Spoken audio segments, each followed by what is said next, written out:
Wide. My time at Hogwarts was merely 7 years, and after excluding holidays, it amounts to just 266 weeks. Even if one could thoroughly absorb a book each week, that would only total 266 books.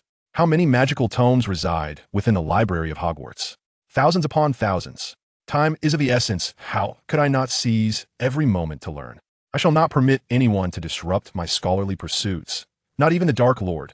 No, no, no. My passion for knowledge is not merely a simple affection, it is driven by insatiable greed. Chapter 1. The Arrival of the Acceptance Letter.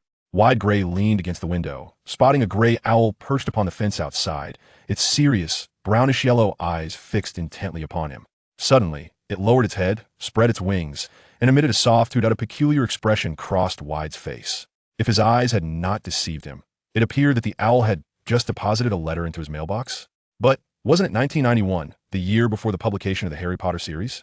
Having been reborn into this world for 11 years, he had grown from a babbling infant to an 11-year-old, all the while believing he had merely returned to his original world.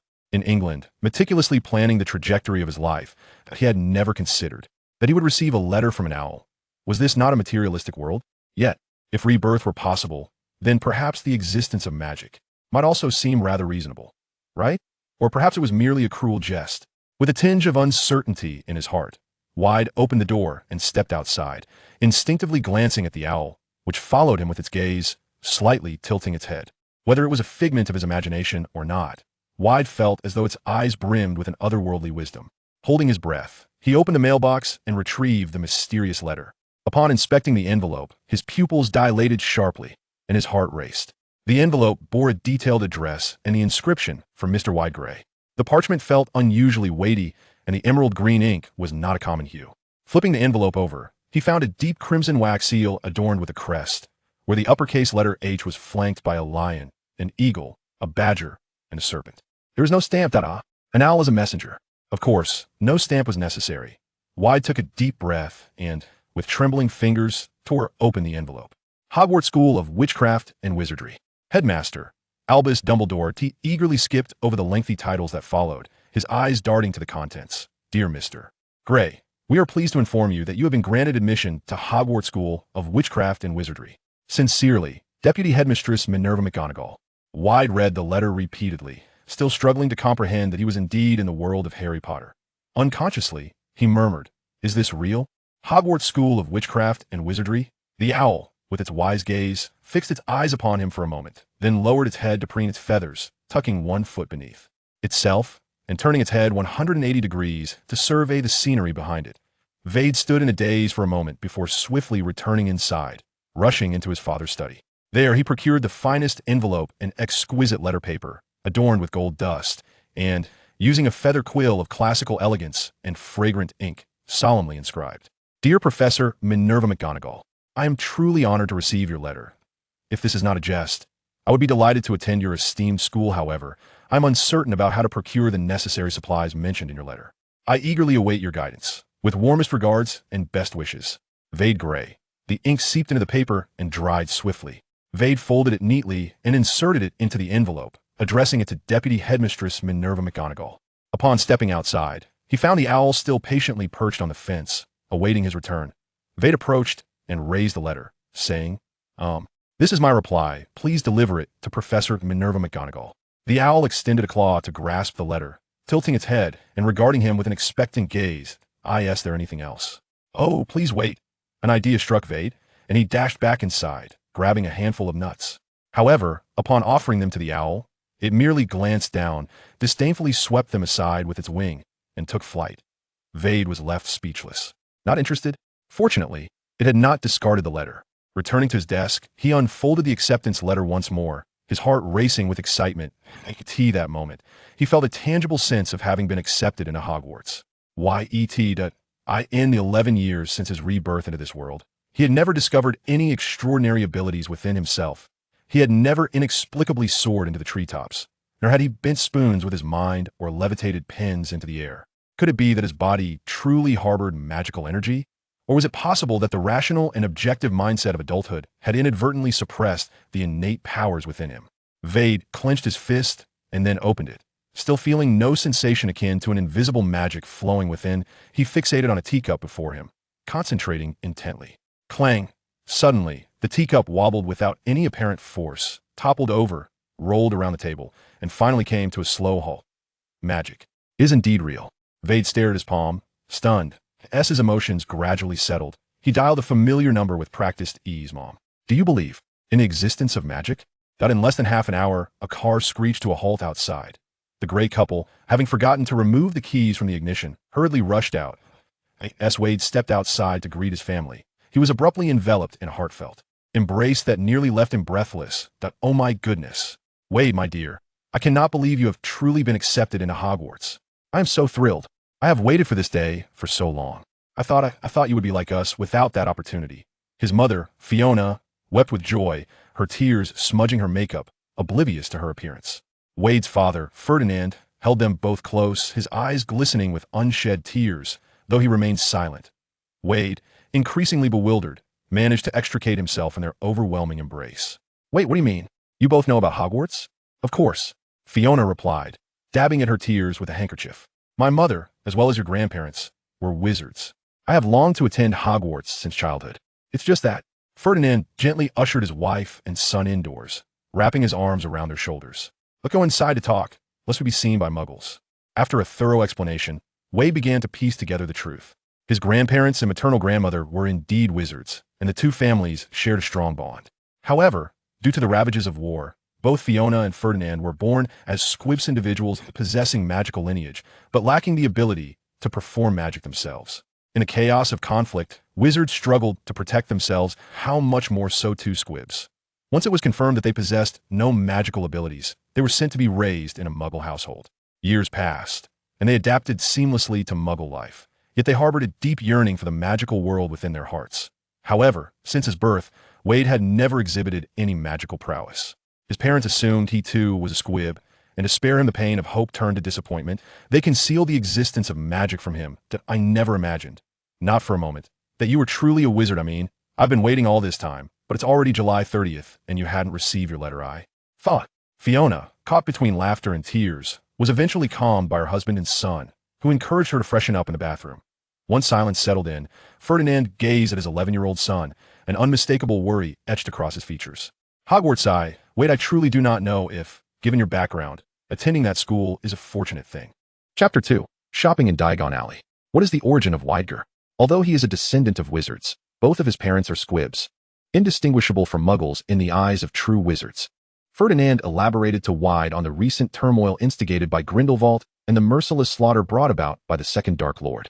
The last tidings they received concerning the magical realm were indeed the tragic deaths of his parents, who were both claimed by the war. Veyd, you are exceptional, always bringing pride to your mother and me. But you must understand that in the wizarding world, lineage is held in the highest regard. Pureblood, half-blood, muggle-born, many perceive these as a hierarchy. Perhaps a decade ago, the most formidable dark wizard, Voldemort, fervently championed the ideology of blood purity, ruthlessly slaying numerous muggles, muggle-born wizards, and any purebloods who opposed him. Your mother and I were compelled to sever all ties with the wizarding community during that tumultuous time. Even now, while peace has been restored, I have no doubt that many wizards still cling to the notion of pureblood supremacy, and I fear they will impart their prejudices and malice to their offspring. Veyd, I am genuinely concerned that Hogwarts may not be as splendid as we envision. Ferdinand expressed with deep worry. After hearing this, Veyd quietly smiled. Do not fret, father. I am certain there are classmates with similar backgrounds as mine. As long as I have enough companions around me, others will think twice before troubling me. Won't they? He paused and added, moreover, no matter where one finds oneself, absolute strength can obliterate any prejudice. I shall strive to learn diligently and endeavor to become the best. Ferdinand, upon hearing this, did not feel entirely at ease. He pondered anxiously. But my son, you have yet to demonstrate any magical prowess. Perhaps your abilities are merely a shade stronger than those of a squib. What strength is there in that? However, out of respect for the young man's pride, Ferdinand chose not to voice his concerns. Minerva McGonagall arrived more swiftly than Veyd had anticipated. The day after receiving the letter, as the Veyd family was enjoying their breakfast, a sudden knock echoed through the air. Veyd set down his cutlery to answer the door and instantly recognized the visitor upon seeing her.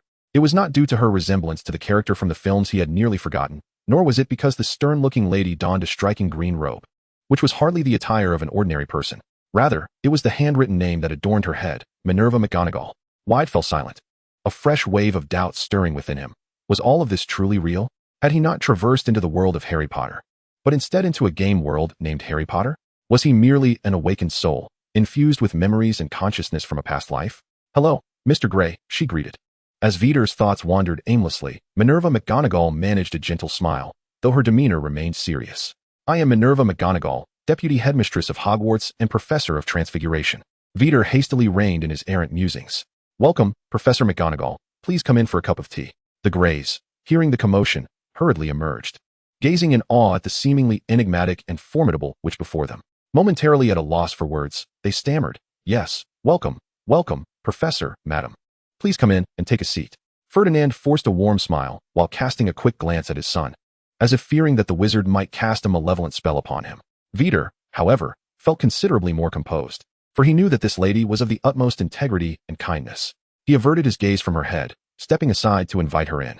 McGonagall's visit served two purposes: to affirm the authenticity of the magical school and to persuade the couple to allow their child to attend. Secondly, to accompany Veyd in procuring school supplies. Having encountered numerous Muggle families who doubted the existence of magic, suspecting her intentions to be nefarious or wishing to send their children to Muggle schools, she had prepared several speeches in advance. However, this family exhibited little skepticism regarding magic, focusing instead on the educational environment, thus facilitating her first objective with ease. Before long, the group arrived at Charing Cross in London, where Professor McGonagall led them into the dingy, small leaky cauldron.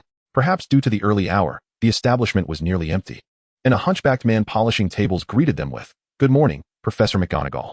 He cast a glance at the muggle-clad family, notably at Veyd, who stood considerably shorter than the others, and remarked casually, "Is this child a new student at Hogwarts this year?" "Good morning, Tom," McGonagall replied. "I've brought Mr. Gray to purchase the necessary items for his enrollment." The group traversed the pub, making their way to the back courtyard, where McGonagall stood beside a garbage bin. Producing her wand, she instructed, "Mr. Gray, please remember this place. To enter Diagon Alley, you must pass through here. Count 3 bricks up and 2 bricks across." She gently tapped her wand against a brick 3 times. The bricks on the wall shifted as if manipulated by an invisible hand, and in an instant, a wide archway appeared, with a cacophony of voices spilling forth. "Wow!" the Gray family exclaimed in awe. Before them lay a winding street, flanked by shops brimming with an array of peculiar items. Wizards in robes bustled about, haggling, children pouting to their parents, and others frolicking, creating a vibrant and raucous atmosphere. McGonagall led the trio through the myriad of shops until they arrived at Gringotts. Ferdinand had long been prepared to exchange his money. He pulled out a large bag of jingling pounds and exchanged them for 50 gold galleons. Before departing, Professor McGonagall had cautioned them that the amount of Muggle banknotes that could be exchanged at Gringotts was limited, but there were no such restrictions on metal coins or items of gold and jewelry. Subsequently, under Professor McGonagall's guidance, they procured uniforms, textbooks, scales, cauldrons, wands, and other necessities for school, culminating in the purchase of an owl as a pet. With Professor McGonagall from Hogwarts accompanying them, the shopkeepers, even upon seeing them in Muggle attire, treated them with utmost courtesy. It is worth mentioning that Wade's wand was made of willow wood with a unicorn hair core, measuring 12 inches in length.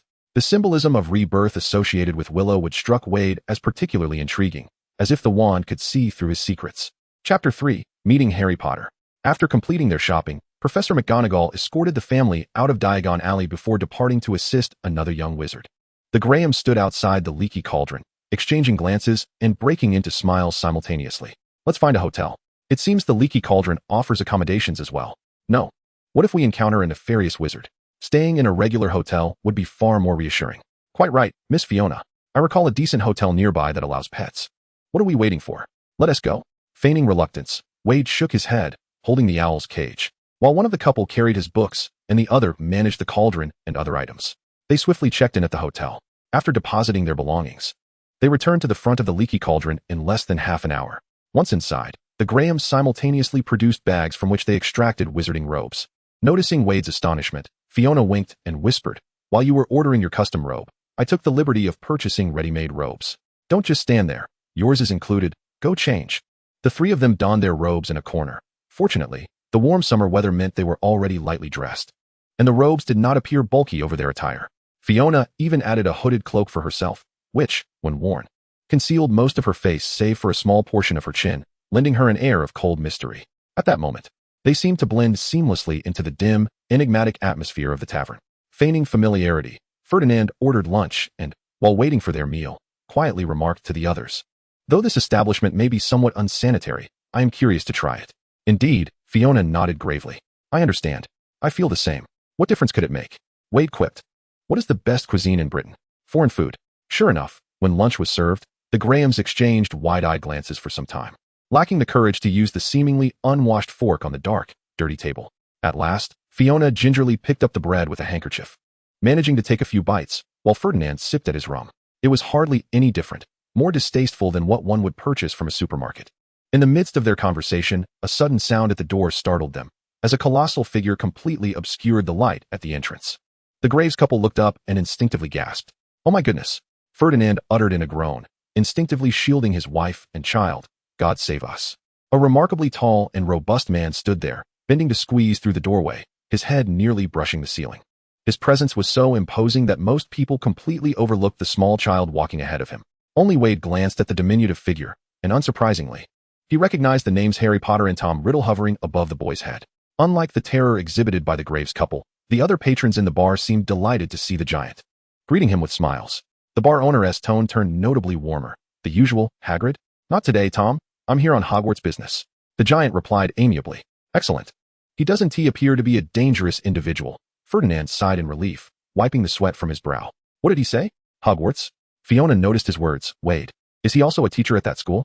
She craned her neck to look, only to find that the other patrons had all risen, forming a line to shake hands with the small child accompanying the giant. Oh. It seems a significant person has arrived, Fiona exclaimed, leaping up and abandoning her bread, which was missing just a corner. Quickly, Ferdinand, Veyd, let's go. Ferdinand, never one to refuse her whimsical requests, especially for something so trivial, pushed back his chair and followed suit. He approached the boy and, mimicking the others, extended his hand, saying with a mock seriousness, It is an honor to meet you, Mr. Potter. As if he truly understood the significance of Harry Potter's identity.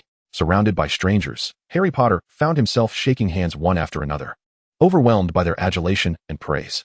He inadvertently locked eyes with a dark-haired boy at the back of the crowd, feeling a twinge of embarrassment under the curious gaze. Harry was still grappling with the sudden shift to celebrity status, feeling as though this fame were undeserved, as if it had been stolen.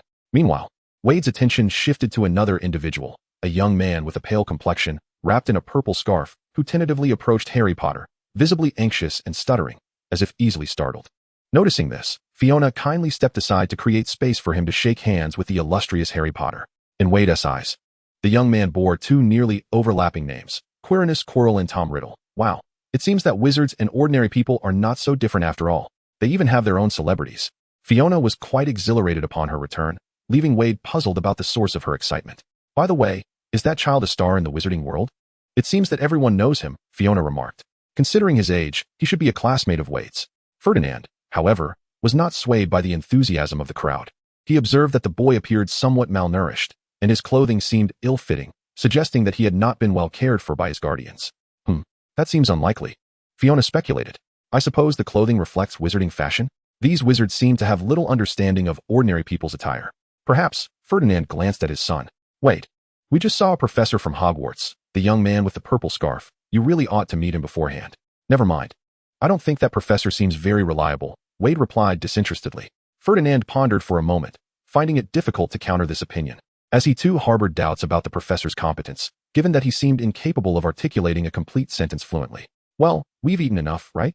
Fiona nudged the plate aside, feigning ignorance of the substantial lunch still remaining, and enthusiastically declared, let's continue shopping. A fleeting visit to the enchanting Diagon Alley hardly satiates one's curiosity about the magical world. Chapter 4, Platform 9 3/4. Upon returning to Diagon Alley, the atmosphere remained as lively as it had been in the morning.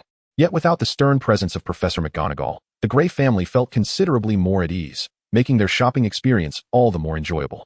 The Greys diligently visited nearly every shop, with the exception of one that sold animal entrails and eyeballs.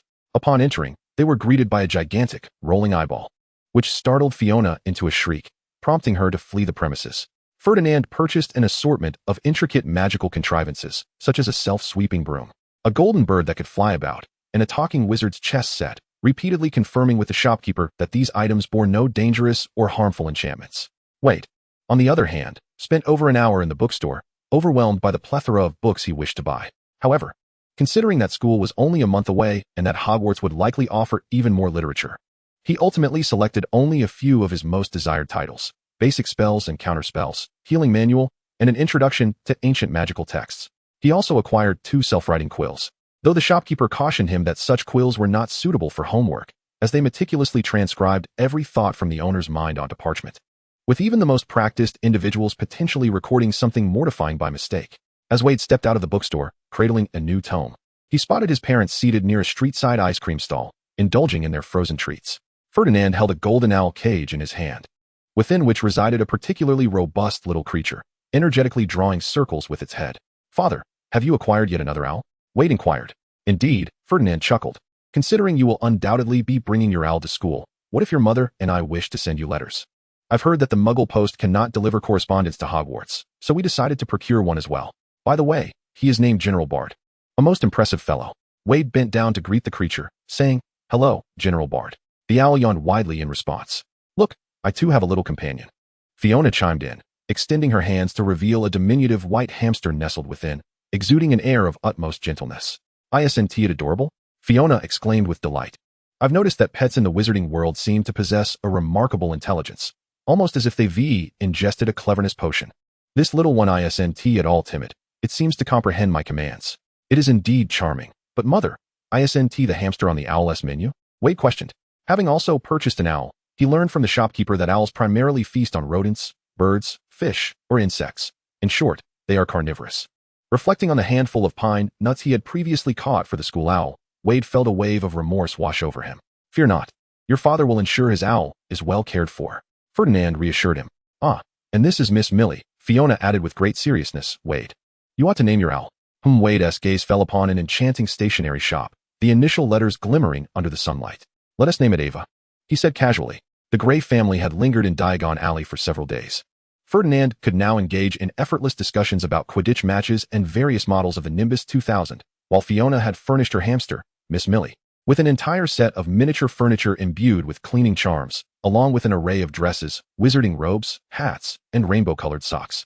Naturally, as the parents of a new Hogwarts student, they had signed a confidentiality agreement with Professor McGonagall on the very first day, pledging not to divulge matters of the magical world to any non-magical individuals and ensuring the safekeeping of magical items to prevent their leakage into the Muggle realm. A month swiftly passed. On the morning of September 1st, Fiona meticulously checked Veyd's suitcase once more, ensuring he had packed everything from nail clippers to autumn and winter attire. Ferdinand drove him to King's Cross Station, platform 9 3/4. This was the gateway to the magical journey, appearing merely as an ordinary partition at first glance. Veyd pushed the box, atop which rested an owl cage. He approached the wall ahead, turned back, and saw his parents smiling and waving at him. Veyd returned their gesture with a smile, and then, with determination, dashed through the wall. Fiona covered her mouth, suddenly stifling a sob. Ferdinand wrapped his arm around her shoulder, sighing, "If only we could accompany him to the platform." "I don't want Veyd to feel disheartened," Fiona, with tears welling, remarked. "School should be a joyful experience." Ferdinand gently patted her, reassuring her, "Do not worry. I have gathered much information lately. The wizarding world is quite peaceful now, and the esteemed Dumbledore is their headmaster. Veyd will be safe at school." "Excuse me." A timid voice piped up nearby. Ferdinand looked down, instantly recognizing the boy before him. "You are Harry Potter," he exclaimed in astonishment. "Yes, it's me," Harry replied, awkwardly brushing his hair off his forehead to conceal his scar. He had forgotten that he had previously met the couple at the Leaky Cauldron, primarily because he had shaken hands with so many people in the dimly lit pub. Now, feeling a tinge of excitement, he cautiously inquired, "I just heard you mention Hogwarts. I'm not quite sure how to get there." "Oh," Ferdinand realized, "do you see that wall? Just push the box straight through it. If you're afraid, simply close your eyes. You needn't worry about colliding." This wasn't something Professor McGonagall had told them, but rather a tale Ferdinand had heard from his parents when he was younger. At that time, he had yet to be confirmed as a squib, and his parents had shared many enchanting stories from the magical realm. However, they had ceased to mention such things afterward. "All right," Harry said, somewhat incredulously, as he cautiously examined the couple's expressions, which appeared warm and inviting, though he was uncertain if they were jesting. Noticing their encouraging gazes, seemingly awaiting to see him pass through the wall, and feeling too shy to inquire further, Harry gritted his teeth and slowly pushed the box forward. He was not moving quickly. After all, it wouldn't be the end of the world if he bumped into the wall and became the subject of laughter. As he pondered this anxiously, he never encountered the anticipated barrier. In a moment, he was suddenly enveloped by a buzzing cacophony of voices, and a magnificent crimson train loomed before him, its endless tracks winding into the distance. Chapter 5, On the Train. As Harry struggled through the throngs of people, dragging his heavy suitcase, Veyd had already found an empty compartment and settled in, seizing the opportunity while alone. He donned his school robe and began perusing fantastic beasts and where to find them. Over the course of a month, Veyd had skimmed through all the books he had purchased, and in terms of content, Fantastic Beasts was his favorite. Certainly, this affection may also stem from the author, Newt Scamander, who is the protagonist of another series of films related to Harry Potter. He possesses a profound love for various magical creatures and possesses a magical suitcase that evokes envy in others. After a while, the door to the compartment suddenly swung open, revealing a brown-haired girl who peered inside and, raising her chin, inquired, "Excuse me, is anyone else coming here?" Veyd glanced over her notably prominent front teeth and replied, "No." "Oh." The girl dragged her suitcase inside, and after sitting down, she looked up and introduced herself. "Hello, I am Hermione Granger." Veyd set down his book and extended his hand, saying, "Veyd Gray, are you reading Fantastic Beasts and where to find them? So, you must be a first-year student this year?" "I am as well. By the way, I've memorized all the content of this book, and the same goes for my other textbooks," Hermione exclaimed, a hint of pride in her voice. "By the way, I've also practiced a few simple spells, and they all worked. Like this, Lumos." The tip of her wand illuminated with a soft glow. Although I hadn't memorized the textbook, Veyd took out his wand and said, "Lumos." Two small orbs of light illuminated the space, reflecting each other like kindred spirits. Hermione smiled broadly, whispering with a hint of longing, "Isn't it marvelous?" Veyd nodded silently. Suddenly, Hermione recalled something and quickly explained, "Oh, I come from a muggle background. No one in my family understands magic. Such little tricks must be quite commonplace for you, right?" Veyd replied, "No, my parents cannot perform magic either." "Then we can help each other at school," Hermione said joyfully. "I mean, children from wizarding families must have learned a lot of magic from their parents since childhood, right? I certainly don't want to be the worst student." "You need not worry about that," Veyd chuckled. "I assure you, if you can memorize the textbook, you may be the only one." "That's truly impressive, Miss Granger." "Well, it's not that. I mean, some content is rather challenging, and there are spells I haven't dared to try at home." As the book warns that mispronouncing spells can lead to dreadful consequences, Hermione stammered, her cheeks flushed. Just as she felt embarrassed, the compartment door swung open once more, prompting Hermione to breathe a sigh of relief and turn her gaze toward the entrance. A round-faced boy hesitated at the door and awkwardly asked, "Excuse me, may I sit here?" "Of course, please come in," Hermione said warmly. The boy clumsily placed his suitcase and, after sitting down, nervously fidgeted with his fingers, appearing to be someone who seldom interacted with others. Hermione took the initiative. "Hello, I am Hermione Granger, and this is Veyd Gray. We are both first-year students." "What is your name?" "Neville," he responded. "My name is Neville Longbottom." I am also a first-year." "Oh, are you from a non-magical family as well?" Hermione inquired curiously. Neville lowered his head. "No, both my parents are wizards." "Surely you must possess a wealth of magic," Hermione remarked. "I have only mastered a few simple spells, such as Lumos and Reparo. However, I remain uncertain about the Petrificus Totalis. It should be. Or perhaps." Neville looked bewildered. "What?" Hermione blinked, seemingly not comprehending his inquiry. With a downcast expression, Neville confessed, "In truth, I have yet to master even Lumos." "Oh," Hermione said, feeling a tinge of disappointment, yet also a flicker of joy. She straightened her posture and declared, "That's quite all right. I can teach you. I mean, we can learn from one another." Neville appeared on the brink of tears. Suddenly, Veyd interjected, "What is moving in your pocket?" Neville glanced down. It's my pet. It always enjoys running about." He retrieved a dark gray toad from his pocket, cradling it in his hands with delight as he introduced, "Look, this is Trevor." In unison, Veyd and Hermione recoiled slightly, striving to distance themselves from the unsightly creature without Neville noticing. The short, stout toad stretched its legs and leapt suddenly from Neville's grasp. As fate would have it, the compartment door had been left ajar upon Neville's entrance, allowing Mr. Trevor to dash toward freedom, bounding away until it vanished from sight. Staring at his empty palm in shock, Neville froze for a moment before letting out a wail. "Trevor!" He hurried after it, and Veyd heard the boy collide clumsily with the compartment. The two remaining occupants exchanged glances. Hermione whispered, though it was noted in the letter, "I never truly expected anyone would keep a toad as a pet." Veyd nodded in agreement. He understood that some golden, pink, or emerald green toads could indeed be quite charming. But how could anyone genuinely favor one that was gray and bumpy? Neville was genuinely fond of his toad. After a considerable time, the boy returned, tears streaming down his face as he lamented, "I couldn't find him. Everyone says they haven't seen him." Veyd encouraged him, "The train is enclosed. Wait until we disembark to search. Surely no one would steal a toad." Neville remained unconsoled, tears continuing to fall. Seeing his profound sadness, Hermione sighed in resignation and stood up, saying, "I'll accompany you in your search." She glanced at Veyd, who shook his head. Hermione and Neville departed, and the once lively compartment fell into silence. Veyd turned his gaze to the window, watching the rolling hills recede slowly behind them. He realized that should he join Hermione and Neville in their quest for the toad, he would inevitably encounter Harry and Ron. It is all too easy for 11-year-olds to forge friendships. Thus, the trio would transform into a quartet. Yet, after much contemplation, Veyd concluded that there was no necessity for him to cling to the protagonists, for what captivated him was not the whimsical escapades of young students battling a dark lord, but the very essence of magic itself, which was captivating enough. Chapter 6. Arrival at Hogwarts. Hermione and Neville had likely traversed the entire train, yet failed to locate the elusive toad. Fortunately, Neville has emerged from the sorrow of losing his pet. Or perhaps he has not, as he remains somewhat despondent. However, he no longer weeps. Upon entering, Hermione was taken aback to find an array of snacks adorning the table. "What are these?" she inquired. A lady selling treats just passed by. Veyd gestured. "Look, I purchased a plethora of strawberry cream jellies, chocolate balls, pumpkin tarts, pot-shaped cakes, and fruit drinks. Let us indulge together." "Oh, Neville, would you care to try this mint toad?" Neville accepted it, reciting ridiculous as he took a bite. His eyes suddenly alight with delight.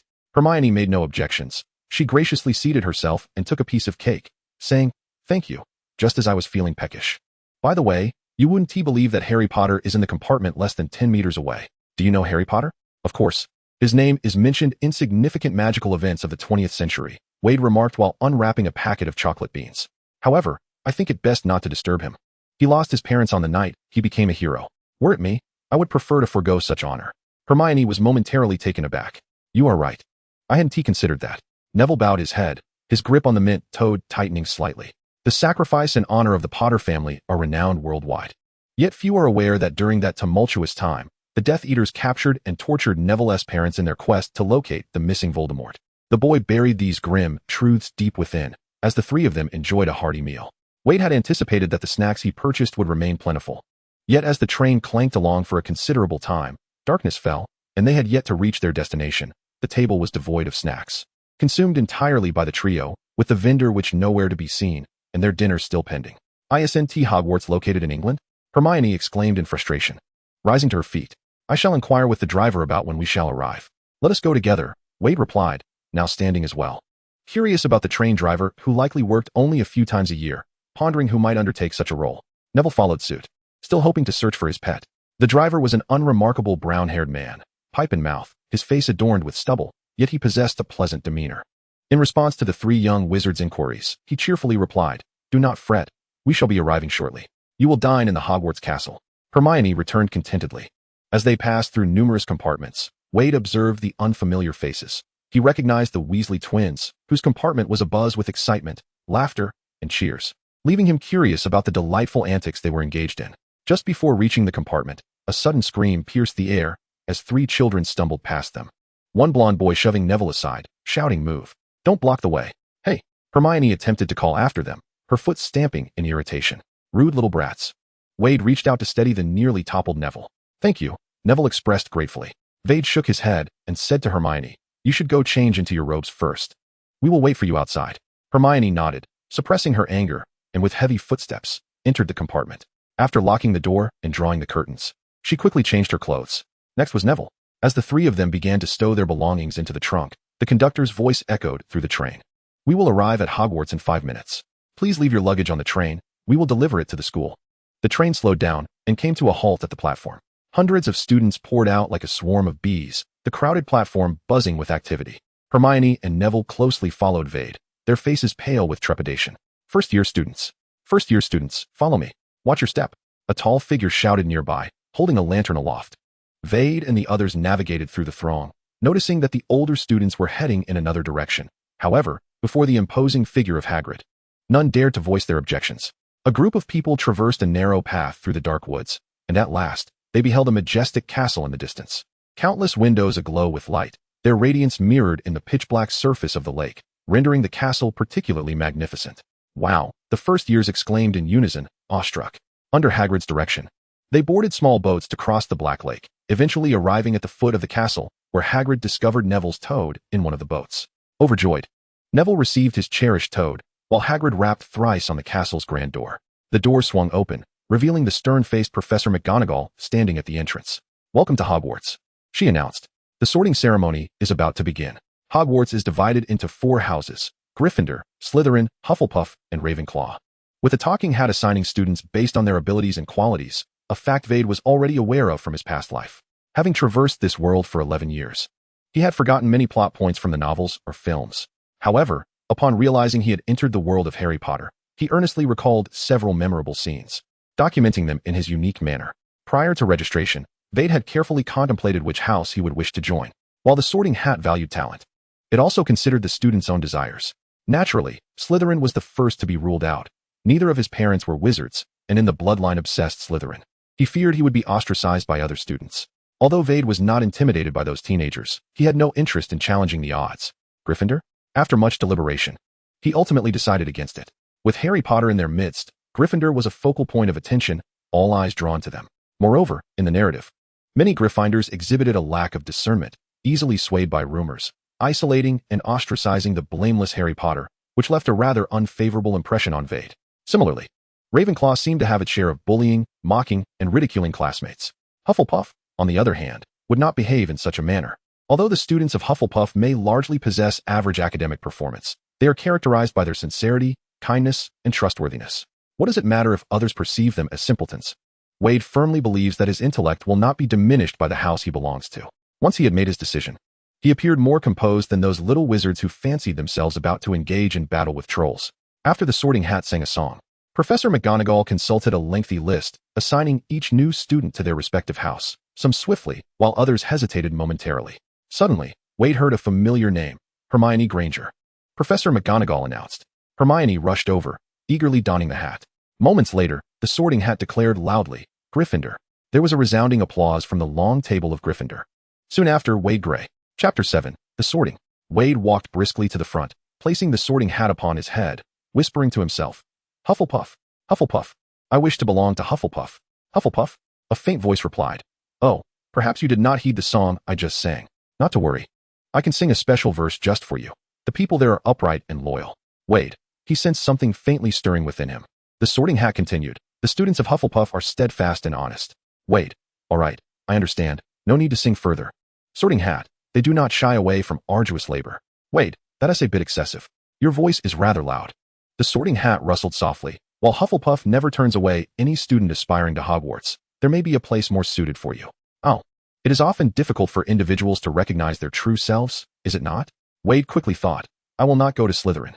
Of course. The Sorting Hat proclaimed loudly, Ravenclaw. The second row of the left table began to clap, their applause measured. Veyd sighed inwardly. Removing the hat, and walking towards the table adorned in blue and bronze. Rigid Sorting Hat. What does it matter if I am not upright, honest, and industrious? I simply enjoy befriending those who are. Several students from Ravenclaw stood to shake his hand, the leader among them stating, Welcome to Ravenclaw. I am the male prefect Westmore.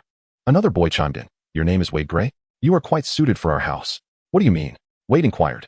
Oh, Banson, don't tell your joke. Westmore said with resignation. Banson squinted and grinned, because our house ghost is also named Grey Lady. Veyd regarded him, and, after a few seconds, slowly replied. Oh, and so? Banson. Westmore pushed the boy's head back gently. I have told you before, do not emulate the Weasley twins. You possess no comedic lineage. Banson slumped over the table. Appearing utterly dejected, Veyd found his expression rather amusing instead. He sat in his seat, surveying his surroundings. There was no need for introductions, in his eyes. Each individual bore a name above their head. However, he had little recollection of almost everyone in Ravenclaw, likely due to their absence from the narrative. The sole exception was a charming girl with black hair, Qiu Zhang, seated not far across from him, who was preoccupied with observing the new students and remained oblivious to Veyd's gaze. The faculty members resembled the figures from his memories. The silver-haired, long-bearded Albus Dumbledore, with a pallid complexion, Severus Snape, whose greasy hair accentuated his sallow visage, Phileas Flitwick, diminutive as a 3-year-old child, the eccentric Sybil Trelawney, the plump Professor Sprout, and the peculiar Tom Riddle, who appeared to possess two faces. Naturally, Veyd, seated at the Ravenclaw table, felt as though he were invisible. As the professor's attention did not linger on him, the sorting ceremony continued. Michael Corner, Ravenclaw. Before Veyd, a blond boy named Anthony was sorted into Ravenclaw, eagerly greeting his peers. Shortly thereafter, a boy with long black curls, Michael Corner, took a seat beside Veyd. Following him was Padma Patil, one of a pair of Indian twin sisters, whose sister Parvati had been sorted into Gryffindor. The number of new students in Ravenclaw was modest, with only about 10 trickling in, all observing their surroundings with a mix of shyness and excitement, until suddenly, a name echoed through the hall. Harry Potter. The entire hall fell into a hushed silence, soon followed by a buzz of whispers. Potter?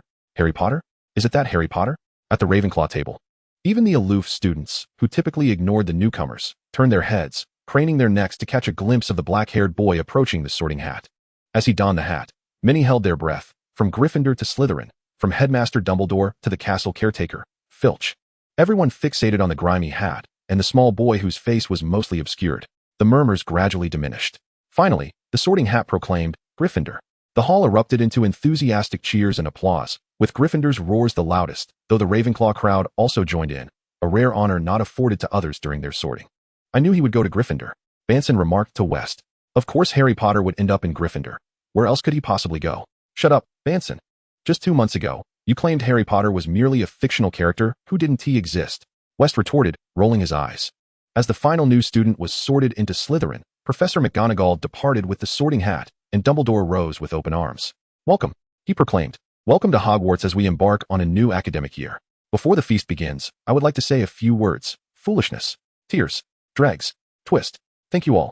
Upon hearing this classic opening remark, Veyd clapped vigorously. What does he mean? Michael inquired, sitting beside him. I have no idea, Veyd replied. Then why are you applauding? Michael raised an eyebrow. Isn't such a brief speech worthy of applause? Veyd retorted. After pondering for a moment, Michael conceded, you have a point.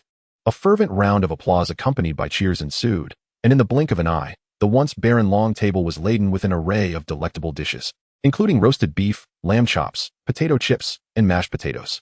Although the selection of vegetables was somewhat lacking, the aroma was rich, tantalizingly enticing. The famished students eagerly indulged, and once nearly everyone had their fill, the main course vanished, making way for a plethora of desserts. With their stomachs satiated, the students slowed their pace to savor their treats and engage in conversation with those around them. Naturally, the topic among the newcomers gravitated towards their family backgrounds and heritages. A boy named Stephen proclaimed, I hail from a pure-blood family. My mother is a Ravenclaw and my father a Gryffindor. I have already read all the textbooks at home. What about you, Veyd? Someone asked. Veyd candidly replied, neither of my parents can perform magic. Magic must be a completely foreign concept for you, Stephen remarked sympathetically. Your studies at school will be a bit more challenging. Yes, I will strive to keep up, Veyd smiled. Although I am a half-blood, I believe that whether one is pure blood or muggle-born, it makes little difference. Michael interjected, take my family for instance. My father is a wizard, but he lacks my mother's intellect. She makes all the decisions at home. Veyd's surname, Grey, began with A.G., while Hermione Granger's surname commenced with A.G. and Harry Potter's with A.P., thus placing Veyd behind Hermione and ahead of Harry during the sorting ceremony. Chapter 8, A Letter. Dear Mom and Dad, though I have only just left home, I already find myself missing you both. I hope this letter finds you in good health and high spirits. Yesterday, we arrived at Hogwarts aboard a deep crimson steam train. The school is a magnificent castle surrounded by meadows, forests, and lakes. I must say, the morning scenery here is utterly enchanting. By the time we reached the school, it was already evening, and we proceeded directly to the sorting ceremony. I am sure you are aware that Hogwarts is divided into 4 houses, the brave and chivalrous Gryffindor, the honest and loyal Hufflepuff, the wise and scholarly Ravenclaw, and the ambitious Slytherin. At this juncture, Veyd's pen hesitated slightly. A sudden thought struck him. Among the 4 houses, the other 3 valued the qualities of the students, while Ravenclaw uniquely prioritized ability. Thus, the clever yet courageous individuals might find themselves in Gryffindor, like Dumbledore or Hermione. Those who are wise and loyal could be sorted into Hufflepuff, such as Scamander or Cedric. The intelligent yet ambitious would end up in Slytherin, like Voldemort or Snape.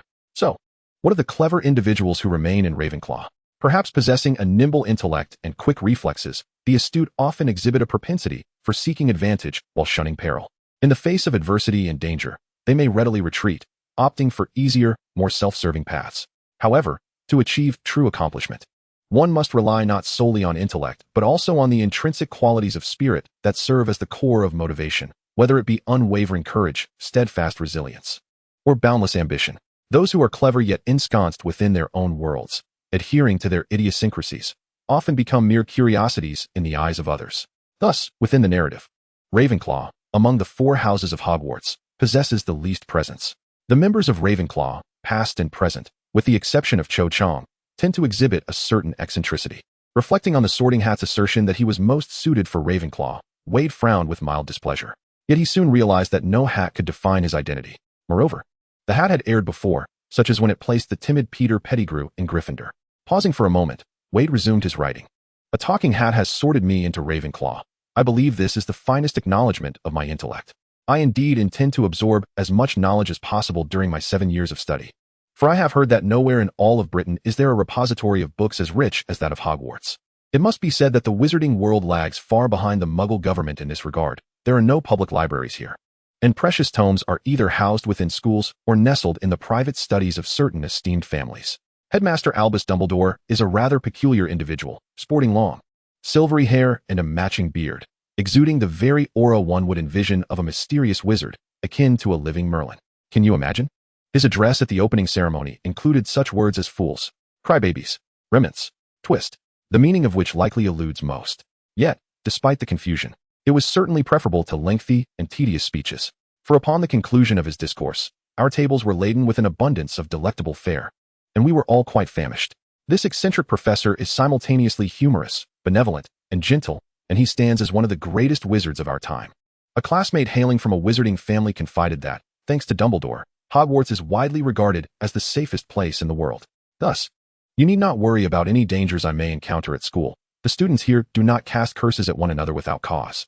They are no different from children in ordinary schools. Furthermore, our house, Ravenclaw, boasts a separate tower located on the western side of the castle. After dinner, the house prefect led us to the tower, where we were required to correctly answer the riddle posed by the knocker to gain entry into the common room. The common room is an expansive circular chamber, its deep blue ceiling adorned with a myriad of stars, while the thick carpet is similarly speckled with celestial motifs, imparting an air of tranquility and elegance. Surrounding the room are numerous arched windows, draped with bronze silk, through which one can gaze upon distant mountains, sprawling fields, and the Quidditch pitch nestled within the grounds.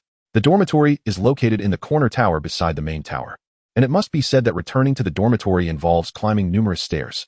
However, the upperclassmen mentioned that the staircases in the school tend to be rather amiable towards the Ravenclaw students, rarely shifting about to play tricks on us, and sometimes even revealing a shortcut that can save us at least half the distance. Perhaps this is due to the fact that the ever-changing staircases within the castle were designed by the founder of our house, Lady Ravenclaw. Among the 4 houses, Ravenclaw has the fewest students, and our dormitory consists of double rooms, with 1 extra male student. You may have already surmised that I seized the opportunity to swiftly apply for a single room, which I was fortunate enough to obtain. The dormitory is equipped with a warm bed, wardrobe, desk, and bookshelf, along with a private washroom. All necessary living supplies are provided. We need not worry about laundry or cleaning, as the castle is attended by a group of unseen little helpers. Upon waking, everything is meticulously arranged. It is likely that my suitcase was delivered to the dormitory by them, and thank goodness I did not have to carry it up the spiral staircase myself. The students in the house are quite amiable, and Prefect West is particularly attentive to the newcomers, concerned that some students might get lost. He waited in the common room early this morning to accompany us to the Great Hall for breakfast, during which he also distributed the schedule for the semester. I must say, the academic workload is delightfully light, which is the least of my worries. After breakfast, Prefect West took us on a tour of the school, guiding us on where to attend each class, pointing out restricted areas, and showing us shortcuts to the library, the infirmary, and the Quidditch pitch. Soon, we will have our flying lessons, and I will take to the skies on a broomstick for the first time. How exhilarating. I had never imagined that we humans could soar through the air like birds. Of course, I will heed the professor's instructions, prioritize safety, and avoid injury. In conclusion, I must express that Hogwarts is truly an extraordinary school. I am thoroughly enjoying my time here. With love, Veyd Grey. Unlike ordinary children, Veyd is not carefree. He understands the deep concerns of loving parents when their child leaves home. Thus, he took advantage of a brief moment before class to meticulously document the various events of his arrival at school, even hand-drawing a simple layout of the school to include with his letter. After completing the letter, Veyd reviewed it and altered the phrase ambitious Slytherin to shrewd and proud. This was not an attempt to praise Slytherin House, but rather to prevent his parents from discerning any potential conflict between the houses through his word choice, which might lead them to worry about his situation. The Grey couple's impression of the Wizarding World is still marred by the era of the Dark Lord's reign, and ever since Veyd received his acceptance letter from Hogwarts, they have felt a lingering guilt and concern regarding their son's identity as a squib. Veyd wishes to reassure them that everything is well. The war is over, blood purity is no longer the prevailing ideology, and Hogwarts is thriving. His lineage is not an obstacle, nor are his parents a burden. Grateful to be their child, his heart was always filled with appreciation. Chapter 9, Potions Class. The curriculum for first-year students at Hogwarts was quite relaxed. For instance, on this particular Monday, Veyd had only 2 consecutive periods of potions in the morning. After breakfast, a group of Ravenclaw first-years made their way to the underground classroom, their surroundings gradually growing chillier, causing their complexions to pale. It was said that Professor Snape, who taught potions, was the head of Slytherin House. To alleviate the tense atmosphere, Michael, walking beside Veyd, initiated a conversation. Did you notice the teacher during the sorting ceremony last night? The one with black hair and a hooked nose. Indeed, Padma replied, I must say. It would be wise not to provoke him. In silence, they arrived at the potions classroom, where rows of glass jars filled with various animal specimens were displayed on shelves against the walls. Some timid children appeared ready to cry at the sight, trembling as they chose seats farthest from the specimens. Veyd, however, opted for a corner spot. He was unafraid of the deceased specimens, yet concerned that a classmate's blunder might inadvertently ensnare him. Before long, groups of Hufflepuff students arrived, their reactions mirroring those of the Ravenclaw newcomers. However, the earlier arrival of Ravenclaw had allowed them to secure advantageous positions, forcing the Hufflepuff students to disperse to the edges of the room. Veyd's once empty corner now had 2 Hufflepuff students nearby. Hello, I'm Theo Mancini. The brown-haired Hufflepuff boy greeted Veyd first. And this is Lianka Rowe. May I ask who you are? Veyd replied, Veyd Gray. Veyd. Theo Mancini inquired curiously. Do you know who our professor is? Suddenly, the blonde boy named Lianka interjected, Theo. Be quiet. The professor is here. No sooner had he spoken than the door to the classroom was flung open, and a man clad in a black wizarding robe strode in with an imposing demeanor. His expression was frigid, and many students instinctively recoiled, the classroom falling into an immediate hush. Snape surveyed the students, retrieved a roster, and began to call out names. Noticing that no one was late for the first class, his expression softened slightly. Potions is a highly intricate subject, Snape intoned in a voice that seemed to whisper, requiring strict adherence to procedures and precise measurements. Should anyone dare to alter a potion's formula, or whimsically add or subtract ingredients, or foolishly wave their wand in a futile attempt to conceal a mistake? His cold gaze swept over the apprehensive first years, fixating particularly on those wearing the yellow and black striped ties of Hufflepuff. I shall ensure they come to a profound understanding of the dire consequences that erroneous potions can bring. Theo swallowed nervously, as though Snape's words were directed at him. Veyd suddenly sensed an ominous turn. He had chosen the corner to avoid distractions, yet it seemed he was seated atop a veritable minefield. Severus Snape, as if equipped with a radar, immediately detected a certain unease emanating from a young badger, and without consulting the roster, declared, Theo Mancini. Yes. Theo hastily rose, nearly toppling the cauldron. Yes, Professor. How should one handle the slug while concocting the scabious potion? Snape inquired. A multitude of hands were raised, predominantly from the Ravenclaw students. The silver lining was that Snape was not deliberately challenging the students. His inquiry pertained directly to the material in Chapter 1 of their textbook. The unfortunate news was that Theo had not prepared in advance. The boy stammered, I don't know, sir. Sit down. Snape replied coldly. For failing to prepare, Hufflepuff loses a point. Widge Gray. He casually pointed to a nearby Ravenclaw. Widge immediately stood. Boil for 5 minutes, sir. The answer was correct. Snape nodded but refrained from awarding points to Ravenclaw. Instead, he posed another question. Michael Corner. What are the properties of nettles? They can treat inflammation, hair loss, and stop bleeding. Michael stuttered. Correct. Snape gestured for him to sit, then asked, Hannah Abbott, when should the hedgehog's spines be added? The blonde girl stood, her eyes brimming with tears, as if any additional word from Snape would prompt her to burst into sobs. Snape averted his gaze and called upon another, Lian Carlo. Lian had swiftly flipped through the book when the questioning began, and this particular query had been emphasized within its pages.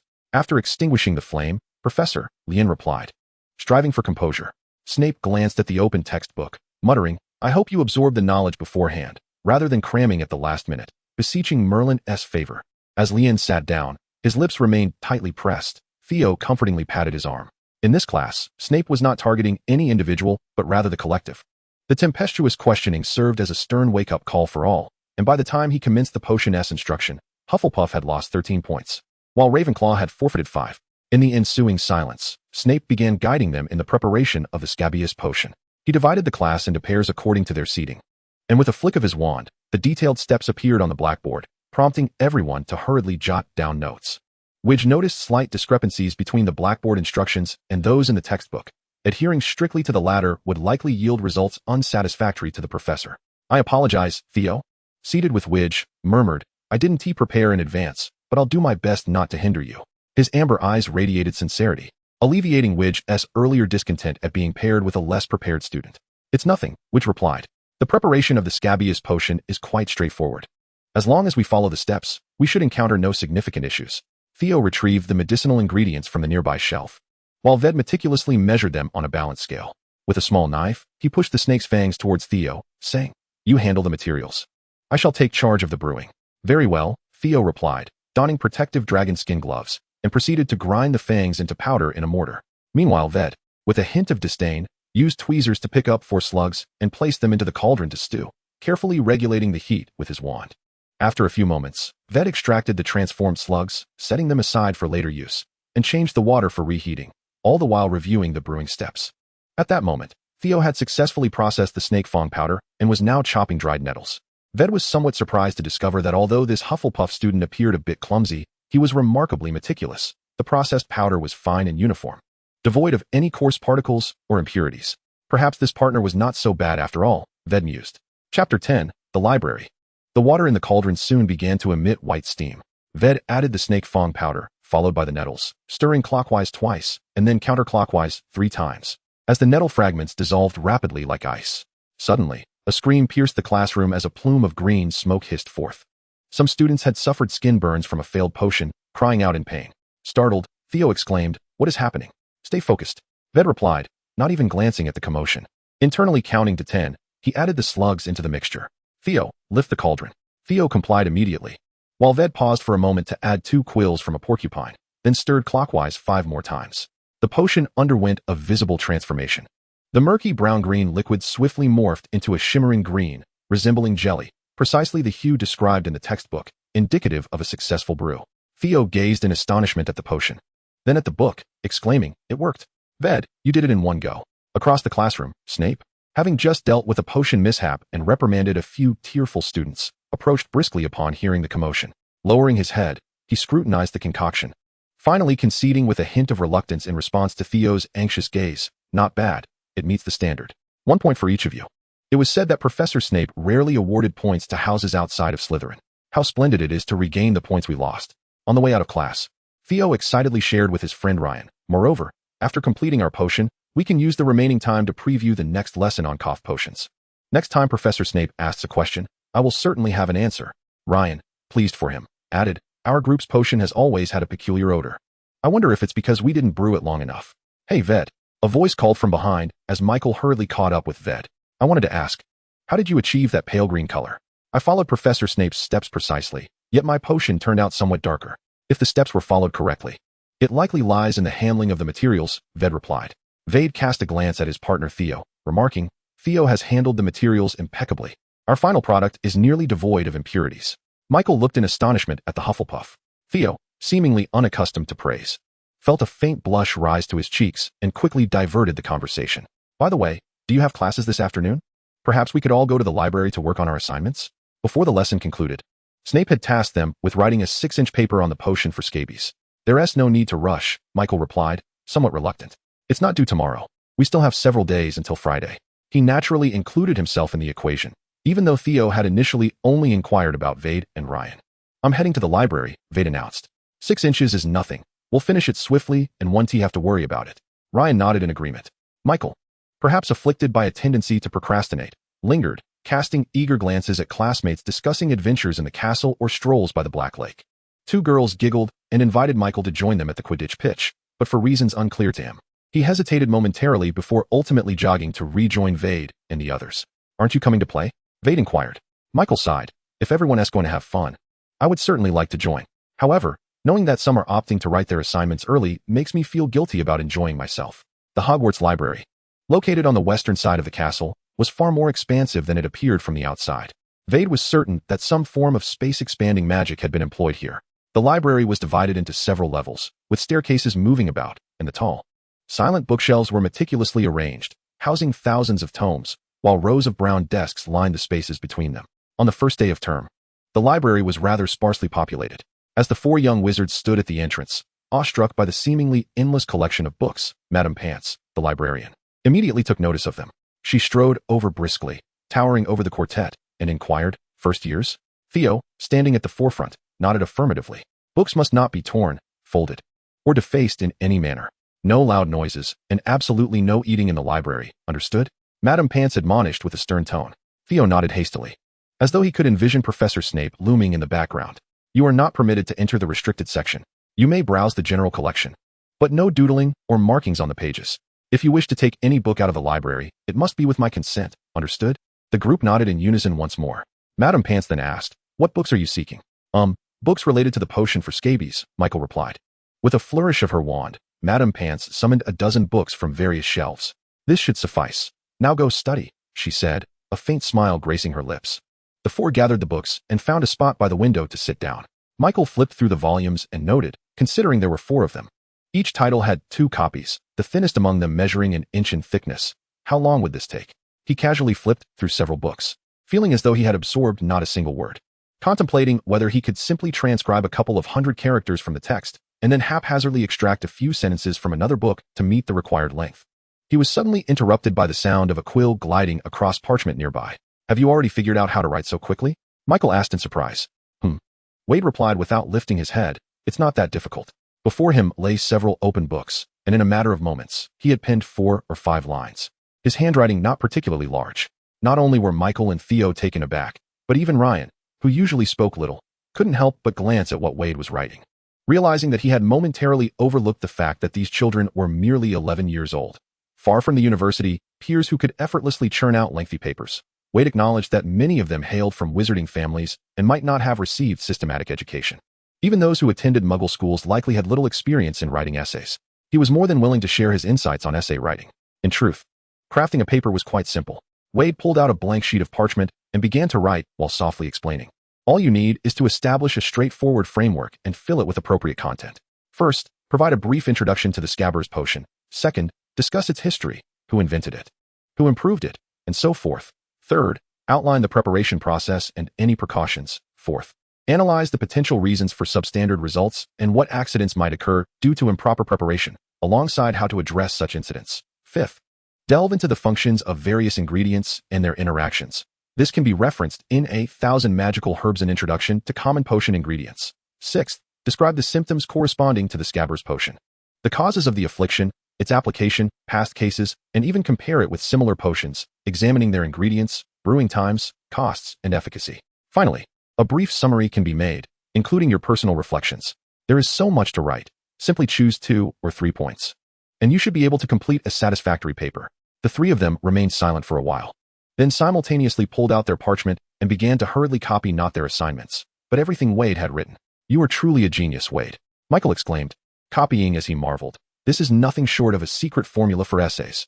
Theo nodded in agreement. Indeed, I feel that no matter the paper, even if it were 6 inches or 6 feet long, I could write it. Ryan paused his writing, contemplated, and earnestly remarked, 6 feet is too much. I can't manage that. Veyd and the others couldn't help but burst into laughter. Chapter 11, History of Magic. The afternoon class was History of Magic, attended jointly by Ravenclaw and Slytherin. Seated in front of Veyd was a boy with light golden hair, flanked by 2 chubby followers. Veyd recognized this boy as Draco Malfoy, the small antagonist who had been at odds with the protagonist for 7 years in the original story. However, the relationship between Slytherin and Ravenclaw was relatively amicable, and Malfoy did not indiscriminately spew venom at every opportunity. Conversely, aside from his somewhat haughty demeanor and his penchant for ostentatiously flaunting his lineage and wealth, he maintained a degree of politeness within the classroom. However, his attitude towards his rival, Harry Potter, was undoubtedly of a different nature.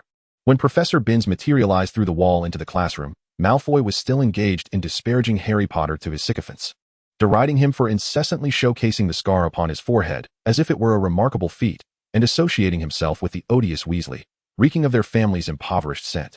The surrounding Ravenclaws cast sidelong glances, discreetly distancing themselves from the Slytherins. Regardless of how events might unfold in the future, Harry Potter remained a hero in the eyes of many wizards, with the children at school having grown up listening to his tales. Draco Malfoy's words naturally elicited some resentment among the crowd, simultaneously serving as a reminder of certain facts that had been obscured. It was whispered that Draco Malfoy's father was a Death Eater, a follower of the Dark Lord, and Michael, speaking in hushed tones to Veyd, recounted that after the Dark Lord's defeat at the hands of Harry Potter, his father claimed to have been under the influence of the Cruciatus Curse and had generously donated funds to the Ministry of Magic, thus evading imprisonment. One could discern from his demeanor that his father still harbored a grudge against Harry Potter for vanquishing his master, which undoubtedly influenced Draco's perspective. Veyd internally shook his head, aware that Draco had likely not contemplated these complexities. Initially, it seemed he desired friendship with Harry Potter, but his arrogant disposition had been rebuffed, leaving the proud young master unaccustomed to such indignities, thus persistently opposing the savior. Do not take it lightly, nor draw close to Malfoy, Michael cautioned. Their family is among the most obsessed with bloodlines within the 28 sacred families. The mention of the 28 sacred families plunged Veyd into a realm of ignorance. These were the 28 pure-blood families, whose ancestry boasted no Muggle lineage and no intermarriages with Muggles. Michael nonchalantly remarked, "However, my father asserts that it's all nonsense. As many families listed have Muggle ancestors, or at least claim to have them. It must be said that the history of magic was indeed an excruciatingly dull subject. Since the ghostly Professor Binns delivered his lectures in a voice that was almost hypnotic, reciting from his notes without posing questions or attending to the students' behavior. His speech punctuated by a wheezing sound and an indistinct intonation. Within 5 minutes, half the students in the classroom had succumbed to slumber, while the remaining half were either dozing off or secretly sketching grid patterns on their parchment for games of strategy. Veyd, however, managed to filter out Professor Binns's soporific tones, instead crafting a timeline on paper, cataloging significant dates, historical figures, and pivotal events in the annals of magical history, as these were the very subjects examined in the Wizarding World's History of Magic test. On his desk lay a copy of Hogwarts, a history, borrowed from the library, which he referenced alongside his notes, igniting his curiosity about the grand adventures and struggles of Hogwarts' 4 founders and the role the institution played throughout the subsequent millennium.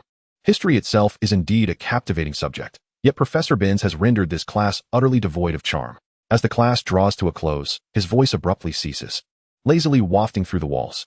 Veyd rouses Michael from his reverie, and together they make their way to the library to complete their assignment on the terrifying reign of the demon Emmerich, a paper spanning 1 foot in length. "No one at Hogwarts is as diligent as you are," Michael mutters while working on the task. "I bet the other students wait until the very last day to finish their assignments." No sooner had he spoken than a wobbly figure passed by them, Hermione, burdened with a hefty stack of books. Upon spotting Veyd, she halted, placing the books on the table with a thud that made the entire desk tremble. "Hi, Veyd," Hermione greeted, taking a seat without hesitation. "How's Ravenclaw?" "Not too bad, aside from the numerous stairs to climb," Veyd replied. "Hermione, this is Michael Corner. Michael, meet Hermione Granger. We met on the train." "Hello."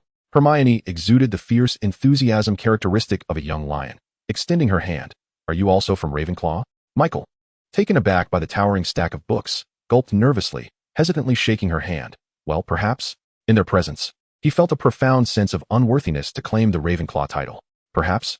Hermione frowned, sensing an invisible hierarchy weighing down on him. Feeling inexplicably diminutive, Michael inquired quietly, "May I ask why you have so many books? Surely you don't intend to read them all." "Of course," Hermione replied matter-of-factly. "These are the books I plan to finish this week." Michael's face paled, casting a questioning glance at Veyd. "A week? Even more diligent than you." Veyd raised an eyebrow in response.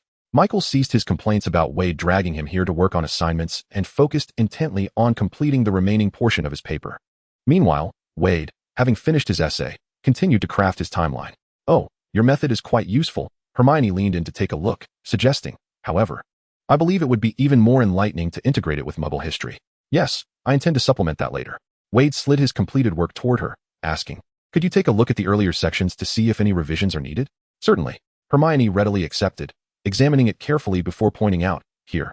The exact date of the wand's inception is unknown. Milena Sim's significant contributions include the discovery of the magical properties of 18 types of wand wood, the proposal of the wand compatibility theory, and the Sims formula." She extracted a book from her pile, flipping through its pages. In 382 BC, the Ollivander family began crafting wands, and to this day, they remain the finest wand makers. "I believe this is also a key point." With a quill flying swiftly across the parchment, Mrs. Pants occasionally cast vigilant glances in their direction, seemingly poised to expel them at the slightest hint of noise. As Michael, pressed for time with his paper, sensed his own insignificance growing, he quietly extracted a sheet of paper, preparing to copy the modified timeline of magical history from Veyd. Suddenly, his eyes brightened, and he nudged Veyd with his elbow, whispering, "Look." There stood Theo at the library entrance, peering in, likely just returning from herbology class, still bearing the soil of the greenhouse, which had prompted Madame Pants to deny them entry. Upon meeting the gaze of Veyd and Michael, Theo cheerfully waved, signaling them to come out. Veyd bid farewell to Hermione, and together with Michael, they gathered their belongings to leave. Observing Ryan and Theo at the door, both looking quite muddy, he inquired, "Is there something urgent?" The two Hufflepuffs exchanged a glance, and Ryan gestured with his chin, indicating that Theo should speak, as it was he who had approached Professor Sprout. With a grin, Theo replied, "Veyd, didn't you mention this morning that you wanted to find a quiet place to practice spells?" Professor Sprout, our head of house, is quite approachable. After class, I stayed behind to assist her, and, mustering my courage, I inquired. Chapter 12, A Fresh Start. "You asked the professor?" Michael exclaimed in surprise. "After attending Professor Snape's class, you dared to approach a professor?" Theo chuckled. Professor Sprout is different. She is particularly kind. Besides, I thought it better to seek the professor's permission rather than practice in secrecy. Practicing spells is hardly a wrongdoing. And then, did Professor Sprout provide us with a space? Veyd asked. Indeed, Theo nodded. An abandoned classroom. Professor Sprout assured me it would meet our needs. What are we waiting for? Let us go. I've longed to escape this stifling library. Michael exclaimed with glee, just as Veyd was about to leave. He turned back to glance at the vast library where Hermione sat alone, engrossed in her reading, appearing rather solitary. Veyd recalled that, at this hour, Hermione seemed to have no friends. Wait a moment, he said to the others, I'll invite someone. He gently tapped the books on the table twice. And Hermione looked up to see Veyd smiling at her. Hermione, we're heading out to practice spells. Would you care to join us? Hogwarts, the earliest established school of magic, once accommodated all underage wizards across Europe. However, as other magical institutions emerged and many wizards chose to migrate to America, their children began attending Ilvermorny. As they ascended the stairs, Theo panted. Thus, Hogwarts can normally accommodate 1,000 to 2,000 students and hundreds of professors. Yet now, there are merely 200 to 300, leaving many classrooms idle. For the safety of the students, the school has concealed most of the abandoned classrooms. Professor Sprout informed us of an unused classroom for charms, which should be quite spacious. Ryan added, it's located behind the portrait of Miss Claudia, who holds an umbrella on the 3rd floor. The group traversed the corridor for a while, eventually discovering the portrait near the West Tower. On the verdant expanse of the meadow, a gentle breeze wafted through the air. A golden-haired maiden, holding a white umbrella adorned with pink accents, gazed wistfully into the distance. Her profile turned towards the gathering. Lien, wielding his wand, rapped 3 times against the left side of the portrait, intoning the incantation, Sunshine, Golden Daisy. The maiden lifted her skirt and stepped aside as the portrait swung open, allowing several individuals to enter in succession. Once the portrait closed, the golden-haired girl shifted her umbrella, and a soft rain began to patter down from the image. The classroom, seemingly neglected for an eternity, was cloaked in a thick layer of dust, with desks and chairs haphazardly strewn about, accompanied by a scattering of old tomes and discarded parchment. Against the wall stood a row of wooden shelves, barren and marred in several places. In the corner lay a collection of targets used for spell practice, most of which were also in disrepair. Well, it appears we must first tidy up before we can practice, Hermione declared, rolling up her sleeves. Who will fetch a basin of water? I will. Theo volunteered eagerly, raising his hand. I'll go find some cleaning supplies. Why not enlist the help of the house elves to tidy up? Michael remarked languidly. You do know that Hogwarts has a cadre of house elves, right? Lien had already bent down to right a fallen chair. Just a moment, everyone, he said. Wait a moment. Veyd interjected, halting Theo as he prepared to leave. Since we are here to practice spells, why don't we start by cleaning this classroom? What? No way. Michael exclaimed incredulously. Let us freshen it up and restore it to its former glory, starting with these 2 spells, Veyd suggested, glancing at Lien. To rearrange the desks and chairs, we can only use the levitation charm. All right, it's a monumental task, but it sounds rather enjoyable, Theo chuckled.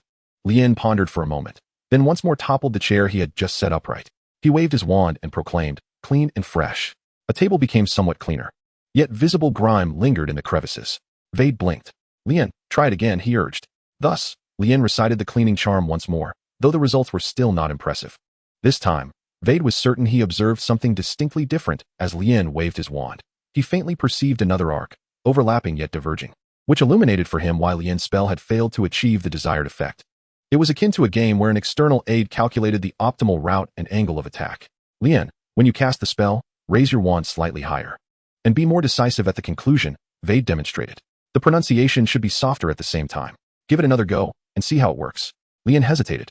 Perhaps due to Hufflepuff's inherent trust in Ravenclaw's intellect, he refrained from voicing any objections and instead followed Veyd's revised instructions, waving his wand, clean and fresh.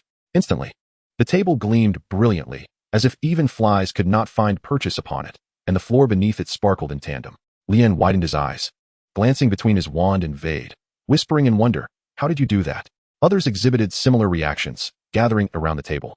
Theo even bent down to touch it, exclaiming, Ryan, I had no idea. You are truly a genius at spellcasting. No, it's not because of me, Ryan replied, somewhat bewildered. He waved his wand again. But his tumultuous emotions led to a less impressive result than before. Veyd remained silent. He attempted to spell himself, but failed to see any additional arc. Much like how his eyes could discern the names above others' heads, yet remained oblivious to his own. However, his experience guiding Ryan allowed him to recognize the correct approach, resulting in flawless spellcasting with an even broader range of effect. Contemplating for a moment, Veyd encouraged the others to use the cleaning charm, and, as expected, They once again observed the delicate golden arcs. Even Hermione's spell was not without flaw, though it was closer to perfection than the others. He guided them methodically, helping each spell approach mastery. Throughout this process, his own understanding deepened, and eventually, with a mere flick of his wand, he could cast the cleaning charm perfectly without uttering the incantation. If his latent abilities had a name, Veyd fancied he had become a proficient teacher, able to discern which students were earnest and which were merely going through the motions. Even amidst a group casting spells simultaneously, he could identify the diligent from the indifferent. In one-on-one instruction, he made targeted adjustments, enabling his peers to master spells in the shortest time possible. Unfortunately, his latent abilities remained a taciturn entity, and he was unsure if there were undiscovered functions awaiting exploration, leaving him to navigate this journey gradually.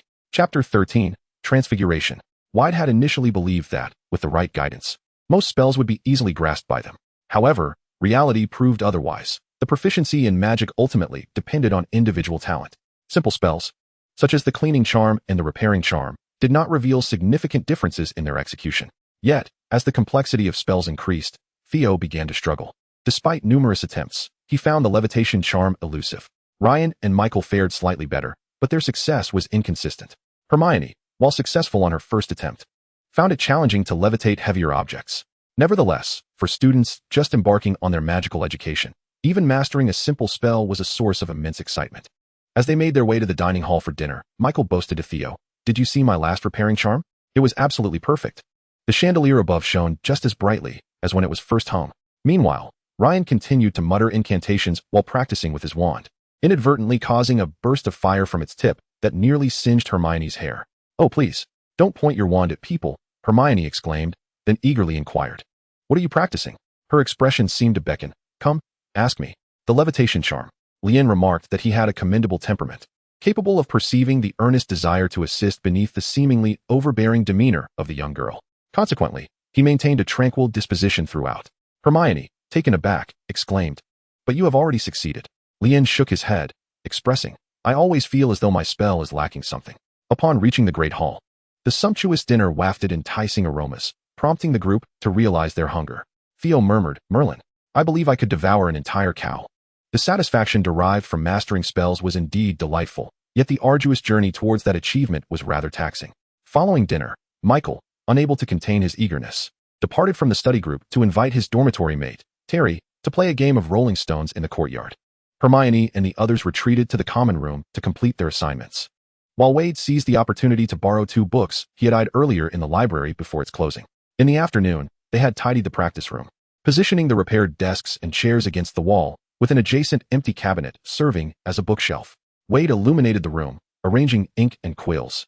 Outside the window, the joyous shouts and laughter of young wizards resonated, while Veyd delved into his reading. Magical theory. The arbitrary alteration of the deepest secrets of the source of life necessitates that the essence of the self be prepared to bear the most extreme and perilous consequences. Analysis of the operational principles of basic spells. Magic is a manifestation of a wizard's will. Young wizards, whether to impress their peers or to acquire formidable power, are often more readily captivated by flashy and wondrous spells, willing to devote considerable time to practicing advanced incantations, while dismissing the complex, convoluted, and tedious theoretical texts.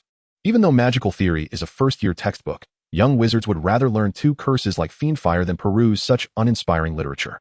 However, Veyd was different, perhaps due to his previous life, where his teachers repeatedly emphasized the importance of understanding essence, principles, and patterns. He was able to transcend the myriad variations of exam questions and escape the confines of rote memorization, achieving high scores without excessive practice. He could also adeptly tackle novel question types, embodying the essence of efficient learning. It is essential to know not only the what but also the why. This study habit had earned Veyd the reputation of a scholarly prodigy in his former life, allowing him to maintain a balance of early rising and gaming, while consistently ranking among the top students amidst countless others who toiled late into the night. In this new life, Veyd upheld the same habits, believing that whether in science or magic, and irrespective of having a golden finger, a solid foundation would undoubtedly provide significant and remarkable assistance in his studies. The defense against the dark arts class proved to be even more dismal than anticipated. Veyd had initially heard that Professor Quirrell was an exceptionally intelligent Ravenclaw who had taught Muggle studies at Hogwarts a year prior. Young and handsome, with a wealth of knowledge, he was quite popular among the students. Veyd assumed that even with Voldemort's presence lurking behind him, his intellect would not have dissipated, and his classes should still impart valuable knowledge. However, the The reality was that Kiro delivered his lectures in a monotonous manner, his speech disjointed and unclear, rendering it nearly inaudible from a distance. When one drew closer, the overpowering scent of garlic emanating from him left the nearby Slytherins grimacing in discomfort, empathizing with his plight. Veyd could comprehend his condition. Who could prepare adequately when an exceedingly malevolent spirit was parasitically lodged within one's mind? Yet understanding did not equate to acceptance. During the second defense against the dark arts class, Veyd chose a seat at the back to focus on self-study. Transfiguration is the most intricate and perilous spell within your Hogwarts curriculum. Any mischief in my class will result in immediate expulsion, with no chance of return. Professor McGonagall declared sternly during Transfiguration class.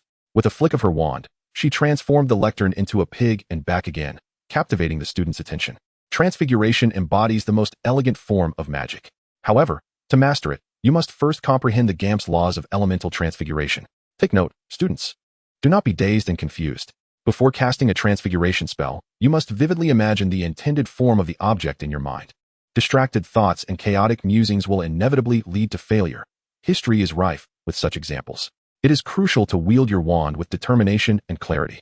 Initially, you must articulate the incantation clearly, but proficient wizards can accomplish transfiguration without verbalizing the spell. Incomplete transformations are irresponsible and perilous, particularly in the realm of biological transfiguration. This entails 3 theoretical principles of transfiguration. A failed transformation can result in dire consequences. For instance, a few years ago, a French wizard faced severe repercussions due to a botched transformation. Should a transformation fail, you must immediately revert to the original form. The incantation is return to original form. Now, practice it with me. Veyd diligently recorded at least 13 inches of notes on parchment, practicing the incantation, return to original form, multiple times before Professor McGonagall permitted them to commence genuine practice in transfiguration. She distributed a matchstick to each student, instructing them to transfigure it into a needle. Some students loudly recited the incantation, poking the matchsticks without any change occurring.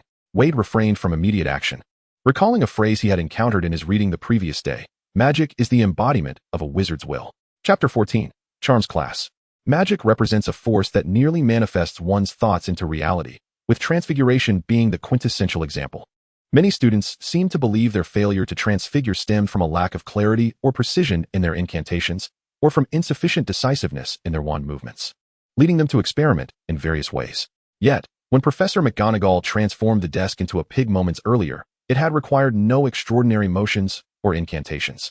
Merely a gentle tap of her wand had sufficed. Veyd raised his wand, directing it towards the matchstick. His mind was flooded with vivid imagery, unwavering conviction, and unshakable confidence. Should the concept of the needle remain nebulous in his mind, or if he entertained doubts such as, is this truly achievable? I cannot do it. I will surely fail at the outset. Then success with the incantation would be elusive. The wand serves as a conduit for the wizard's internal magic, rendering the power more obedient and tranquil. The incantations, gestures, and magical rituals act as instruments to reinforce belief, akin to self-hypnosis for the wizard. A truly skilled sorcerer can alter the fabric of reality with mere intention, devoid of any superfluous embellishments. Excellent, Miss Granger. Professor McGonagall suddenly praised. A noticeable transformation indeed. Gryffindor earns a point. The surrounding students craned their necks to gaze upon the scene, where Hermione's matchstick had not only sharpened to a fine point, but had also taken on a hue reminiscent of silvery white, resembling a needle. The brown-haired girl struggled to suppress her excitement, her eyes shimmering with delight. Miss Granger, would you care to demonstrate the transfiguration process once more for the class? Professor McGonagall suggested. Before she could finish her sentence, a wave of astonishment erupted from the other side of the classroom. Weasley's matchstick had suddenly elongated and sharpened, the tapered end adorned with tiny holes, gleaming with a metallic sheen. Professor McGonagall hurried over, suspending the needle with her wand for a meticulous inspection, a smile of satisfaction gracing her features. A splendid transformation. Ravenclaw earns 3 points. She reverted the needle to its original form, inviting the young wizards to gather around for Weasley's demonstration. Under the watchful eyes of the class, Weasley softly uttered the incantation, giving a gentle flick with his wand. The matchstick swiftly elongated and changed color, and in an instant, a slender silver needle appeared upon the desk. The collective gasp from the class resonated in unison. Weasley lifted his gaze, meeting Hermione's eyes, which were tinged with a hint of envy, before glancing at a boy with tousled black hair who smiled amicably, his eyes sparkling with wonder and admiration. Beside him, a freckled boy with red hair wore a rather bewildered expression. It was said that Ravenclaw was the most intelligent house. As class concluded, Weasley overheard Ron, the red-haired boy, conversing with Harry. I think I understand a bit now. Following Transfiguration, the next class was Charms. with only a 10-minute interval to switch classrooms. Once Professor McGonagall assigned homework, the group hurried towards the charms classroom, which was once again a joint session for Ravenclaw and Gryffindor. Hermione disregarded the house division and sat directly beside Weasley, inquiring, "Do you have any plans after class?" "I'm heading to the practice room," he replied. "Great," Hermione sighed with relief. "I intend to continue practicing transfiguration there as well. How did you manage to succeed so effortlessly? Any tips?" "The key is to firmly believe that you can achieve it. That is of utmost importance," Weasley began, but before he could elaborate, Professor Flitwick entered the room. Professor Filius Flitwick, the charms instructor and head of Ravenclaw House, stood at a mere meter tall, akin to a child of 3 or 4 years. Yet he possessed long white hair and a fluffy white beard, to impart knowledge to students whose stature surpassed his own. Professor Flitwick had piled a thick stack of books on his lectern, forming a makeshift staircase up which he climbed to the pinnacle. Amidst the students, a few stifled giggles escaped. All right, children," he said, wielding his petite wand with his small palm. "Perhaps some of you ponder why this diminutive teacher is tasked with your instruction?" Many students erupted into hearty laughter at the professor's self-deprecating remarks, evidently unperturbed by the jest directed at him. "What can he possibly teach me?" Professor Flitwick mused, waving his wand, causing a flurry of small birds to emerge from its tip, circling above the students' heads. With another flick, 2 books sprouted slender arms and legs resembling bamboo shoots and began to dance gracefully in midair. The students applauded enthusiastically, thoroughly enchanted. Though merely 2 minutes had passed, they had already developed an affection for the diminutive professor. He was neither timid like Quirrell, dull like Binns, nor intimidating like McGonagall or Snape. The Ravenclaws could not help but feel a surge of pride, thinking, "Our head of house must be the finest professor at Hogwarts." Thank you for your applause," Professor Flitwick said in a gentle voice. "I believe that charms is the most fascinating subject. A wizard who cannot cast spells cannot truly be called a wizard. However, before we commence our lesson, I must take attendance to familiarize myself with my delightful students." As he called the roll from the roster, all proceeded smoothly until Harry Potter. Before a response could be uttered, the professor emitted a shriek and tumbled down from the heap of books with a thud. The students were momentarily stunned, exchanging bewildered glances, with many turning to the dark-haired boy. Harry, feeling somewhat awkward, raised his right hand and hesitantly called out to the vacant stack of books, "I'm here, Professor."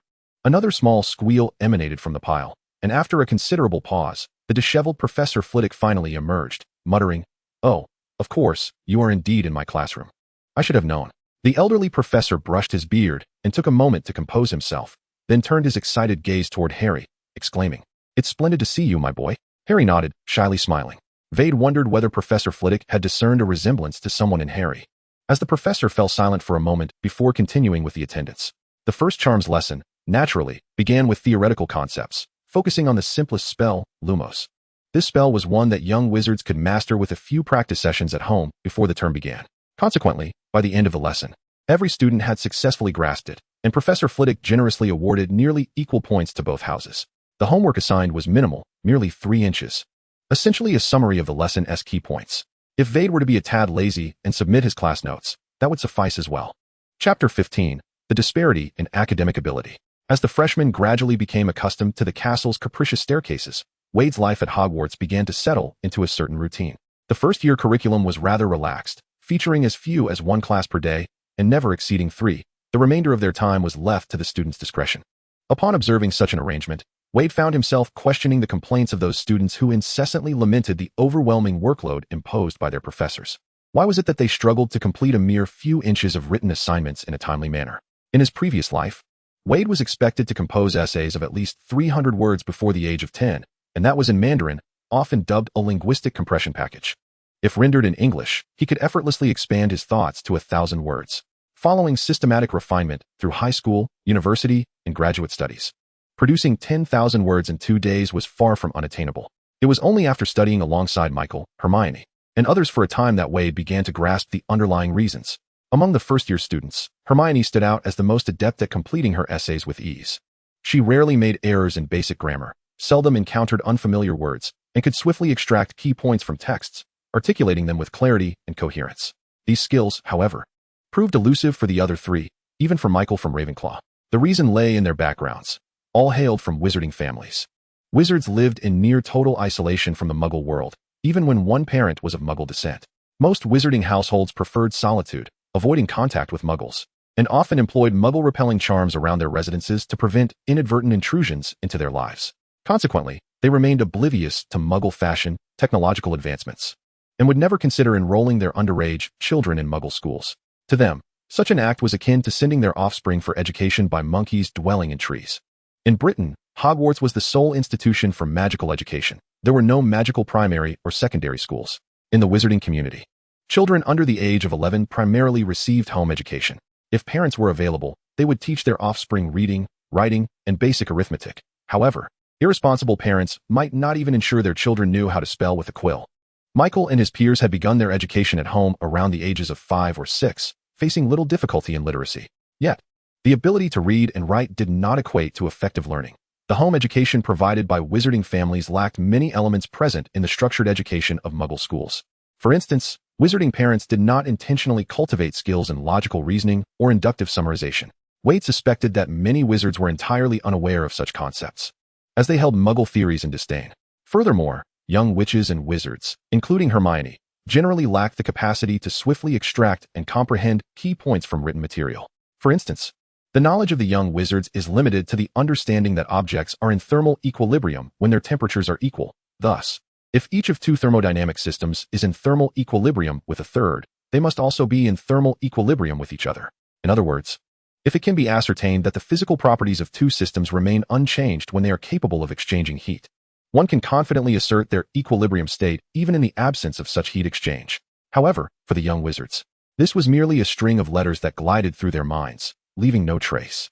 Hermione, with her formidable memory, could memorize everything and gradually comprehend the material by comparing different sources. In contrast, most young wizards found themselves bewildered, jotting down incomprehensible notes, and hastily submitting assignments in the hope that their professors would show leniency. Moreover, at the tender age of 11, having been distanced from their parents to attend boarding school, the oversight by the professors was not stringent. Even the notoriously strict Professor McGonagall or Professor Snape would not concern themselves with whether the young wizards were sleeping in their dormitories or playing games in the common room during unscheduled hours. This lenient environment posed a significant challenge to the self-discipline of minors. Laziness and playfulness are inherent human traits. While the pursuit of knowledge is intriguing to only a select few, such as Hermione and Veyd, in a mere fortnight, the two distinguished themselves among the first-year students. The difference lay in Hermione's stringent self-expectations and her insistence on integrity, firmly rejecting any form of academic dishonesty. Conversely, Veyd was unconcerned about others copying his work. While immersed in his studies and practicing spells in the study room, he never compelled others to share his diligence. Veyd understood the lethargy that often accompanies adolescence. He had once been in their shoes. In this life, he exerted himself more than others, not out of a love for learning, but out of a passion for magic. To him, magic was not an innate and taken-for-granted ability. Thus, he cherished the opportunity more than anyone else at the school. As he practiced close to curfew, Veyd hurried back to the Ravenclaw Tower. The corridors outside were eerily silent, as if all were in slumber. Yet, upon entering the common room, he felt the hour was still early. Hogwarts enforced a curfew but did not impose a lights-out policy. Students could remain in the brightly lit common room all night if they so wished. At that moment, the Ravenclaw common room was bustling with students of various years, couples in love whispering sweet nothings on the sofas, bored young wizards engaging in wizard chess at the round tea table, and upperclassmen diligently completing their assignments. Though the room was filled with people, it did not feel noisy. The Ravenclaws conversed in hushed tones. A cluster of 7 or 8 individuals gathered on a sofa by the fireplace, occasionally punctuated by the light laughter of girls. Veyd glanced in their direction before, indifferent to their merriment, he settled into a secluded corner, engrossed in his book while taking notes. In the midst of the gathering, Michael, noticing the situation, exchanged a few cheerful words with a girl beside him before taking a seat next to Veyd. Studying this late again? Michael leaned against the table and remarked, Veyd, we've barely been in school for a month, and you've nearly completed the entire first-year curriculum. What will you do with the remaining time? I mean, you might be overexerting yourself. It's important to relax occasionally. Veyd, my friend, do you have any idea how many girls are eager to get to know you? He raised an eyebrow towards the fireplace, eliciting a ripple of light laughter among the girls. Veyd paused, his feather quill resting, and gazed quietly at Michael with his gray eyes, asking, I don't know. But Michael, do you realize how long we can stay at Hogwarts? What? Michael responded, bewildered. The Hogwarts curriculum spans 7 years. But if a student fails any subject in their ordinary wizarding level exams, they must leave after the 5th year. Michael could not fathom why Veyd would inquire about such a universally known fact. 7 years, Veyd said with a hint of sorrow. There are only 52 weeks in a year, and after excluding summer and Christmas breaks, we only have around 38 weeks in school per year. That totals merely 266 weeks for 7 years. Michael pondered for a moment. Indeed, that was correct. So, thus, even if I could master a book a week. That would only amount to 266 books over 7 years. But how many books are there in the Hogwarts library? Thousands. It's akin to a treasure vault overflowing with riches, left open for you to take as you please. Yet you merely exit with a small bag of galleons after a cursory glance. Don't you feel that essay pity? Michael found Weyd's argument compelling, and a sense of urgency kindled within him. Moreover, Weyd continued, within these 7 years, these 266 weeks, we are in the safest place in the world, able to consult the greatest living wizards at any time. Professor McGonagall, one of the only 7 animagi since the 20th century, teaches us transfiguration. Professor Flitwick, the champion of the dueling championship, instructs us in charms, and Professor Snape, the potions master, guides us in potion making. Although the defense against the dark arts professor may be lacking, where else could you find such an exceptional learning environment outside of Hogwarts? Once we graduate and face complex magical or potion-related issues, who will be there to selflessly mentor you, guiding you hand in hand through the intricacies? When you later aspire to learn powerful spells but find no avenues for guidance, won't it be too late to reminisce about the library at Hogwarts? Not only Michael, but also the surrounding students, who had fallen silent at some point, could not help but nod in agreement. So, Michael, Weyd asked solemnly, do you still believe that dedicating only 1/7 of our time to studying a mere 8 books will suffice? Completely convinced by Weyd's rationale, Michael vigorously shook his head, struggling to articulate his thoughts, but feeling a twinge of anxiety at the 2 weeks he had already squandered. He promptly ceased his chatter with the girls and retrieved the beginner's guide to transfiguration, which he had carelessly tossed aside, and began to study earnestly. For a brief moment, the Ravenclaw common room fell into a hushed silence, broken only by the rustling of pages and the delicate scratch of quills on parchment. 2 fifth-year students, who had hastily returned just before curfew, were momentarily convinced that Professor Snape had invaded their sanctuary, prompting them to tiptoe back to their dormitory with bated breath. At the dining hall during supper, an unsettling atmosphere enveloped the room. Something's amiss, Fred. Indeed, it is quite peculiar, George. The red-haired twins exchanged knowing glances, and in unison, they reached out and seized a nearby Ravenclaw student, pressing him down onto their house table before he could utter a cry of surprise. What do you two want, Weasleys? The pinned Ravenclaw protested irritably. I have no time for your pranks. Huh, what? Ron, oblivious as he munched on a chicken leg, looked up in confusion. None of your business, little Ronnie, Fred retorted, shoving his brother's head back down. The twins then flanked the Ravenclaw boy, inquiring, Davis, what on earth is going on with Ravenclaw lately? You're reading during meals, clutching books while walking, and even during lunch breaks. I scarcely see any of you around. You haven't even been as enthusiastic about Quidditch practice. And you didn't even go out on the weekend. Since when have you been so enamored with reading? George added. Seriously, has Snape slipped you some sort of potion? Perhaps an infatuation with learning? The mere thought of Professor Snape associated with a love potion, fragrant and pink, made Roger Davis shudder. Enough with the nonsense. Snape would never use a love potion. Wait, do such things even exist? We simply came to a realization about the brevity of life and the even shorter span of time available for learning. Huh. The Weasley twins stared at him in bewilderment. Roger took a deep breath, regarding the twins with earnestness. Fred, George, do you understand how long we can remain at Hogwarts? Fred instinctively reached out to check his forehead for fever. I'm not delirious, Davis exclaimed, swatting Fred's hand away. He earnestly elaborated on theories regarding the 266 weeks available, the countless tomes to be explored, and the futility of neglecting one's studies when surrounded by such treasures. Having concluded his passionate discourse, Davis returned to the Ravenclaw long table to enjoy his dinner. The Weasley brothers exchanged glances, and even Harry and Ron, who had been preoccupied with their meals, found themselves caught in the current of this unexpected fervor. A quiet dedication to learning began to weave itself through the halls of Hogwarts. Of course, most students would only exhibit a fleeting enthusiasm. For instance, Ron managed to complete his History of Magic essay before succumbing to the allure of his animated wizard chess pieces, while the twins continued to devote the majority of their time to pranks and the study of magical tricks. Yet, amidst this, there were those who, inspired in secret, began to strive for excellence. Michael was one such intermittent achiever. He possesses a sharp intellect, yet lacks diligence. At times, he is influenced by Weyd to exert himself for a brief period, but he is soon captivated by more intriguing pursuits, such as manipulating tiny paper figures through magic to engage in combat, or discussing music and fashion with attractive girls. In the practice room, the majority of the time is occupied by Weyd, Hermione, Theo, and Ryan. Occasionally, Professor Sprout from Herbology drops by, perhaps concerned about the potentially perilous activities they might be undertaking. Upon witnessing the arrangement of the practice room and the fruits of their labor, she praised them profusely, awarding each house an additional 5 points, and expressed her willingness to assist students with any inquiries during her free time, eager to clarify their doubts. Professor Sprout is truly a gentle and amiable witch who almost never discriminates against students based on house affiliation, reserving her favoritism only for those exceptionally gifted in herbology. Shortly thereafter, she recommended a Gryffindor student, Neville Longbottom, to their study group. The round-faced boy, earnest and unassuming, demonstrated considerable clumsiness in his studies, learning spells at a slower pace than anyone else. Nevertheless, he exhibited great determination and was never confrontational, quickly integrating into their small circle. On a weekend evening, a notice posted on the common room bulletin board stirred excitement among all first-year students. Next week, they would commence flying lessons. Chapter 17, Flying Lessons. Flying has long been humanity's greatest aspiration, and Veyd is no exception. To him, one of the most significant advantages of learning magic is the ability to soar freely through the skies. Of course, one can ascend to the heavens in an airplane, which is undoubtedly more comfortable than riding a broom or a winged horse. However, there is no denying that the latter is far cooler.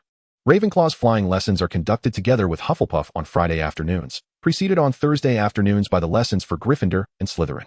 From Monday onward, all first-year students enthusiastically discussed flying, and Michael was no different. Did you know? The most thrilling experience I ever had was diving off a cliff on a broom. Racing against an eagle, he boasted, a sausage skewered on his fork. We plummeted from a height of 1,300 meters, finally hovering just 15 centimeters above the ground. The grass was almost brushing my nose. Isn't that incredible? Theo at the neighboring table, taken in by the tale, exclaimed, Michael, you should join the Quidditch team. You'd surely excel at the Wronski feint. Many renowned players cannot even manage that. Michael's face flushed slightly, and he maintained his bravado, responding, well, of course. I must say, once Professor Flitwick witnesses my exceptional performance in flying lessons, he might just invite me to join the Quidditch team ahead of schedule. Absolutely. You're a genius, Theo exclaimed loudly. Michael's cheeks turned a deeper shade of red. At the long table, some older Ravenclaw girls giggled softly at Michael's expense, clearly seeing through his fabrications. To mask his embarrassment, Michael turned to Veyd and asked, do you need me to provide you with some flying tips in advance? Just in case you feel nervous when you mount your broom. In this realm, I am indeed an expert. I was soaring upon a broom even before I could take my first steps. Is that truly the case? I believe we could benefit from some guidance. Hermione hurriedly approached Neville and took a seat beside him, cradling a stack of books including Quidditch through the ages. The Wonder of the Wigton Wanderers, and he flies like a madman. You borrowed so many books? Veyd inquired, astonished. Yes, but they offer little assistance. Hermione placed the books on the table, her agitation evident as she remarked, these tomes predominantly discuss Quidditch, this brutish sport, without providing any insights on how to achieve a smoother flight.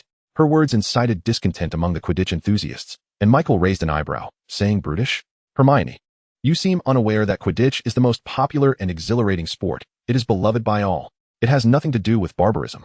In fact, it seems you do not comprehend its wild allure at all. Is that so? Hermione retorted without hesitation, yet it has led to the golden snidget becoming a protected species, teetering on the brink of extinction. Quidditch is not to blame, Michael exclaimed, before curiously asking, what is a golden snidget? It sounds somewhat like a golden snitch. It is a small, agile bird, Veyd interjected, having read that part previously. In earlier Quidditch matches, a golden snidget would be released, and the game would conclude when the team's seeker caught the bird. Consequently, the population of golden snidgets dwindled from being as common as sparrows to an alarming scarcity, necessitating the establishment of reserves to prevent their complete extinction. Although the golden snitch was later invented to substitute for the golden snidget, some Quidditch teams in certain countries seem to retain the old customs. Thus, even to this day, the golden snidget remains a protected species. Exactly, Hermione declared, her chin held high. Therefore, this sport of Quidditch is founded upon the lives of countless golden snidgets, making it a savage pursuit. Alas, few now pay heed to the plight of the poor golden snidget, cheering instead for a sport that can lead to fatality. Completely forgetting the reason she had taken a seat at the table, the girl indignantly departed with her books, leaving the remaining boys exchanging bewildered glances. After a moment of silence, Neville timidly spoke up. So, is there still flying instruction available? He frowned, adding, I have never flown before. My grandmother would not allow me near a broom, not even a toy one. Ah, of course, Michael replied enthusiastically. Riding a broom is quite simple. You merely grasp the handle with your hands and push off the ground with your feet to ascend. Maintaining balance is paramount, and you must be agile when turning. Various models of broomsticks differ significantly. The public brooms provided by the school are fortunate to be a shooting star, but currently, the finest is undoubtedly the Firebolt 2000. Michael's flying instruction consisted of merely a few sentences, with the remainder of his discourse devoted to extolling the virtues of the Firebolt series. Theo was thoroughly supportive, believing every word. Meanwhile, Neville, with wide, round eyes, endeavored to absorb all that was said, but in the end, His paper bore only a few lines. Grip the handle. Push off the ground. Maintain balance. Lion discreetly confided in Veyd. I am certain that Michael has only ever ridden a toy broom. What makes you say that? Veyd inquired. Have you ever ridden a real one? I have not, as my mother forbade it, deeming it too perilous, Lion replied. However, my father possessed a comet. He once held me aloft as we soared through the skies. He remarked that for a novice, simply managing to sit steadily atop, it was commendable. And one must not rush to fly, for the speed of a flying broom far surpasses that of a toy broom, with no altitude restrictions. Observing Michael's animated demeanor, he shook his head slightly. There is nothing to worry about, Veyd reassured him. The professor is present. Although he had little recollection of the intricate plot of Harry Potter, he remembered Neville's remarkable performance during the climactic battle. What calamity could possibly arise during an ordinary flying lesson? Indeed, he recalled that there was a storyline involving a flying class. Veyd stroked his chin, striving to excavate useful fragments from his memory. Wasn't it that Neville was bullied by Draco, and then Harry Potter stood up for him? It must have been something along those lines. On Thursday afternoon, Ravenclaw had only one shared charms class with Slytherin. After the lesson, the Slytherins eagerly rushed to the lawn, the designated area for the flying class. The Ravenclaws, having no further classes, decided to join the throng. Rarely did Veyd follow the crowd, but this was a flying lesson, after all. Students clustered in small groups along the corridors, straining their ears to eavesdrop on Madame Hooch's instructions, hoping to glean some knowledge before the official lesson the next day, thus avoiding embarrassment. Before long, they witnessed Neville. Indeed, it was Neville, launching into the sky like a cannonball while the others remained grounded. A cacophony of terrified screams erupted from the sky, and suddenly, a figure plummeted downwards, not affording anyone time to react before crashing violently into the bushes below. A profound silence engulfed the crowd. Chapter 18, The Infirmary. Is he dead? A girl whispered in terror. The Ravenclaws, who had witnessed the event unfold, were instantly gripped by an immense fear of flying lessons, particularly Michael, who had been chattering incessantly before. His face turned ashen as he gazed at the figure lying in the underbrush, his voice trembling. Is it my fault? Veyd patted his shoulder, offering reassurance. It should not be too serious. He did not land head first. Michael swallowed hard, speechless. Fortunately, Madame Hooch rushed over to assess the situation and soon helped Neville to his feet. Thank goodness, the boy appeared to have only a peculiar wrist injury. Madame Hooch guided him toward the infirmary, issuing stern warnings to the other students to remain still. Wait, Michael implored, let us go see Neville. Veyd glanced at the other students, who stood frozen in shock on the grass, then nodded in agreement. The two swiftly navigated the corridor, racing toward the infirmary. A flying lesson, indeed. Through the door, they overheard Madame Pomfrey, the school nurse, express her indifference. Every year at this time, a first-year student manages to get into some sort of mishap. I cannot recall a single year that has passed without incident. Veyd gently pushed the door open, and Michael was the first to peek inside. There sat Neville, weeping on the infirmary bed, while Madame Pomfrey gently shook her wand, examining his arm, the tip of it shimmering with feather-like light. This student is now in your care, Madame Hooch said anxiously. There are still over 20 students on the lawn left unattended with their brooms.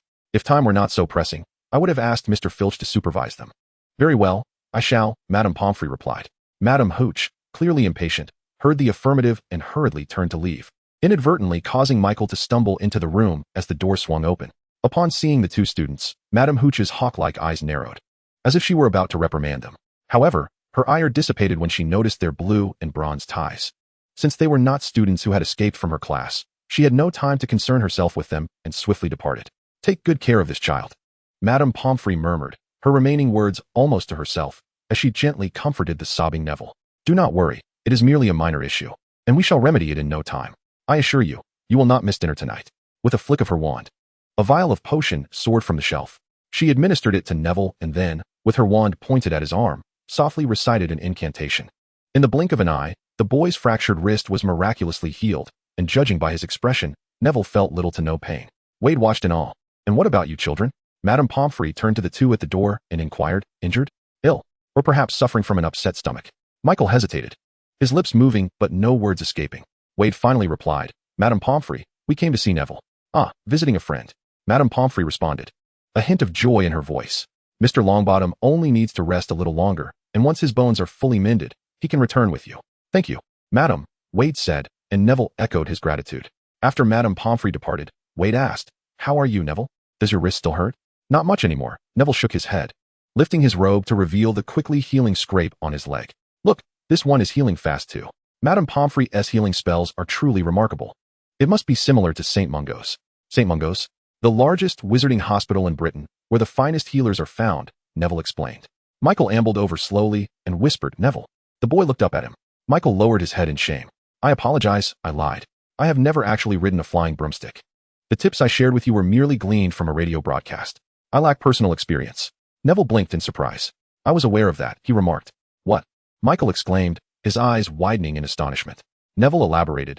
Hermione mentioned that if you had often ridden a broom before, you wouldn't be so excited about flying lessons. Michael's face flushed crimson as he realized that his earlier bluster had been seen through by everyone. But Hermione also said, Neville continued, that what you shared was accurate. The books affirm the same. However, flying is not a skill that can be mastered through theoretical knowledge alone, is it? For reasons unknown. Michael suddenly felt a surge of emotion, as if tears were imminent. Veyd watched this exchange with a gentle smile.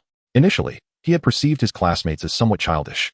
But at that moment, he sensed the potential for genuine friendship among them. Although Madame Pomfrey had swiftly treated Neville's wrist, the healing process would still require considerable time.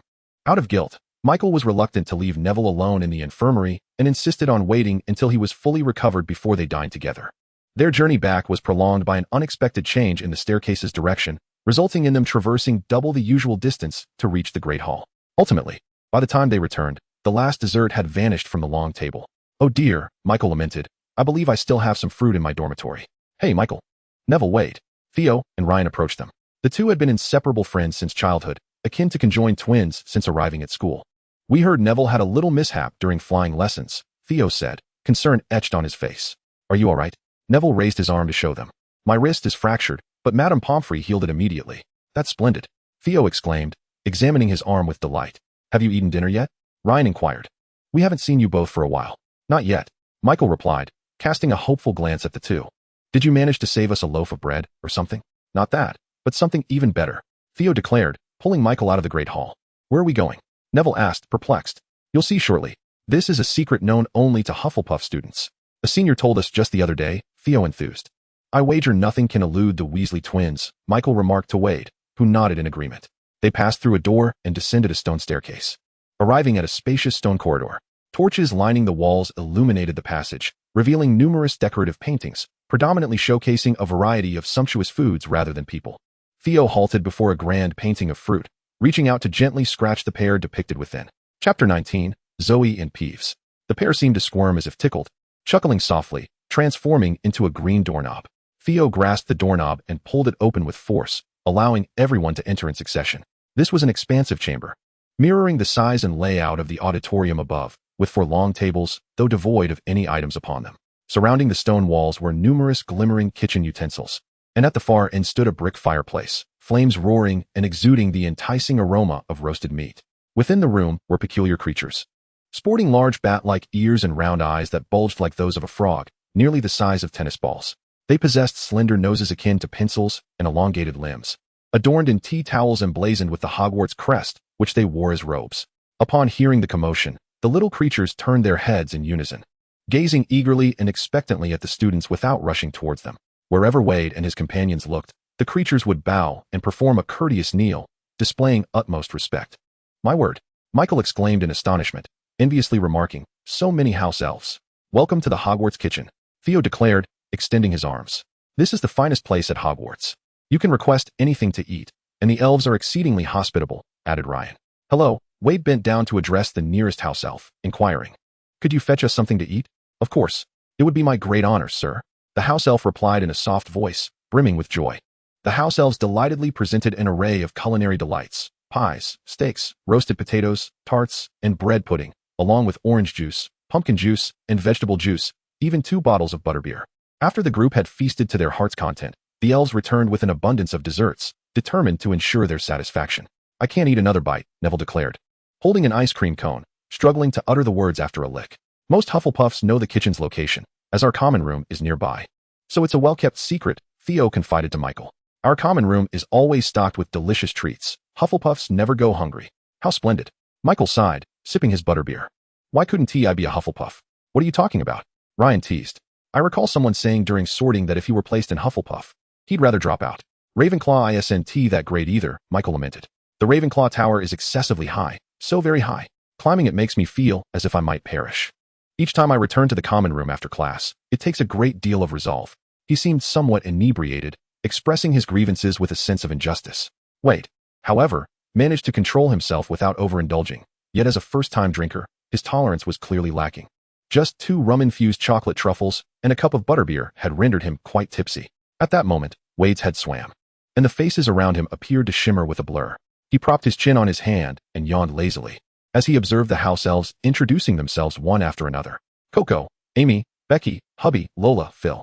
The utterance of their names by the wizard seemed to be a great honor for the elves, who lined up to share their names with Veyd, as if participating in some solemn ceremony. Zoe, are you a girl? Veyd recognized the first house elf who had spoken to him. To be frank, all the elves bore the wrinkled visage of octogenarians, and aside from their names, it was impossible to discern their gender from their appearance or attire. Yes, Mr. Gray, Zoe replied, nervously twisting her fingers. Do you also assist us with cleaning our rooms and doing the laundry? Veyd inquired.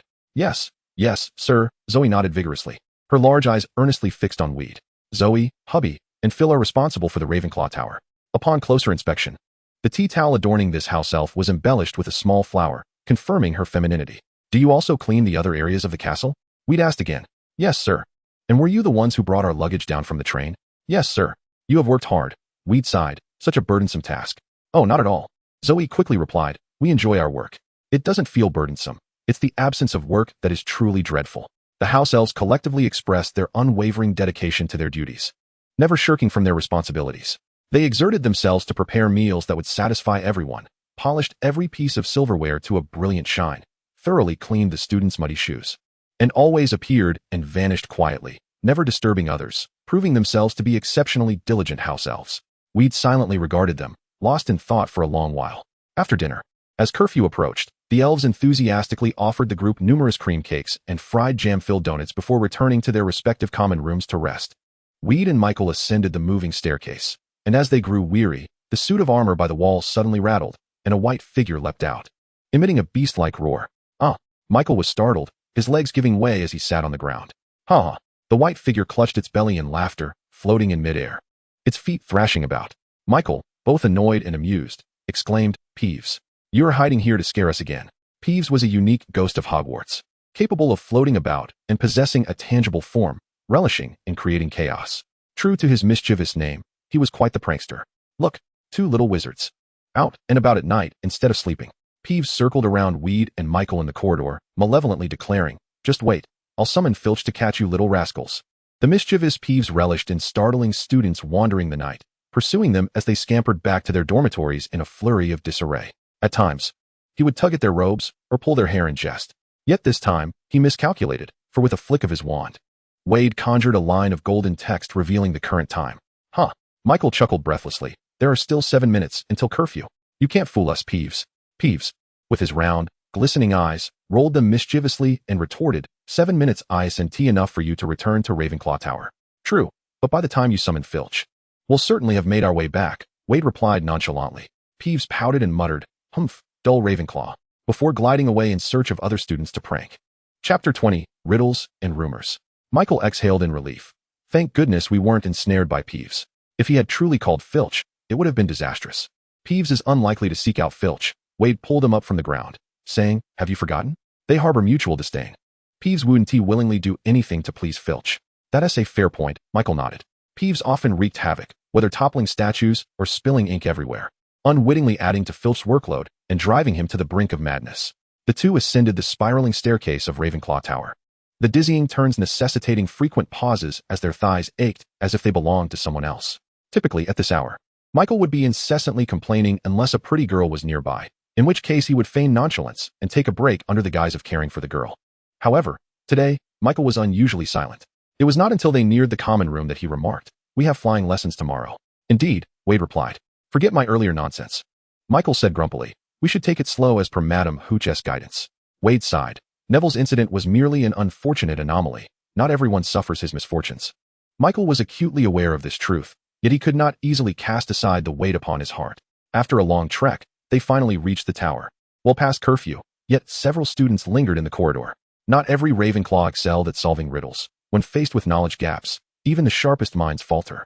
Thus, it was common to see over 20 students outside the common room, deliberating on the day's queries. Veyd approached and knocked on the bronze knocker on the wooden door.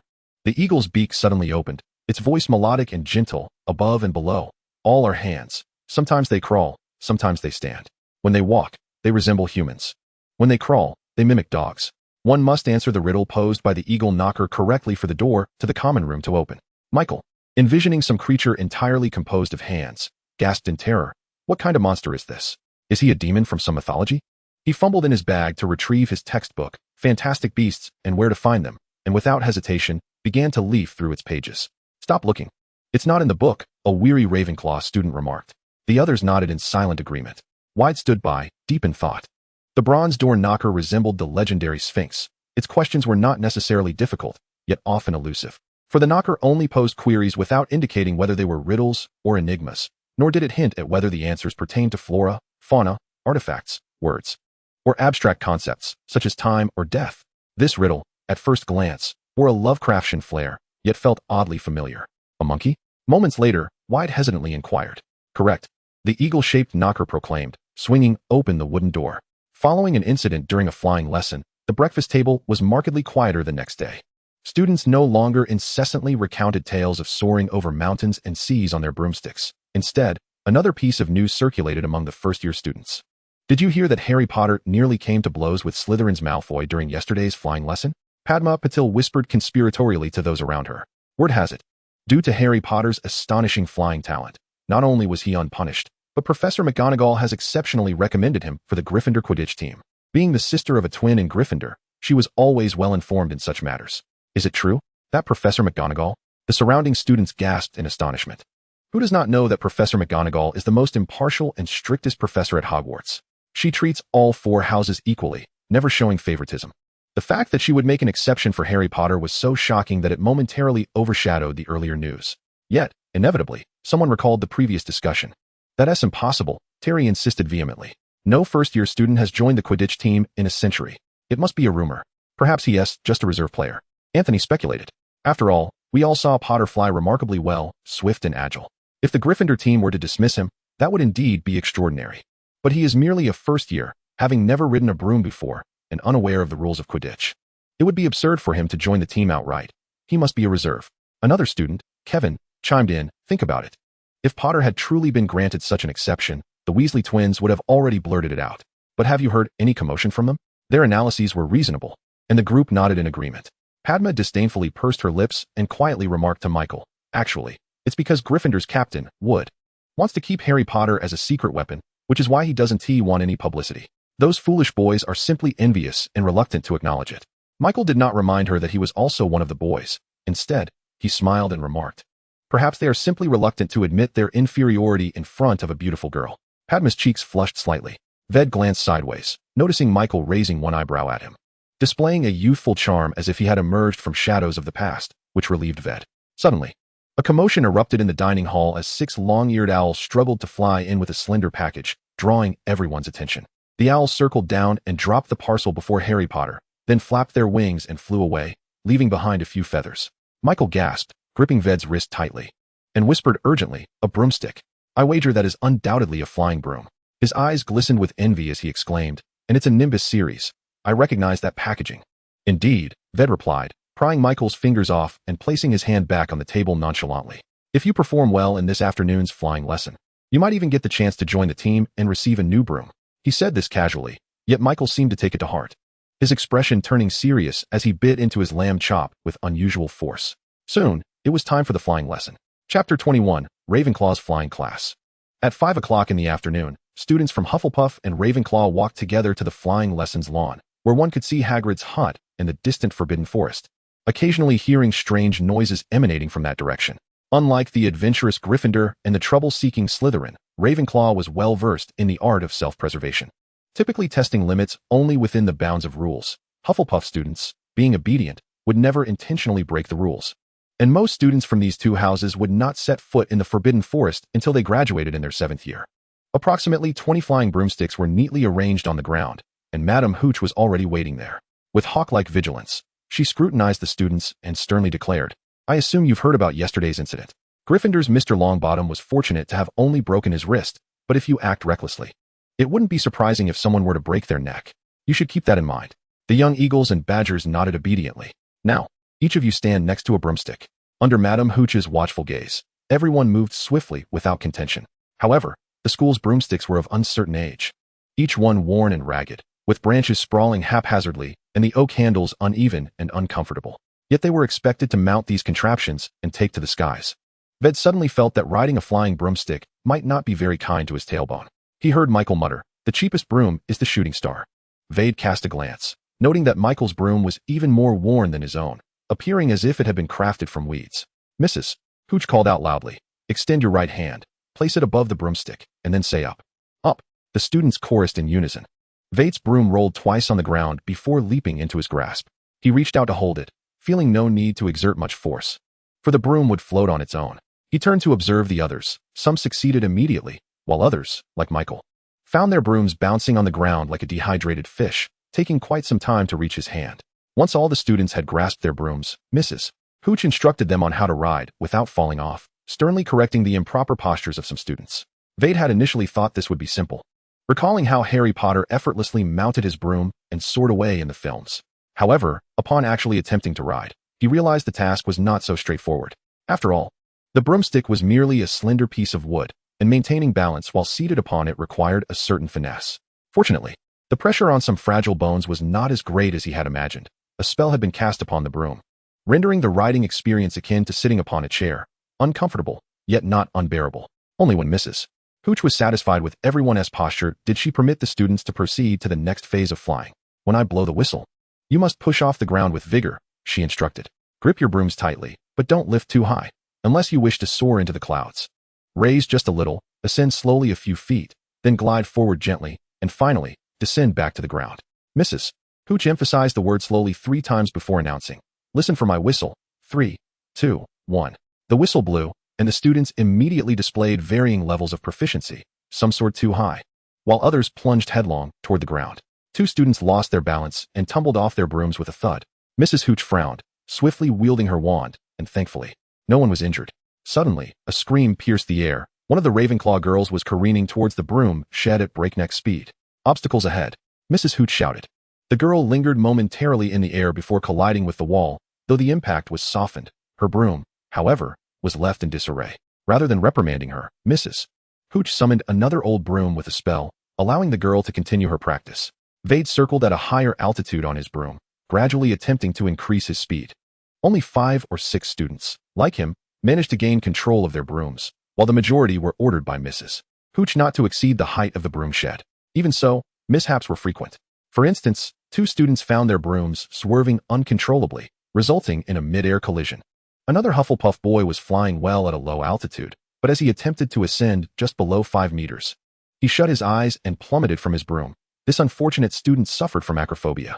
The inaugural flying lesson was nothing short of chaotic. Madame Hooch flitted about like an octopus, her wand slicing through the air as she deftly rescued students from various perilous situations that might have resulted in broken necks. One particularly reckless student collided with her, leaving Madame Hooch visibly furious, resulting in a deduction of 5 points from Hufflepuff. It was at this moment that Veyd comprehended why Madame Hooch often wore a displeased expression, reminiscent of someone perpetually aggrieved. Any seasoned driver instructing a novice would likely exhibit similar frustration upon witnessing a series of foolish blunders. At last, the flying lesson concluded, and students flocked to Madame Pomfrey in the infirmary to tend to various scrapes, sprains, and injuries. Veyd and Michael, however, emerged unscathed and made their way to the Great Hall for dinner. Spotting them from across the table, Hermione waved enthusiastically. Noticing her solitary position at one end of the long table, Veyd decided to join her at the Gryffindor table. Hermione scrutinized them briefly before inquiring, "Did the flying lesson go poorly?" "Exhausting," Michael replied, fatigue evident in his voice. He felt an urgent need to replenish his energy and promptly grabbed 2 slices of buttered bread, followed by a roasted chicken leg. Veyd downed a glass of juice in one gulp before stating, it was everyone's first time flying, and most were quite unskilled. Over half sustained minor injuries, and some even fainted. Hermione nodded in agreement. "I must admit, I'm not the least bit surprised. Flying without any safety measures in place naturally leads to injuries." It was clear she held no fondness for broomstick riding or Quidditch, asserting that such skills required diligent practice. Skilled Quidditch players can maneuver more gracefully than birds.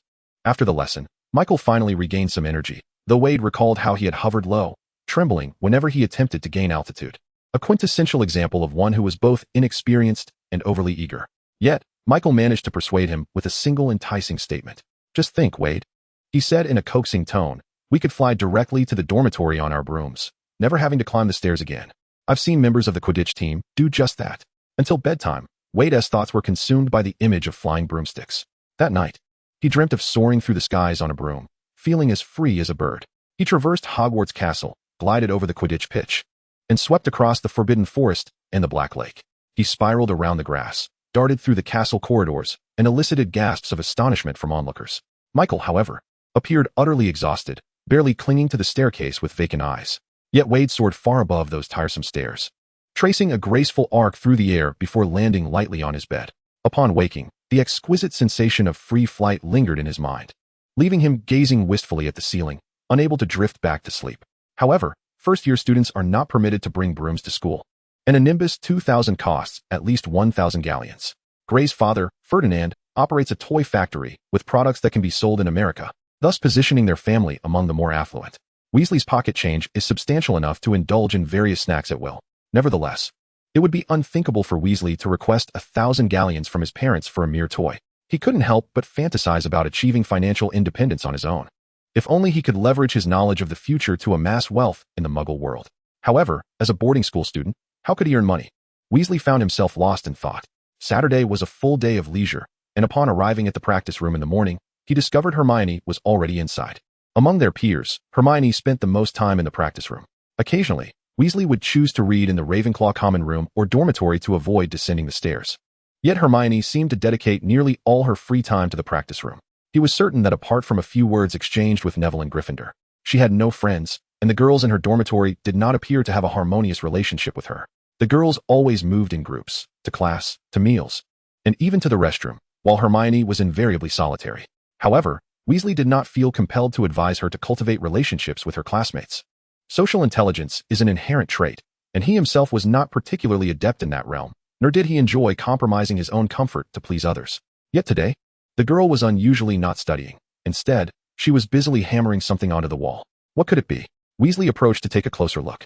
A rectangular wooden board adorned with simple patterns bore an inscription in bold letters. Weasley's expression turned peculiar as he recalled a company responsible for creating biochemical viruses that had devastated the world. Indeed, as Hermione drove the final nail, she declared, "There are many practice rooms, but this one belongs to us alone. I believe it deserves a special name. That way, when others hear us mention the Umbrella Room, they won't know where we mean." Very well. Weasley wasn't particularly concerned with such trivial matters. He retrieved a book from the shelf, settled down, and commenced his assignment for herbology from the previous day. The practice room, or Umbrella Room, had undergone significant transformation since its inception. Each of them claimed a space against the wall, with bookshelves and tables arranged according to their preferences. Hermione's shelf was brimming with books, several of which were borrowed from the library and not yet returned. She also had a thick stack of pristine parchment, 2 bottles of ink, and a handful of quills. Her supplies were consumed rapidly. Considering the higher cost of parchment, Hermione typically recorded her notes in notebooks purchased from Muggle shops. The Granger family was not lacking in funds. Yet the girl exhibited a certain frugality, avoiding unnecessary expenditures. Weasley's shelf, aside from textbooks, held all the notes he had compiled thus far. Michael and his companions frequently borrow books, asserting that with Veyd's notes, they can pass their final exams even without attending classes. In addition, there are numerous props for transformation, such as buttons, matches, and chess pieces. After completing his flying lesson, a miniature model of a flying broom mysteriously appeared on Michael's desk. His space is far more extravagant, adorned with perfume, mirrors, gift boxes, chocolates, and a variety of eclectic items. A poster of a Quidditch star graces the wall, while his desk displays a model of a dragon, uneaten cookies from yesterday, and an assortment of badges collected from unknown origins. Michael exemplifies that not every Ravenclaw possesses a fervent love for learning. Theo from Hufflepuff enjoys Professor Sprout's favor and excels in herbology. His shelf showcases 2 rows of fist-sized pots, each containing plants he nurtured himself, including common varieties like white moss, mint, marjoram, and yarrow. A pot of a peculiar plant, resembling a diseased organ, sits on his desk, covered in pustules that emit a foul, viscous liquid to defend itself. To prevent collateral damage, Theo has placed a hemispherical glass dome over it. Neville greatly admires Theo's arrangement and wishes to create something similar, but with limited pocket money. He currently possesses only a meager 3 or 4 pots. He has also prepared some fertilizer, which everyone insists must be kept in a corner of the umbrella house to avoid compromising the air quality. Ryan also excels in herbology, yet his true passion lies in astronomy. Thus, his desk is adorned with a set of planetary models that revolve slowly around a central sun. Additionally, Ryan has collected various quills and inks of different colors, meticulously arranged on his bookshelf. As the others gradually arrive at the umbrella house, they commend the new name of the practice room, with Michael enthusiastically praising Hermione's cleverness and ingenuity. Despite knowing that this praise stems from a habitual tendency to compliment women, Hermione feels a blush creep to her cheeks. Theo sets down his backpack and suggests, "I believe we should not only rename the practice room, but also come up with a name for ourselves, signifying our unity." Indeed, Ryan nods in agreement. If we constantly think of ourselves as Hufflepuff, Ravenclaw, and Gryffindor, there will always be a divide. We should be a collective that transcends our house distinctions.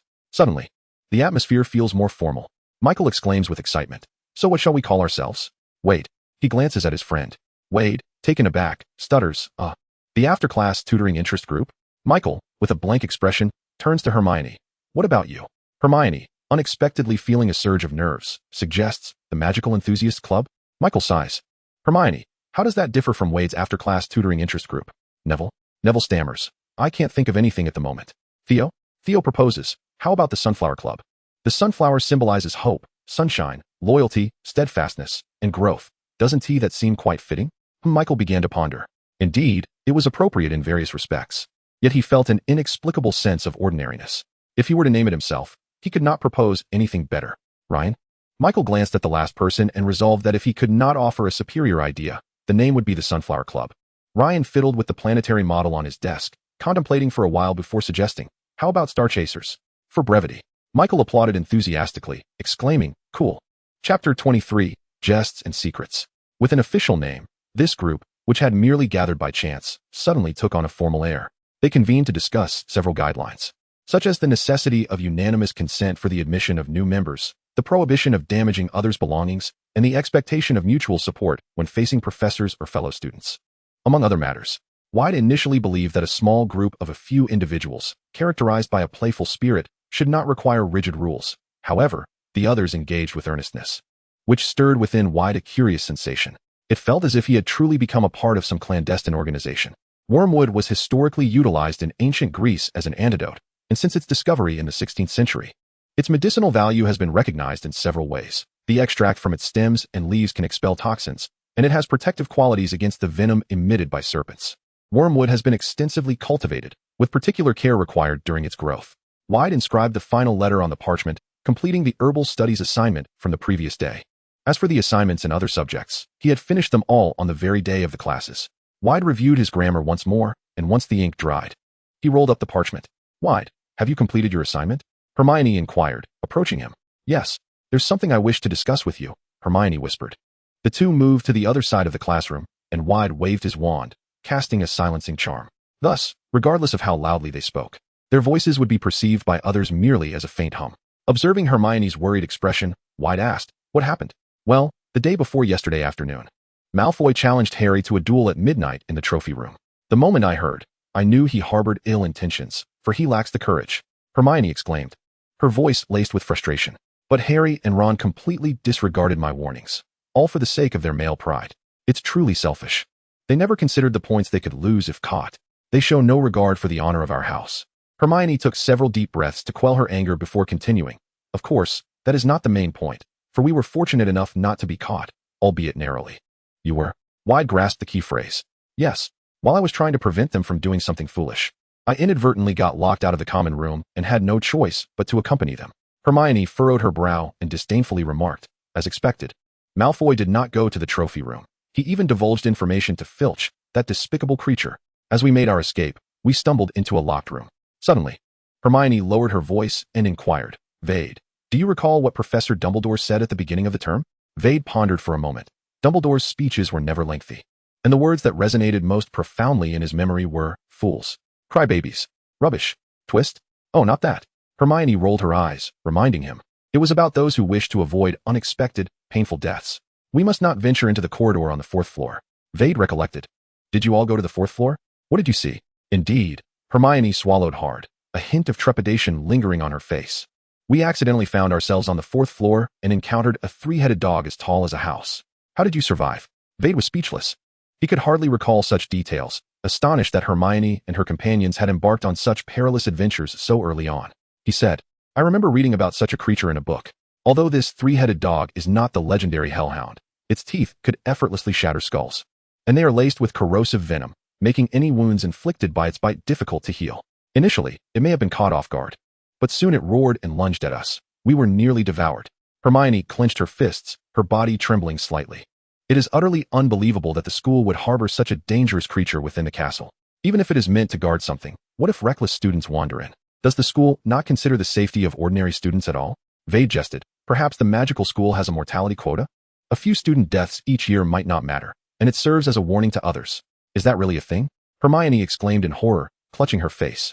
Her words tumbling out in a frenzy. But I didn't see anything like that in Hogwarts, a history. Such matters would never be recorded in a book. It's too terrifying. How could the ministry allow this? Veyd was taken aback by her complete lack of skepticism towards his words and quickly raised his hand in apology. I'm sorry, Hermione. I was just joking. Please don't take it to heart. Hermione stared at him, her brown eyes brimming with tears. At that moment, Veyd felt a pang of guilt. He earnestly said, I truly apologize. I only thought you seemed frightened, so I made a jest. But it appears I've turned it into a hellish joke. What a fool I am. Please don't be angry. Hermione maintained a stern silence, ignoring Veyd for a considerable time. Eventually, after practice ended and everyone had departed, Veyd intercepted Hermione, repeatedly apologizing until she finally relented. She lowered her head, gloomily stating, Actually, I know that everyone dislikes me, but I consider you a friend. Please don't mock me like the others. Vader was utterly soft-hearted, overwhelmed by guilt to the point where he would chastise himself at midnight for his actions.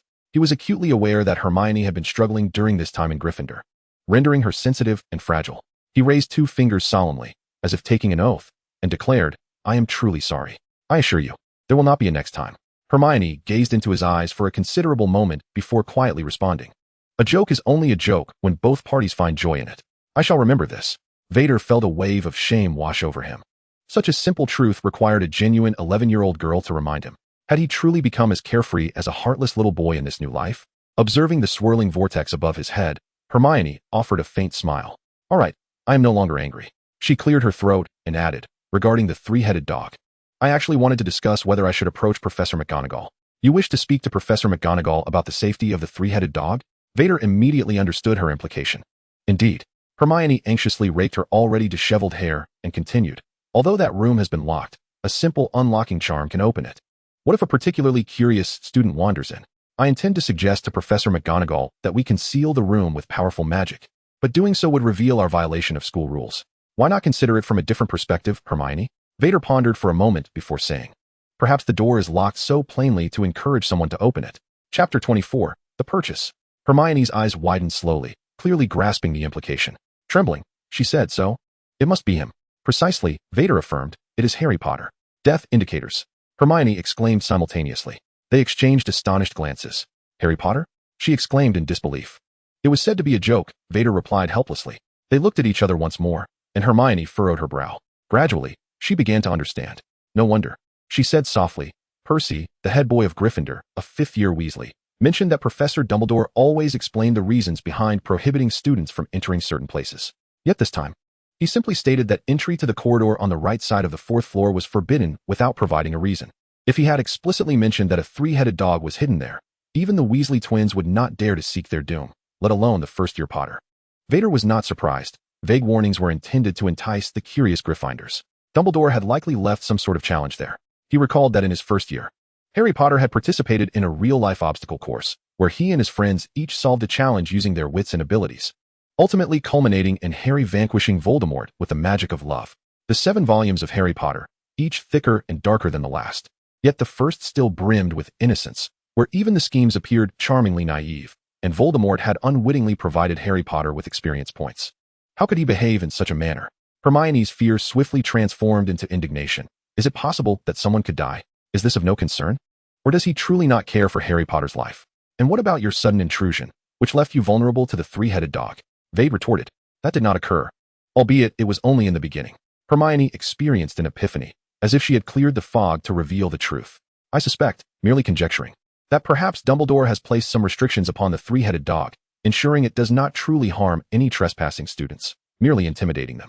However, should it desire to take further action, the creature would not remain idle, Veyd pondered. I saw it standing atop a trapdoor, Hermione remarked. It must be guarding something. If our assumptions hold true, Veyd concluded, then Harry Potter is undoubtedly aware of what it is safeguarding. The progression of events seemed to have slowed. perhaps due to Hermione's irritation towards Harry and Ron, rendering her somewhat uncommunicative. Thus she did not acquire any further information. However, Veyd was rather indifferent to such matters. He understood that everything unfolded under Dumbledore's vigilant gaze, leaving little cause for concern. Compared to Harry Potter's adventures, Veyd found his advancements in charms far more pressing. During a recent practice session, he fortuitously discovered that he was able to perceive the guiding lines for proper spellcasting not only when instructing others, but also when facing a mirror, significantly accelerating his progression in spell practice. Consequently, Veyd dedicated additional time to hone his potion-making skills. The shelves in the potions classroom were always stocked with an abundance of ordinary materials, freely available for student practice. However, due to Professor Snape's disposition, most students were reluctant to enter the subterranean classroom outside of scheduled lessons, even those from Slytherin. In his spare time, Veyd practiced potions, while Snape turned a blind eye, occasionally using a tone of sarcasm to point out his mistakes. Overall, as long as one possessed resilience, they could glean much from him. At such moments, Veyd felt fortunate to be a Ravenclaw. Had he been a Gryffindor lion, he likely would have been expelled by Snape on the very first day of trespassing into the potions classroom. One afternoon, Veyd successfully brewed a batch of wound cleanser, earning a begrudgingly acceptable evaluation from Professor Snape, who instructed him to deliver it to Madame Pomfrey just as the Quidditch match was about to commence. During such times, the infirmary became quite bustling. Upon returning from the infirmary to the common room, Veyd discovered everyone in high spirits, gathered around Theo. Even Hermione had set aside her book. Calculating, I require 3 feet of parchment and 5 bottles of ink. I have heard that there exists a remarkable shorthand quill. If available, I would like to purchase 2. Theo scribbled furiously, while Michael exclaimed loudly, "Oh, come on, Hermione. I know you love learning, but how dull life would be if it solely consisted of study. You ought to buy yourself something enjoyable. The Honeyduck sweets are absolutely delightful. I wholeheartedly recommend the enchanting Super Bubble, which fills an entire room with bubbles of a delightful bluebell hue, a veritable favorite among the fairer sex. The delightful honeybee product also enjoys immense popularity, alongside the butterbeer from the 3 broomsticks, a beverage that few can resist indulging in." Hermione, after a moment of contemplation, declared, "Then please procure me a gallon of fruit, but none of that peculiar cockroach cluster nonsense." Although she found it inconvenient to bring the fruit back to the dormitory, where she would undoubtedly face inquiries from her fellow students, and perhaps even endure some envious gossip, she could always store the fruit in the umbrella stand to share with her companions. "What are you all discussing?" Veyd inquired curiously as he approached. "You've finally arrived. Wait, we've all been awaiting your presence," exclaimed Neville. "This week marks the first Hogsmeade weekend, and students in their 3rd year and above are permitted to visit Hogsmeade Village." "I am aware," Veyd replied, "but what relevance does that have for us first years?" Naturally, Veyd had heard of Hogsmeade Village, the only village in Britain inhabited solely by wizards, reputed to be exceptionally unique and intriguing, conveniently located adjacent to Hogwarts, within walking distance. However, Hogwarts mandates that only students in their 3rd year and above may visit on designated Saturdays, provided they possess a guardian signed permission, meaning Veyd and his peers would not be able to visit Hogsmeade for at least 2 more years. "That is hardly a concern," Michael enthused. But Theo mentioned that a 3rd-year Hufflepuff student has offered to purchase items on behalf of the younger students, and even compiled a list of goods available in Hogsmeade. Theo and Ryan said they could add our desired items to the list as well. Veyd took the list, and, glancing at it, curiously asked, "Who is so generous? Do they not mind the hassle, or are they merely seeking to profit?" Ryan shook his head, asserting, "No, Cedric is not helping out for the sake of profit." Veyd paused in surprise. "What did you say his name was?" "Cedric," Ryan replied. "Cedric Diggory, the top student in the 3rd year. It's rare to find a Hufflepuff who does not admire him." Chapter 25, Bertie Bott's Every Flavor Beans. Veyd refrained from probing further, and instead lowered his gaze to the list of goods. As a small village, Hogsmeade cannot be compared to the bustling commercial center of Diagon Alley, with its limited number of shops. However, though small, it possesses a variety of establishments, including clothing stores, quill shops, magical equipment stores, post offices, pubs, tea houses, and more. Undoubtedly, the most favored among students is the sweet shop, with a lengthy list of confectionaries that surpasses the total of all other categories combined. Veyd glanced at the items his friends wished to purchase and could not help but inquire, with so many items, will he be able to carry them all? In the Hufflepuff common room, Cedric had specifically mentioned. Theo laughed. He said not to worry about whether his arms can manage. He has the levitation charm at his disposal. Other 3rd-year students have also offered to assist, ensuring that Cedric will not bear the burden alone. Michael lay sprawled across the table, lamenting weakly, "Oh, why is it that we, in Ravenclaw, lack such enthusiastic mentors? They merely cast sidelong glances our way, uttering phrases like 'Don't fret, in 2 years. You'll have your chance.' They claim it is for our safety. Yet, not a single soul has offered to assist us in acquiring supplies. Alas, Yet another day yearning to join Hufflepuff. Theo and Ryan exchanged glances and shared a proud smile.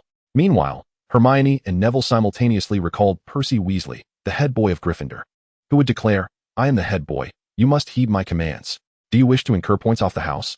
Lower years. Do not even think about slipping through unnoticed. Filch will scrutinize each one of you and will not allow any undeserving to escape. Of course, I shall also keep a close watch on you troublemakers. Or the two Weasley twins in their third year. Sure, why not? A dung bomb or a belching powder. Quite the idea. You would surely surprise Filch. A mere 15 sickles, I swear, just 5 nuts more than Hogsmeade." However, before they could procure the funds, Percy discovered their purchasing scheme. Most importantly, the items they sought to acquire were the very pranks that would surely elicit shrieks from Filch, resulting in the brothers being chased around the common room by their elder sibling. Hermione and Neville, despite their vastly differing academic standings, were somewhat akin to the fringe dwellers of Gryffindor.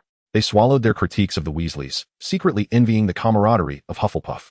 Then, they heard Veyd chuckle. "Michael, before you express envy towards Hufflepuff for having an upperclassman willing to look after the younger students, when we reach third year, would you be inclined to assist the little wizards of Ravenclaw in procuring various items?" "What a jest." Michael replied without hesitation. "That sounds like such a hassle. I certainly do not wish to spend my rare weekend completing a task list.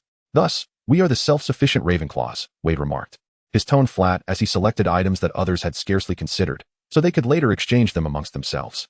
He pondered whether Cedric would be taken aback by Theo and Ryan's extensive list. "In truth, I believe you are quite like Cedric," Theo stated after their day of studies concluded, choosing to linger behind to speak with Veyd. Veyd, still lost in thoughts of petrification spells, had completely forgotten the earlier discussions. Theo gazed into his eyes with earnestness, saying, though it has never been articulated, "The very reason our little group has come together is entirely due to you. Veyd, you selflessly guide us in practicing spells and willingly share your meticulously organized notes. I have never encountered another Ravenclaw who does such a thing." Veyd, taken aback, looked at Theo, at a loss for words. "Michael and Hermione, being exceptionally intelligent, engage with us solely for your sake. Myself, Ryan, and Neville, once deemed academically mediocre, have recently begun to earn points for our house thanks to your assistance. Professor Flitwick has commended us on several occasions, and during our last herbology class, Neville even had the courage to raise his hand, earning an additional point from Professor Sprout." Theo concluded, "Veyd, you belong to Ravenclaw, yet you are far from self-absorbed or indifferent. You have offered us considerable support, and I merely wish to convey this." Long after Theo's departure, Veyd found himself enveloped in an inexplicable emotion as he gathered his belongings and exited the umbrella hut. He spotted Claudia from the portrait meandering through the grass, a hint of melancholy gracing her youthful brow, reminiscent of the character Lindayu in his memory. Observing the door of the hut close, Veyd mused aloud, "How could it possibly be solely due to me that everyone is gathered here? Could it be that Theo has forgotten this classroom, or perhaps he applied for it from Professor Sprout?" Miss Claudia remained as taciturn as ever, never engaging with the students nor venturing out like other portraits. She always lingered on the desolate lawn. Were it not for her occasional strolls, she would be indistinguishable from a Muggle portrait. Cedric indeed kept his word, procuring all the items listed by Veyd and the others without charging an extra canute. "Good heavens, I'm flying," Hermione exclaimed. The brown-haired girl, having merely sipped a beverage, began to levitate gently from the ground. Veyd hastily reached out to catch her, fearing she might soar too high and injure herself. After some time, as the magic of the drink wore off, Hermione descended slowly to the earth, a hint of annoyance in her voice. "They ought to include consumption warnings on the packaging." "How delightful, Hermione," Michael remarked. Hermione, blushing, shot him a glare. "But I'm wearing a skirt." Michael fell silent, lowering his gaze. "I apologize, you are quite right." "Everyone look," Theo shouted. "I'm going to eat this black pepper prankster." The group watched him with eager anticipation. Theo tossed the fruit into his mouth, chewed a few times, and suddenly his expression changed. The next moment, he expelled fire from his nose. Laughter erupted among the group. Michael grabbed a handful of Bertie Bott's every flavor beans and cheerfully announced, "Come, let us see who's the unluckiest." He took the lead, popping one into his mouth. "Not bad, a carrot flavor." Ryan sampled one and grimaced. "Earwax flavor, how unfortunate." Veyd, curious, inquired, "How do you know what earwax tastes like?" Ryan hesitated, gazing around, before casually turning to Theo. "Hurry up, it's your turn." Theo, grinning, popped one in. Melon flavor. "How lucky." Hermione also tried one. "Beef flavor, neither good nor bad." Navi regarded the yellow Bertie Bott's every flavor beans in his hand with a fearful gaze, muttering, "It can't always be my misfortune, can it?" He closed his eyes and swallowed, only to extend his tongue and exclaim incoherently, "Water, water, water." "Did you taste sand?" Michael inquired. Curiosity piqued as he handed him the water. After downing a generous cup, Navi, with tears welling in his eyes, declared, it tasted overwhelmingly spicy. Everyone turned to look at Veyd. Veyd, disdainfully eyeing the beans, had never indulged in this peculiar delicacy of the wizarding world. Having heard rumors that some variants even had a vomit flavor, what kind of prankster mentality was that? Yet, as everyone awaited his decision, Veyd, after some mental fortitude, ultimately tossed the bean into his mouth. What flavor is it? His companions eagerly pressed. Veyd exhaled in relief and replied with a smile, it tastes like snow. Chapter 26, The Levitation Charm. Regardless of the reasons, prolonged interaction inevitably brings about subtle shifts in relationships. Some may grow increasingly intimate, as seen with Veyd and his companions, while others may descend into animosity, exemplified by Potter and Malfoy, whose mutual antagonism has become a notable spectacle at Hogwarts. As evening fell, Veyd and Michael returned to the Ravenclaw common room just as curfew loomed. Upon entering, Michael was immediately beckoned by two girls. Tomorrow marked Halloween, and excitement buzzed among the students. A small gathering was underway in the common room, with Michael being one of the few first-year students invited. During the previous weekend in Hogsmeade, upperclassmen had procured ample butterbeer, rum, and whiskey, and now a heady aroma filled the air. Michael wished to include Veyd, but Veyd shook his head in refusal. He had always been indifferent to such gatherings. He had witnessed, just last time, two individuals, previously unfamiliar with one another, passionately kissing on a sofa after indulging in too much drink, while others around them cheered, beer sloshing about in a haze of drunken revelry and hedonism. Despite having lived in the West for 11 years, Veyd's demeanor remained reserved and subtle. He approached emotions and physical contact with a caution far greater than that of his peers. Ascending the spiral staircase back to the dormitory, he found it as immaculate as ever. The clothes he had discarded the previous day were washed, pressed, and neatly folded in the wardrobe. On his desk sat a kettle of freshly boiled water, gently steaming. He poured himself a cup, the temperature just right for his taste. At the long tables of Hogwarts, one typically found only various juices, vegetable drinks, or hot chocolate, while students usually drank straight from the tap. Veyd found this practice disconcerting. Some time ago, he had playfully left a note on his dirty laundry, expressing a hope for hot water upon his return to the dormitory. The following morning, he awoke to find a steaming pot of red tea on his desk, likely a misunderstanding from the house elf, as perhaps no one had ever made such a request before. Thus, Veyd added, thank you for the tea. However, what I desire is hot water, boiled directly, without tea leaves. From that day forth, no matter when he returned to the dormitory, a pot of perfectly warmed water awaited him, as did the mornings. One must admit that the comfort of life at Hogwarts was at least partially attributed to the devoted house elves. Before retiring for the night, Veyd placed 3 miniature pumpkin carriages on the table, crafted through transfiguration, with a lantern the size of a bean dangling in front, exuding a soft green glow. To Zoe, Phil, and Habby, thank you for your attentive service. This is a Halloween gift for you. Wishing you a happy Halloween. Upon awakening, it was already Halloween, and the entire castle was suffused with the aroma of roasted pumpkins. The pumpkin carriages had vanished from the desk, replaced by a fresh pot of hot water, a plate of pumpkin cookies, a bouquet of flowers, and a collection of exquisite pebbles. The heart-shaped cookies were fragrant, adorned with dewdrops, while the thumb-sized stones resembled jewels. These were all thoughtfully prepared gifts by the house elves. Veyd couldn't help but smile. He did not regard the gifts from the house elves as overly humble. They were part of Hogwarts, possessing nothing beyond their tea towels, which in fact belonged to the school as well. Halloween was not a holiday, and the day commenced with a charms class, where Professor Flitwick divided the students into pairs to practice the levitation charm. Veyd was teamed up with Anthony Goldstein. Do not forget the subtle wrist flick we've been practicing. Professor Flitwick exclaimed sharply, a flick and a swish. Remember, the wrist must flick and swish. Pronouncing the incantation accurately is equally crucial. Do not forget about the wizard Baruffio, who mispronounced it and found himself on the floor with a bull standing on his chest. Now, let us begin practicing. The students chimed in unison, Wingardium Leviosa. The feather before Veyd immediately began to float. He had practiced this charm numerous times in the tent, mainly for moving tables and chairs. Hermione and Michael also succeeded in turn, prompting Professor Flitwick to clap his hands joyfully, proclaiming, well done. I shall award each of you 2 points. Following this, a scene of astonishment unfolded as Neville's feather trembled and floated, akin to a small boat amidst turbulent waves, hovering 2 feet above him. The Gryffindors were taken aback, their eyes nearly bulging, for Neville had consistently displayed clumsiness in all classes, with no one but Professor Sprout ever praising him. Moreover, the levitation charm posed a significant challenge for young wizards, with most feathers remaining still. Thus, witnessing Neville successfully cast the charm was as shocking as seeing a troll perform ballet. Splendid. Absolutely splendid, Mr. Longbottom. Professor Flitwick squealed with delight, bouncing slightly. Gryffindor earns 5 points. No way.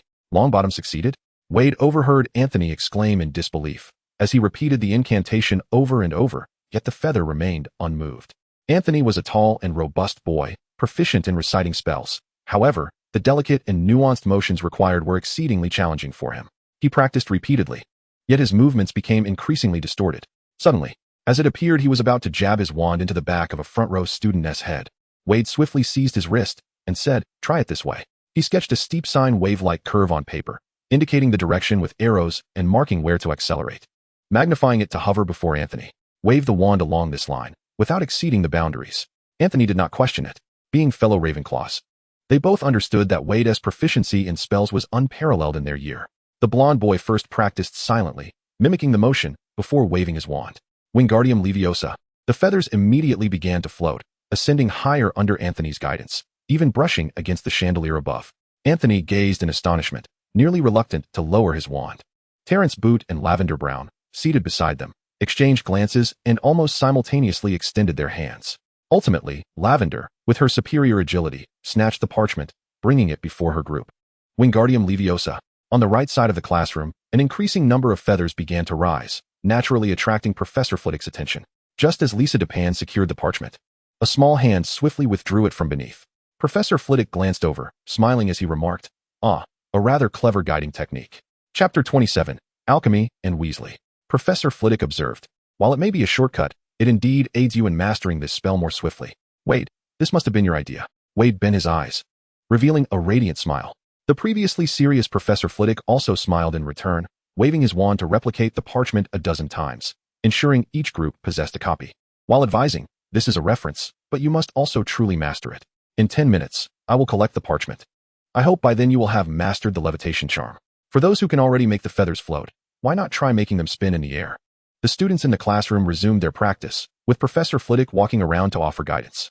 Veyd directed his feather, making it trace circles and squares in the air. Before beginning to write down poetry, Anthony cast an envious glance, but refrained from aspiring too high, continuing to diligently practice the levitation charm. After class, the Gryffindors hurried to their history of magic lesson, while the Ravenclaws had no further classes that morning. Veyd instinctively headed to the library. Michael intended to accompany him, but before he could rise, he was intercepted. "Hey, Michael." His roommate Terence slung an arm around his neck, asking, "You've been MIA after class lately, studying with Veyd, right? I heard that Gryffindor S. Granger and Longbottom are joining you too?" A circle of keen-eyed young eagles gazed intently at him. Michael raised his hand in a gesture of surrender, exclaiming, "Indeed, I have not concealed anything from you. Why this grand display? So, Lomberton has mastered the levitation charm. Is that the result of your self-study?" Lisa inquired hastily. "I thought you were merely working on assignments together." "Michael, could you spare some time to teach me as well?" Padma asked. "I'm still not proficient with my fire-making charm." Padma was a strikingly beautiful girl of Indian descent, and Michael had always been captivated by her. However, when it came to the study of spells, he would never claim credit for others' accomplishments.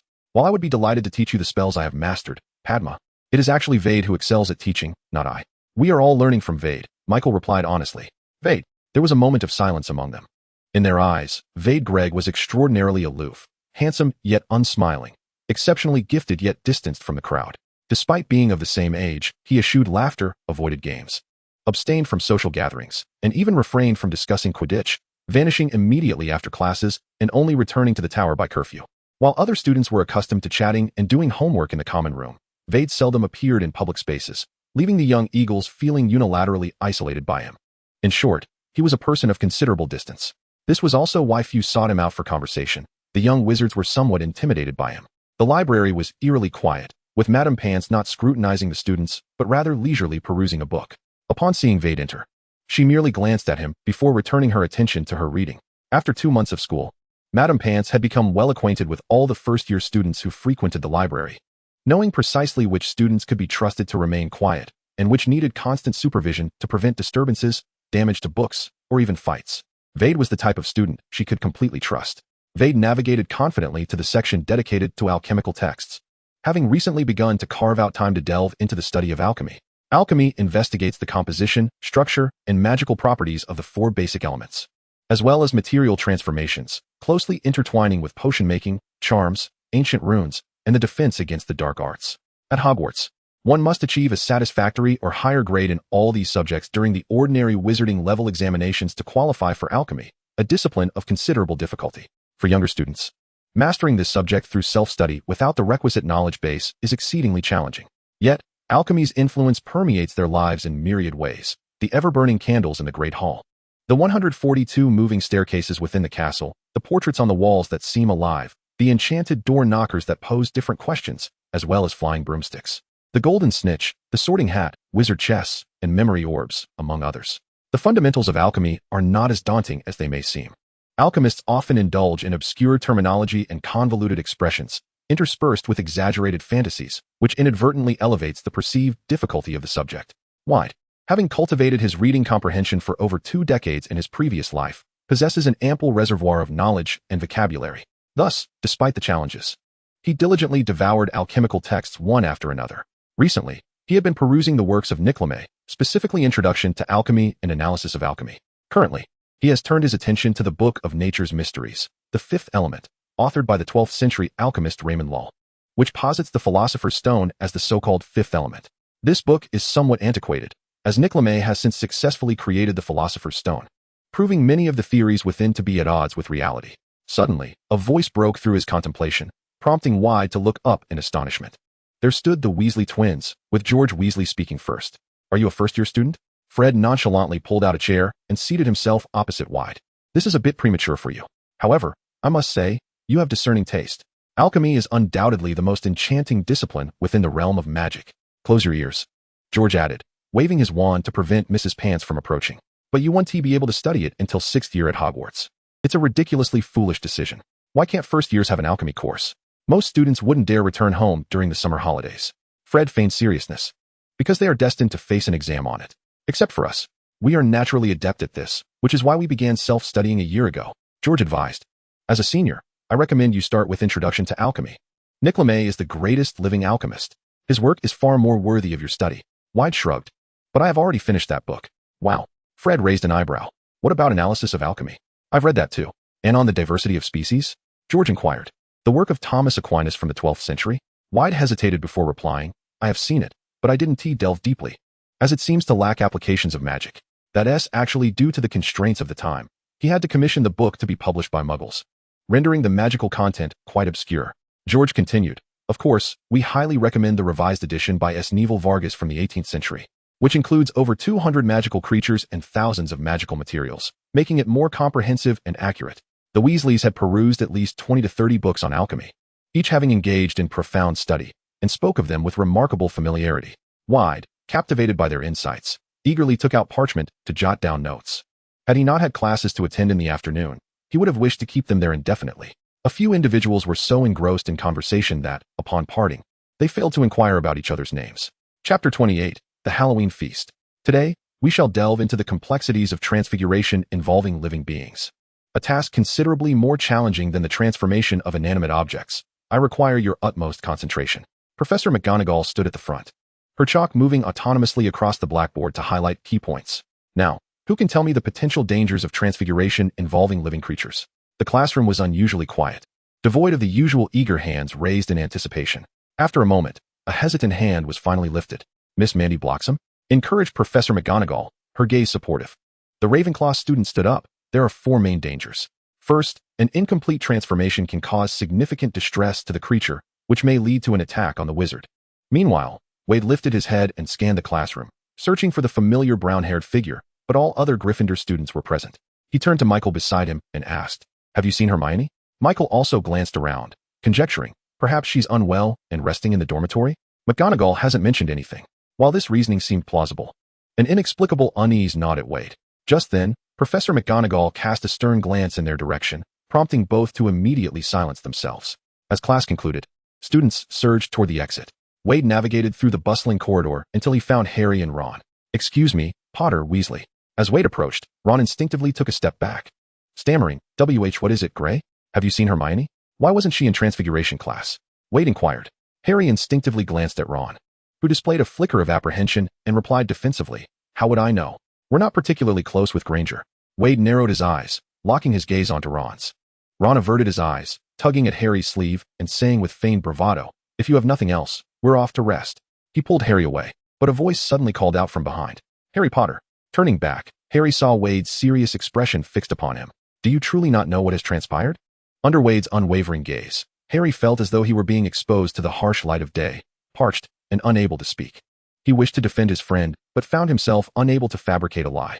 Hermione, she cried after the charms class. Harry finally murmured. We haven't seen her since. I'm sorry. Ultimately, he was pulled away by Ron, leaving Wade standing still, deep in thought, a frown etched upon his brow. Yet, time had locked away memories, and he struggled to recall the details. Perhaps it was an argument? Michael suggested knowingly. Hermione can be rather serious. It's not surprising she clashed with some of those Gryffindors. Let us go. She surely would not miss the Halloween feast. We can inquire about the situation later, said Veyd, nodding in agreement.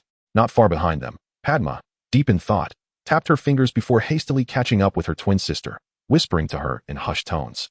As dusk fell, the grand hall had been splendidly adorned. Enormous jack-o'-lanterns floated beneath the ceiling, and the walls were decorated with colorful skeletons. Countless bats flitted about the hall, sometimes gathering together and swooping past like dark clouds, causing the flames within the jack-o'-lanterns to flicker and dance.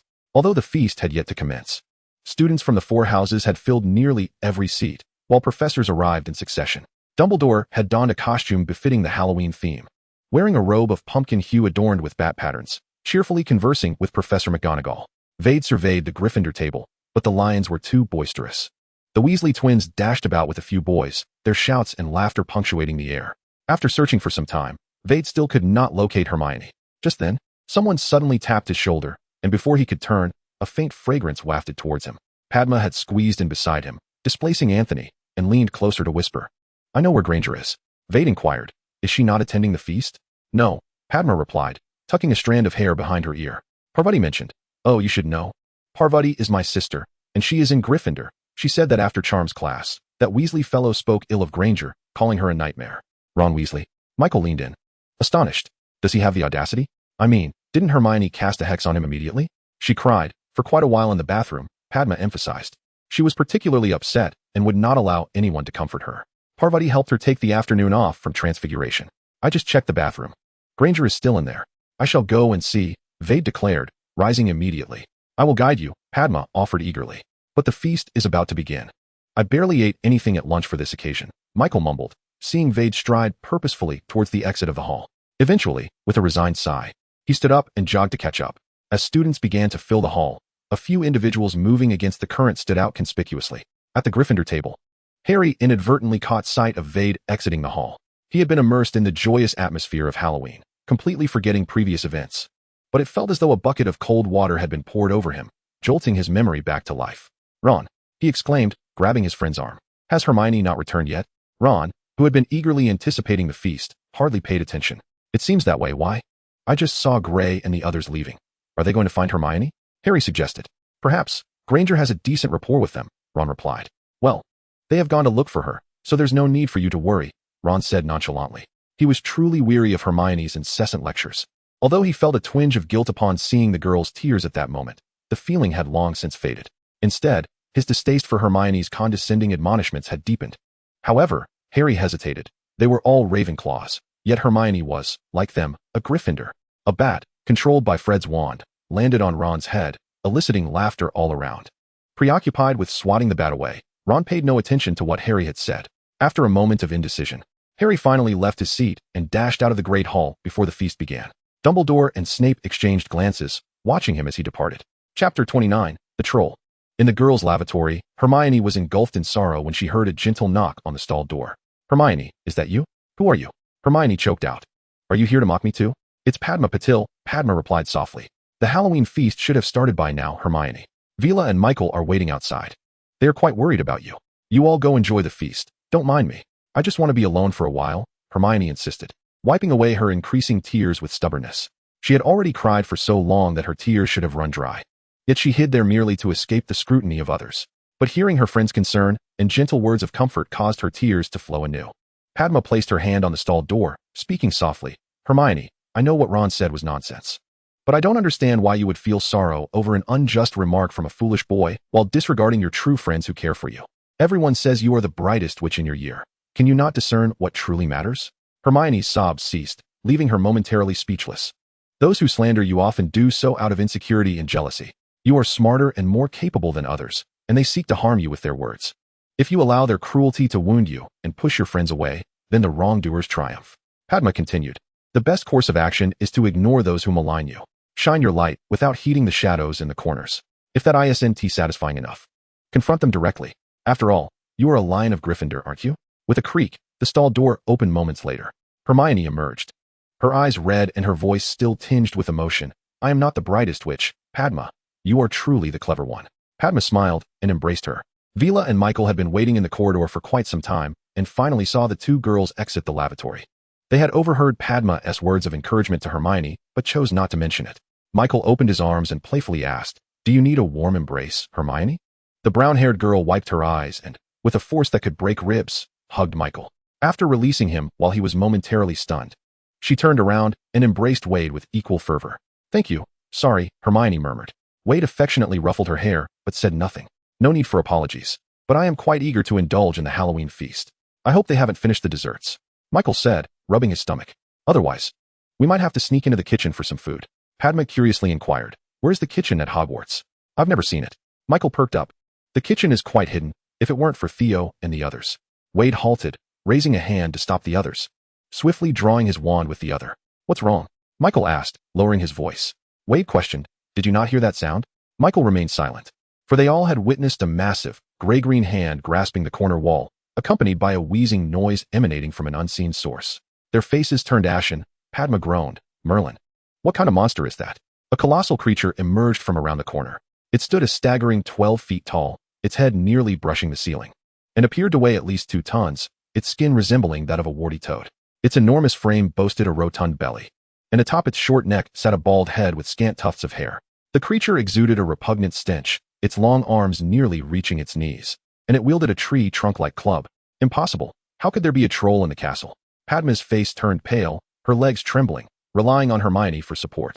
The troll lowered its head, spotting the group, and a cruel excitement flickered in its beady eyes as it lifted its heavy legs and lumbered toward them, raising the club in its hand. Hermione's hands trembled uncontrollably as she aimed her wand at the troll, uncertain of which spell to cast. Michael repeatedly shouted spells, Petrificus Totalis. Petrificus Totalis.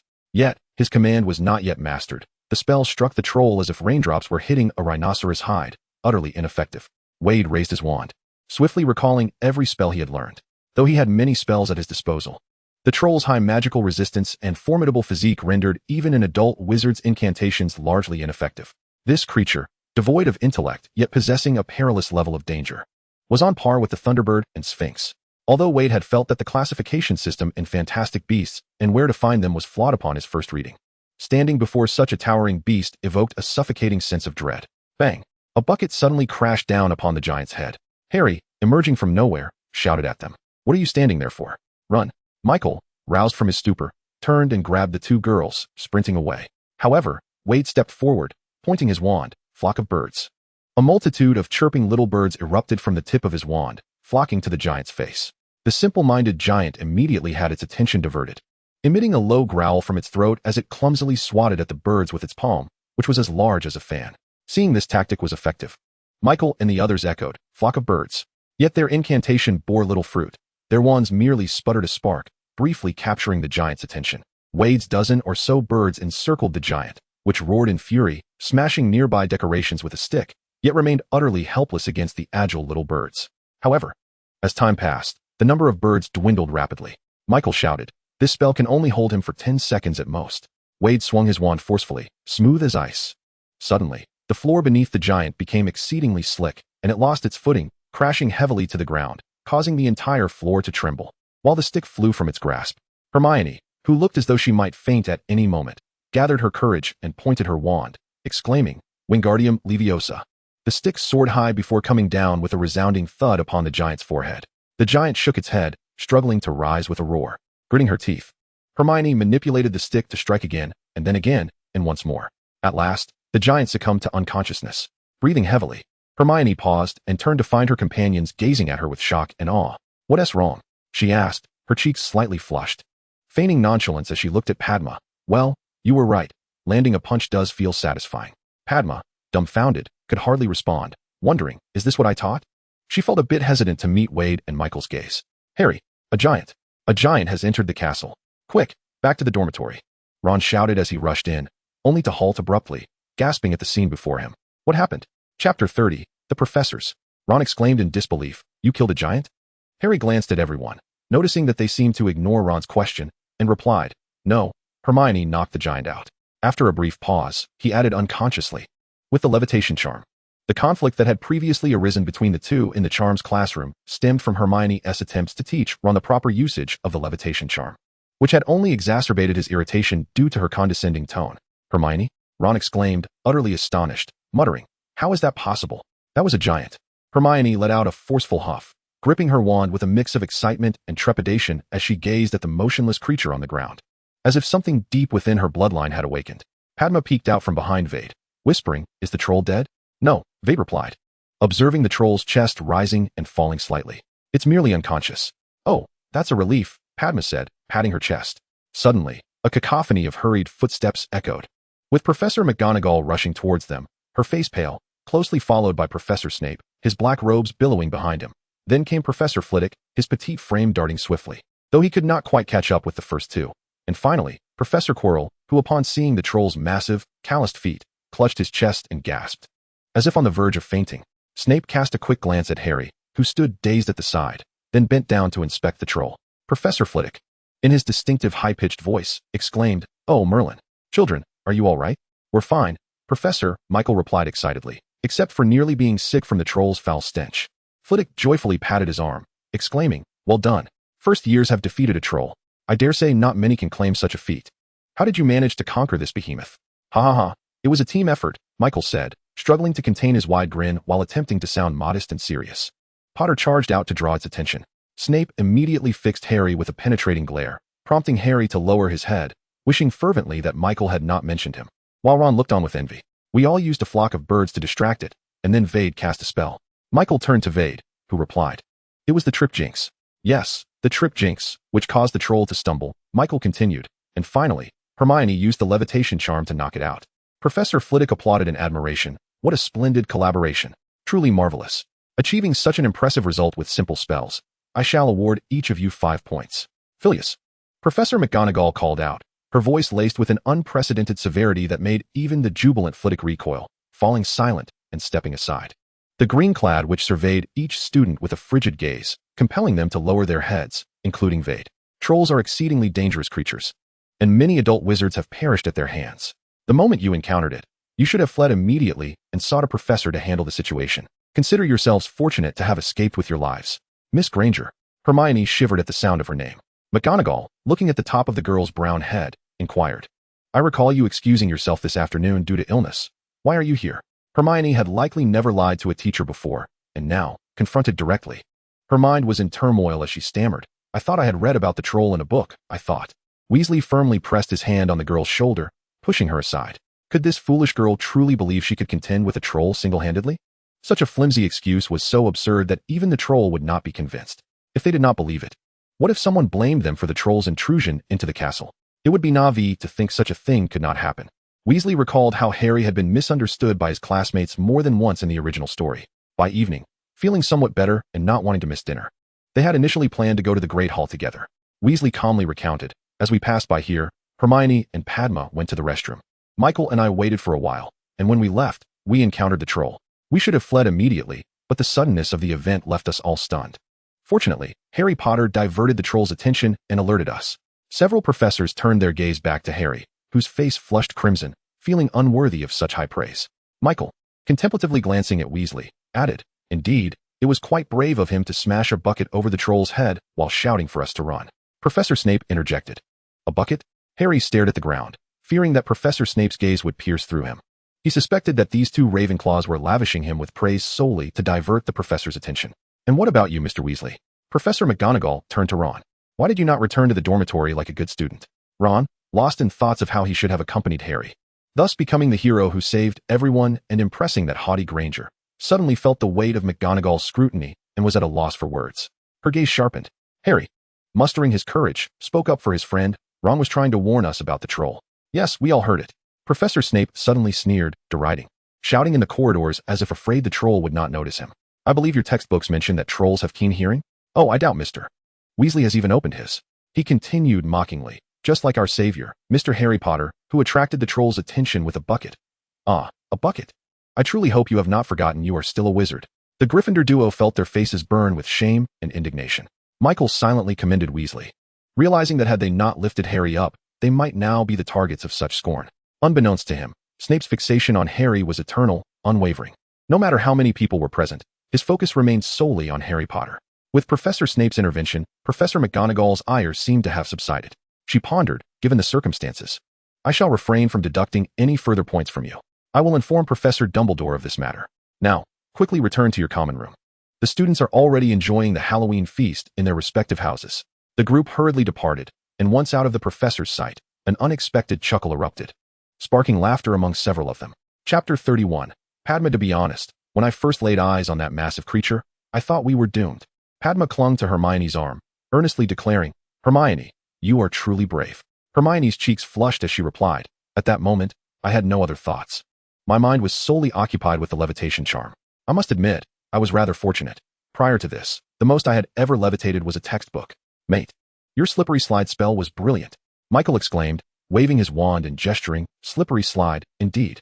You must teach me that during our next study session. Of course, Veyd responded. Turning to Harry, do not be disheartened by Professor Snape's critique. Using a bucket was a clever idea. In contrast, typical spells against the troll would feel akin to a mosquito bite to it.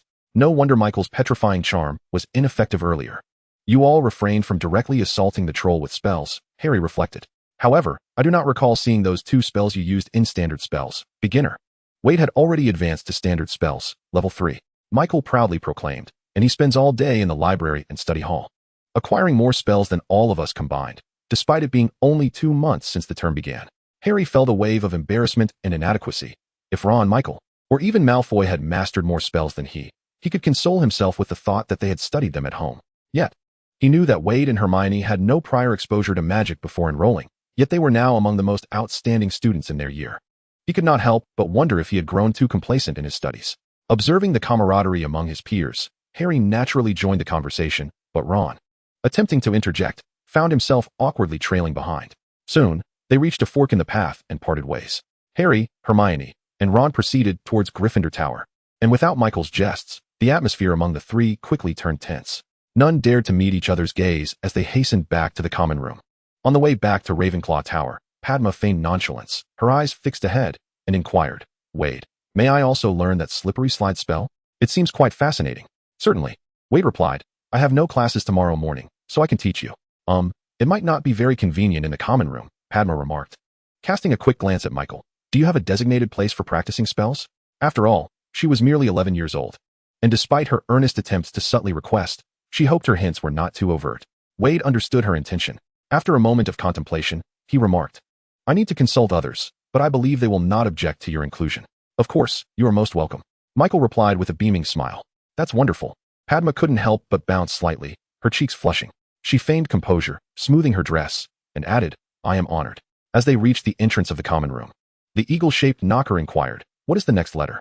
Michael, who was not particularly adept at riddles, propped his chin on his hand, feigning deep thought. 3 seconds later, he decisively relinquished his efforts and asked, what do you think it is, Veyd? Yes, Padma replied.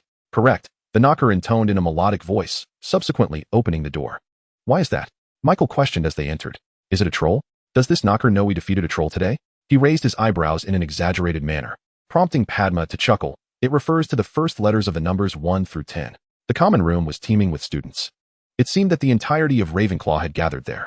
Several long tables had been added beside the fireplace, laden with an array of food and drinks. The students were celebrating Halloween for the second time, finding it even more enjoyable than in the Great Hall, free from the watchful eyes of professors prohibiting this and that. Veyd noticed some typically reclusive students had chosen to remain in the common room, seated quietly in the corners. The common room had been adorned for Halloween as well.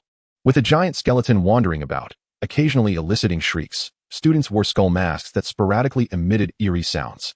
Care for a bloody lollipop? Terry enthusiastically suggested to Lisa.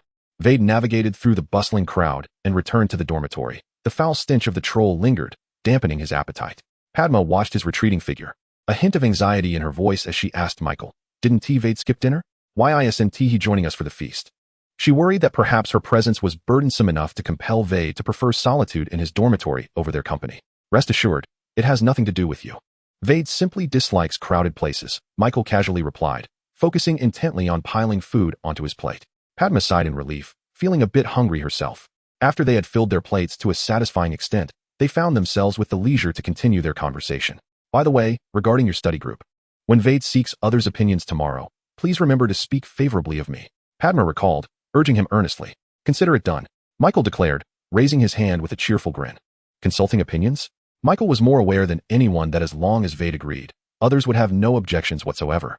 Theo and Ryan were both easygoing and would never refuse a partner's suggestion. Neville was timid and lacking in assertiveness, and Michael felt he had no strong opinions. The only possible challenge might be Hermione, with whom Padma had recently forged a relatively positive friendship. In truth, when Michael proposed that the admission of new members must be sanctioned by all, he essentially meant that if Veyd disapproved, no one else could be brought in, thereby restricting the other 4 individuals. He was acutely aware that, although it appeared to be a collective endeavor of mutual assistance, it was predominantly Veyd who rendered support. Veyd meticulously organized notes that facilitated their comprehension of the text's arcane expressions, and his guidance on essay writing enabled them to produce high-quality assignments in a remarkably short time. Furthermore, Veyd assisted them in swiftly and accurately mastering a variety of spells. Anyone who joined this group would quickly perceive the benefits therein. Gryffindor and Hufflepuff were both eager souls. If they found this environment favorable, they might, without forewarning, bring along their other friends, perhaps under the impression that recruiting more members was a contribution to the group. In reality, it would merely complicate matters for Veyd, and such a situation could not endure. Veyd would not openly reject newcomers, but as the crowd grew larger and more boisterous, there would inevitably come a day when he would quietly vanish from the Umbrella House, retreating to a tranquil and solitary space of his own. Hence, Michael had to establish rules to temper the enthusiasm of those 2 houses and to gently decline those who sought to join through him.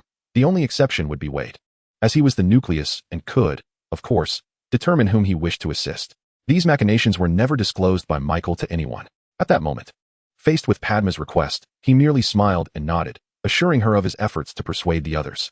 Chapter 32, The Most Prudent Decision. Upon returning to the dormitory, Veyd was met with an unexpected visitor. A house elf clad in a tea towel stood in the center of the room, its large, gray-green eyes unwaveringly fixed upon him. Startling him momentarily, Veyd nearly cast a spell in surprise, but upon recognizing the visitor, he exhaled in relief. Zoe? What brings you here? House elves typically prided themselves on not appearing before their masters, so aside from the kitchen, Veyd had never encountered one in the school setting. Zoe fidgeted with her slender fingers, clearly anxious, and spoke softly. Veyd Gray did not have dinner, and Zoe is a bit worried. Zoe knows she should not have appeared, but she came nonetheless. Zoe wishes to know if Veyd Gray is feeling unwell. I am well, Veyd replied, half squatting. It's just that the troll smells dreadful, and I currently lack an appetite. Zoe earnestly countered, but not eating is detrimental to one's health. Veyd Gray gifted Zoe a present, which she adored, and she is concerned for Veyd Gray's well-being. She does not wish for him to go hungry. The manner in which house elves converse is quite amusing. Whether referring to themselves or others, they always employ the third person. Even in face-to-face dialogue, Veyd observed Zoe, noticing the tiny pumpkin carriage at her waist, its lantern casting a flickering glow. Very well, he sighed. Could you please fetch me some fruit? Refrain from creating jams or puddings. Opt instead for fresh fruit.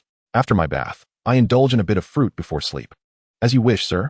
Zoe nodded happily and vanished from the room with a soft thud. When Veyd emerged from the bathroom, enveloped in steam, he beheld a basket of fruit arranged neatly on the table. Apples, pears, bananas, a few strawberries, and a bunch of glistening green grapes, all impeccably washed and adorned with droplets of water. He picked up an apple, took a bite, and found it to be succulent and juicy, prompting a flood of reflections. In his previous life, his mother ardently advocated for a wholesome diet, insisting that one should consume 12 different foods daily to provide adequate nourishment, with fruits and vegetables being of utmost importance, sometimes varying for an entire month. In this new existence, although the cuisine at Hogwarts was considerably more lavish than at home, it primarily consisted of roasted meats and desserts, with a scant variety of vegetables and monotonous cooking methods, and fresh fruits had yet to grace the long table. In that moment, Veyd resolved. Upon graduation, he yearned to journey eastward to witness the miraculous wings of magic, where the future awaited him. Moreover, in this world, there existed enigmatic forces, perhaps revealing even more wondrous sights.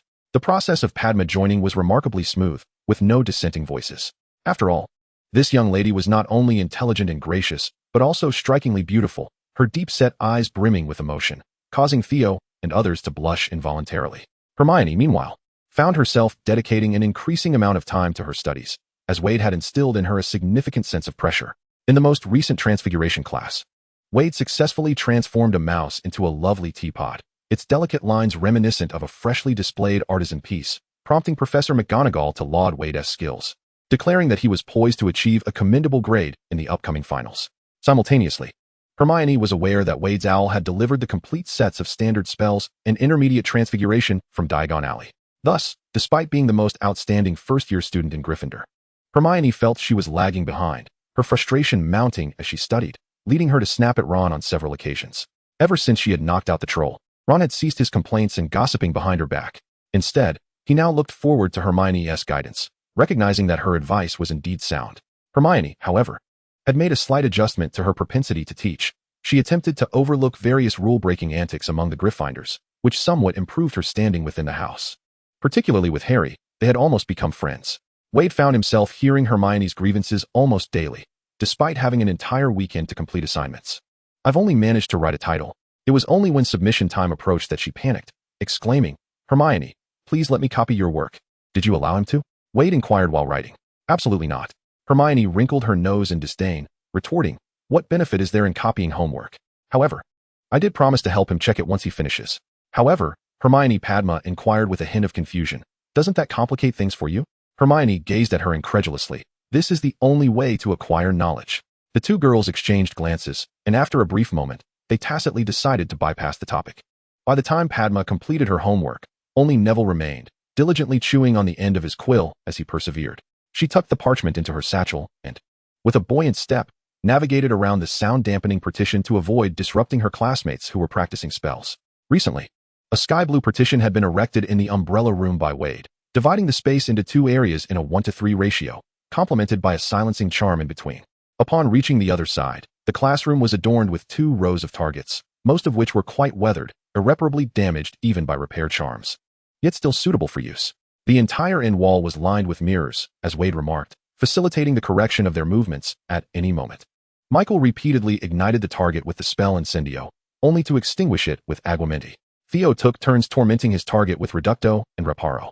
Hermione was casting a dancing charm on a spider, its slender legs flailing wildly in the air. Ryan directed his spell at a curious gray mouse before him, uttering, "Petrificus totalis." The mouse's body suddenly stiffened, its tail twitching slightly. Moments later, it darted away, transforming mid-air into a small branch with a thud. The petrification charm required a swift and decisive motion around the wrist.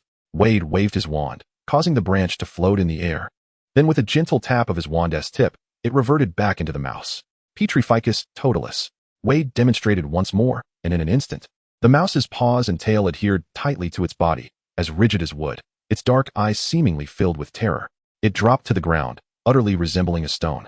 Veyd lifted the spell, allowing Ryan to continue practicing, then approached Padma and asked, "Would you prefer to learn Slither first or practice other spells?" Padma stuck out her tongue, sheepishly admitting, "Actually, I can barely manage the repair charm." She awaited Veyd's expression of concern over this predicament, but he merely tapped the adjacent target with his wand, causing the wooden target to split in two. Veyd replied, "Then let us begin with the repair charm. Let me assess your skill level." As Padma raised her wand, her arm trembled slightly. She suddenly realized that she might have made the most astute decision since her enrollment. Surely, she would learn in abundance here. Reparo. Chapter 33. Secrets. The weather had grown increasingly frigid, yet the atmosphere within the school had subtly ignited with fervor as the Quidditch season commenced. Michael was a devoted Quidditch enthusiast. Last year, he had attended the Quidditch World Cup, a continuous spectacle that lasted 5 days and nights. Michael recounted 7 times how the Scottish team narrowly missed victory, while the Canadian team triumphantly secured the championship in a thrilling finale. It was largely due to his incessant explanations that even Veyd became familiar with many renowned teams, such as Germany's Heidelberg Hounds, Bulgaria's Vratsa Eagles, America's Fitchburg Finches, and the now-diminished Chudley Cannons, among others. He also learned of various Quidditch strategies, like the Eagle's head formation and the Plenton counterattack. However, despite Michael's extensive knowledge of Quidditch's intricate maneuvers and thrilling on-field performances, once he mounted his broom, he resembled someone stepping onto a landmine, tense and cautious, moving at a speed only slightly faster than a galloping pony, and never ascending beyond 10 meters in height. Veyd remained skeptical that even by their second year, when they could bring flying brooms into school, Michael would still be forced to climb the stairs back to the dormitory, as the height of Ravenclaw Tower was several times that of 10 meters. Michael's incessant discussions about Quidditch, focusing on topics that Veyd neither understood nor found engaging, led him to start avoiding Michael. Perhaps only after the match between Ravenclaw and Hufflepuff would Michael revert to a more normal demeanor. Hermione had also become busier lately, her desk cluttered with several books about Quidditch as Harry prepared for his first ever match. anxiously unable to eat. Their relationship had recently begun to improve, with Hermione showing her concern for her friends by diligently searching for ways to assist him through her readings. Veyd believed that Michael could easily engage in conversation with Hermione. They were perfectly suited for each other, with one eager to speak and the other willing to listen. Unfortunately, the schedules of the two houses did not align perfectly, leaving Veyd to endure the recaps of Quidditch matches most of the time. However, with the addition of Padma, Veyd finally found moments of peace while she and Michael engaged in lively discussions. Hogwarts Castle is a vast complex, and finding a secluded corner is quite effortless. Veyd discovered an empty classroom on the 6th floor near the library, with a small platform accessible through the classroom window, a secret spot he had recently uncovered. This platform was sheltered by taller buildings, offering both concealment and protection from the wind, ensuring that no one could see him from any nearby windows, while still affording a splendid view of the distant Quidditch pitch and Forbidden Forest. Small figures were flitting above the Quidditch pitch, appearing like industrious bees from afar. Judging by the glimmer of gold and crimson, it seemed that the Gryffindor team was in training. Speaking of which, yesterday, Hermione mentioned an incident in the common room regarding Gryffindor's captain, Wood, who had erupted in frustration. He had previously requested the entire house to keep Harry Potter's joining the team a secret, intending to use it as a strategic advantage. Yet it appeared that the entire school had already learned of it. Wood was convinced that someone had leaked the information, and he scrutinized the young lions with piercing eyes, determined to identify the traitor, which resulted in several girls being brought to tears as they were caught dating students from other houses. Yet, the situation was rather transparent. The Gryffindor team trains thrice a week, unwavering, regardless of the harshness of the weather. During these sessions, Harry Potter mysteriously vanishes, only to reappear, exhausted, once the training concludes. After a few occurrences, anyone might surmise that he has clandestinely joined the Gryffindor team. Moreover, as they soar to great heights, there are always one or two keen-eyed students who recognize him. Veyd gazed at the distant pitch for a while. The flying figures appeared chaotic, lacking discernible formations such as the figure eight or the eagle's head attack. He shook his head, uncertain whether it was his own vision that faltered or the player's skills that were lacking. In contrast, alchemy proved far more intriguing. With a flick of his wand, several small blue fireballs materialized, radiating warmth. Veyd retrieved from his bag the book on the diversity of species, borrowed from the library, and transformed a stone pillar into a cushion, settling against the wall to read. Time slipped away unnoticed until he abruptly heard footsteps. Initially indifferent, his heart skipped a beat after reading a couple of lines. A faint odor of garlic wafted through the air. Before his mind could fully comprehend, Veyd instinctively extinguished the flames and dispelled the transformation, silently and swiftly retreating to hide behind a protruding brick in the wall. "What are you looking at?" A sharp voice inquired, soft yet imbued with a sinister and restless tone, as if whispered directly into his ear. Veyd almost believed the inquiry was directed at him. Fortunately, as he hesitated, another timid voice chimed in. "It's Harry Potter, Master," it said. "He and his teammates are training at the Quidditch pitch." In an instant, Veyd grasped the reality. Quirrell and his master, Voldemort, were merely a wall away. He held his breath, instinctively shrinking back, daring not to exhale. "Harry Potter?"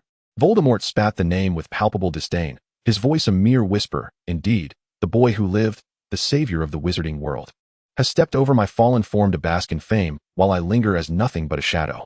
I can only imagine Dumbledore has great expectations for him." Quirrell's mood seemed to mirror Veyd's. He cowered in silence, afraid to speak.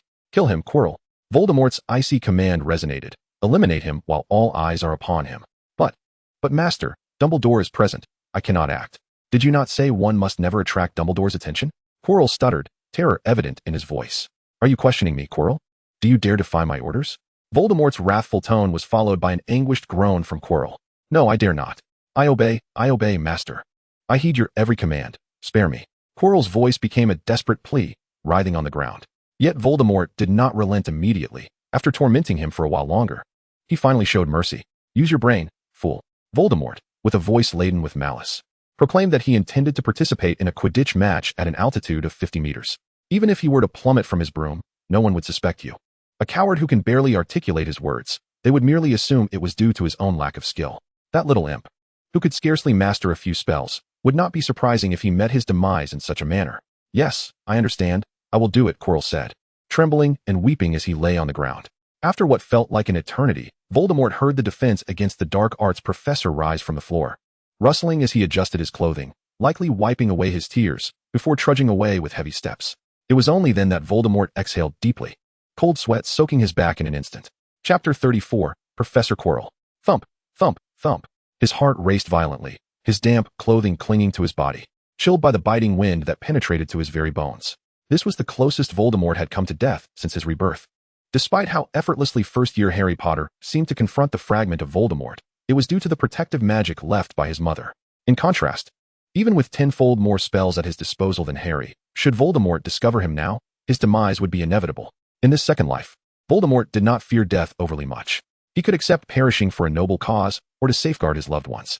But he could not bear the thought of dying for such a ludicrous reason, silenced merely for eavesdropping on the villain's secrets, meeting an end as inconsequential as cannon fodder. Fearing an encounter with Quirrell once he left this secluded platform, Voldemort hid there for an extended period, inadvertently dozing off against the wall. When he abruptly awoke, he discovered it was nearing dawn, the sky still cloaked in darkness. The Quidditch pitch lay deserted, and within the expansive grounds, only a silver-haired adult wizard strolled by the Black Lake, likely a professor, but not Dumbledore, as he lacked the long white beard. Voldemort did not catch a glimpse of the man's features, nor did he care, as long as it was not Quirrell. He leaned against the wall to rise, feeling a heavy head and unsteady legs, nearly losing his balance. This is bad, he thought to himself, reaching to touch his forehead, finding it not excessively hot. Yet his palm radiated an alarming warmth. With each breath, the heat scorched his nostrils, creating the illusion that he could cook an egg with his own body heat. Voldemort climbed through a window into an empty classroom, dragging his weary body toward the infirmary. Most of the portraits in the corridor were asleep, but one red-haired young wizard lounged in a frame, staring vacantly. Upon seeing Voldemort, his eyes lit up with curiosity as he asked, "What's wrong? Are you ill? Why aren't you back in the common room at this hour? Professor Pomfrey probably hasn't woken up yet. Do you need me to wake her for you?" "Just kidding. She doesn't have my portrait in her bedroom. Why are you silent? Please acknowledge me. I find myself rather bored awake alone." The red-haired wizard, undeterred by the lack of response, pursued him through several frames, incessantly chattering, seemingly oblivious to the awkwardness of his one-sided conversation, revealing an undeniable propensity for loquacity. It was only when they traversed a lengthy corridor devoid of portraits that he reluctantly conceded defeat. He called out from a distance, "Surely, with your disposition. You have few friends? Come find me once you're feeling better. I can keep you company." Weyd's head throbbed painfully, almost as if he wished to pry it open.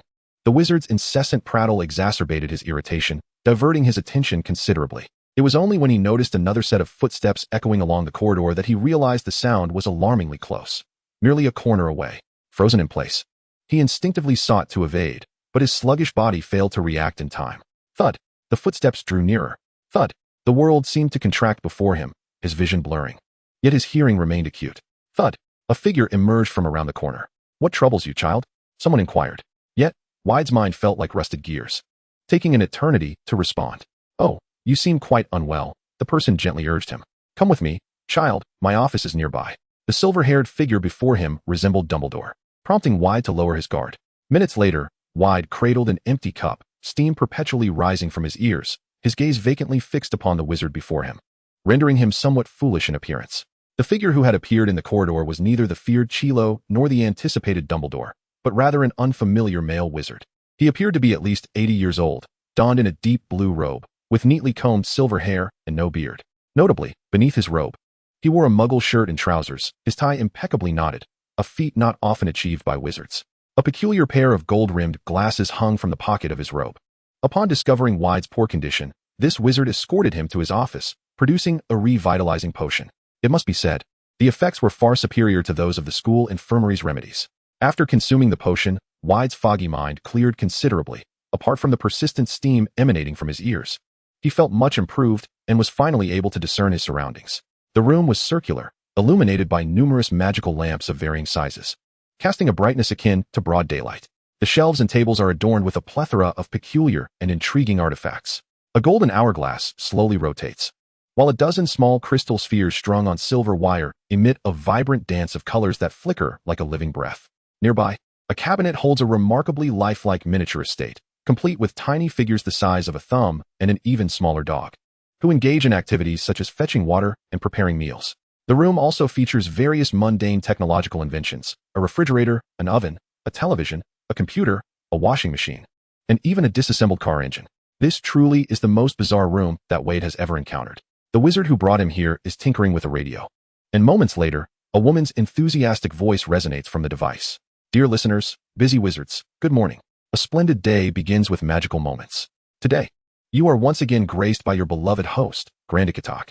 First, let us enjoy the new song by Satina Wobeck, You stole my pot, but you shan't have my heart. Oh, I'm relieved not to have missed it. This is my favorite radio program. The wizard mutters, turning with a gentle smile to inquire. Do you feel better now, child? Yes, I am much improved. Thank you for your assistance, sir. Veyd cautiously replies. May I ask who you are? I am Professor Terence Moriarty, an instructor of alchemy. He chuckles. If you achieve excellent marks in charms, transfiguration, and ancient runes in your 5th-year exams, and attain at least a good grade in defense against the dark arts, herbology, and potions, you may enroll in my class in 6th year. You have a fondness for alchemy, do you not, child? Lowering his gaze, Veyd noticed a portion of On the Diversity of Species protruding from his backpack. He quickly tucked it away and replied, Yes, Professor, I am self-studying alchemy. That material may be a bit advanced for you. You ought to start with foundational texts, such as the Magical Phonetic Guide. I have already memorized the Magical Phonetic Guide, sir, along with the Magical Symbol Compendium, the Hinny Dictionary, and an easy introduction to ancient runes. Additionally, I have read Mr. Nicodemus's Fundamentals of Alchemy and Analyzing Alchemy. Professor Moriarty was taken aback. While Hogwarts offers alchemy courses for 6th-year students and above, the professor's name was not found in the author's references. Terence Moriarty, along with the prerequisites for the alchemy elective, were entirely the author's invention. Chapter 35, Professor Moriarty and Alchemy. Alchemy is intricately linked with ancient runes, a subject known for its high level of difficulty. Aside from the history of magic, most courses at the magical institution emphasize practical application, whereas ancient runes must begin with rote memorization. The characters, forms, pronunciations, and meanings of ancient Hinny are vastly different from modern languages, and mastering the fundamentals of this subject leaves no room for methods other than memorization. It is rare for students who choose the ancient runes elective to have fully memorized all the necessary material by the time they graduate. Fortunately, the students of Ravenclaw do not suffer from poor memory, even if they may not match Hermione's prowess. Veyd has undergone rigorous training to enhance his memory, reciting at a pace that is not far behind hers. Having been exposed to magic for merely 3 months, he has managed, through his formidable memory and passion for magical alchemy, to memorize several tomes entirely, reinforcing his recollection through repeated writing until he no longer falters in this regard. After a moment of silence, Professor Moriarty began to pose questions regarding the content of those books, subsequently producing parchment and quill to randomly inquire about ancient magical scripts and phrases, prompting Veyd to transcribe them. Over the course of an hour, Professor Moriarty was compelled to concede that the student before him, whom he still perceived as a mere child, had indeed not been dishonest. He had truly mastered all that he claimed. Alchemy stands as one of the most challenging courses at Hogwarts, with Professor Moriarty's standards being exceedingly high. Each year, fewer than 10 students are permitted to elect alchemy, all of whom are the cream of the crop in their respective grades. Yet, Professor Moriarty would confidently assert that if he were to summon his current 7th-year students, even the most exceptional among them would likely make a mistake or two on these questions. Alchemy demands a genius-like acuity of imagination and creativity, coupled with an attitude more meticulous and rigorous than the gears of a finely crafted watch. These two qualities seldom coexist within a single individual, especially when the student before him is merely in their 1st year. Suddenly, Professor Moriarty realized he knew nothing about the student before him. Child, which grade are you in? The elderly professor inquired with a gentle demeanor. I am in the 1st year, sir, Veyd replied. Professor Moriarty paused again, reflecting. I recall that ancient magical script is an elective for 3rd years. Indeed, sir, Veyd responded, striving to maintain an air of composure, avoiding the flamboyance of a peacock flaunting its feathers. Professor Moriarty, however, was unconcerned with the maturity displayed by the student. Instead, he began to reminisce about his own 11-year-old self and the level of proficiency he possessed when he first encountered alchemy at 16, along with the remarkable wizards he knew of, such as Dumbledore, Grindelwald, and Voldemort, who exhibited their prowess in their 1st year. As he pondered this, Professor Moriarty's gaze upon Veyd increasingly resembled that of discovering an unmined treasure, his smile growing ever more benevolent as he softly inquired, What is your name? Which house do you belong to? Veyd Grey, Ravenclaw, Veyd replied, tilting his head, having sensed a shift in the professor's demeanor. Professor Moriarty asked again, You have a great fondness for alchemy, do you not, Veyd? His tone was now markedly serious. Indeed, Professor, Veyd affirmed, his response unwavering. It is a truly marvelous domain, wielding the potential to transform the world. Perhaps I shall dedicate my life to its study. And as a wizard, what is your perspective on Muggle technological inventions? Professor Moriarty queried once more. This question was exceedingly straightforward, as the decor of the office suggested the type of answer the professor was eager to hear. Yet this time, Veyd fell into silence, pondering deeply before he spoke. The technology of Muggles is advancing at an astonishing pace. Their production tools are undergoing continuous innovation, and the efficiency of information exchange is becoming ever more pronounced, leading to increasingly significant changes in the world. Wizards must actively engage in learning, absorbing, and integrating. Otherwise, they will inevitably be cast aside by the relentless march of time. This sentiment resonated profoundly within him, while he yearned for the wonders of magic. A stark comparison emerged between the two realms. Wizards communicate via owls, while muggles possess instantaneously reachable mobile phones and the internet. The wizarding population in the UK is merely around 3,000, with the global count hovering between several 100,000 to 1 million, in stark contrast. The muggle populace exceeds 57 million in the UK alone, and globally, it stands at a staggering 5 billion, a figure projected to swell to 7 billion in 20 years and 8 billion in 30. Wizards possess lethal spells, such as the Killing Curse, which only a handful of dark wizards can wield, whereas muggles have machine guns, incendiary bombs, nuclear weapons, self-propelled artillery, howitzers, and intercontinental missiles, firearms accessible even to toddlers. The disparity is immense. In an era when muggles were steeped in ignorance, wizards had to conceal their identities to survive. In a future dominated by technological prowess, wizards must learn from the muggle world, converge, and integrate, lest they be easily consumed by the tides of time. Veyd harbored even more perilous thoughts, but deemed it inappropriate to voice them. He feared that should he speak too freely, Professor Mori would lose his favorable impression of him and cast him into the ranks of the Dark Lord's ilk. What an injustice that would be. Merely providing such a broad response was enough to satisfy Professor Mori, who smiled and said, "I teach 6th and 7th graders every Monday and Thursday. If you have any questions, feel free to visit my office during those times.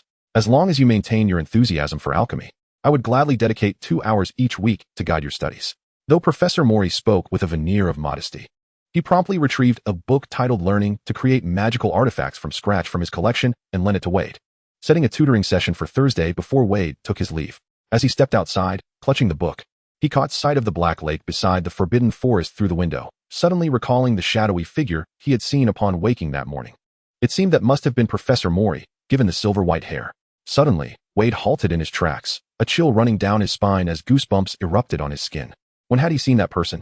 There had been a 10-minute gap between encountering Professor Mori and that fleeting shadow. How vexing. His memory was hazy due to the fever. Regardless, the interval should not have been too lengthy. If that figure was indeed Professor Mori, how could he have traversed the distance to Veyd's location in a mere 10 minutes?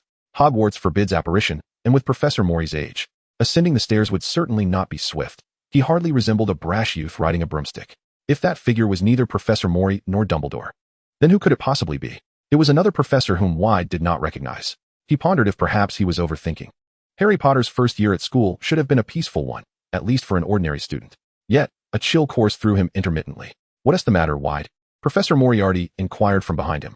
The previously gentle and amiable voice now bore an inexplicable air of intrigue.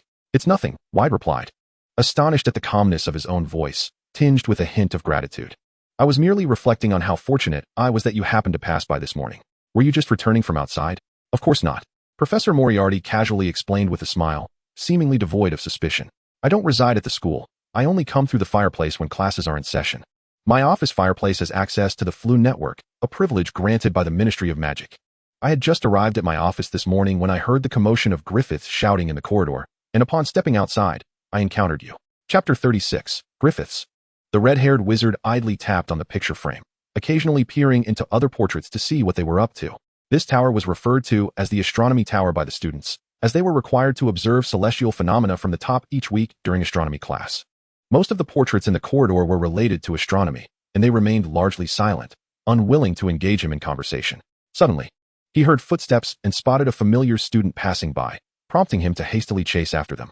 "Hey, have you recovered from your cold? Was it Moriarty who gave you the potion? That old fellow's invigorating elixir is quite effective." He had expected the student to walk away as before, but to his surprise, they halted and regarded him thoughtfully. "Your name is Griffiths?" Veyd asked. "Indeed," the red-haired wizard responded with enthusiasm, nodding. "Moriarty must have informed you, right? He is the only one who occasionally chats with me these days. But there are so many portraits here." Veyd gestured around. "Oh, don't even mention it." Griffiths sighed despondently. "Did you see that old fellow in the portrait diagonally opposite? He has been holding that telescope for centuries, gazing at the unchanging night sky in the painting, and he only finds me bothersome. Then there's Shalom, the bespectacled one, who is perpetually scribbling calculations on parchment, never pausing for a moment. The results she computes were validated by Muggle scientists over a century ago, yet she continues to calculate endlessly." Veyd observed a gaunt which bent over her desk, calculating. She did not cease her work even upon hearing Griffith's remarks. "And those children stargazing over there, did you see them? They are like a flock of Cornwall pixies." Griffiths lamented. When they are neither stargazing nor sleeping, they must be causing mischief, toppling the old man's telescope, tearing Shalom's parchment, or tugging at my hair, splattering ink on my robes. I have truly had enough. With a sigh of loneliness and helplessness, Griffiths found that even when Veyd was in a foul mood, he could still coax a smile from him, dispelling the gloom and heaviness of his heart. He inquired, "How long have you been here? Haven't you grown accustomed to it?" "Ah, you have no idea. I originally hung in the first-floor hall, surrounded by portraits. Each day, I could watch the little wizards come and go, occasionally teaching them pranks, which was quite delightful," Griffiths expressed with a tinge of regret. "But later, to accommodate Fosco's portrait, they moved me up to the astronomy tower. I had hoped to meet some new friends, but I never imagined it would be so dull here." "Can't portraits visit each other?" Veyd asked. "Indeed, they can, but it is quite laborious. Most of the time, I remain confined to my own portrait," Griffiths replied with anticipation. "Could you possibly move my portrait back to the hall, or to a livelier spot? I would be most grateful." Veyd did not immediately acquiesce but remarked, "I must first consult the professor.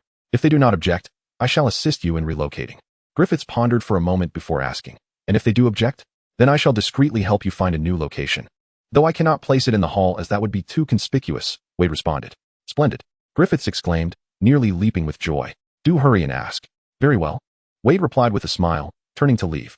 He had initially intended to inquire of Griffiths whether Professor Moray had truly emerged from his office that morning and if Chilo frequently frequented this place. However, after exchanging a few words, he dismissed the notion. The red-haired wizard was quite talkative and did not seem the type to keep secrets. Besides, Veyd had known Professor Moray for a much longer time. Why would he expect Griffiths to guard his secrets? It was best to first relocate the portrait before pondering further. Professor Terence Moray, having finally concluded his class for the 7th graders, stormed off with his lesson plan clutched tightly, leaving behind a few quail-like students who exchanged glances, their expressions weary as if they had just weathered a storm. "What do you mean first-year students are better than you? Do first-years even know what alchemy is? Do they know how to write zero in runic?" Though they felt indignant, none of Moray's students dared to retort under his scolding gaze, merely bowing their heads and muttering, "Yes, yes, you are absolutely right." Moray's ire only intensified. After encountering Veyd, he found himself increasingly dissatisfied with the carefully chosen students before him, upon reviewing their last alchemical assignments. His discontent deepened. In the end, he assigned them 5 times the usual amount of homework, convinced that they had been far too lenient in their studies. Professor Moriarty stormed back to his office, and from a distance, he could hear an enthusiastic voice. "Did today's class go well, Professor Moriarty?" The young wizards must have absorbed a wealth of knowledge. Faced with such fervent enthusiasm, it is difficult for one to remain entirely indifferent. A smile involuntarily crept onto Professor Moriarty's face. "Ah, Griffiths. Who else could it be?" he replied, unable to restrain himself. Professor Moriarty stood in the corridor and vented his frustrations regarding his students. Not only are their minds less capable, but they lack diligence as well. Why study alchemy? They might as well serve as mere ornaments in the Ministry of Magic. "Is that why you have your eye on that young wizard?" Griffiths inquired, leaning against the frame with a grin. Professor Moriarty paused for a moment, then let out a deep sigh. "Griffiths. Genius wizards often display their exceptional abilities from a young age, dazzling everyone upon their arrival at school. Yet, those with talent are usually drawn to the pursuit of complex and perilous magic, seeking greater power and grander ambitions. Few are willing to immerse themselves in the study of alchemy. But, in my view, even if one masters the most dangerous forbidden spells in the world, what does it amount to? Just look at those who once held great renown.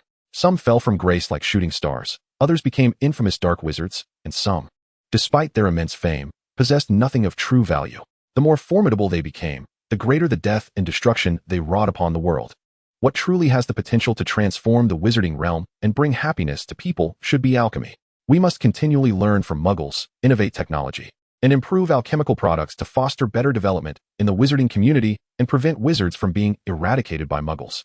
Despite having made some progress over the years, introducing certain muggle inventions into the magical world, I feel like a toddler learning to walk, desperately chasing after the footsteps of giants, only to realize the chasm between us is dishearteningly vast and ever-widening. And what of my students? Their minds are solely occupied with dreams of inventing popular magical items to amass wealth. That is their singular focus. But that child is different, Iacintihi? Griffiths suddenly asked. Indeed, Professor Moriarty smiled, even though he is merely 11 years old. Chapter 37, The Quidditch Match.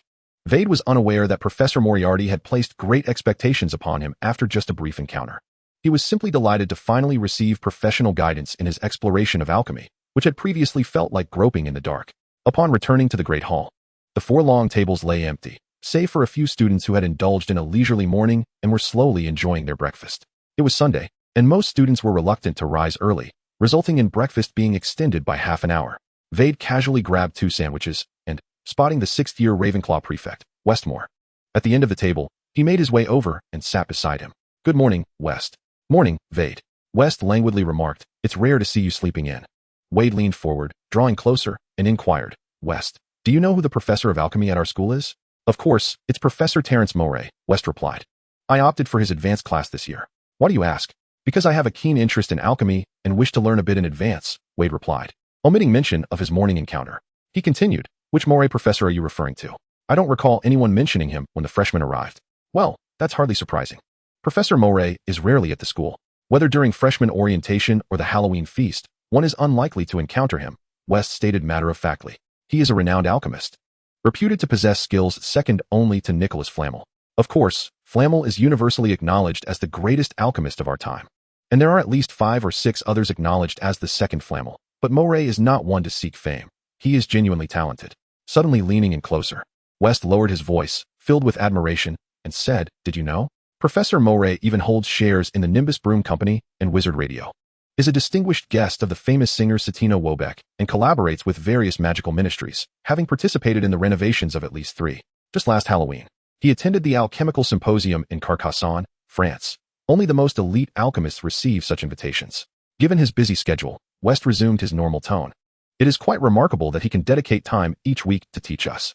He cannot reside at the school like other professors and hardly dines in the Great Hall.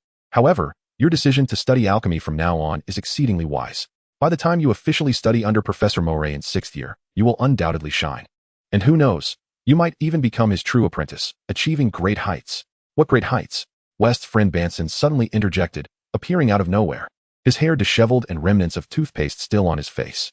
He grabbed a pie from the table, not waiting for West's response, and urged, "Hurry up. If we're late, we want to get good seats." "Wait." West drew out his wand and cast a cleaning charm on him before saying, "What's the rush? The Gryffindor versus Slytherin match doesn't start for another half hour. Besides, they're all flying in the air. It doesn't matter where we sit." "It does matter. If only seats behind the column are left, we want to see the thrilling action," Banson grumbled, tugging West along towards the pitch. West turned back to call out, "Then Veyd, you'd best hurry as well." Before he could finish his sentence, he was pulled out of the hall. It then dawned on Veyd that the reason the Great Hall was so sparsely populated was not because many students were sleeping in, but rather because most had already made their way to the Quidditch pitch. With everything that had transpired since last night, he had completely forgotten that the first Quidditch match was today. After Benson urged West to depart, the few students remaining in the auditorium seemed to recognize the urgency of the moment, hastily rushing out the door. Veyd, having finished a cup of steaming water that had materialized before him, made his way to the Quidditch pitch. Almost the entire student body had gathered there, many clutching binoculars to get a better view of the match. The stands were packed to capacity, tiered seats ascending into the sky, with students from Ravenclaw and Hufflepuff mingling among Gryffindors, while Slytherins huddled in their own group. In the top row, Gryffindor students displayed a massive banner, the words "Porter for Victory" shimmering in a kaleidoscope of colors, accompanied by a vividly drawn lion. The players from both teams streamed out of the locker rooms, and the entire student body erupted in cheers and applause, their collective voices resonating with the fervor of a crowd tenfold their number.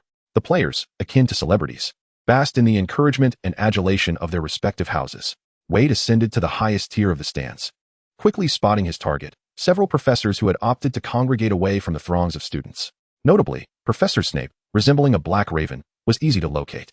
Soon, he also spotted Quirrell, who was seated close to Snape, swathed in a large scarf. His pale face flushed with excitement as he fixated on Harry Potter soaring on his broomstick, seemingly swept up in the vibrant atmosphere. With Madame Hooch's whistle piercing the air, both teams shot into the sky, rapidly becoming mere specks against the vastness.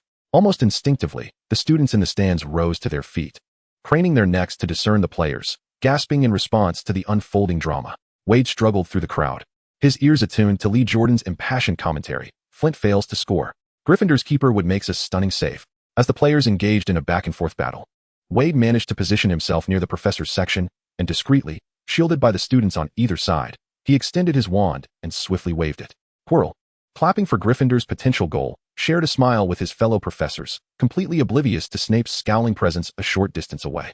Just as he prepared to cast a spell on Harry Potter's broomstick, he unexpectedly lurched forward, losing control and tumbling down the stands, colliding with several students on his way down.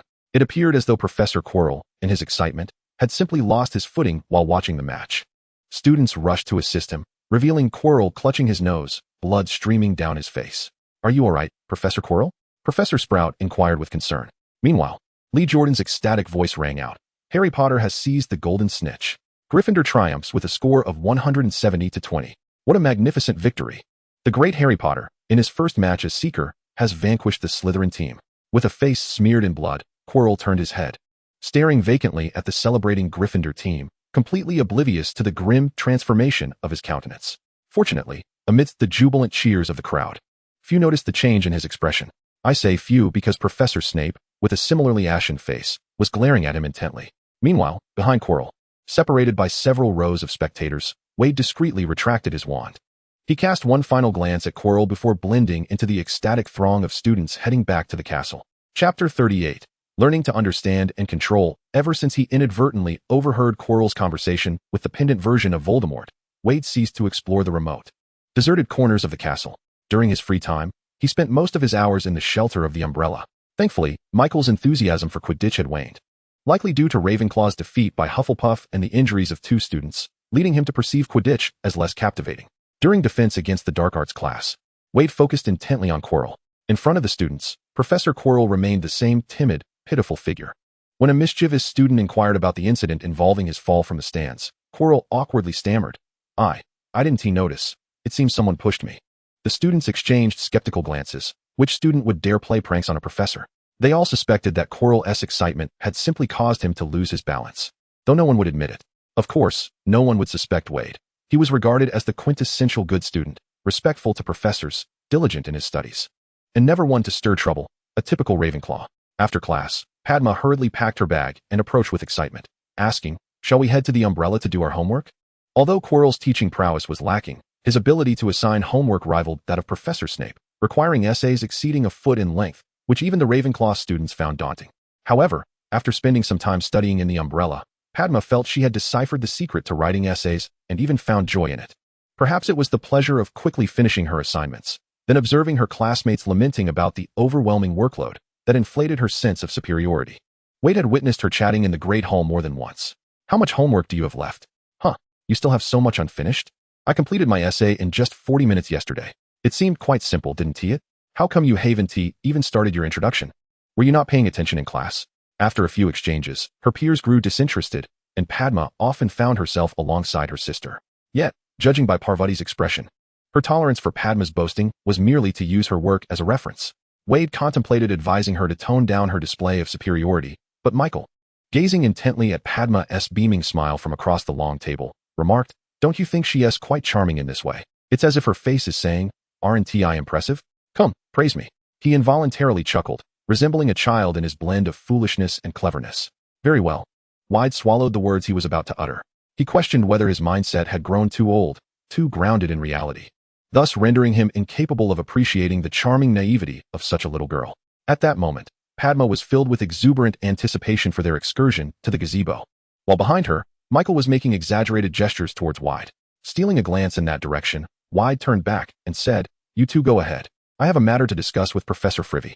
Michael, overjoyed, gave a thumbs up and bent it twice in gratitude. Padma appeared slightly disappointed. "All right then."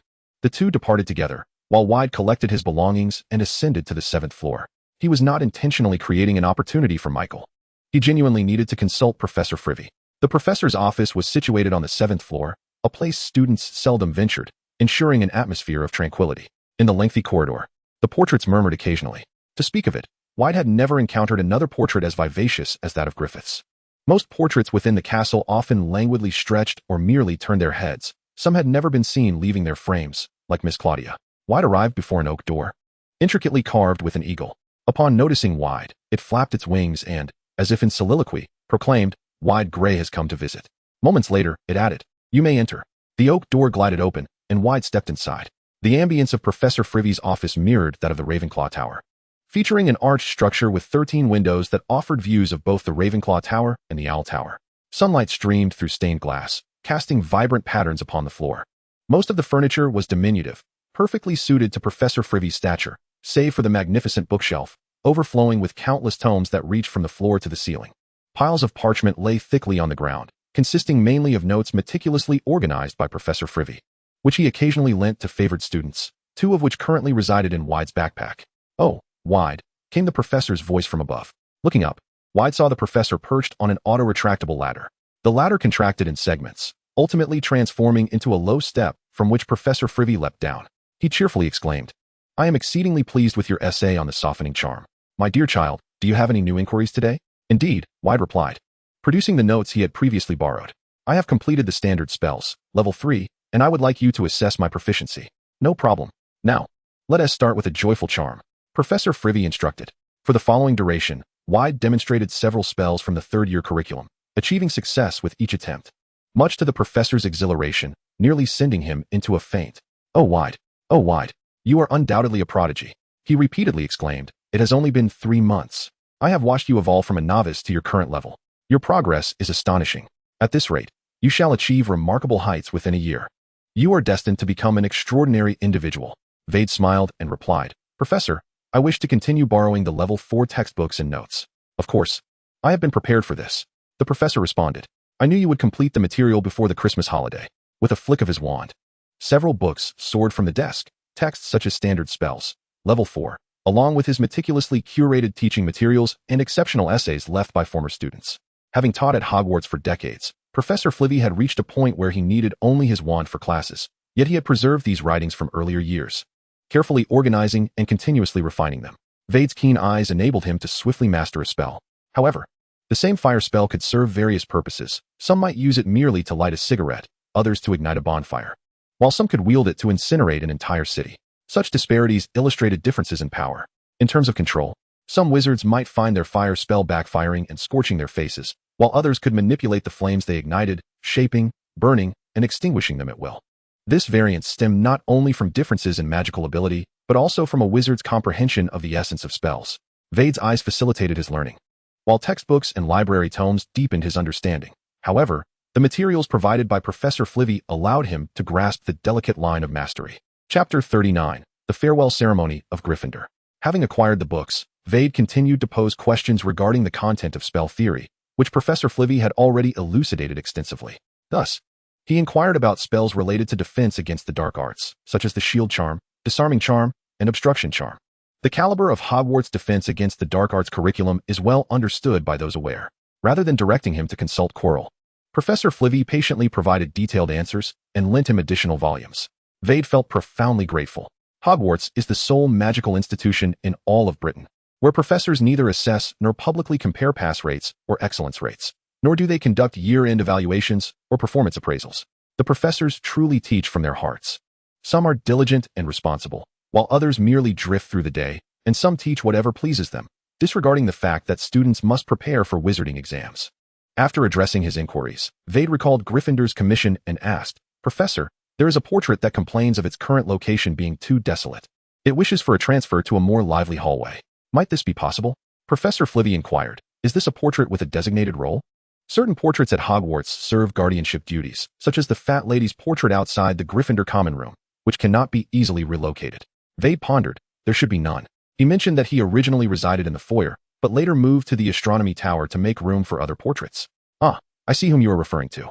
Professor Flitwick smiled, explaining that Griffiths was relocated primarily due to numerous complaints from the portraits, claiming he disturbed their rest and incited Peeves to play pranks on Ministry of Magic officials visiting the school. The headmaster and professors at that time believed he deserved a lesson, hence his transfer to the most desolate place in the school. "What about his request?" Veyd inquired tentatively. "Enjoying lively company is not a crime," Flitwick replied with a degree of tolerance, "as long as he promises not to encourage Peeves to wreak havoc. You may find him another location. However, the foyer might not be suitable, as many portraits there hold a grudge against Griffiths." "Well, all right then. But I truly do not comprehend why they disapprove of mischief. It brings so much joy to people." Griffiths argued for himself, darting swiftly among the nearby portraits. "Hey there, old man, I'm off. Shalom. If you write to me amidst your calculations, I would be delighted, though I'm unsure if it will reach Barry. And dear Francesco, thank you for your hospitality. This is my token of appreciation." Veyd, having removed the portrait, watched in astonishment as Griffiths spun the stargazing old man's telescope a full 180 degrees, snatched the quill and ink from the bespectacled witch, and ultimately drenched one mischievous child with ink while jamming the quill into another's nostril. After provoking every portrait in the vicinity, he quickly returned to his own frame, urging Veyd loudly, Hurry up. Yet, the The portraits paid no heed to spatial boundaries, although Veyd had already left the corridor with the portrait in his arms. The characters within pursued Griffiths into his domain, where they pinned the red-haired wizard and gave him a sound thrashing. The bespectacled witch, in an unprecedented fit of rage, kicked Griffiths fiercely, exclaiming, "Do you have any idea how long I have been counting? How long?" The mischievous children seemed to view Griffiths as a trampoline, bouncing on him and shouting joyfully. The stargazing old man eventually caught up, delivering a couple of blows before appearing to pull a muscle, returning with a pained expression on his face. Veyd, naturally unable to intervene in the scuffle among the portraits, watched as they dispersed. He gazed at Griffiths, who resembled a heap of mud, and helplessly asked, with everyone leaving, "Why provoke such a beating? What was the point?" "Haha, you don't understand," Griffiths replied, rolling over to lie on the grassy valley, chuckling heartily despite the footprints on his forehead. "Isn't this the most splendid farewell ceremony? I do not wish to depart quietly, for they might take ages to realize that the red-haired fellow seems to have vanished. I also do not want farewells to be filled with sadness and tears." A playful scuffle, ending with everyone in high spirits. "Isn't that delightful?" Veyd pondered for a moment. "So, it is a world where everyone experiences joy. Yet only you are left hurt, is that correct?" Griffiths was taken aback for a moment, then burst into hearty laughter. "Veyd, you possess quite the sense of humor." As he laughed, the chaotic scene within the portrait gradually restored itself. The footprints on Griffiths' figure vanished, the torn robe mended, the trampled grass stood upright, and the broken branches on the tree regrew. Only the bruises on his face had yet to fully fade. "Griffiths, you must certainly be a Gryffindor, right?" Veyd inquired while hanging the portrait upon the wall. "Of course. It's evident at first glance, isn't it?" Griffiths leaned against the frame, attempting to glance around. "Where's this place?" "You cannot return to the entrance hall. This is the necessary passage from the Great Hall to the library. Almost all students traverse this path daily, so it should suffice for your needs," Veyd replied. "Ah, splendid, splendid," Griffiths remarked with satisfaction. In the corridor, several portraits quietly observed the newcomer. Some even huddled together to whisper. At that moment, Hermione passed by, burdened with a pile of books, accompanied by two familiar figures, Harry and Ron. The trio had likely just returned from the library and were engaged in a hushed dispute. "I'd wager my Nimbus 2000 that it was Snape who let the troll in." "P.S. After what the three-headed dog is guarding," Harry exclaimed, holding his breath. "No, he wouldn't," Hermione retorted angrily. "You cannot so maliciously speculate about the professors at our school. Honestly, Hermione, you always view the teachers as saints," Ron impatiently replied. "But I told you, I saw it with my own eyes. I saw the troll, and I witnessed Snape sneaking upstairs," Harry added, recalling how Snape's leg had been bitten and bloodied. "Why do you dismiss these facts simply because he is a professor?" "I believe in him not solely because he is a professor, but also because of Dumbledore. If he were truly malevolent, Dumbledore would have disowned it long ago," Hermione exclaimed, striding away, no longer wishing to argue. She called out, "Hey, Veyd, are you heading to study? Let us go together." Sure," was the only option left. As Hermione's demeanor left no room for refusal, Veyd nodded at Harry and Ron, turning to leave with Hermione. "Incomprehensible, isn't it?" Ron grimaced. "Is it so impossible for Dumbledore to be deceived by Snape? Even Merlin has fallen for tricks at times." Harry silently nodded, firmly believing that Snape was indeed the villain. "Good afternoon, students." A vibrant voice echoed from the wall. "You are all Gryffindors, right?" "I am a Gryffindor as well." "I am Griffiths, and what about you?" "He is Harry Potter, and I am Ron Weasley." "I don't believe we've met before," Ron stated. "Indeed, I just moved here today." Griffiths recollected. "Weasley and Potter. I believe I recognize those surnames. They must belong to your ancestors, correct?" "Really?" Now even Harry began to show interest, and the two temporarily set aside their previous conversation to engage with the portrait on the wall. Chapter 40, The Weasleys. Aside from his classes in charms and transfiguration, the majority of Veyd's time was devoted to alchemy. While immersing himself in the study of alchemy, he simultaneously deepened his understanding of several subjects. Professor Moriarty lent him learning the craft of magical item creation from scratch, which diverged significantly from other alchemical texts. It eschewed the dull recitation of historical facts and theoretical discussions about the interplay of the four elements, instead commencing with practical instructions on how to create various magical items. From the commonplace self-inking quill and animated photographs to flying broomsticks, howling letters, and the rare meditative basin, enchanted mirror, invisibility cloak, and guardian armor. Nearly every magical object Veyd had encountered or heard of could be found within its pages. It even mentioned the sorting hat and the time turner, though the latter was merely speculative, lacking a concrete manufacturing process. The magical items previously discussed were not easily conjured merely by reading. Akin to someone unfamiliar with electricity or programming, even possessing the complete manufacturing process would not enable them to construct a computer. The complexity and peril associated with magical items far surpassed that of computers. Without the requisite foundational knowledge, Even the simplest steps would remain incomprehensible. After several weeks of study under Professor Moriarty, we listened as the professor critiqued the assignments and projects of 6th and 7th year students. And he assisted in creating a teaching aid for the professor's classes. Following a period of training, Professor Moriarty suggested that Veyd might attempt to create the simplest magical items himself. With just 3 or 5 spells combined appropriately, he could produce some wondrous effects, such as the self-inking quill and howling letter. Ideas began to sprout in Veyd's mind, like allowing the quill to automatically change ink colors while writing, or adding a distance measuring function to his glasses, or even crafting a dancing puppet. Almost instantaneously, the incantations and specific steps for creation formed in his mind. The spells and incantations required were quite basic, which he had fully mastered. With just a few practice attempts, he felt confident he would succeed. But should he proceed in such a manner? In doing so, how would his creation differ from those deemed rubbish by Professor Moriarty? It would be merely a regurgitation of others' ideas, a perfunctory completion of an assignment, yielding little intrinsic value. This was Veyd's inaugural foray into alchemy, and he did not wish for it to be so casual, nor did he want his final work to end up in a heap of refuse. That night, Veyd's thoughts wandered restlessly, and he remained ensnared between wakefulness and slumber. In this liminal state, he suddenly perceived a rustling sound. Veyd sat upright in bed, drew his wand, and with a flick, ignited the oil lamp in his dormitory, casting a gentle, amber glow.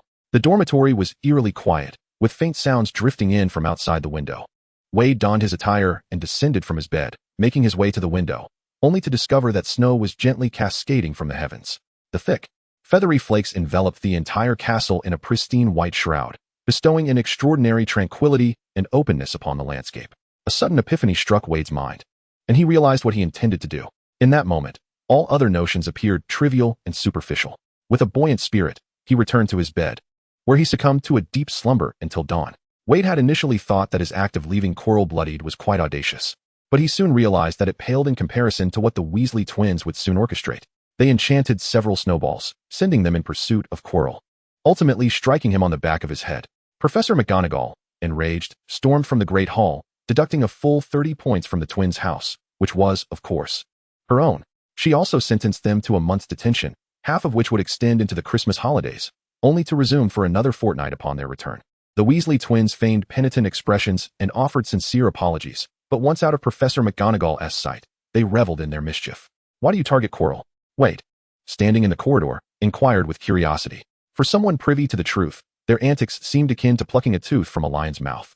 Despite their penchant for pranks, the Weasley twins had never dared to provoke a professor. After all, Gryffindor held the House Cup standings in high regard, and even if Professor Quirrell had deducted 200 points, there would be little recourse for others to object. Veyd found himself puzzled by their apparent recklessness. The Weasleys exchanged glances, as if recalling something. "Ah, you are. What was your name? The one from the library?" they queried in unison. "Veyd Grey, of Ravenclaw House," he replied. The twins' expressions shifted to recognition. They had heard his name repeatedly from their youngest brother, Ron. Each time they attended classes with Ravenclaw, Ron would express envious admiration for a young wizard named Veyd, who was evidently favored by the professors, a potential successor to Percy. However, from their observations, Veyd Grey appeared entirely different from their brother Percy, sharing instead their passion for alchemy, which endeared him to them. The Weasleys leaned closer, their curiosity piqued. "Aren't you intrigued? Quirrell always wears that large scarf. No matter the weather, he never removes it. We even inquired with the house elves in the kitchen, and he has never allowed them to assist in cleaning that scarf. Surely, it conceals some secret that must not be revealed." Fred Weasley declared with conviction. "Perhaps it is a dark magical artifact that has compromised his mind." George Weasley could not contain his laughter, picturing a hideously disfigured creature beneath it, finding the image utterly amusing. "Let us not bully Professor Quirrell just because he is amiable." In a tone reminiscent of Hermione, Veyd gently persuaded. "Would you dare to unravel Professor McGonagall's hairdo? Please refrain from uttering such terrifying words." Fred, with a familiar bravado, draped an arm over Veyd's shoulder and remarked, "Moreover, I have stumbled upon something peculiar. Do you know what it is?" "What?" George inquired, adopting a playful tone. "I have observed that while we have discussed the suspicions surrounding Quirrell's scarf, you seem utterly uncurious." Veyd's heart skipped a beat as he suddenly realized that beneath the jovial demeanor of the brothers lay a remarkable intuition. His gaze shifted subtly, and George immediately took note. He raised an eyebrow and asked, "So you are aware?" Veyd crossed his arms, stepping back to lean against the wall, squinting at the Weasleys. "So, is this an interrogation?" George and Fred exchanged glances, then simultaneously chuckled. "Certainly not. You discovered the answer to the problem before we did. Thus, we concede defeat." Fred stated earnestly. "However, to suggest any form of interrogation is out of the question." We shall uncover the truth ourselves. George beamed brightly. Chapter 41. Candor. Veyd held a fondness for the Weasley twins. They were the type of individuals who, even in the direst of circumstances, endeavored to bring joy to others. Initially, he wished merely to prevent them from further risking their lives, but observing their cheerful expressions sparked a thought within him. Why should he shield Voldemort from the truth? Voldemort had gone to great lengths to conceal his true identity out of fear of Dumbledore. What benefit could it bring Veyd to assist in this deception? Conversely, if the secret were solely known to Veyd, his position would become perilous should it be discovered. Yet, should the secret be disseminated, it would be Voldemort who faced the consequences. With this realization, the turmoil of concealing the secret dissipated, granting him clarity. Nonetheless, Veyd did not wish to completely disseminate the information, leaving Voldemort with no avenue of retreat. After all, Dumbledore was currently unable to eradicate him entirely. Voldemort was merely hiding his identity at the school to seize the Philosopher's Stone. Should he realize his goal was unattainable, his wrath could lead to a massacre, and the students within the school would be no match for him. Long before Dumbledore arrived, countless lives could be lost. He deliberated. Actually, the Weasley twins' eyes brightened. Let us find a quiet place to discuss this. For Veyd, the safest locations were his dormitory or the shelter of the tent.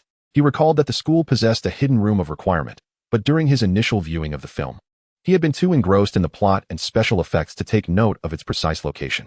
Consequently, he had searched intermittently for 3 months without success. To avoid a scenario akin to the film, where the protagonists discuss a crucial secret only to be overheard by eavesdroppers, leading to a series of tragic events, they made their way to the tent. The holiday is fast approaching, and as a result, the enthusiasm for studying among everyone has waned. Within the confines of the Umbrella House, only 2 individuals remain. Hermione, nearly obscured by towering stacks of books, appears utterly overwhelmed by her reading, while Ryan busily gathers wood to construct a new target. Wow, is this your secret base? Fred inquires, peering in curiously. Shortly thereafter, a familiar red-haired head joins him, greeting. Hello there, Miss Know-It-All. Oh, I'm not well, Hermione replies despondently. Does anyone know who Nick LeMay is? He is not mentioned in the great wizards of the 20th century, nor in the directory of contemporary famous wizards. His name is absent from both significant discoveries in modern magic and studies on the development of recent witchcraft. IVE nearly flipped through 100 books. Is it possible he wasn't documented at all? A collective silence envelopes the room, before they all exclaim in unison, What are you talking about, Hermione? Of course. Nick LeMay is in the books. Hermione slowly lifts her head, blinking in rare confusion that evokes a pang of sympathy. You all know about Nick LeMay? Absolutely, Ryan responds, propping up a target. He celebrated his 665th birthday last year. It was even reported in the Daily Prophet. My father claims he might be the oldest living person in the world. 665 years? Hermione echoes in disbelief. Fred interjects. Nick LeMay is the greatest alchemist. The only Philosopher's Stone in existence was created by him. The Philosopher's Stone? Hermione muses, feeling as though she has encountered the term in one of her readings. George elaborates. The Philosopher's Stone can transmute any metal into pure gold and can also produce the elixir of life. My childhood dream was to possess a Philosopher's Stone. Turning stone into gold. Immortality? Hermione continues to repeat, processing the information. As he turns to close the door, Veyd cannot help but tease Hermione. Have you turned into a parrot? Although Fred and the others are unfamiliar with the term parrot, the essence of the jest is clear, prompting a collective chuckle. Hermione gazes at Veyd earnestly. So, Veyd, you must know about Nick LeMay too, right? Veyd succinctly explains, I've been studying alchemy recently, starting with his works. Alchemy? Ryan exclaims, astonished. That is a 6th-year course. Yes, but I can lay the groundwork from now, Veyd replies. Was Theo not with you today? He went to assist Professor Sprout with the greenhouse, Ryan explains. I realize the target that was broken last time is beyond repair, so I'm just going to make a few new ones. He brushes off his clothes, adjusts his sleeves, and saunters over to grab a drink. Veyd casually casts a spell to clean him up, removing the tiny wood shavings. Fred sits atop a chair, poking Hermione. Hey, are you all right? Are you still alive? Do you even know what day it is? Leaning against the table in a dejected heap, Hermione swatted away Fred's hand that was waving before her eyes and sat up, exclaiming in frustration, if I had known, I would have simply asked. I've been researching for over a month. Veyd flipped through the books on her desk, all of which pertain to modern magical history. It was no wonder she could not find information on Nicolas Flamel, who was born in France during the 14th century, as such details were recorded in much earlier texts. Hermione, why are you investigating Flamel? Ryan inquired with genuine concern. Whenever Veyd was absent, Hermione generously answered everyone's questions, and they had long regarded her as a true friend. Hermione initially intended to dismiss it as nothing, for explaining her reasons would reveal their illicit midnight venture into the Forbidden Forest. Yet, upon lifting her gaze, she noticed the earnest concern reflected in the eyes of her companions, their expressions sincere and open. This stirred within her a profound sense of shame for her deceptive behavior. Well, Hermione hesitated, but ultimately recounted their adventure, including their visit to Hagrid, the keeper of keys and grounds, after a Quidditch match, during which he inadvertently disclosed that the three-headed dog was guarding something connected to Dumbledore and Flammel. That dog must be guarding Flammel's Philosopher's Stone, Hermione concluded. I dare say Flammel asked Dumbledore to safeguard it. He is aware that someone is after the stone and being friends with Dumbledore. It makes sense that the stone was placed at Hogwarts. She glanced at Veyd but refrained from mentioning his prior speculation, despite increasingly believing he was correct. The entire affair might indeed be a test Dumbledore had set for Harry. But it would not be favorable for Harry if other students realized that the headmaster treated him differently. The scrutiny of being thrust into the spotlight was evident, as one could see how the newly enrolled Harry was relentlessly pursued by his classmates, and Hermione understood her friend's profound distress over this predicament. Who is after the Philosopher's Stone? Ryan asked. Hermione replied. Harry and Ron are convinced it's Snape, as it seems his leg was injured by the three-headed dog. However, I think before she could finish, George interjected, Quirrell? Hermione paused for a moment before responding. What does Professor Quirrell have to do with this? Although I also find him quite unqualified. Chapter 42. Let Dumbledore decide. The Weasleys turned to Veyd. After a moment's contemplation, Veyd refrained from mentioning the plot he was privy to and instead recounted the events he had heard that day, word for word. His memory was remarkably sharp. Despite the passage of over a month, his retelling was nearly flawless. An invisible chill seemed to rise from his feet, enveloping them all in an extended silence within the tent, where not a single word was spoken for what felt like an eternity. Finally, Fred broke the stillness, saying, I must say, this joke isn't funny at all. Did you understand it, George? George nodded silently, his face unusually pale. Thus, Ryan endeavored to comprehend the situation, furrowing his brow as he pondered aloud. Isn't it peculiar that Professor Quirrell isn't truly Professor Quirrell? Shouldn't we consider the possibility that a dark wizard has possessed him? Does he seek to harm Harry Potter? Our defense against the dark arts professor is a Death Eater? He glanced around at the others, seemingly anticipating someone to suddenly exclaim. Surprised, are you? Ha ha ha. However, silence enveloped the room. Ryan steadied himself against the table, and after a lengthy pause, he optimistically suggested. Shouldn't we seek out Professor Dumbledore? All Death Eaters fear him. If he intervenes, surely he can. Hermione gently shook her head, whispering, No, you don't understand, Ryan. He has stepped over my corpse to become a star. Just consider that statement. Who else would dare utter such words? The color drained gradually from the boy's face, and he clenched his fists, his body trembling slightly. But it cannot be. That person is dead, is he not? Everyone knows he was vanquished by Harry Potter. It was as if he had suddenly bitten his tongue, his voice trailing off. Hermione regarded him with compassion. She could tell that the boy had already begun to believe. Yet he was too afraid to admit it. It seemed as if not acknowledging the truth would prevent that individual from returning. There was nothing to mock here, for she too felt a shiver run through her. Born into the Muggle world, Hermione was expected to be indifferent to Voldemort. Yet prior to her entrance into the Wizarding realm, she had read extensively, allowing her to grasp the horrors wrought by the name that must not be spoken more profoundly than many students from Wizarding families. Before his disappearance, his power had reached its zenith, casting a dreadful shadow across the entirety of the British Isles. Even Dumbledore, whom many claimed Voldemort feared most, could not prevent the relentless tide of death that swept through the land, sparing Hogwarts from the flames of war. This instilled in Hermione an unacknowledged dread of that individual. Yet when she attempted to articulate his name, she found herself unable to utter it, as if it might awaken some terrible beast. Voldemort, she meant to say. The Dark Lord. Hermione surveyed her companions and declared, If the Dark Lord truly has possessed Professor Quirrell, I believe we must inform Dumbledore. Veyd, why did you not immediately seek out Professor Dumbledore? Veyd pondered for a moment. Perhaps because it was hard to believe Dumbledore was unaware of this? Fred nodded. Dumbledore must have noticed Quirrell's oddities. He simply has not acted for reasons unknown. George stated solemnly, He knows everything. But what if? Hermione countered. What if Dumbledore only suspects, but is still searching for evidence? He may think Professor Quirrell has merely aligned with darkness, unaware that the Dark Lord resides within him. We must find Dumbledore, reveal the truth, and allow him to decide the course of action. Indeed, Hermione, you are correct, Ryan affirmed. We ought to proceed without delay. Fred stood up decisively. I saw Dumbledore in the hall during dinner. He must be at the school now.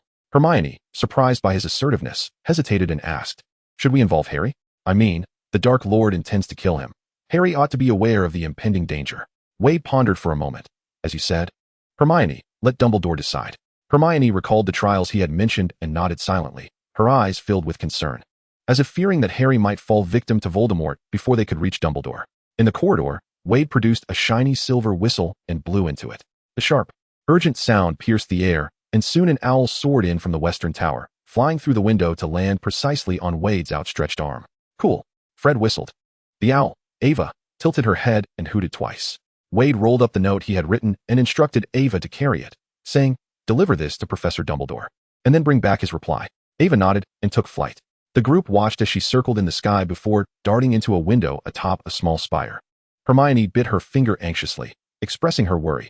"Do you think Professor Dumbledore will take our letter seriously? Maybe I should have been more detailed in the letter to ensure he knows we're not jesting." Fortunately, Dumbledore did not keep them waiting long, perhaps only a minute or two, before Ava emerged from the same window. The owl delivered a reply to Wade, the parchment inscribed in elegant looping script. "You are welcome to my office. The password is treacle tart." "Treacle tart?" George muttered. "I don't recall seeing that dessert in the hall." Fred replied. "It was served at the end-of-term feast last semester. What were you doing then?" "Oh right, you slipped a bottle of cockroaches on Montague, making him think he had bought a pile of them." George chuckled at the memory of that prank. He hasn't touched a pile of cockroaches since. "Wait, did you sneak some of my tart?" "Sneak? Hardly," Fred retorted playfully. "I took it quite openly. You just didn't notice." The two bantered as they approached the entrance to the headmaster's office, coincidentally encountering Michael returning from the Quidditch pitch. He greeted them and seamlessly joined the group, none of them sensing anything amiss. At the entrance to the headmaster's office sat an exceedingly ugly gargoyle. Fred dodged George's playful attack, stepping forward to declare, "Treacle tart." The gargoyle leaped aside, and the wall behind it split in two, revealing a spiraling staircase that ascended slowly. One by one, they stepped inside, and with a resounding thud, the wall closed behind them. As the staircase carried them higher, Wade marveled inwardly. While escalators were common in the Muggle world, this was his first encounter with such a marvel in the wizarding realm. Why should we conform to the mundane in such matters? The elevator is always conveniently situated where the headmaster requires it. As the crowd grew dizzy from the spiraling staircase, they finally beheld a shimmering oak door adorned with a brass knocker in the form of a griffin. This was the entrance to Professor Dumbledore's office. Chapter 43, Dumbledore. Fred boldly stepped forward and tapped the knocker, causing the oak door to swing open silently. Dumbledore's office was a marvel. The walls were adorned with portraits of former headmasters, some dozing, others observing with keen interest, while a few frames hung empty. A long-legged table was cluttered with peculiar silver artifacts, from which wisps of smoke spiraled gracefully. The sorting hat rested upon a pedestal, seemingly asleep, emitting gentle snores. Perched on a tall, gilded perch was an exceptionally beautiful bird, its feathers a dazzling blend of gold and crimson, though somewhat sparse, still captivating in its allure, its lively eyes surveying the visitors below. "Goodness," Hermione whispered, "it's a phoenix. I read in a book that Professor Dumbledore has a genuine phoenix." Albus Dumbledore sat behind the desk, a pair of crescent-shaped spectacles perched upon his hooked nose. Clad in a deep purple robe adorned with irises, he occupied a high-backed chair, gazing gently at the group with his light blue eyes. "Welcome, children. I trust my office has not bored you." "Bored? This place is utterly fascinating, Professor," Fred replied, brimming with bravado. Dumbledore chuckled softly and remarked, "You mentioned in your letter that you had something of great importance to discuss with me. The time has come to share it." The group exchanged glances, silently urging one another. At this moment, Hermione hesitated, as she too was reluctant to confess her breach of the rules. Ultimately, it was Wade who stepped forward, reiterating the conversation he had previously overheard, with others contributing their speculations in turn. Michael's complexion gradually paled. He had not anticipated that their visit to the headmaster's office would entail such a serious matter. He looked around, sensing he was the only one taken aback. Dumbledore listened patiently, revealing no sign of astonishment. His penetrating gaze fell upon Wade as he inquired, "When you overheard this conversation, were you certain you were not detected?" "I had cast a flame charm prior to that. I am unsure if he noticed any traces of the spell. However, I concealed myself as soon as Professor Quirrell entered, and from my vantage point by the window, he could not see me," Wade explained meticulously. "Before he departed, I ensured I made no sound, employed no magic, and bore no discernible scent. I remained outside until dawn before returning, encountering the portrait of Gryffindor and Professor Flitwick on my way back. During the subsequent defense against the dark arts class, Professor Quirrell did not pay me particular attention, and his demeanor exhibited no notable changes." Dumbledore nodded slightly and replied, "For now, it seems he has not discovered your presence. However, I implore you to remember one thing. From this day forth, endeavor not to dwell upon this matter, nor engage in eye contact with Professor Quirrell. Do you comprehend?" Veyd nodded silently. "Professor," Ryan could not restrain himself from inquiring, "will you not apprehend him while he remains unaware of his exposure?" "It is not yet time, Mr. Carlow," Dumbledore replied with patience. "In fact, at the commencement of this semester, I discerned that our Professor Quirrell seemed to be undergoing some distressing transformations. The intelligence you provided corroborated my most dire suspicions. Yet the moment to unveil him has not arrived. Rest assured, I have entrusted a most reliable individual to monitor him and ensure the safety of the students. So, Professor, is he truly? George whispered. I believe so, Dumbledore affirmed their conjecture. Voldemort has returned to this school in a manner beyond anyone's imagination. Yet he likely underestimates that his exquisite disguise could be unraveled by you few children. He has always tended to disdain those he deems weaker than himself. In truth, your performance has been commendable. But did not everyone say that Voldemort was vanquished by the infant Harry Potter? Fred queried. He indeed suffered grave injuries on the night he attempted to kill Harry, vanishing from the public eye. However, he did not truly perish. I have always held that belief. Dumbledore explained. Voldemort presently exists in a rare state, wherein even the killing curse cannot easily extinguish his life. Fred exhibited a look of confusion. Yet Dumbledore refrained from elaborating further. Professor, may I disclose this matter to Harry? Hermione asked cautiously. I think not, Miss Granger, Dumbledore replied with polite firmness. However, given that Voldemort murdered Harry's parents, I believe it unwise for him to be aware that his foe lurks so near, he continued. Harry may not possess the same calm rationality as you do in confronting this reality, which could place him in great peril. Therefore, I require your utmost discretion, particularly concerning Harry. Can you manage that? The group nodded in unison. Fred muttered, but the Dark Lord still seeks to kill him. To ensure safety, must we remove Harry from the team? We would be devastated. George forced a smile. He claims Harry is the finest seeker he has ever seen. He has pinned all hopes of victory upon Harry. Regarding that, Dumbledore said, his hands clasped as he smiled. I believe we should not relinquish the joy of Quidditch due to the prying eyes lurking in the shadows. Thus, yes, Harry need not depart from the team. I shall ensure his safety. With this assurance, the Gryffindors felt a wave of relief in the hearts of the little lions, who could be more trustworthy than Dumbledore. The group cheerfully prepared to take their leave, but as they approached the door, Ryan hesitated once more. Professor Dumbledore, what is it? There is one more thing, Ryan stammered. Uncertain. Speak freely, Mr. Carlow. Professor Quirrell summoned his courage and asked, what will happen to Professor Quirrell after you expel the mysterious figure? Will he be all right? His inquiry prompted a noticeable shift in Dumbledore's usually composed demeanor. He gazed deeply into Ryan's eyes, a hint of moisture glistening within. I fear not, my child. Ryan's eyes widened in alarm. In his quest to attach himself to Quirrell, Voldemort has committed unspeakable acts, forging a sinister symbiotic relationship between them. When Voldemort departs, Quirrell will inevitably perish. A heavy silence enveloped the group. For these 11-year-olds, witnessing someone inexorably march towards death, even a villain, evoked a sense of sorrow within them. Children, your compassion for him, even the desire to save him, is indeed a noble trait, Dumbledore said, his voice gentle yet unyielding. However, the moment Quirrell sold his soul to Voldemort out of greed and ambition, this fate was sealed. As they exited the headmaster's office, the atmosphere was fraught with complexity. Dumbledore truly knows everything, Fred remarked. Did you see? He was utterly unfazed. It's hard to comprehend, Ryan replied. We are merely first years. Yet we are thrust into a world of war, the mysterious figure, and death. I had thought such matters were far removed from us. And Professor Quirrell. I heard he used to be a decent man. They stood by the corridor, the outside world draped in a silvery blanket of snow, where young wizards gleefully engaged in snowball fights, including Harry Potter and Ron Weasley. Dumbledore is right, Hermione suddenly interjected. What do you mean? Said Veyd, perplexed. We shouldn't reveal the truth to Harry, Hermione said, her gaze filled with maternal compassion. Otherwise, the weight of harsh reality and hatred will suffocate him. Let us not discuss this, Veyd cautioned. Remember Dumbledore's words. We must try not to dwell on it, nor make eye contact with that person. It's best to keep our distance. Hermione nodded in silence. Michael observed Veyd, hesitating to speak. Veyd looked at him questioningly, but Michael merely shook his head, choosing silence. Later that evening, upon returning to the common room, Michael discreetly approached Veyd. I thought you would resent Dumbledore.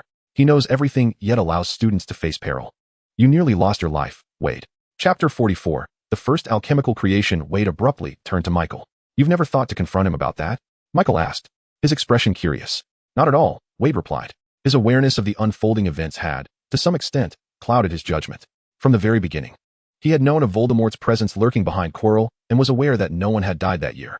He harbored a sense of superiority as a traveler and prophet, even adopting a somewhat playful attitude, discovering Voldemort's secret, treating it as a mere accident, and placing no blame on anyone else.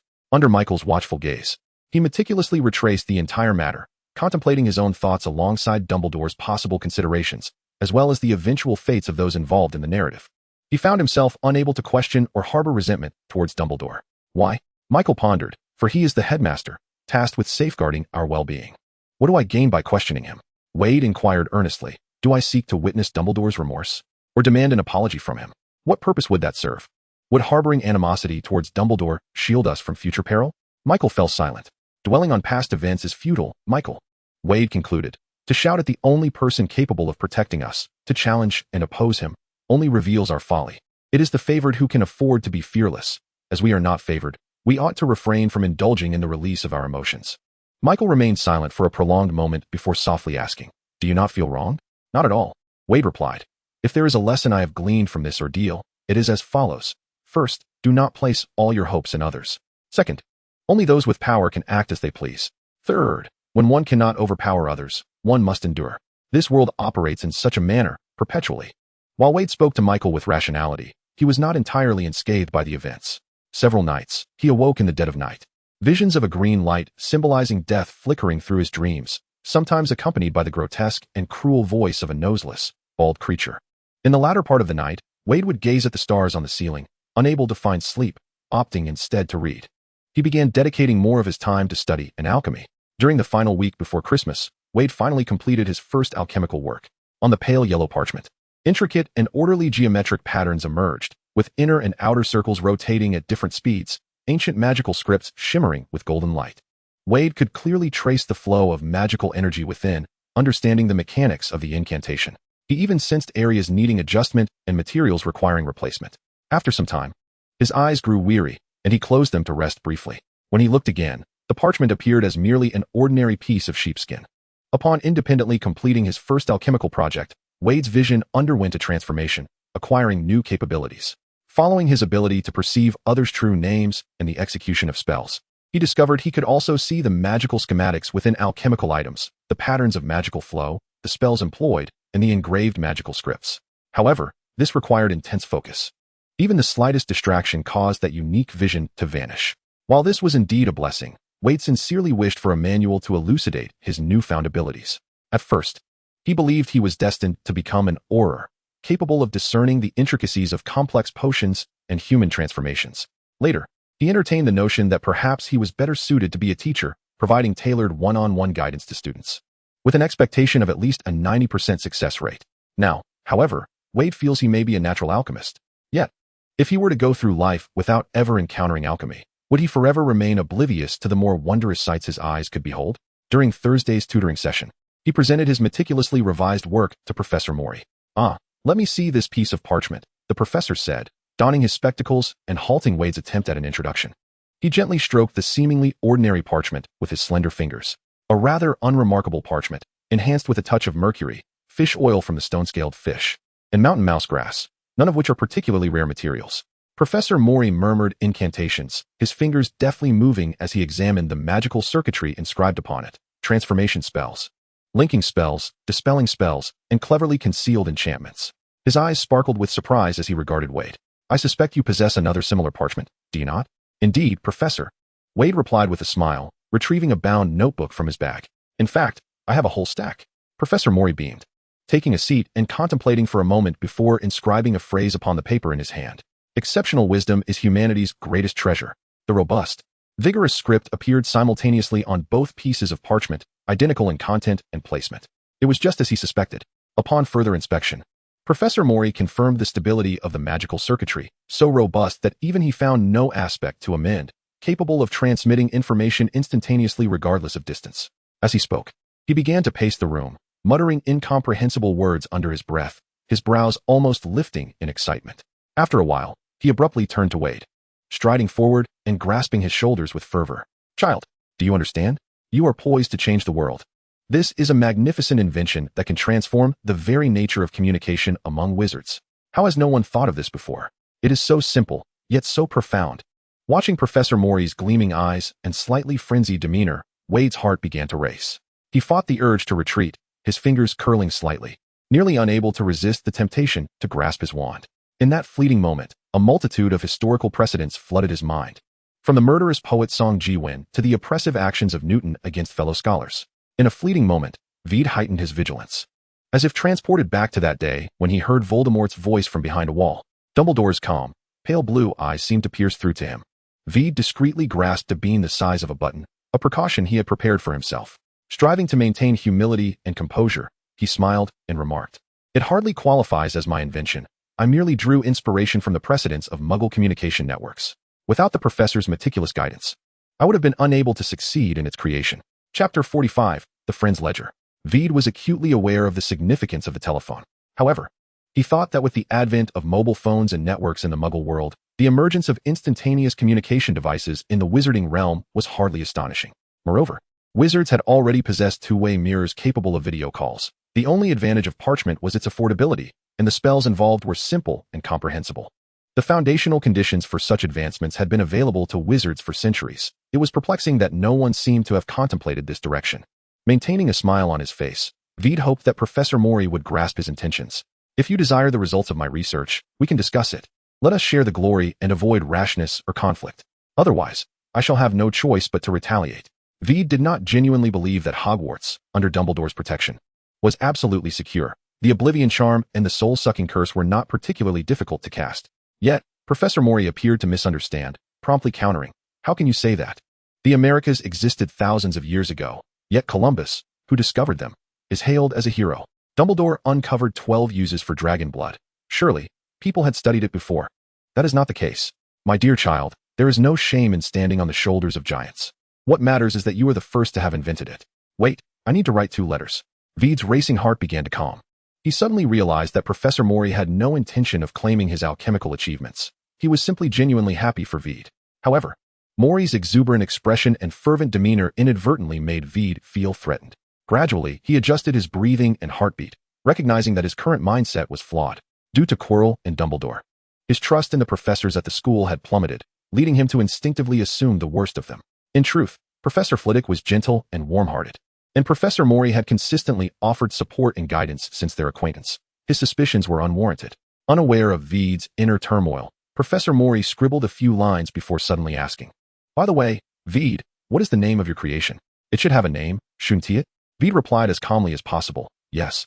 I call it the Friend's Ledger." He wrote it down, but felt it lacked a certain charm, so he inscribed the 3 characters for Friend's Ledger in Chinese.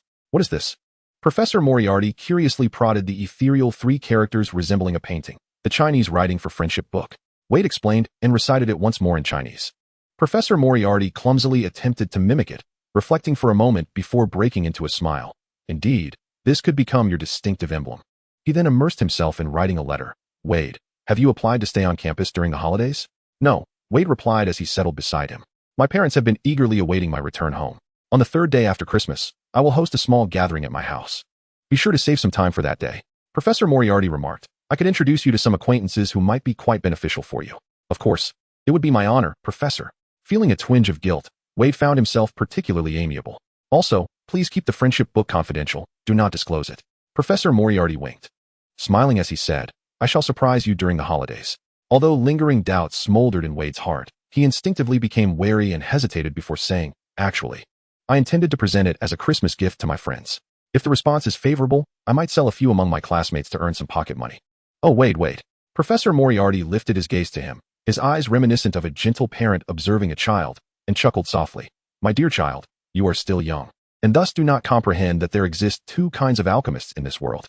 One learns a bit of alchemy and works for the Ministry of Magic or various companies, merely a labor force of capital. The other is an alchemist like myself." He gestured to his own chest, and then pointed at Veyd. "And you?" Wade's eyes widened slightly. "Are you surprised? Do you think this notion is premature for you?" Professor Moriarty seemed to possess an uncanny ability to read minds. Veyd nodded. "I thought it was merely a trivial endeavor. I am just embarking on my journey in alchemy." Professor Moriarty shook his head with a smile. The inventor of the quill pen must have also regarded it as a simple trifle. Yet we have continued to use it for over 1,000 years. He completed the letter, affixed his seal, and sent it off with an owl. Finally advising Veyd, "Gifts exchanged among friends are insignificant, but selling them yourself is best avoided. Your time should be devoted to more fruitful pursuits, rather than becoming a vendor or craftsman." That evening, Veyd completed all the friendship books he intended to distribute during the holidays and returned to his lounge. Exhausted, he lay on his bed, contemplating all the people he had met during his time there. Chilo and Voldemort, who roamed the castle, coldly placing the lives of all teachers and students upon a chessboard, and Dumbledore, the guardian of the school. "Don't you feel aggrieved?" Michael inquired. Ryan replied, "I thought these matters should be far removed from us." Fred remarked, "Dumbledore seems to know everything." Hermione added, "Dumbledore is right. The weight of harsh realities and hatred can suffocate him. There exists the boy who lived through the trials of darkness, Harry Potter." With his hand shielding his eyes, Veyd appeared to be in a slumber. Suddenly, a soft pop resonated through the room, reminiscent of a bubble bursting.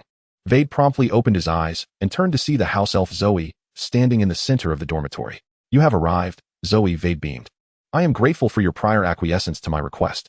In a hushed tone, Zoe replied, "Veyd Grey is in need of assistance, and Zoe is more than willing to offer her help.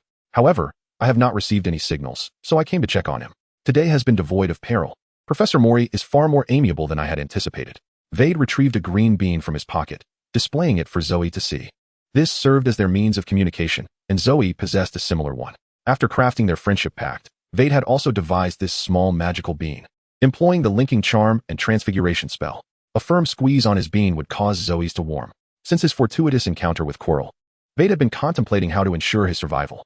Dumbledore had his own schemes, and the professors of the school would not abandon Dumbledore's directives to act as his guardians.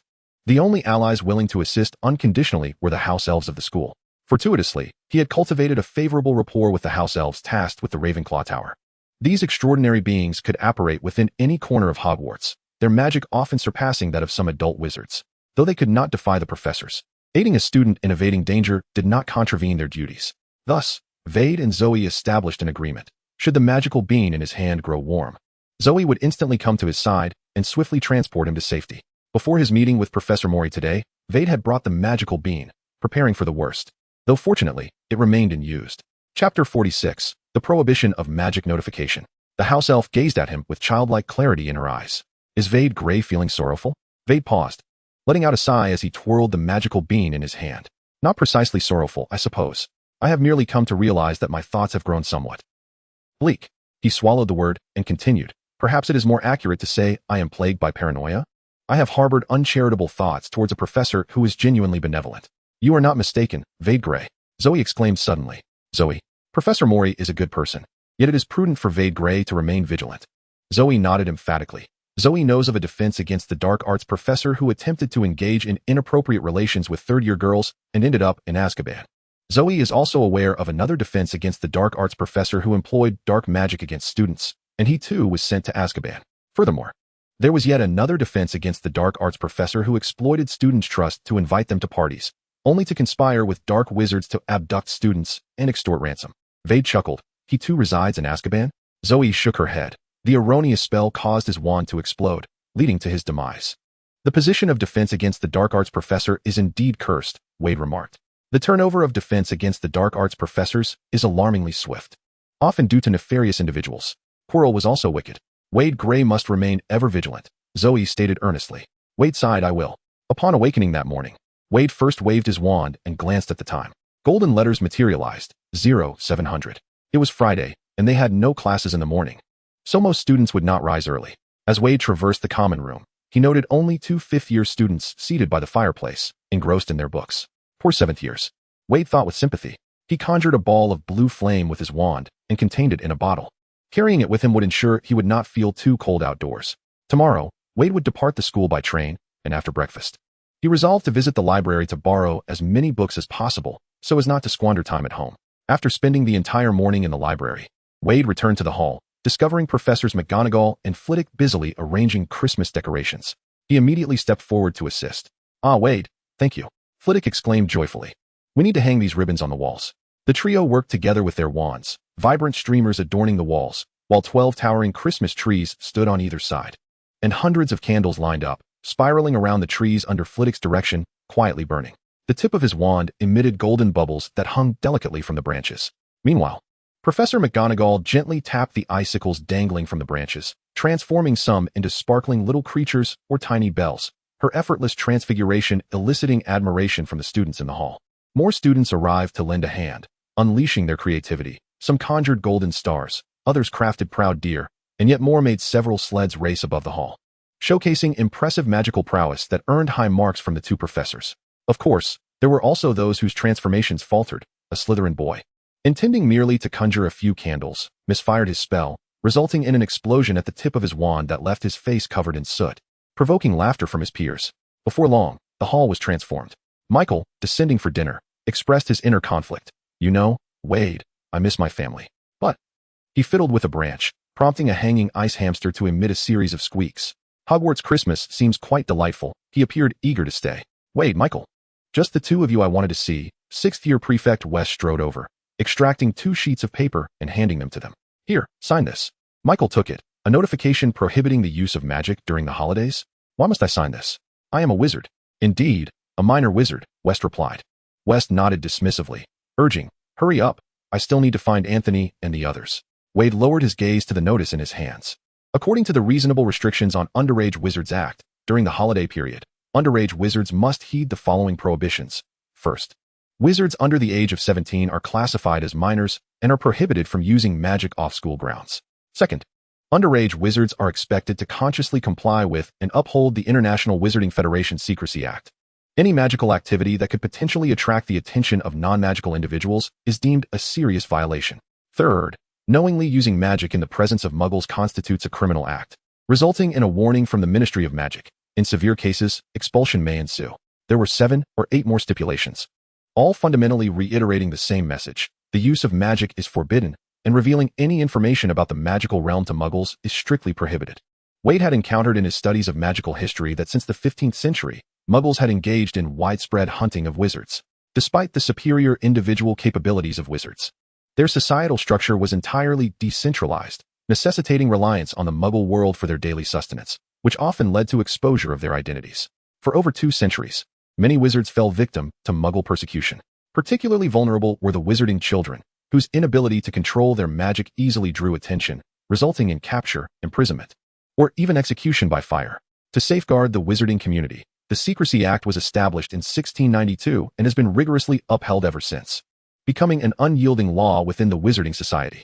Naturally, the tomes of wizarding literature chronicled only the persecution faced by wizards at the hands of muggles, neglecting to document the sudden deterioration of relations between the two parties or any retaliatory actions taken by wizards against muggles. In contemporary times, whether to alleviate the animosity between muggles and wizards or to prevent further escalation of conflict, their textbooks, particularly magical history, gloss over this tumultuous period, focusing instead on the eccentric exploits of the peculiar and formidable witch Gwendolyn, who relished in the sensation of being bound to a stake and burned, intentionally transforming herself to be captured 47 times.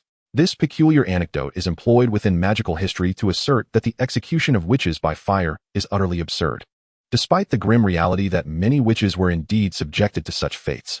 Moreover, the number of ordinary women mistakenly identified as witches and executed far surpassed that of the actual witches. As Veyd gazed at the seemingly ordinary parchment of the notice, intricate magical runes began to emerge. With West's urging, he had little time for further contemplation and swiftly signed his name. At the moment of signing, Veyd felt an intangible binding, akin to a contract, wrap around him. Do not think for a moment that you can secretly use magic at home, West warned in conclusion. Underage wizards are tracked. Once magic is used, the Ministry of Magic will be alerted immediately. Every year, 2 or 3 fools receive warning letters from the ministry, and I sincerely hope you do not become one of them. Chapter 47. The Gift of Friendship. The brevity of school days is heart-wrenching. Almost in the blink of an eye, the time to depart arrives. As the first-year students queue behind Hagrid to leave, the few who remain at school stand by the window, gazing enviously at their departing peers. In truth, Veyd harbors a tinge of envy himself for those students who can luxuriate in the school for an additional fortnight, practically monopolizing the library and the potions classroom, as well as having the opportunity to consult their professors at will, akin to one-on-one tutoring. Veyd sighed. Were it not for Fiona's eager anticipation of his return home that had been building for a month, he might have wished to stay at school as well.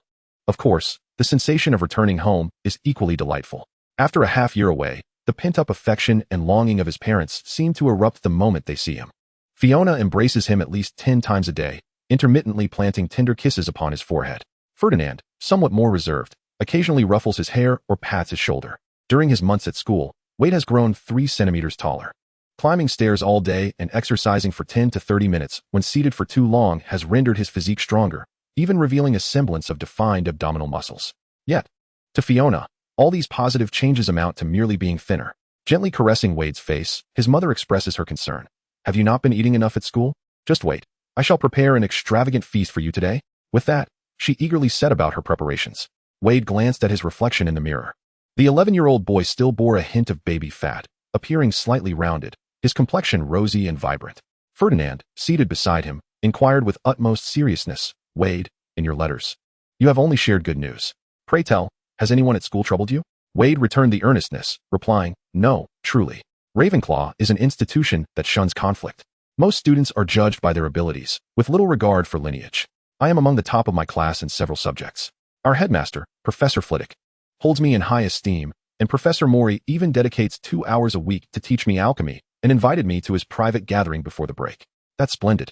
It sounds as though you've encountered some excellent teachers, Ferdinand remarked, a smile breaking across his face. Are you happy at school? Absolutely, Veyd replied with a grin. Before Christmas, he had dispatched all his gifts. The following morning, upon waking, he descended the stairs to discover a plethora of wrapped presents beneath the Christmas tree. Fiona approached him, enveloping his head in a tight embrace and planting a hearty kiss on his forehead, exclaiming, "Thank you, my dear. I adore the gift you've given me." Veyd had presented her with a vial of his homemade beauty potion, a product that had received Professor Snape's approval. Ferdinand nodded in appreciation, commenting, "A splendid magical razor. But what is the special purpose of the parchment you placed in the gift box?" "This is my independently completed alchemical work, my friend's journal," Veyd replied, a hint of pride in his voice. He retrieved a self-bound notebook from his pocket. Its cover adorned with the words Friendship Ledger in both Chinese and English. Upon opening it, he found the first page, where the topmost line was handwritten. On the right side, in a slightly smaller font, was a name, followed by a horizontal line. Veyd extracted quills for his parents, each receiving one, and with a flourish, he inscribed his name on the right side. Our 3 friendship ledgers are interconnected. It is akin to writing down a name, followed by my thoughts here. Below the horizontal line, he penned the words Merry Christmas. Fiona gasped softly as she beheld her own piece of parchment, which mirrored his words. Veyd, Merry Christmas. Oh, I see. Fiona swiftly inscribed her name in the upper right corner, followed by a note. Merry Christmas, darling. The same phrase appeared on the parchments of both father and son. Ferdinand understood. It resembles a forum? Home computers have existed for many years.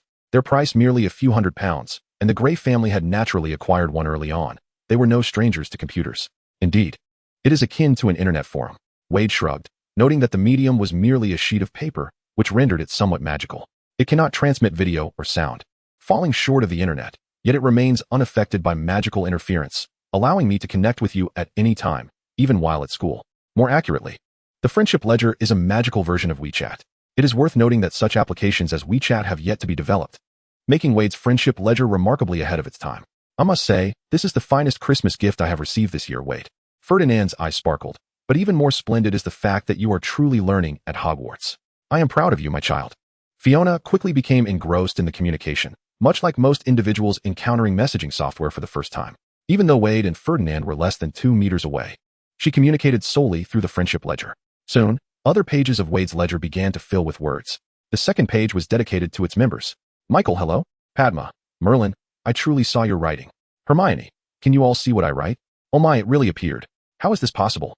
I haven't seen any spells like this in the book. Padma, enough about books, Hermione. Today is Christmas. We should be joyful. Michael, Veyd. I thought you were just starting to learn alchemy. You should have told me sooner that you created such an amazing thing. Theo, I read the manual and just figured out how to use it. It's incredible. This is the finest magical item I have ever seen. Ryan, I'm so astonished. I hardly know what to say. Just writing to confirm that I saw it. Neville, I accidentally fell off the sofa. And my grandmother thought I had come into possession of some dark magical artifact, nearly confiscating it. Vader, Merry Christmas, everyone. His words seemed to ignite a fervor akin to oil meeting flame, as a cascade of messages erupted forth. They swiftly discerned that the space allotted for each line of text was limited, and after reading each line, it would vanish after a brief moment, typically 1 or 2 seconds. The page could display a maximum of 15 lines at any given time, imposing a forced restriction on their conversation, thereby averting the overwhelming inundation of 999 unread messages within mere minutes. Before long, they adeptly learned to express themselves through emoticons, and it appeared they were far from ready to cease this newfound form of communication. As Vader continued to scroll, he reached the third page dedicated to house elves, each of whom he had a closer relationship with had received a note. They cautiously inscribed their words upon the parchment, repeatedly expressing their gratitude to Vader. Following them were messages from Professor Mori, Professor Flitwick, Professor Sprout, Professor McGonagall, and Professor Snape. Except for Snape, who offered a somewhat lukewarm evaluation, and Mori, who reaffirmed the invitation for the coming days. The others extolled his imaginative brilliance, even offering to assist him with his studies during the holidays. Chapter 48. Everyone else has won. After a while, the friends' chat gradually fell into a lull, and Vader surmised that they were likely occupied with establishing new chat groups. Among the Christmas gifts he had bestowed, there was not only the friend account related to himself, but also blank sheets of parchment meant for 2, 3, 4, and 5 people, with the professors generously contributing an additional stack for 10. culminating in a substantial little booklet. In Vader's vision, henceforth, every student at Hogwarts would possess a friend account, exchanging parchment with friends or family to create various chat groups. Perhaps it would not be long before Hogwarts instituted a rule prohibiting the opening of friend accounts during class, with violations resulting in confiscation.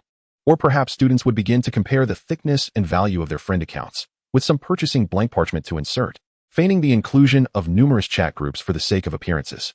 However, Professor Mori advised him to refrain from selling the friend accounts for the time being. A promising avenue for financial gain was abruptly curtailed, leaving Vader to sigh in mild disappointment. He stowed away the friend account and began to unwrap his gifts for the year. Among the many boxes beneath the Christmas tree, most were sent by Ferdinand's employees.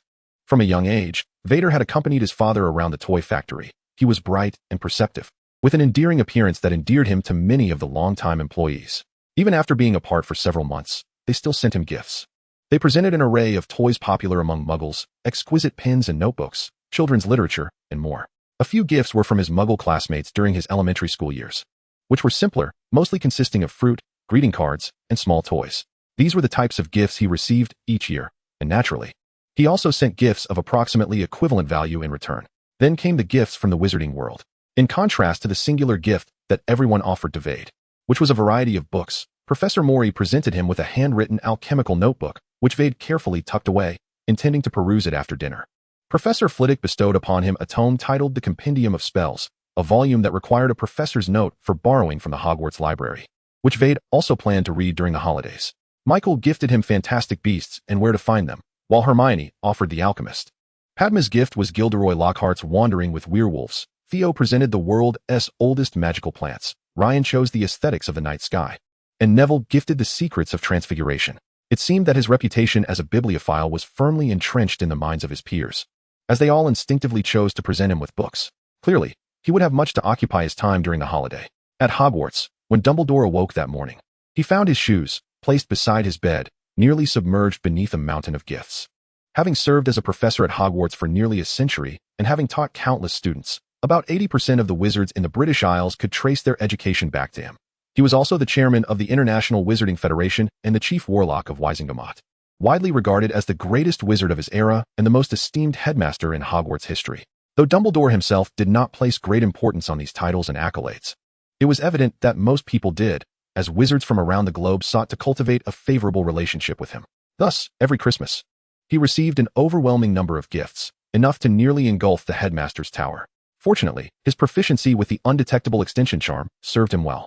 Hence, he typically devoted the entire week following Christmas to unwrapping gifts, an activity he genuinely relished.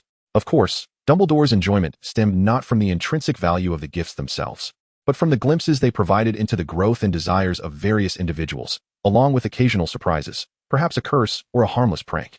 Many who did not know him well would, out of reverence for the venerable wizard, offer him books, both Muggle and magical, many of which he had already read. Yet he accepted them with delight. Those familiar with him understood that this elderly gentleman was an unabashed enthusiast of sweet confections. Thus, many gifts consisted of cakes, chocolates, and other sugary delights, some of which concealed lethal potions. The process of identifying these hidden dangers was, for Dumbledore, a rather amusing game. Additionally, there were others, despite their lack of regular contact, who would present gifts on this special day, even if it were merely a piece of paper, a leaf, or a pair of unattractive woolen socks exuding a distinct sheepish odor. Dumbledore cherished them dearly and would preserve them with great fondness.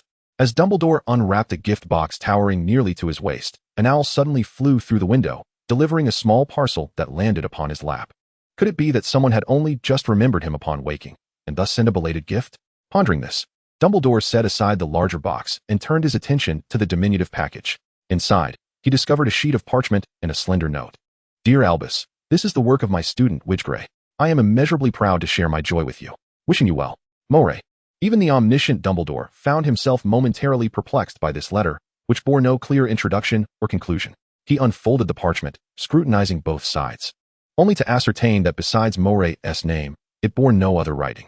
Just as he was about to perform a spell for further inspection, there came another visitor. Dumbledore approached the foyer to find Phileas Flitwick standing at the door, holding a similar piece of parchment, exclaiming with delight, "Oh, Professor Dumbledore, this is my copy. I must say, I knew he would achieve greatness, but I didn't expect it to happen so soon. He has only been studying magic for 3.5 months, you know?" "Widgray?" Dumbledore inquired tentatively. "Indeed, who else could it be?" Flitwick replied. skipping away with a cheerful tune. Dumbledore glanced down at the parchment given by Flitwick, which, like the previous one, bore nothing but Flitwick's name. Next came Pomona Sprout. I pondered, who besides you could this be for? The witch said with a gentle smile, adding, I am always at your service. Following her was Minerva McGonagall, who, noticing that Dumbledore already clutched a small stack of parchments, handed him another one with a hint of displeasure. Oh, I thought I would be the first. But it seems Pomona was quicker than I anticipated. In truth, she had opened other gifts first, and by the time she discovered this one, it was rather late. Lastly, Severus Snape approached, directly handing Dumbledore a notebook. Humph, the potions master remarked coldly. I kept my own copy. Any unnecessary correspondence will only waste my time. Dumbledore mused. So everyone possesses one, yet he remains oblivious to its significance? Chapter 49, Love is the Greatest Magic. Wait, Severus.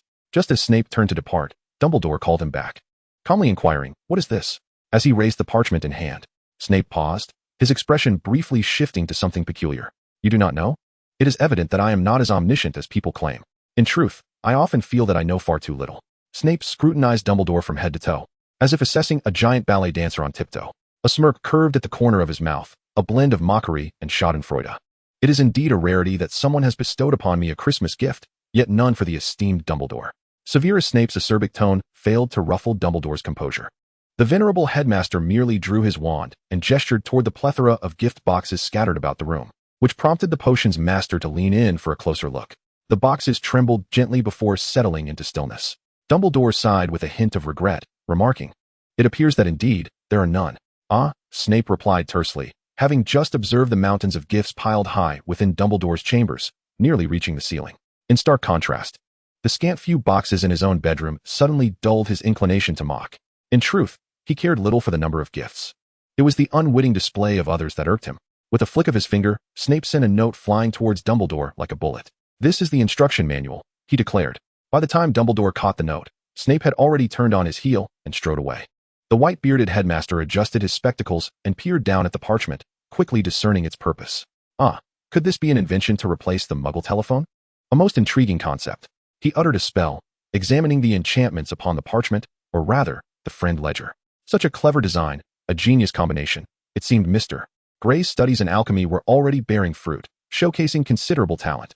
No wonder Moriarty was so proud. Reflecting on the absence of gifts addressed to himself, Dumbledore recalled the expressions of the children from that day and began to grasp the underlying truth. So, this child is astute and perceptive, unlike Harry, who likely abhors being guided.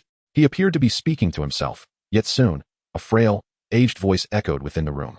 Ralph seldom encountered an 11-year-old of this kind. The voice remarked, somewhat reminiscent of the young Albus Dumbledore, also akin to the early Tom Riddle, intelligent, insightful, and extraordinary. Dumbledore's gaze descended, humbly responding, Oh, your assessment of me is perhaps a touch exaggerated. At 11, my understanding of alchemy was no greater than that of any ordinary child. At the focal point of his gaze stood an exceedingly aged house elf before the fireplace. Its skin was wrinkled, draped in a tea towel emblazoned with the Hogwarts crest, and its ears were adorned with fluffy white hair. So frail it appeared, one might think its body could be easily broken, yet its large green eyes sparkled with clarity. In a voice barely above a whisper, it said, Albus Dumbledore is indeed arrogant. By stating this, it implies a recognition of his uniqueness, and an expectation to excel in all endeavors. Do not be so forthright, dear Ralph, Dumbledore replied with a hint of resignation. You perceive me too clearly, often leaving me feeling quite embarrassed. He polished his spectacles, seated himself at the table, and gently requested, Would you be so kind as to help me organize these gifts? I need to pen a few thoughts. At your service, master, Ralph replied willingly. The house elf bowed deeply, stepped back a few paces, and extended its slender fingers. The room was soon filled with the sound of gift boxes unwrapping themselves, books swiftly burrowing into the shelves to arrange themselves neatly, and clean provisions leaping into the cupboards with a decisive thud as the doors closed.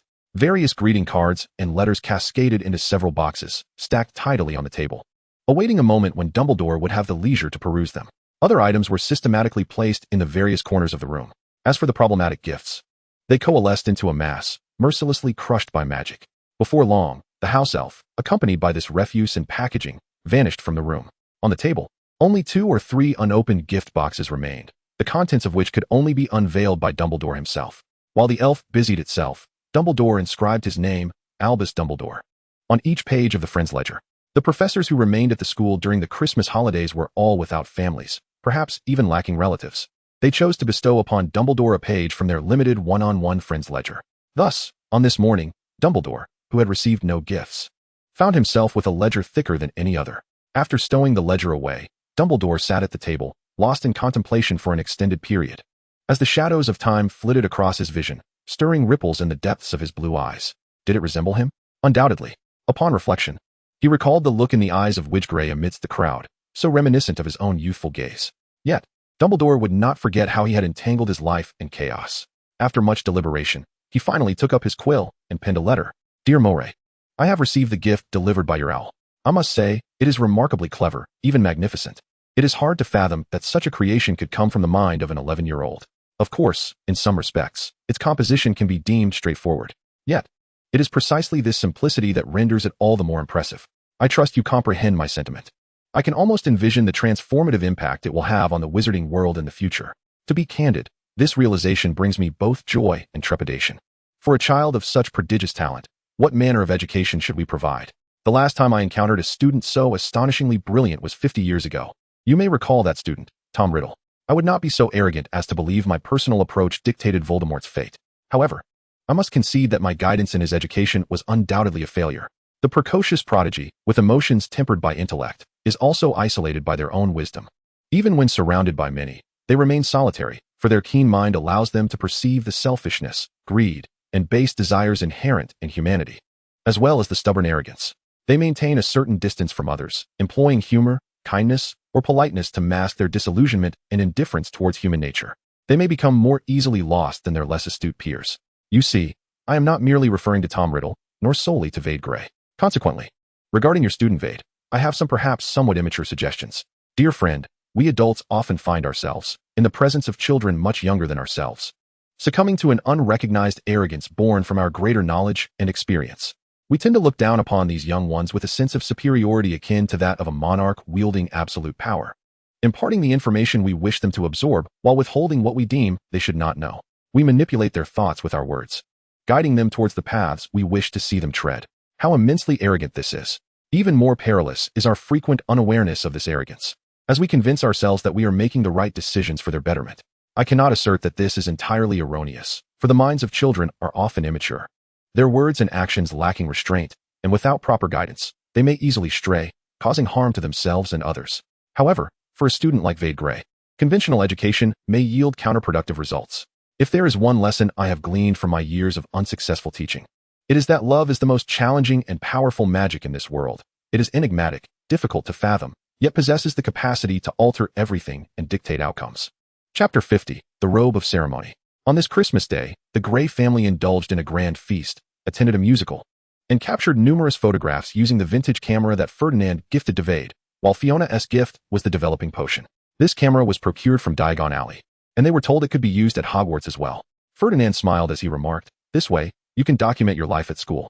The proprietor of the ice cream shop in Diagon Alley informed me that with the correct developing potion, the individuals in the photographs would move. Fiona exclaimed with excitement. "So what are we waiting for? Let us take some pictures today." However, after they finished taking photos, they soon realized that even the seemingly simple task of developing photographs required the use of a wand. Yet Veyd could not perform magic at home. Observing Fiona's disappointment, Veyd suggested, "Actually, we could spend a night at the Leaky Cauldron. There are many adult wizards there, and even if magic were used, the ministry would not be able to ascertain who did it, thus avoiding any warning letters." Fiona was somewhat tempted, but shook her head in response. "No? What if we are discovered? It would reflect poorly on you. Besides, you'll be returning to school in a few days." As she spoke, a melancholic air enveloped her. Even before Veyd's departure, she began to miss him. Ferdinand frowned and remarked, "Veyd, is the ministry's enforcement precision truly so lacking? In monitoring underage wizards, they can only ascertain a general vicinity." Reflecting on the ministry's increasingly lackluster performance in the plot, Veyd considered that other aspects seemed equally inadequate. "Do not underestimate the ministry, Veyd," Ferdinand warned. "No law enforcement agency is devoid of violence. If you cannot confront this reality, you are prone to make erroneous judgments." Veyd replied solemnly, "I understand, Father." Indeed, the Ministry of Magic, which he currently held in contempt, possessed the authority to imprison professors under Dumbledore in Azkaban and expel students from Hogwarts. This power had not diminished in the face of the ministry's bloat, corruption, and incompetence. On the contrary, those inept and corrupt individuals were more inclined to abuse their authority. The following day, The Grey family arose early, for they were destined for a lengthy shopping expedition in Diagon Alley. They first visited Gringotts to exchange currency, and Ferdinand had prepared a hefty bag for this purpose. The goblins had little fondness for paper currency. He explained to Veyd, if we were to use paper money, we could exchange no more than 20 galleons. Coins have a higher limit, but gold is without restriction. The goblins have a great affinity for gold. I don't need that much money, Father, Veyd countered gently. Hogwarts provides meals and accommodation. Some students manage with just 10 galleons a year. This was because they could only purchase second-hand items, refraining from snacks, and even conserving ink. Ferdinand ruffled his hair, saying, your flaw, Veyd, is that you are too sensible. Sometimes you could afford to be a bit more willful. Besides, are you not studying alchemy? Fiona shook her finger playfully. Do not attempt to deceive me, even without magic. I know that studying alchemy requires considerable funds. Hogwarts cannot possibly supply unlimited materials for your practice, can it? Veyd pressed his lips together and softly replied, thank you, Father. Mother, I love you both. Naturally reserved, he found it difficult to express such sentiments, which most children would consider ordinary. The sudden declaration surprised the Grey couple, who exchanged glances and smiled involuntarily. I love you too, darling, Fiona said, her voice as gentle as water. Throughout the journey, Fiona held Veyd's hand tightly. After exchanging for galleons, Ferdinand stepped away for a moment, leaving Fiona to accompany Veyd to Madame Malkin's robe shop. Hogwarts uniforms consisted of loose-fitting robes, and even with Veyd's recent growth of 3 centimeters, they still fit him well. However, considering that he would undoubtedly grow taller next semester, Fiona decided to order 2 additional uniforms for him, along with a formal robe. While discussing the lining style with Madame Malkin, Fiona remarked, a simple design will suffice. Please avoid ostentatious colors, as Veyd does not favor them. We must have them by this afternoon at the latest. If time is short, ready-made garments will do. A formal robe? Veyd, who had been serving as a clothing display, interjected. What a silly question, Veyd. Fiona responded gently, as if speaking to a child. Are you planning to wear your school uniform to Professor Moriarty's party tomorrow? Oh, you should have told me sooner. We could have tailored something appropriate. In truth, Veyd found nothing wrong with the Hogwarts robes, and the formal attire displayed in Madame Malkin's shop bore a striking resemblance to his school robes. Certainly, such words must not be uttered. Otherwise, Fiona would undoubtedly employ at least 1,000 words to elucidate the vast disparities between them. Veyd could only comply and remain silent. Listening to Mrs. Malkin assuring his mother, do not worry, Mrs. Grey. I assure you that by 3 o'clock this afternoon, you will have his new robe in hand. Now, let us consider the style and color of the gown. Which do you prefer? Ah, this hue beautifully complements his complexion. Your taste is impeccable. Are there any specific requirements for the accessories? For a young gentleman, simplicity suffices. A touch of elegance is paramount. Mother, Veyd could not restrain himself from interjecting. Fiona cast a glance at her son, and with a sigh of regret at his protesting gaze, she set aside the superfluous yet resplendent jewelry, a gemstone-encrusted necklace, bracelet, and rings, and declared, let us only select the cufflinks. That will suffice. We need nothing else. Mrs. Malkin, with a cheerful demeanor, collected the other items without a hint of impatience, accompanying Fiona in the lengthy selection of cufflinks. After much deliberation, as they finally settled on the gown, Mrs.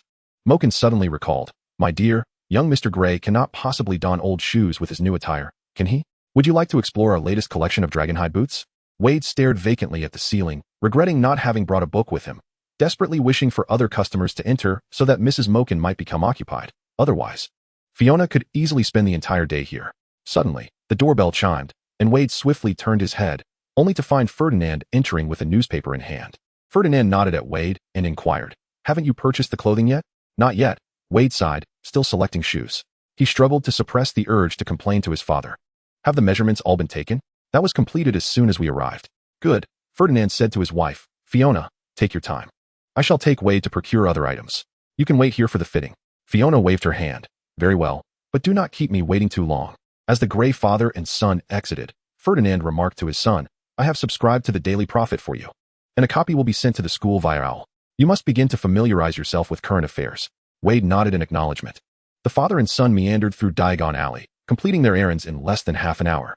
Veyd even noted the names of a few shop owners along with their catalogs, ensuring he could procure necessary items through Owl Post once he arrived at school.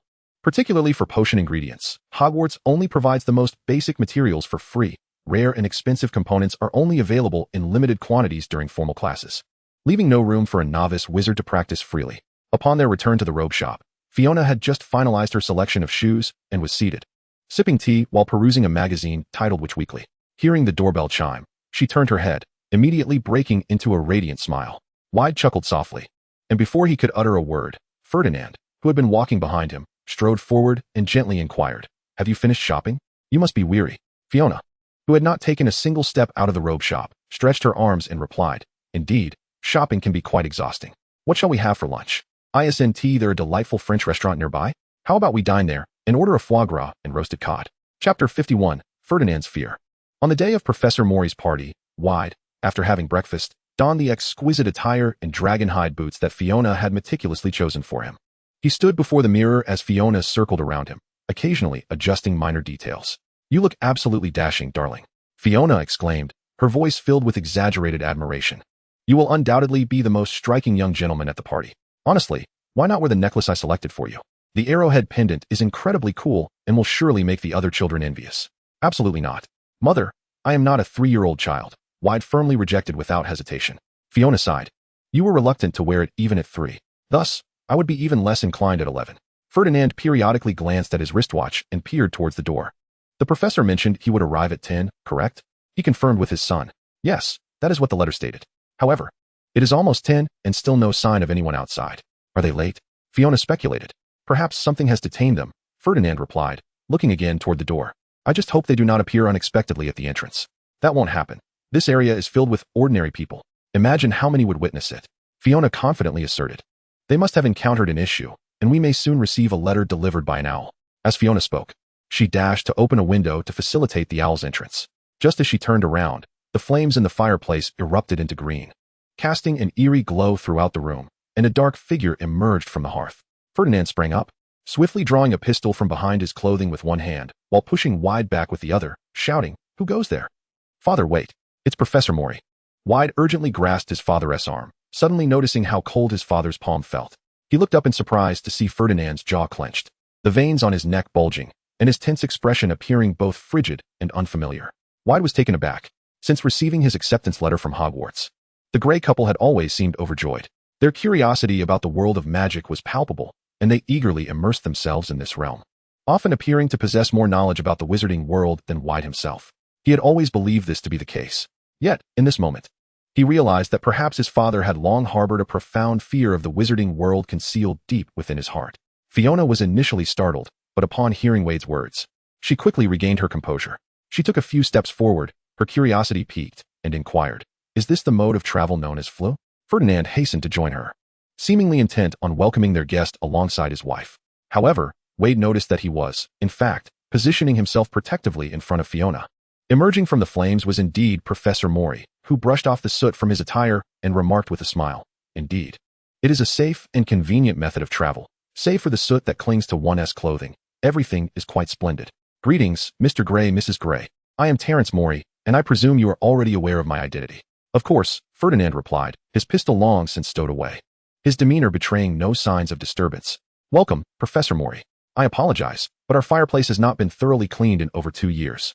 Fiona peeked from behind him, asking, "Can we also travel through the fire?" "Ah, not quite," Professor Mori responded with a smile. "In truth, the Ministry of Magic forbids the connection of non-magical households to the Flu Network. It was I who arranged for temporary access to the Flu Network in order to fetch Veyd. Once we depart, the connection will revert." "Veyd, I am delighted to see that you are prepared," he continued. "Yes, Professor," Veyd acknowledged, glancing at his parents before stowing his wand in the pocket of his dress robes. He approached, asking, "Shall we depart now?" "Certainly, our guests await us." Professor Mori produced a small pouch seemingly out of thin air, filled with sparkling powder, and queried, "Have you ever used flu powder?" "No, Professor," Veyd replied. "It's quite simple, just watch how I do it." He handed the pouch to Veyd, pinching a small amount of the powder and tossing it into the fire, which instantly transformed into a brilliant emerald hue. "Remember to articulate the address clearly, Fossil Grove. Close your eyes and refrain from moving about in the fireplace, lest you end up with bruises or emerge from another fireplace altogether." Professor Mori stepped directly into the flames, demonstrating Fossil Grove. In an instant, he vanished from sight. Veyd also took a pinch of flu powder and approached the fireplace, but just before he tossed it in, he turned back to his father, gazing deeply into his eyes, saying, "Father, I will return this evening." Ferdinand swallowed hard, attempting to speak, but ultimately holding his tongue. Looking down at him, "Stay close to your professor, and do not engage in conflict with anyone." "I understand," Veyd nodded earnestly. Fiona, hands on her hips, feigned annoyance, saying, "Only saying goodbye to your father, and not to your mother?" "Of course not," Veyd chuckled, stepping forward to embrace his mother. "Goodbye, mother." He scattered the flu powder, and the flames immediately blazed into a vibrant green. Suppressing his innate fear of the fire, Veyd stepped in as though it were an ordinary occurrence. The flames enveloped him like a warm breath. Through the flickering firelight, he caught a glimpse of the lingering unease in his father's eyes, a disquiet that arose when a familiar haven is suddenly breached by an unfamiliar presence. Fossil Grove, Veyd declared clearly, locking eyes with his father. In an instant, both his parents and the living room vanished from sight. He spiraled rapidly within emerald flames, countless fireplaces flashing by in a blur. As Veyd closed his eyes, the dizzying whirl abruptly ceased, and just as he felt himself about to topple, a pair of strong arms steadied him. Not feeling too well, are you? A voice inquired. I hear this is your first time using the Flu network. The individual pulled him from the fireplace. Veyd coughed a couple of times, brushing away the soot that had inadvertently lodged in his eyes, revealing a towering figure before him. He stood impressively tall, perhaps around 2 meters, with a robust physique and a somewhat fierce appearance. However, the gentle gaze with which he regarded Veyd softened his demeanor. Ahem. My apologies. Who are you? Veyd asked. A cup of water was offered to him. Have a drink, the giant suggested, drawing out his wand and casting a spell that instantly cleared Veyd of all dust. I am Stephen Morey, son of Terrence Morey. My father was originally here to greet you, but a French friend has just arrived. You may wander about for now and help yourself to some refreshments. Chapter 52, Professor Morey's Party. It seemed that Stephen had been assigned by his father to entertain the guests, specifically Veyd, as he accompanied the young wizard without displaying any impatience.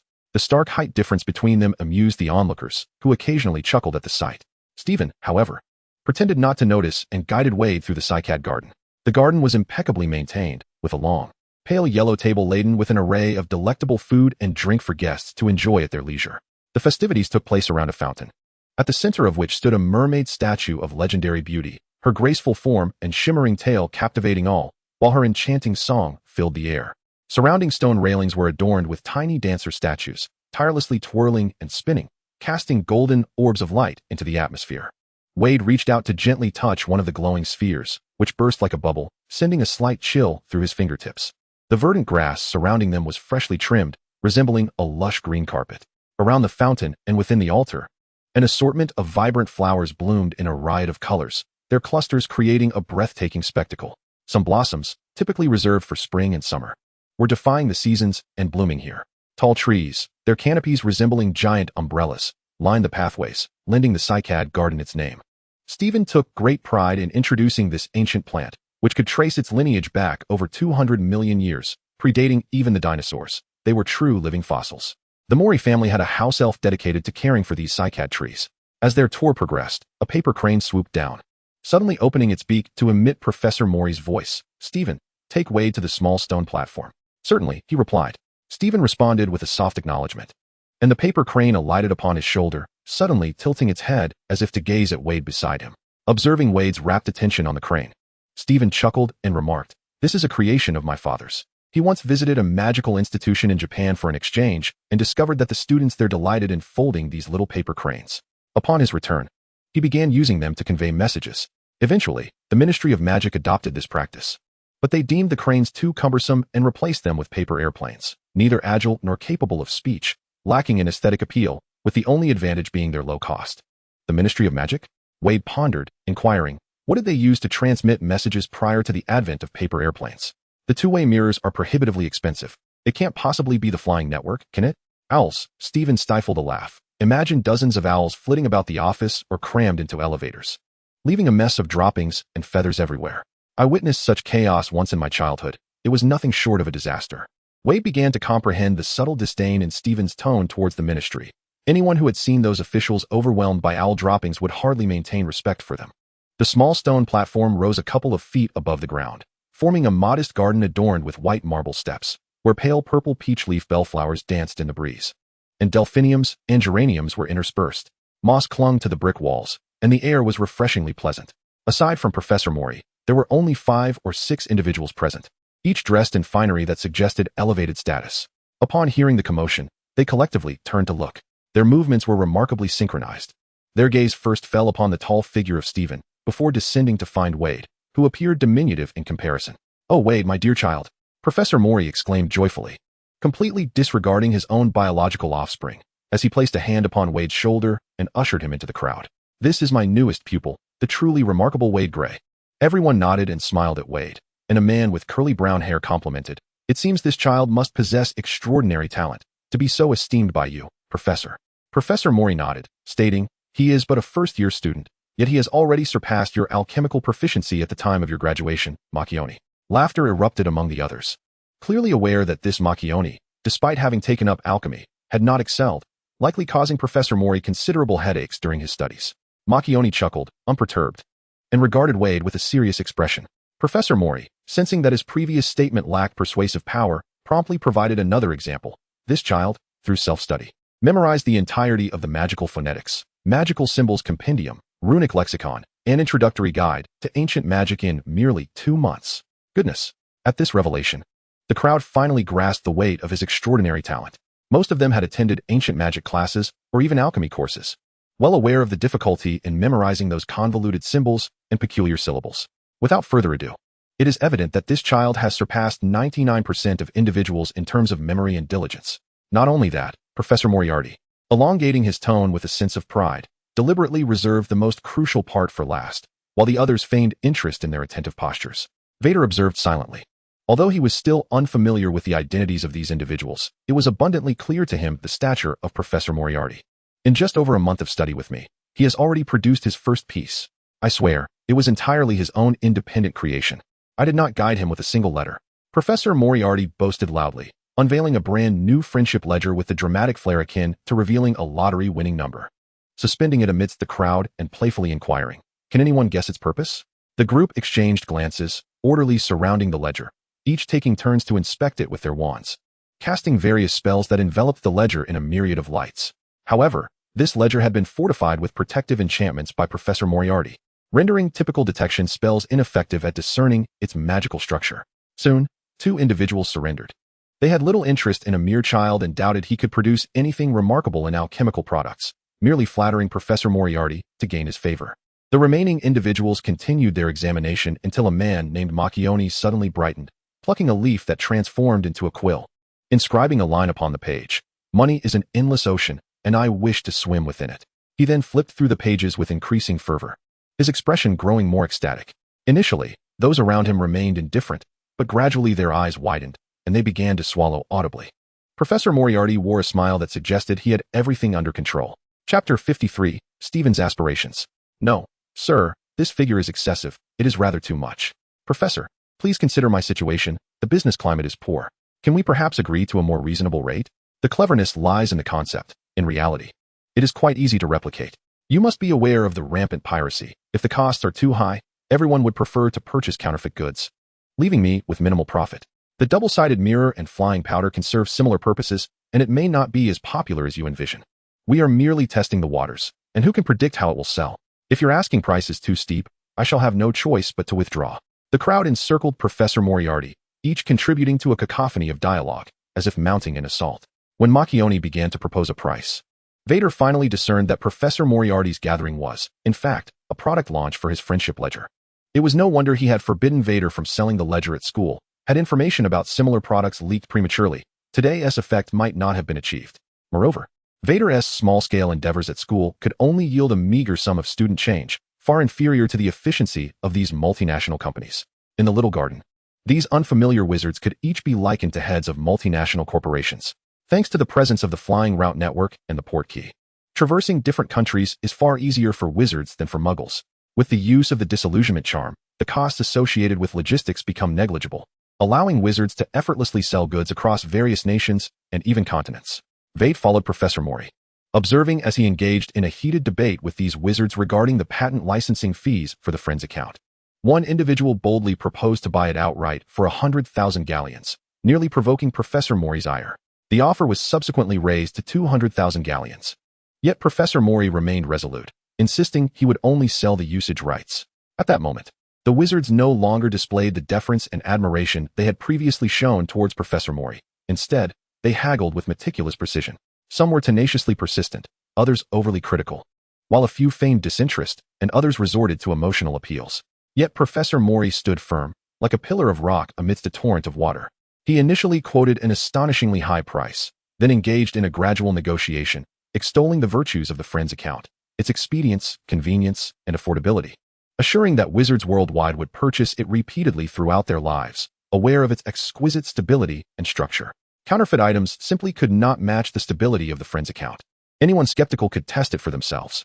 The moment it became clear that convincing Professor Mori was futile, some wizards bypassed him to approach Veyd. However, Veyd merely smiled shyly, retreating behind Professor Mori. He understood that, at the tender age of 11, there was no necessity for him to appear overly astute or mature. He could leave all matters to the adults. He was also self-aware, realizing that if it were solely up to him, he might have readily accepted the initial offer of 100,000 galleons. After all, his best idea for the friend's account had previously been to earn a few hundred or 1,000 galleons among his classmates at Hogwarts, a task that would require him to toil endlessly in the dormitory, akin to a factory worker. Yet now, he found himself on the cusp of sitting at the table of capitalists. Of course, he entrusted the decision-making to the adults before him, knowing they could be relied upon to genuinely consider his interests. Veyd gazed up at Professor Mori, who was fervently advocating on his behalf. The elderly man's lean figure resembling a towering cliff. A mixture of confusion and complexity flickered in Veyd's eyes. Noticing Veyd ensnared in conversation, looking somewhat lost and pitiable, Professor Mori waved his hand, instructing Stephen to take Veyd out to play, lest they become a hindrance. With that, he rolled up his sleeves, preparing for the battle ahead. Stephen, quiet as a plant and once again categorized among the children, hesitated before ultimately falling silent, obediently leading Veyd away. Once outside, he could not help but let out a deep sigh. If you have matters to attend to, please feel free to go about your business. I can find a place to read. Veyd glanced at him, understanding his sentiment. Who would enjoy playing with children? He himself found little pleasure in it. Not that it's your fault, Stephen sighed, initially reluctant to speak, but under Veyd's steady gaze, he gradually unveiled his worries. I am already 36 years old. Yet my father still treats me like a child. In truth, I yearn to follow in the footsteps of Mr. Scamander, traveling the world and becoming a magizoologist. However, my parents are unwilling to let me venture far, claiming it is too perilous. Veyd looked at him in confusion. But they haven't confined you, have they? You are over 30, a wizard at that. Surely you can leave if you truly wish to. If I were to leave without a word, how heartbroken my mother would be. My father would certainly be furious, Stephen lamented. I still hope to gain their understanding and support. Otherwise, I would fear returning once I set out. Veyd was speechless, taken aback by the fact that Professor Mori's son, who bore the appearance of a bear, possessed a temperament as gentle as a rabbit. After a moment of contemplation, he asked, why don't you write to Mr. Scamander? Right? What should I even say? I have heard that Mr. Scamander himself keeps many magical creatures. Perhaps you could request a position as a caretaker or something of the sort. The salary matters little. What is important is that you would be by Mr. Scamander's side, learning about magical creatures. If one day you could handle magical creatures with the same poise as that gentleman, Professor Mori might be more at ease with the idea of you traveling. Veyd thought of Scamander's magical case, which housed various environments and climate changes, and felt a genuine pang of envy.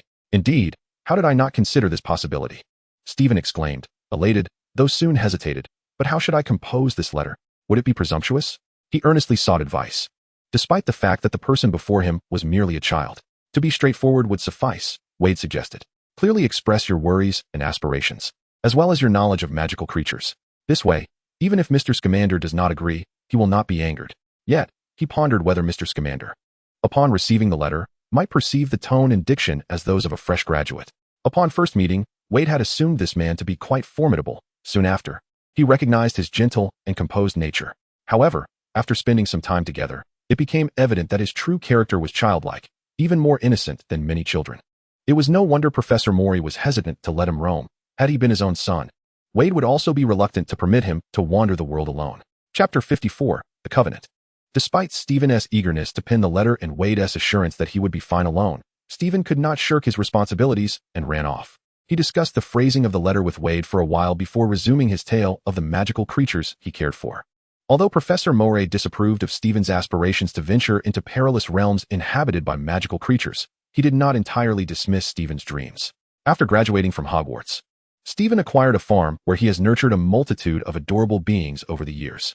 Veyd was aware that Hagrid, during his time at Hogwarts, had a penchant for raising various dangerous creatures, such as dragons, which he affectionately referred to as charming pets.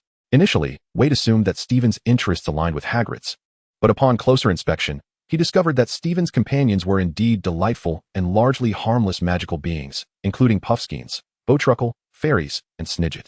The only exception was a creature known as a serpentine bird, capable of altering its size at will, expanding to the magnitude of a dragon while subsisting on insects, birds, and rodents. I have always yearned to possess a growlin, Stephen remarked. You know, it is a type of Pegasus. The growlin can soar through the skies and outrun the wind. However, apart from the mythical Zygrud, no one has ever managed to tame a growlin. Is this breed of Pegasus particularly difficult to domesticate? They are inherently free-spirited creatures, disinclined to be confined, Stephen replied, proceeding to share tales of other Pegasi, including the Nightmare of Hogwarts, the Charms Horse of Beauxbatons, and the fire-breathing Pegasus, Isilrin. Certain wizards regard magical beings outside their kind with disdain, viewing them as lesser creatures. Yet, Stephen was captivated by them, possessing an extensive knowledge of various species. Veyd felt that merely conversing with him had imparted a wealth of information. Suddenly, the arrival of an individual interrupted their discourse. It was the blonde wizard from the small stone platform, his face marked by despondency and frustration. He approached Stephen, greeted him, and then turned to Veyd, mustering a semblance of cheerfulness as he smiled. Mr. Grigg, I regret that we did not have an opportunity to collaborate this time. Should you have any new works in the future, please do reach out. I assure you I can provide a satisfactory offer. He handed Veyd a business card inscribed with his name and contact details. Stephen's brow furrowed, his smile fading as his previously warm demeanor turned somewhat frosty. Veyd accepted the card, responding with a smile. I hope we may have that opportunity in the future. The blonde wizard appeared somewhat relieved and hastily departed. You would not genuinely consider collaborating with him, would you? He mispronounced your surname, Stephen remarked, visibly displeased. Indeed, he did, Veyd replied, tucking the card away. But it matters little, for I had no intention of remembering him. As if a switch had been flipped, two more wizards soon approached to bid farewell, each uttering similar sentiments and leaving their business cards with Veyd. However, this time, they managed to remember Wade's full name. Once they had departed, Stephen leaned in to whisper to Veyd, do not engage in business with Bolton. He may appear amiable, but he is shrewd and ruthless, often manipulating contracts. Though he refrains from crossing my father. In other words, dealing with him would likely put you at a disadvantage. A man with a center-parted hairstyle and a circle of beard bid farewell, holding a conspicuous black wand in his hand. Mr. Gray, I truly admire your talents. However, I find myself at an impasse with Professor Moray regarding the pricing. I hope we can remain in touch, as new opportunities may arise in the future. Of course, I appreciate the time and effort you have invested in this matter, Veyd remarked, accepting his business card. Cyrus Sharp was the name of the wizard. Sharp was a remarkably capable individual, adept at acquiring various hard-to-obtain items, including many contraband goods. It was rumored that he had been incarcerated in Azkaban 3 times in his youth. My father was not particularly fond of him, yet occasionally made purchases from him. Stephen later explained. How could someone enter Azkaban and then emerge? Veyd inquired, astonished, as he had always envisioned Azkaban as a solitary island amidst a vast sea, a prison from which there was no return. Stephen misunderstood Wade's inquiry and clarified. Well, he is quite cunning, skilled at concealing his misdeeds, and his sentences rarely exceed 6 months. Oh, I see, Veyd acknowledged, realizing his folly. Just because the films depicted only Death Eaters sentenced to life imprisonment did not imply that Azkaban offered no other forms of punishment. One by one, the wizards departed, leaving only Macchione, who emerged from the small stone platform, loudly lamenting, Dear Professor Moray, I once was your student. Yet now I feel as though I have never received your favor. Of course, I am not complaining. I merely wish to convey that even though I am leaving the school, I shall forever respect your decisions and hope you might bestow upon me a modicum of attention and care. He gestured with his thumb and forefinger to indicate just how modest his request was. Come now, when have you ever suffered a loss? Professor Moray retorted, somewhat irked. Indeed, although Macchione was complaining, the corners of his mouth could not help but curl upward, displaying a beaming expression of triumph. He approached Veyd with a light, swift gait, removed his hat, and bowed deeply, his face alight with joy. A pleasure to make your acquaintance, Mr. Veyd Gray. Allow me to introduce myself. I am Marco Macchione, specializing in the trade of various magical items. I believe our encounter today is fortuitous, and I look forward to establishing a profound friendship with you, which may lead to beneficial changes in the wizarding world, or, shall I say, greater profits. Hello? Veyd was taken aback by his exaggerated gestures, instinctively glancing at Professor Moray. The professor nodded and directly conveyed the final outcome. Macchione was willing to pay 50,000 galleons for the rights to the Friend's book technology. And for every galleon he earned from its use, he would owe you 3 sickles. Macchione's radiant smile suddenly bore a hint of rigidity, evidently. While this price still promised him substantial profit, the realization that he could have paid less left him feeling pained and disheartened. He continued to mutter incessantly, lamenting Professor Moray's excessive favoritism towards Veyd, as though he were mercilessly extracting flesh from this unfortunate businessman. Professor Moray remained unperturbed, as if Macchione's voice were merely the buzzing of a fly nearby. He promptly drafted the contract and, as a witness, urged Macchione and Veyd to formalize their agreement. The beauty of the magical realm lies in the assurance that one need not worry about business partners breaching their commitments. for the consequences of violating a contract are often more dreadful than death itself. Chapter 55. Macchione's Magical Workshop. Macchione was a man fervently devoted to the pursuit of wealth, and he never hesitated to display this passion openly. After signing the contract, he hastily urged the next steps, unwilling to squander a single moment that could be dedicated to profit. This time, Professor Mori instructed Stephen to entertain the guests at the party while he accompanied Veyd to Macchione's Magical Workshop. It was imperative to launch the first batch of products before the school year commenced, as both students and their parents would undoubtedly be willing to empty their wallets for our offerings. With fervor, Macchione exclaimed, "We can also introduce various packaging, quantities, and qualities. Even a mere embellishment on parchment with a sprinkle of gold dust would entice pure-blooded aristocrats to pay triple the price."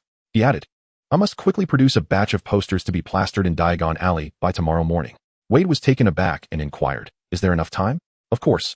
Macchione winked. "Dear Veyd, the world of magic is boundless." Veyd had assumed that Macchione possessed some marvelous spell to expedite production, only to discover upon arriving at Macchione's establishment via flue powder that it was, in fact, the power of money at play. The company's hall was spacious, featuring a small flowing waterfall at its center, with the words Aslan Magical Workshop shimmering in gold above the water's surface. The vaulted ceiling was adorned with illustrations of various magical creatures, some of which even moved slowly. Surrounding the hall were roaring fireplaces, with green flames flickering in a rhythmic dance, and wizards occasionally emerged from within. Why the sudden notice of overtime during the Christmas holidays? A young man, seemingly oblivious to the presence of his boss, complained loudly, "I was all set to travel to Italy." It was said that there was an urgent need for production. Another which chimed in joyfully, "Overtime pay will be calculated at triple the usual rate." The young man with short hair immediately regained his composure. "Oh, in that case, that's quite reasonable. Make way, make way," a fairy shouted, struggling to direct a box that towered like a small mountain. His progress was slow, hindered by the throngs of people in the hall, which made the fairy appear quite irritable. The sudden influx of work had rendered everything chaotic, with several house elves darting between people's legs, scurrying to deliver various items.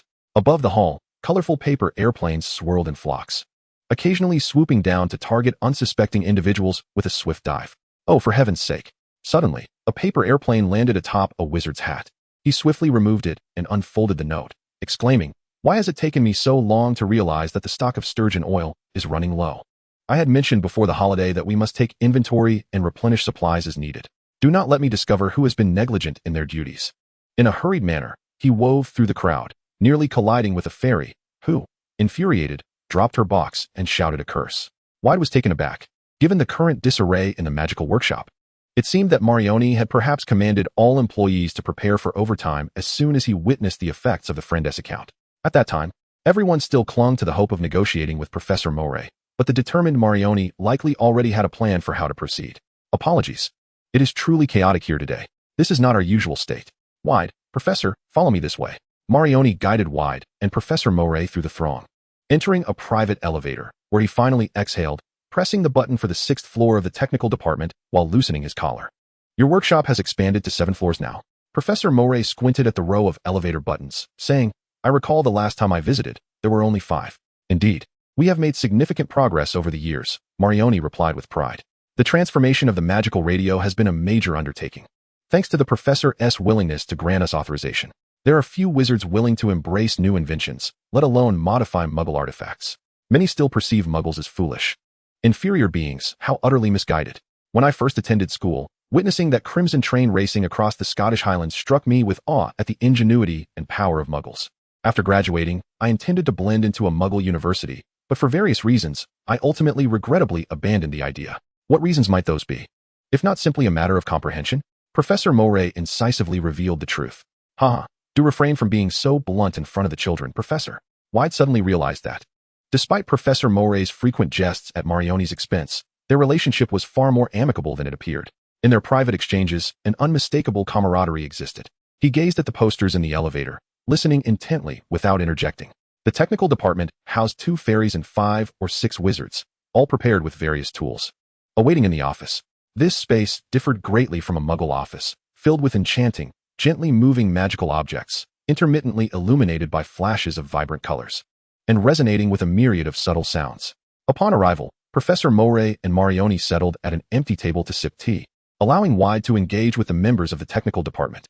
Veyd first demonstrated the process of creating the Friends account, bringing ready-made potions for the lengthy preparation. The experts present grasped the general procedure after a single demonstration, thereafter meticulously deconstructing the entire process into manageable steps, ultimately achieving a level of simplicity that even a third-year Hogwarts student could master. There were also individuals tirelessly calculating how to further reduce costs, experimenting with various materials. Within half an hour, the technical department had established the production process for the first batch of products, ushering the entire magical workshop into a phase of rapid operation. During this time, although Dramione only occasionally engaged in quiet conversations with Professor Mori, he discreetly observed Veyd. The dark-haired boy, not particularly tall, spoke infrequently after showcasing his work. Yet every utterance was substantive and to the point. Members of the technical department attempted several times to alter his magical circuit, but before they could proceed, he would elucidate the consequences of such actions, either diminishing stability or causing delays or even losses in the transmitted information. It was evident that he was correct each time. Dramione silently stuck out his tongue, finally grasping why Professor Mori had always looked down upon his abilities, despite his own passing the ultimate wizard registration exam. Just look at this child. He possessed not only brilliant creativity and a diligent attitude towards study, but also an exceptionally pragmatic and rigorously experimental spirit. How could he have such profound understanding of all changes if he had not attempted dozens, if not hundreds, of experiments? It was no wonder that someone of Professor Mori's stature would be willing to set aside his pride to advocate for this child, personally striving for greater benefits on his behalf. Geniuses in this world are as numerous as the flowing waters. Many, many exist. Dramione himself had been labeled a genius by some, which made him acutely aware that many brilliant minds, if solely reliant on their intellect, would eventually become indistinguishable from the crowd, or even find themselves on a path leading to Azkaban due to their excessive cleverness. Only a genius like Veyd, if he did not falter along the way, was destined for undeniable achievements. His brilliance was evident from afar. How could one win over such a talent? Dramione reevaluated the strategy he had already altered 3 times in his mind. Only 11 years old. Could this child truly be just 11? It rendered his own 30-plus years of life feel as though they had been lived in the shadow of a caterpillar. Suddenly, Dramione leaned forward and lowered his voice. Professor Mori, just tell me honestly, this child is actually your illegitimate son, isn't he? Veyd, who was engrossed in discussing the proportion of lead powder with the technical department, suddenly heard a scream. Turning his head, he saw Dramione had tumbled from the table to the floor, while Professor Mori smiled and gestured that all was well. Yet, for reasons unknown, his smile bore a somewhat sinister aspect. Veyd blinked in confusion. Chapter 56, The Lone Star and the Sun. The efficiency of the Aslan Magical Workshop was indeed remarkable. By the time Veyd stepped outside, he already held the first edition of the Book of Friends in his hands. This was a preliminary compilation, linking a minimum of 2 individuals and a maximum of 15. The cover was far more exquisite than the one Veyd had hastily crafted, adorned with golden lettering and shimmering with the gentle movement of a bellflower. The internal pages are distinguished by different colors and floral motifs. For example, a 2-person design features sunflowers, a 3-person design showcases tulips, a 4-person design displays daylilies, and a 5-person design is adorned with violets, all symbolizing friendship. In Veyd's view, this friendship book is already quite exquisite, yet Dramione remains somewhat dissatisfied. This edition is tailored for women, and a hint of perfume should be sprinkled upon it. Are there other versions? Veyd inquires. Certainly, Dramione replies. There exists a version aimed at men, embellished with images of pines, crowns, scepters, and bows. There is an animal-themed edition featuring unicorns, phoenixes, fire dragons, and pegasi, a children's version adorned with fluffy creatures and fairies, a curiosity version showcasing dementors and 3-headed dogs, and a Quidditch edition featuring renowned Quidditch stars and flying broomsticks. Additionally, there are architectural, Charming Girl, Merlin Medal, and Academy editions. He enumerates dozens of types in a single breath, seemingly overflowing with lucrative ideas without a moment's contemplation, concluding that the options are vast, and many individuals would purchase multiple copies to collect, even if they do not require them. However, our floral templates are the most abundant, so we shall commence with this one. If you do not fancy it, you may gift it to a female classmate. Once the other versions are printed, I will ensure you receive several sets.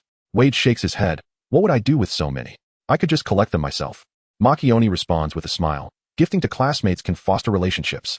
I do not enjoy currying favor with others. Or rather, his life has not yet reached a point where he must appease others to sustain it. This has been true in both past and present lives. It is not exactly currying favor. Rather, if someone assists you with a small favor, you may reciprocate with the friendship book. It does not need to be extravagant. A set for 2 or 3 would suffice. Dramione advises him like an older brother. This item costs you nearly nothing, yet to others, it is a relatively precious gift that would surely bring joy upon receipt. Moreover, Veyd. He gently touzles Veyd's soft hair and states, We are not solitary stars in the night sky. There will always be moments when we require help from others. If you do not offer first, how can you expect to receive? Although Macchione's words carry some wisdom, if it causes you discomfort, then there is no need to emulate him. Professor Moray suddenly interjects. Blindly imitating others will only lead you to lose your own judgment. Simply focus on being yourself. A lonely star is naturally solitary, but a sun will inevitably have stars surrounding it. Very well, perhaps you are correct, Professor. Macchione shrugs. Yet I still believe there is nothing wrong with maintaining good relations with the majority. You have been fixated on making money since the first grade. But Veyd is not a merchant. He is an alchemist who revels in solitude, seeks the unknown, and companions himself with knowledge. This is the essence of an alchemist. Do not sully my student with your unscrupulous business tactics, Professor Moray says with a hint of displeasure. Ah, that is quite defamatory, Professor. Macchione protested vehemently, immediately providing an example. If I were truly unscrupulous in my pursuit of profit, I would have instructed the technology department to limit the usage period of the friend account to just 1 year, thereby compelling users to purchase new accounts annually, which would indeed result in a continuous flow of revenue for Jean Jialong. Yet, I refrained from such actions, which sufficiently demonstrates that even in the realm of business, I possess noble ethics. But I can surmise what you were thinking, correct? Otherwise, such a malicious scheme would not have slipped from your lips. It's merely a thought. After all, their next destination was, of course, Gringotts. By this time, evening had fallen, and the bustling streets of Diagon Alley were sparsely populated with wizards. However, a few shrouded figures in dark cloaks began to emerge, making their way into a dim, foreboding alley. Do not cast your gaze that way. That is Nocturne Alley, a favored haunt of dark wizards. Macchione blocked Veyd's line of sight, his wide-sleeved arm enveloping Veyd almost entirely, while Professor Moriarty walked alongside him. The group made their way to Gringotts, where a goblin stationed near the entrance bowed to them. Good evening, gentlemen. Good evening, Macchione replied, gesturing slightly. Mr. Veyd Grey requires the rental of a new vault. Veyd Grey? The goblin looked up at Veyd, who was barely half a head taller than him, showing no skepticism regarding his age, and nodded, saying, very well, I understand. Which type of vault would you like to rent? Please, introduce Mr. Grey to the various types and their respective prices. Right this way. Veyd followed the goblin and Macchione to complete the vault rental process, while Professor Moriarty approached another goblin seated on a high stool, diligently writing. Long time no see, Larkin. Good day, Professor Moriarty. How may I assist you? The goblin, named Larkin, responded respectfully. I wish to retrieve something from my vault. Moriarty produced his key. Certainly, please hold on while I fetch the security tokens. The goblins were known to imprison a fire dragon in the underground vaults to guard against ill-intentioned individuals, and the security tokens ensured safe passage for both goblins and clients within the vaults. This marked Veyd's first experience aboard the famed cart, which Michael had described as though it might jolt one's very brain from its confines. The cart appeared narrow and rudimentary, yet even with 2 adults, a child, and 2 goblins aboard, it felt surprisingly spacious. Larkin adjusted the lever connecting to the front of the cart, and with a clattering sound, they set off. Close your eyes and keep your mouth shut, Macchione shouted to Veyd, seizing the moment. Veyd, not foolishly questioning, complied immediately. The cart careened down the steep incline, gaining speed. As the chilling wind howled past them, the path undoubtedly twisted and turned, as their bodies swayed involuntarily, as though at any moment they might be flung from the cart. Fortunately, keeping his eyes shut significantly mitigated the sense of vertigo. Macchione's arm was firmly wedged in front of his chest, as if it were a protective barrier. After an indeterminate passage of time, the small cart finally came to a halt. By now, several individuals had turned pale, leaning against the railing to regain their composure. And only then could Veyd and Macchione extricate themselves from the cart. As for Professor Mori, he needed to descend further to retrieve items from his vault. Very well. Let us depart, said Lahuan, as he adjusted the lever on the cart once more. Another fairy named Color stood by the roadside. The door to the vault beside him marked with the number 317. He delicately inserted an ornate bronze key into the lock, turning it several times. Suddenly, the chains appeared to come to life, slithering away, and the vault door swung open. Veyd peered inside, and the empty vault resembled a vast cavern, devoid of even a single blade of grass. This shall be your vault from now on, Mr. Veyd Grey, Color remarked, handing him the key. Please take good care of it. Veyd accepted the key, which was attached to a slender silver chain, perfectly suited for hanging around his neck. It seems rather empty, doesn't it? Macchione chuckled, then signed a document and handed it to Color. Transfer 50,000 galleons from my vault to vault number 317. Color, with an expressionless demeanor, accepted it and replied, very well, please hold on. In what seemed like mere moments, a clinking sound filled the air. Veyd, searching for the source of the noise, suddenly witnessed thousands upon thousands of galleons cascading from above, as if a rainstorm had descended upon the vault. They clattered against the ground, forming a golden mound that gleamed brilliantly in the light of the torches. Dramione laughed. One day, this place will be overflowing with golden galleons, won't it? Chapter 57, Rewards and Trials. Can Mr. Color retrieve galleons directly from your vault? Veyd softly inquired of Dramione while waiting for Professor Mori in the hall. Do not worry. Dramione, aware of his thoughts, whispered back, the fairies can deposit galleons into the vault, but they cannot withdraw them without the owner's authorization. The Ministry of Magic established a very ancient and powerful contract with the fairies long ago, because the fairies would never steal from their own vaults. People have grown accustomed to storing their valuables in Gringotts. But I heard that Gringotts was breached this past summer. Veyd recalled having heard about a particular news report. Indeed, that did occur. Lahuan, the fairy accompanying Professor Mori, overheard Veyd's comment and emphasized, however, nothing was stolen. Gringotts remains the safest place in the wizarding world. Professor Mori, still empty-handed from retrieving items, did not inquire further. Once outside the doors of Gringotts, Dramione addressed the two of them.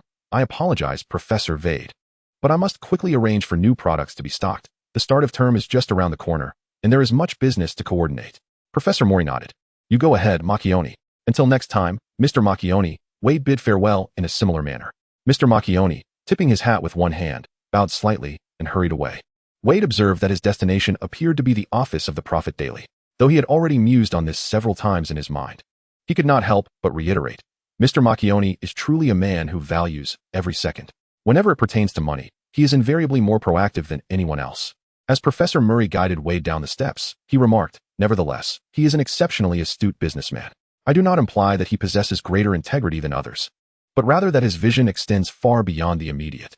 To secure greater profits, he is willing to invest years, even decades, in establishing a solid foundation.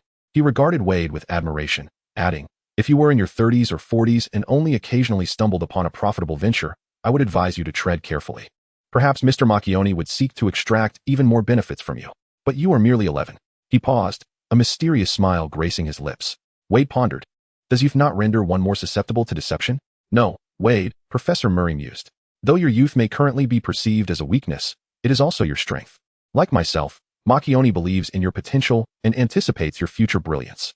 Therefore, he will endeavor to assist you in every way possible, investing his time, resources, and energy, even willing to forego certain advantages to foster your growth, with the hope that you will one day yield greater returns. Veyd furrowed his brow slightly. Although Professor Murray did not look down at him, he seemed to intuit his thoughts, smiling as he said, not pleased? Do you find him overly pragmatic? Not exactly displeased. Veyd replied, choosing not to concede. I comprehend that relationships between individuals often stem from a sense of need and utility. However, Mr. Dramione fervor makes it difficult to accept his underlying motivations. He hesitated, uncertain how to delicately articulate the disparity. Professor Murray smiled cold, overly focused on tangible gains. Veyd silently nodded. Listen, Veyd, Professor Murray continued, the most daunting aspect of this world is not being utilized, for being utilized signifies recognition of your talents and worth.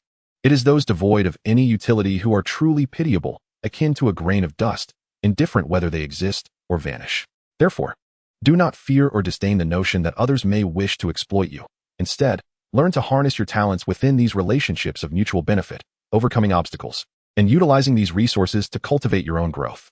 However, remain vigilant and protect your interests. Do not become a mere tool for others, but rather the master of your own fate.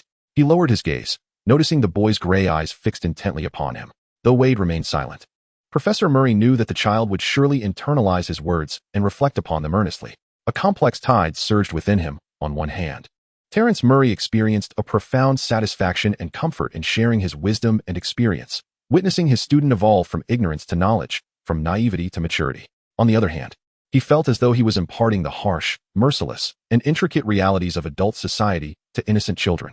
Apprehensive that they might stray down a misguided path due to adverse influences, and a sudden wave of regret and guilt washed over him. Professor Moriarty then shifted his tone, adopting a more relaxed demeanor, and remarked, but these concerns are far removed from your world. There is no need to dwell on them for now. Just remember, do not make promises lightly. If you are ever uncertain about what to do, feel free to seek my counsel. The professor made a promise he would typically never vocalize. Thank you, Professor, Veyd said, looking up. Since we met, you have provided me with tremendous assistance, and I am truly grateful. How might I repay you? Well then, I would ask you to maintain your fervor for learning and your relentless curiosity for the unknown. Mr. Gray, Professor Moriarty replied with a smile. For a professor, there is no greater reward than witnessing the fruits of one's labor. Once again utilizing the Flu Network, Professor Moriarty sent Veyd home. However, as the acquaintances at the Flu Network administration had already left for the day, they were unable to connect to the fireplace at the Grey residence. Instead, they flew to a nearby location and proceeded on foot. Professor? Yes? I heard that apparition allows instantaneous travel to another location, Veyd inquired, brushing the soot from his hair. Why do we need to use the Flu Network? Because apparition is not a suitable means of transportation for children, Professor Moriarty gently explained. It is an advanced and hazardous form of magic, fraught with the potential for catastrophic consequences. Children, in particular, are especially vulnerable. Thus, in situations that do not require a hasty escape, we should opt for a safer mode of travel. By the time they returned home, dusk had fallen, and Mr. and Mrs. Grey were anxiously waiting, one peering out the door, the other by the fireplace. Fiona, standing by the window, spotted the two figures approaching and exclaimed joyfully, lifting her skirts as she dashed out of the house. Professor Moriarty paused, looking at Veyd with a smile. Child, you have endured much today. You must be quite fatigued. Though, as a teacher, I ought not to say this. Perhaps it would be best to rest at home tonight and forgo your studies, yes? Yes, Professor. Veyd replied respectfully and gratefully. Noticing that the two still had much to discuss, the Grey couple lingered at the door, awaiting the conclusion of their conversation. Lastly, because I am exceedingly pleased with your first work, I would like to present you with a small reward. Professor Moriarty produced a tiny box from his pocket and handed it to Veyd. Instantly, Veyd deduced that this was the item he had gone to retrieve from Gringotts. How precious must it be to have been placed in Professor Moriarty's vault? He was unaware, but instinctively declined, saying, No, Professor, I do not refuse, Veyd, Professor Moriarty insisted, pressing the box into his hand. This is not merely a reward. It is also a test. Use it wisely, Veyd. Chapter 58, The Waning Crescent Moon. So, your parchment, Ferdinand said, his complexion pale. Friendship account, dear friend. It is a friendship account. Fiona discontentedly corrected her son, questioning how one could merely refer to his remarkable and extraordinary invention with something as mundane as a piece of parchment. Ferdinand interjected, his eyes fixed on Veyd, stating, After selling the patent, they awarded you 50,000 galleons, and there will be a continuous stream of royalties thereafter. His demeanor was somewhat unsettling, causing Veyd, who had initially been filled with joy, to feel a twinge of anxiety. His expression instinctively turned serious as he replied earnestly, Yes, father.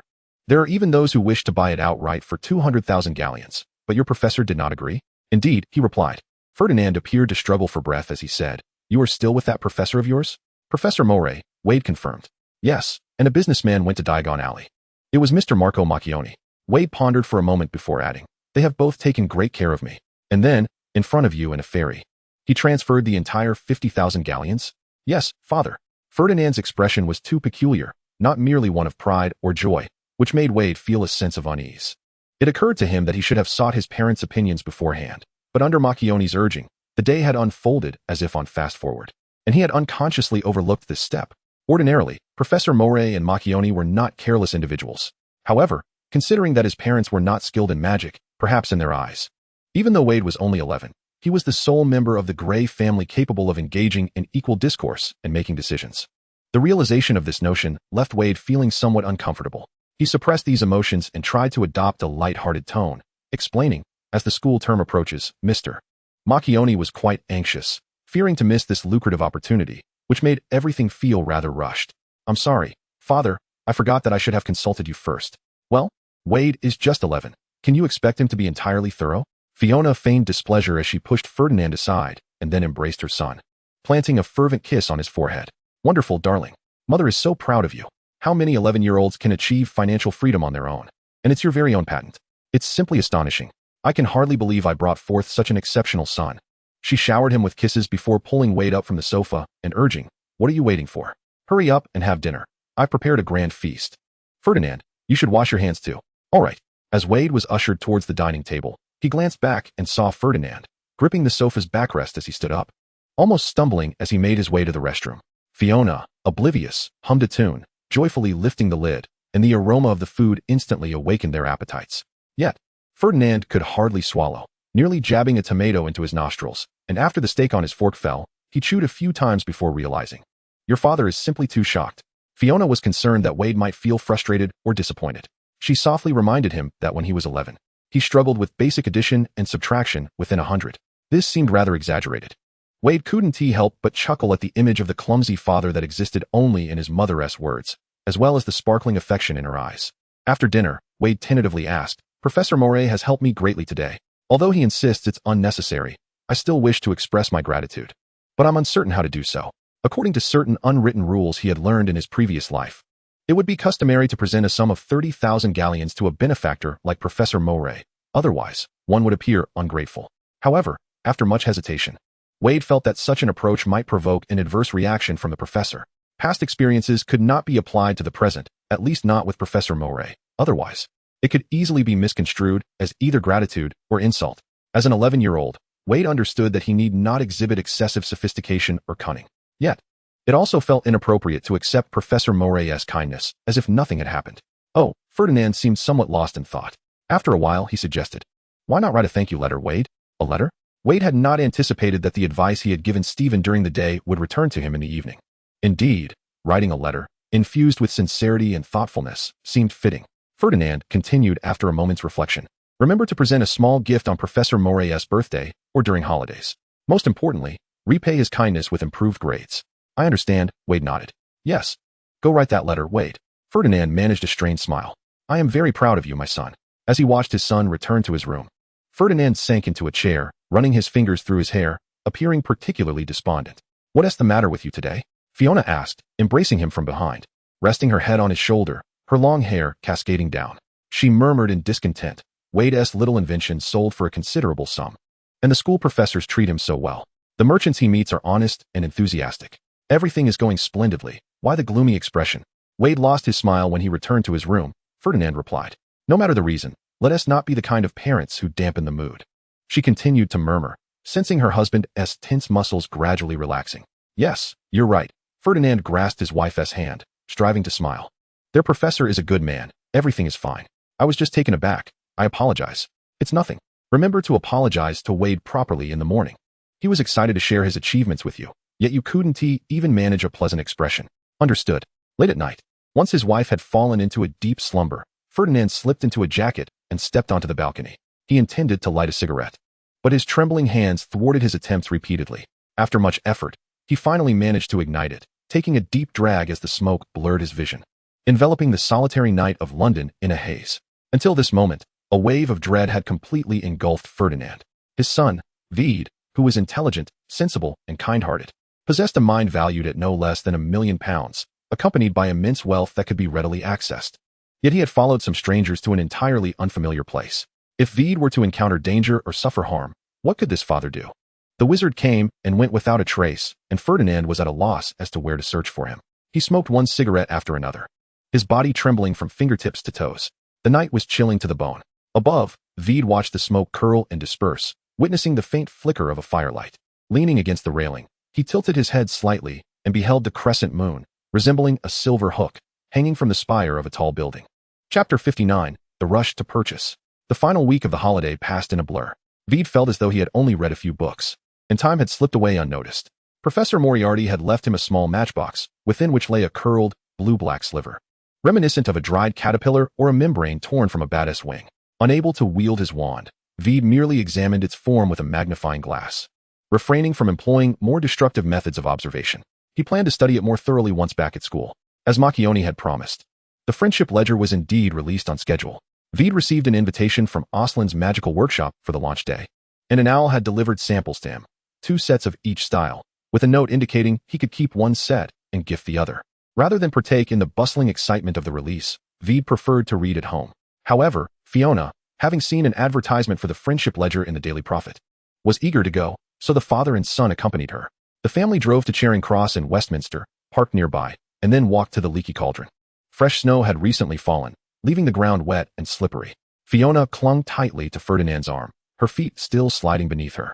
I wish I could fly to the Leaky Cauldron for a butterbeer, or no, a fire whiskey, Fiona murmured as she gingerly made her way. We're almost there, Ferdinand reassured her, for they had already spotted the sign of the Leaky Cauldron. The Graves, as squibs, had not been accepted into the magical school, but the Wizarding World had not entirely closed its doors to them. Both Ferdinand and Fiona possessed magical abilities, albeit unusable, which distinguished them from Muggles. For instance, they could see the Leaky Cauldron, a sight invisible to Muggle eyes, and potions would still have their usual effects on them. Conversely, what might be a common potion for wizards could become a lethal toxin for pure Muggles, such as bone-breaking potion. Likewise, injuries that seemed trivial to wizards could result in irreparable harm to Muggles. When Vader attended Hogwarts, the Greys would occasionally stroll through Diagon Alley. Although they lacked wands, they could enter Diagon Alley by following other wizards when the entrance was opened, and usually, no one would say anything. At that moment, Vader felt as though his parents had returned home upon entering Diagon Alley. Naturally, they first stopped at the Leaky Cauldron for a pint of beer, then meandered down the winding path toward the entrance, all eyes fixed on Vader.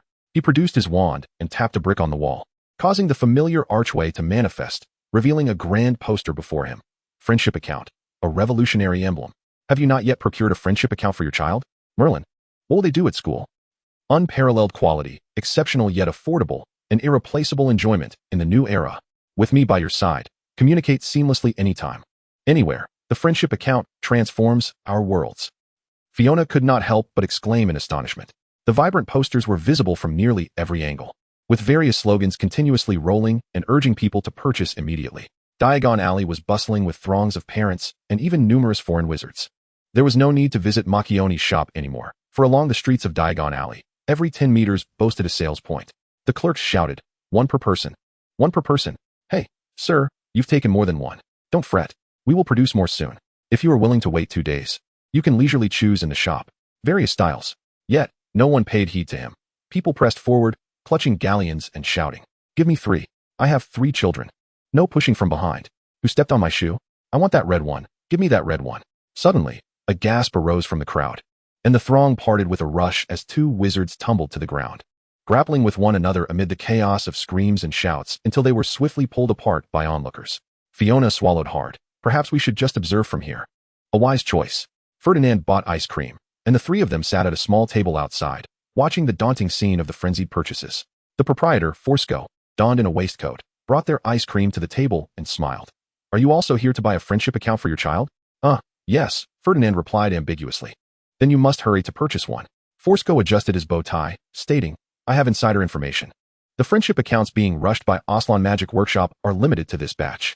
Once they are sold out, their staff will need to take a break before resuming production.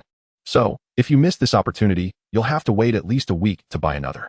Vader looked up at him, realizing why the clerk's shouts to maintain order were ineffective. With these Diagon Alley owners spreading insider news to create anxiety, everyone was naturally concerned about missing out on their purchase. "Your insider information?" Ferdinand inquired cautiously. "Oh, I have a daughter of a neighbor from my distant aunt's house who works in the Aslan Magic Workshop, specifically responsible for the production of friendship books. Therefore, my information is utterly authentic and reliable," Fosco declared proudly. Ferdinand nodded, albeit with skepticism. Could this insider tip be a ploy by Marione, orchestrating his employees to leak information? Perhaps to stimulate consumption by deliberately spreading rumors, while simultaneously promoting that we have ample stock and hinting that the actual inventory is scarce. Naturally, people would tend to believe the latter. Is waiting a week really such a burden? Didn't we manage well with just owls before? Fiona queried curiously. "It's not the same at all," Fosco responded, glancing at Veyd. "Consider your son, madam. When he arrives at school and finds his classmates discussing and exchanging friendship books, and he possesses none, won't he feel isolated? At the very least, he would feel inferior, wouldn't he? As parents, wouldn't such a scenario trouble you?" Fiona envisioned the students in school frolicking in groups, chatting over friendship books, sharing knowing laughter, while her Veyd stood forlornly in a corner, a pitiful sight. Her heart ached, and she nodded repeatedly. Indeed, it would be so pitiable. This cannot happen, right? Everyone thinks this way. At the very least, the child should take a friendship book to school to avoid feeling out of place among the others. So, who could resist buying one? I certainly couldn't, Fiona enthusiastically replied. Sighing, Fosco departed, lamenting the heartfelt intentions of parents for their children. Fiona paced restlessly, observing the throngs of eager buyers, when suddenly she rose, only to have Ferdinand grasp her arm. Veyd looked at her in astonishment. "Veyd already possesses a friendship book, remember?" Ferdinand said with resignation. "He has plenty to exchange with everyone he meets. He is hardly a pitiful case. In fact, he is the very inventor of the friendship book. What does he lack?" Fiona blinked, realization dawning upon her. "Oh right," Veyd added. "So you were genuinely stirred, rather than covertly promoting on my behalf, correct?" Chapter 60, Farewell. The next morning, when Veyd was awakened by his father, he discovered it was an hour earlier than the set alarm. "It snowed last night, Veyd," Ferdinand remarked, still carrying the chill of the morning. "Hurry and get up, we must set off early today." Veyd sat up from his bed, tousled his unruly hair, and pulled back the curtains. He beheld a 2-inch layer of snow on the windowsill, transforming the yard into a pristine white expanse. Around the car, a ring of footprints marked the ground, remnants of Ferdinand's morning snow removal efforts. Veyd quickly dressed and descended to breakfast. where he overheard his parents engaged in a spirited debate in the kitchen. Listen to me, my dear. The weather is exceedingly cold today. It is unnecessary for us all to venture to the station. It suffices for me to accompany Veyd alone. However, I yearn to bid farewell to Veyd as well. For after he returns to school, we shall not see him for half a year. After an extended discussion, Ferdinand ultimately insisted that Fiona remain at home. Although he typically indulged her every whim, once he made a decision, no one could sway him. When they emerged from the kitchen, Veyd feigned ignorance to their argument. After breakfast, he inquired, "Mother, could you first look after Miss Ava? Once the weather improves, she can fly to Hogwarts on her own." "Of course," Fiona replied cheerfully, immediately formulating a plan. "I can prepare her. I'll feed myself. General Bud's provisions are nearly depleted, and as for Millie, I believe she may need to lose some weight. The running wheel we bought previously has also been chewed up." Millie, Fiona's pet hamster, was a shy little creature who generally required little of her attention. Seeing Fiona redirect her focus from the farewell to her pets eased Ferdinand's mind. They swiftly finished breakfast, and Ferdinand lifted Veyd's large suitcase, stowing it in the trunk. "Goodbye, Mother." Before getting into the car, Veyd turned to bid farewell, while Fiona stood at the door, waving vigorously. The vehicle departed slowly, as Ferdinand had anticipated. The snowy roads were treacherous, causing the car to crawl along. Even so, collisions had occurred, with two vehicles halted by the roadside, parts scattered across the snow. The interior was silent. Veyd gazed out the window when suddenly, a gray car seemed to materialize from thin air alongside them. "Huh? What happened?" Ferdinand glanced in the rearview mirror, catching a glimpse of his son's astonished expression. "It's nothing. I think I saw a car rear-end another."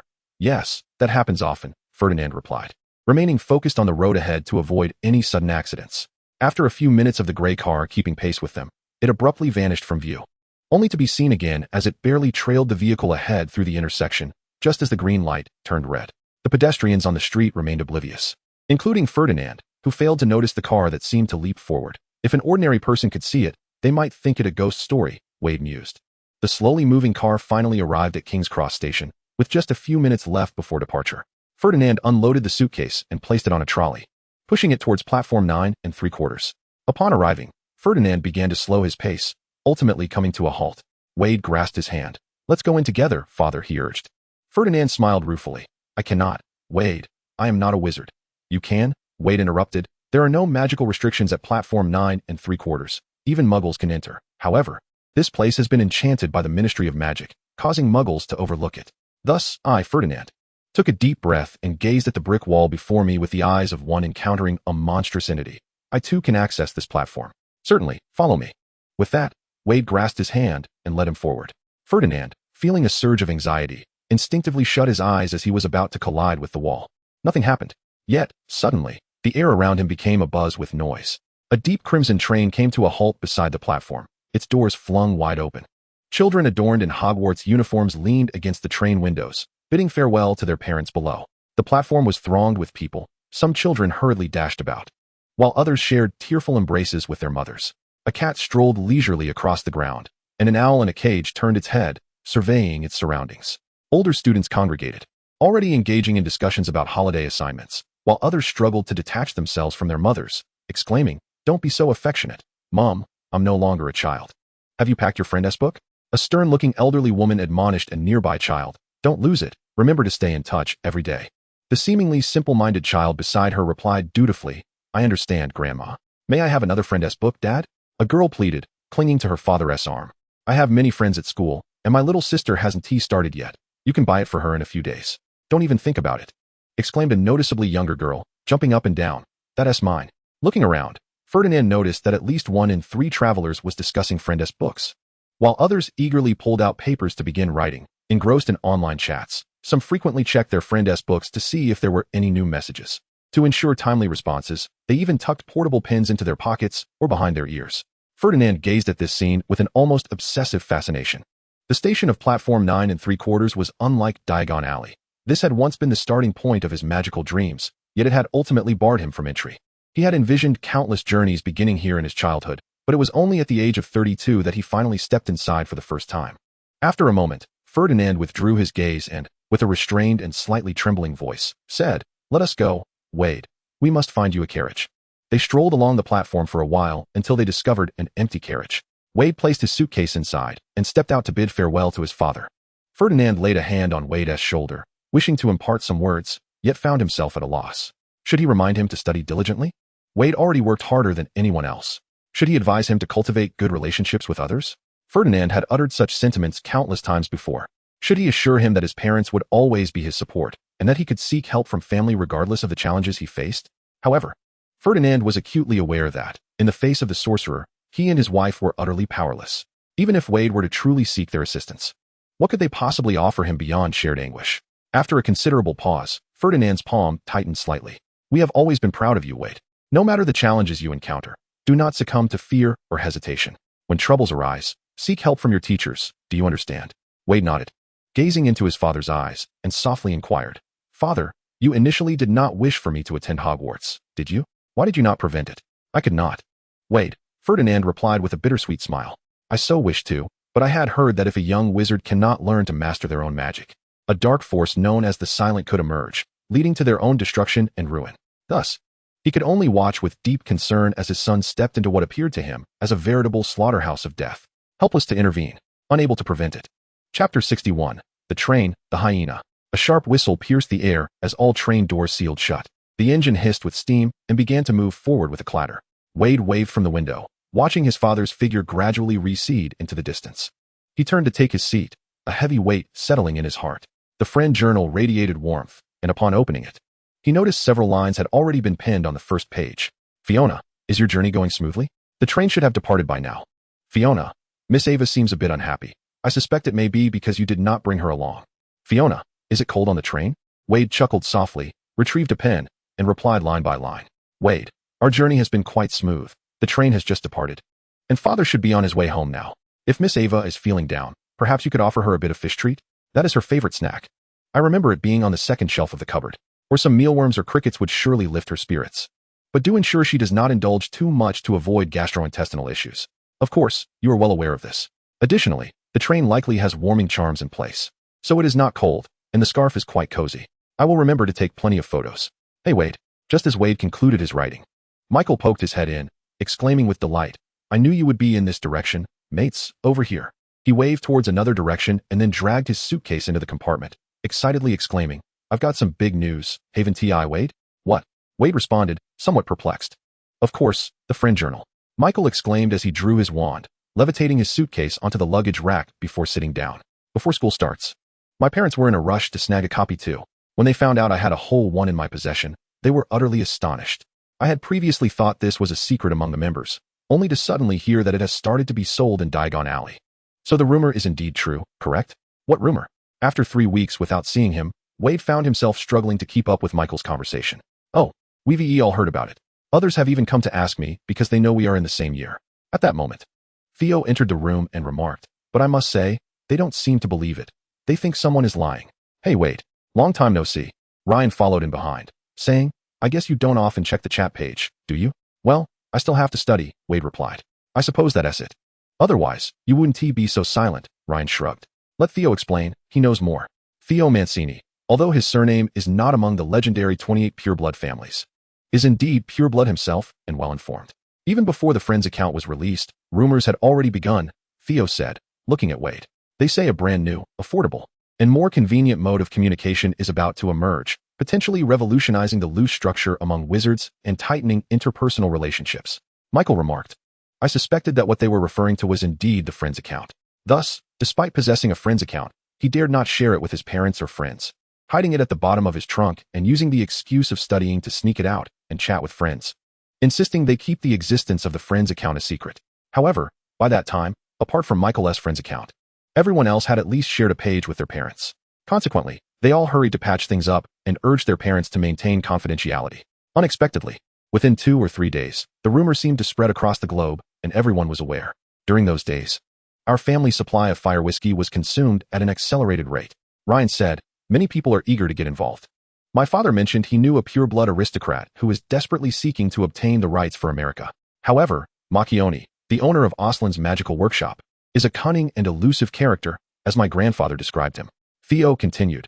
He said Macchione is like a hyena. If anyone provokes him, he will extract his enemies' intestines from their backside.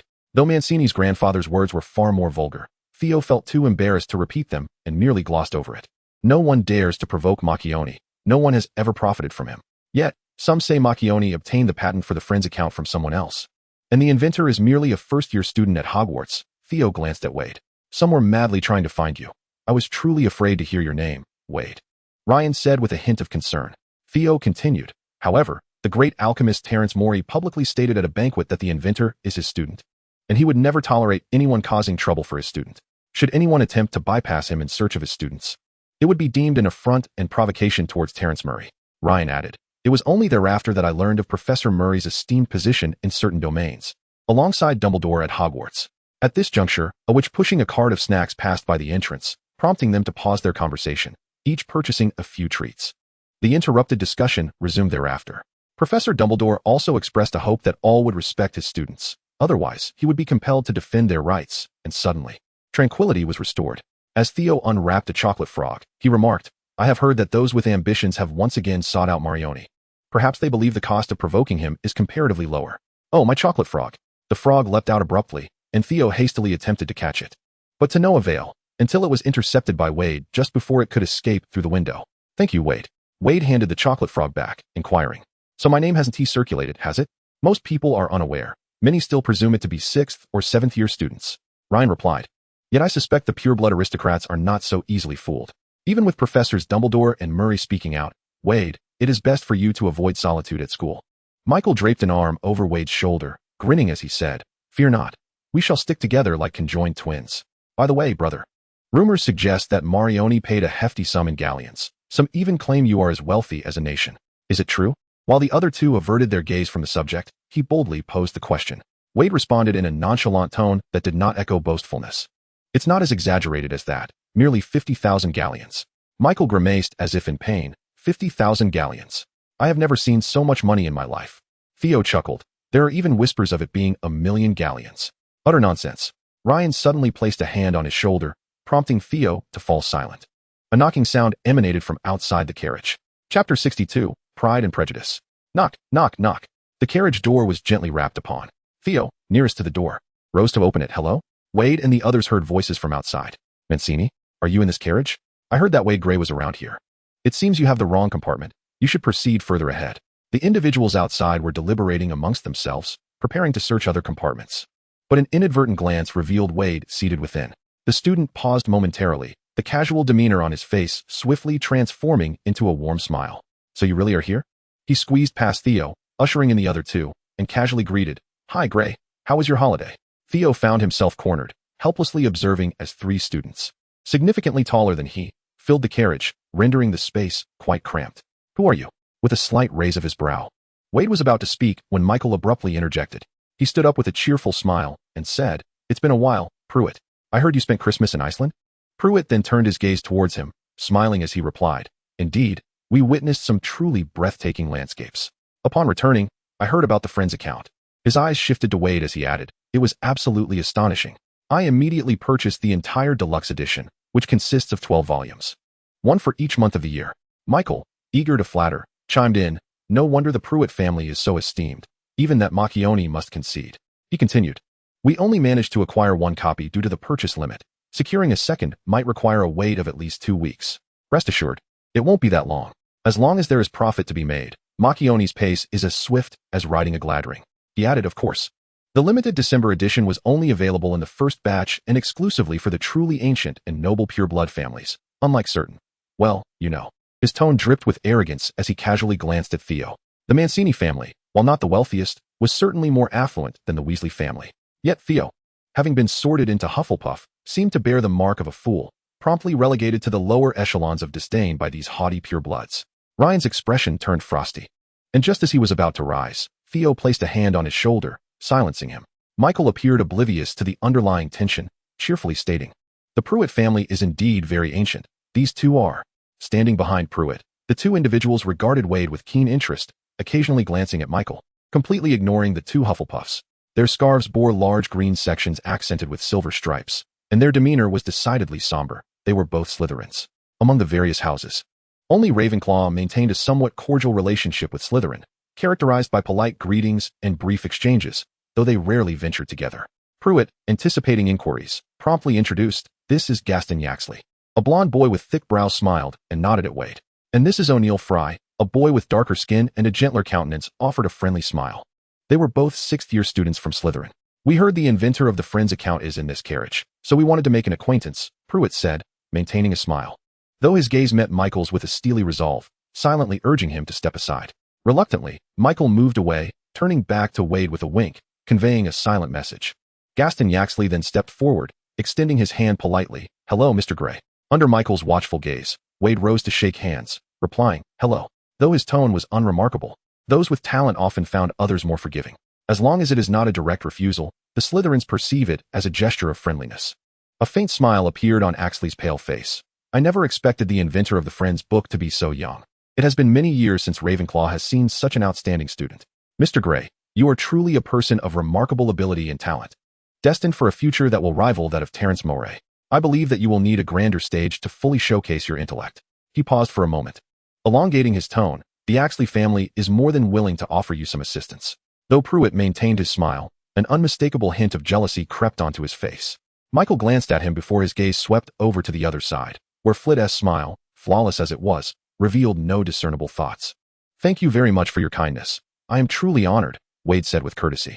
"However, I am merely an apprentice in alchemy and cannot possibly compare to Professor Moray. Of course, there is no doubt about Professor Moray's level of expertise, but I admire your future even more." Axley's words carried an unintended air of superiority.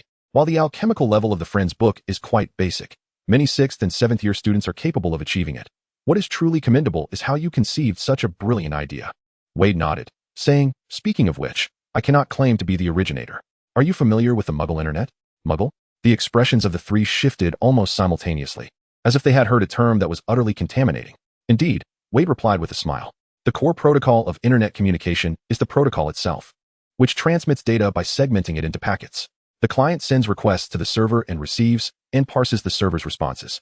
The server then returns the processed results to the client, with the sequence of operational commands and raw data input during the process." Veyd politely explained the workings of computers before delving into a plethora of concepts such as the internet, cloud computing, electronic chips, wide area networks, and data planes. Also touching upon the future of e-commerce, artificial intelligence, and the deep integration of big data, blockchain technology, and digital currencies. In that compartment, only his voice remained, while the others stared blankly, as if they had regressed to the innocence of infancy. Even some students who had hurried over to meet Veyd Grey stood at the doorway, hesitant to enter, as if some strange seal lay within. When Veyd momentarily paused, the three, who had politely refrained from interrupting him, quickly rose to take their leave. Their faces pale as if they had just been drenched by a torrential downpour, their departing figures resembling those who fled in haste. Theo walked over to close the door, and he noticed the few individuals in the corridor hurriedly avoiding his gaze, as if fearing they might be drawn into a brainwashing session. Theo closed the door and locked it with a spell, and the four erupted into hearty laughter simultaneously. Chapter 63, Family, Death Eaters, and the Pureblood Party. "Marvelous, simply marvelous," Michael exclaimed, giving a thumbs up. "I thought you would have retorted directly." Veyd was unaware of when he had left such a Gryffindor impression on him. The vengefulness of Slytherin could be witnessed through the antics of Malfoy and Potter. Veyd shrugged, casting a spell to muffle the sounds of the compartment, and poured himself a glass of water, stating, "I certainly do not wish to be harassed by them daily while at school." Theo nodded in agreement. "You are right. Axley is indeed a person who harbors grudges. Unlike Malfoy's petty squabbles, he delights in employing underhanded tactics. And not even the professors have managed to catch him in wrongdoing. Ryan, you ought to temper your temper." Ryan merely scoffed, neither agreeing nor disagreeing, and shifted the conversation. "Veyd, is it true that Muggles possess computers capable of such feats?" He earnestly recalled Veyd's earlier words, finally extracting a fragment of the information he could barely comprehend. "They can purchase anything from around the world from home?" Veyd chuckled. "In fact, online shopping began approximately a decade ago, and it is certain to evolve further in convenience. Though I must admit, I am not particularly well versed in this area." Veyd was not a computer expert. In his previous life, he had merely been an average university student, and most of the programming languages he had learned were returned to the instructor after exams. Reborn in this world, with an understanding of the future development of technology, Veyd had contemplated delving into this field, potentially introducing WeChat, Douyin, e-commerce sites, smartphones, and more ahead of time, thereby becoming the world's wealthiest individual before turning 30. However, upon receiving his acceptance letter to Hogwarts, he hesitated for a mere 0.1 seconds before choosing magic over wealth. Michael, in disbelief, remarked, "But you sounded quite knowledgeable just now." "I merely conveyed some information gleaned from magazines. It certainly sounds impressive, does it not?" Veyd leaned against the compartment wall, smiling. "You may not comprehend it, nor would Pruitt and the others, yet I am confident they would assume I possess extensive knowledge. However, since they cannot engage with me, they must distance themselves, lest they feel overwhelmed merely by listening. Merlin, exclaimed Theo, I had thought you were a computer expert among muggles. I have seen their television, and the experts on it do not articulate their ideas as incomprehensibly as you do. For a fleeting moment, Theo questioned whether he was indeed hearing English or if muggles had invented a special language for their computers. By the way, he mused, didn't Veyd just mention the concept of computer languages? Theo fell into contemplation. So muggles truly did that? Inventing a machine and subsequently creating a myriad of complex languages for it? You seemed rather tense just now, Veyd inquired of Michael. Who are they really? They belong to a rather troublesome faction of purebloods, the kind who would readily align themselves with the Dark Lord should he rise again. Michael remarked, Yampapet. You may not have noticed him before. He is a 6th-year student from Ravenclaw, fervently enthusiastic about hosting gatherings of all sizes in the common room. He achieved excellent marks in defense against the dark arts, even through self-study, but his true prowess lies in various minor curses. He is rather narrow-minded. It is best to avoid provoking him. Lion sighed. Before I entered Hogwarts, I used to think all Ravenclaws were mere bookworms. Did you see Yampapet? He looks as if he would gladly serve as a pawn for Axley. For Yampapet is not truly a pet. Theo recollected. I believe I heard someone mention that his great-great-grandmother married a half-blood wizard with the surname Dion or Dick. Subsequently, when the pureblood directory was published, his family altered their surname to that of one of the sacred 28, Pet. And then, Veyd inquired, curious, did the Pet family acknowledge this relative? No. They have never received recognition from the Pet family. However, both brothers of the Pet family were slain in the war against the Dark Lord and Death Eaters. Yampupet's father and uncle now hold high positions in the Ministry of Magic, claiming to be pureblood Pet, and no one seems to care. Seeing the interest in the faces of those gathered, Theo chuckled. In fact, the closest blood relation to the Pet family in the school is probably the Weasleys from Gryffindor. The Weasleys? Several exclaimed in surprise. Yes, the mother of Ron Weasley bears the surname Pet. The 2 brothers who perished were her siblings, Theo explained. Are they all dead? Lion asked. Indeed. It is truly horrifying. I speak of the war. Thankfully, it has come to an end. Lion silently expressed gratitude towards Harry Potter. For although that boy exhibited no extraordinary talents or strength, he had indeed saved the world, and that alone sufficed. Many, including Lion's parents, were deeply thankful for and respected the boy who survived. And what about Axley and Flea? Veyd inquired. Regarding Axley, Theo's expression slightly paled. His father once served the Dark Lord, much like Malfoy. After the Dark Lord's disappearance, they all claimed to have been under the influence of the Imperius Curse, using wealth to escape punishment. Unlike Malfoy, his father still works at the Ministry, reputed to be a ruthless and cold-hearted individual. I have no doubt that Axley is skilled in the dark arts. Michael expressed disbelief. Even if they were indeed under the curse, they must have committed numerous wrongdoings. Yet they remain in the Ministry? Yes, that is indeed the case, Theo replied with a wry smile. Incredible, isn't it? Michael fell silent. The intelligent boy suddenly felt the grand image of the Ministry he had held in his heart begin to crumble. As for the Flea family, Theo continued. They were once followers of Grindelwald. After he was defeated by Dumbledore, the pureblood party vanished from public view, and the Flea family chose to remain discreet. Nevertheless, the pureblood party was a far more terrifying entity than the Death Eaters, and one must exercise particular caution around them. The carriage fell into a profound silence for a considerable duration. Michael and Ryan, both of mixed heritage as wizards, were rather unfamiliar with the intricacies of the wizarding families, their influences, and the wars that had transpired in the past, details that were often omitted from the annals of magical history. Born into an era of peace, young wizards like them tended to regard wars as mere narratives from textbooks, maddening points of examination, oblivious to the shadows cast by the wings of conflict that loomed among their peers. Reflecting on Professor Quirrell, who had been possessed by Voldemort, and considering classmates who might aspire to become Death Eaters, the youthful children could not help but exhale a deep sigh, burdened by the weight of these thoughts. The subsequent journey was remarkably tranquil, occasionally interrupted by students drawn to the creator of the Friend S account, only to be swiftly silenced by Veyd, wielding the concept of the internet as a weapon, concluding the discourse within minutes. By the time they were to disembark, no one approached him to discuss those vexing topics any longer. The train gradually came to a halt at Hogsmeade Station, where students donned their warm clothing and stepped off the train, gazing toward the distant Hogwarts, illuminated in the night. Chapter 64. The Carriage, the Night Steed. Follow me, students, boomed a resonant voice. Hagrid, resembling a wild man in his thick fur coat, awaited them on the dark platform, holding a lantern, towering like a giant.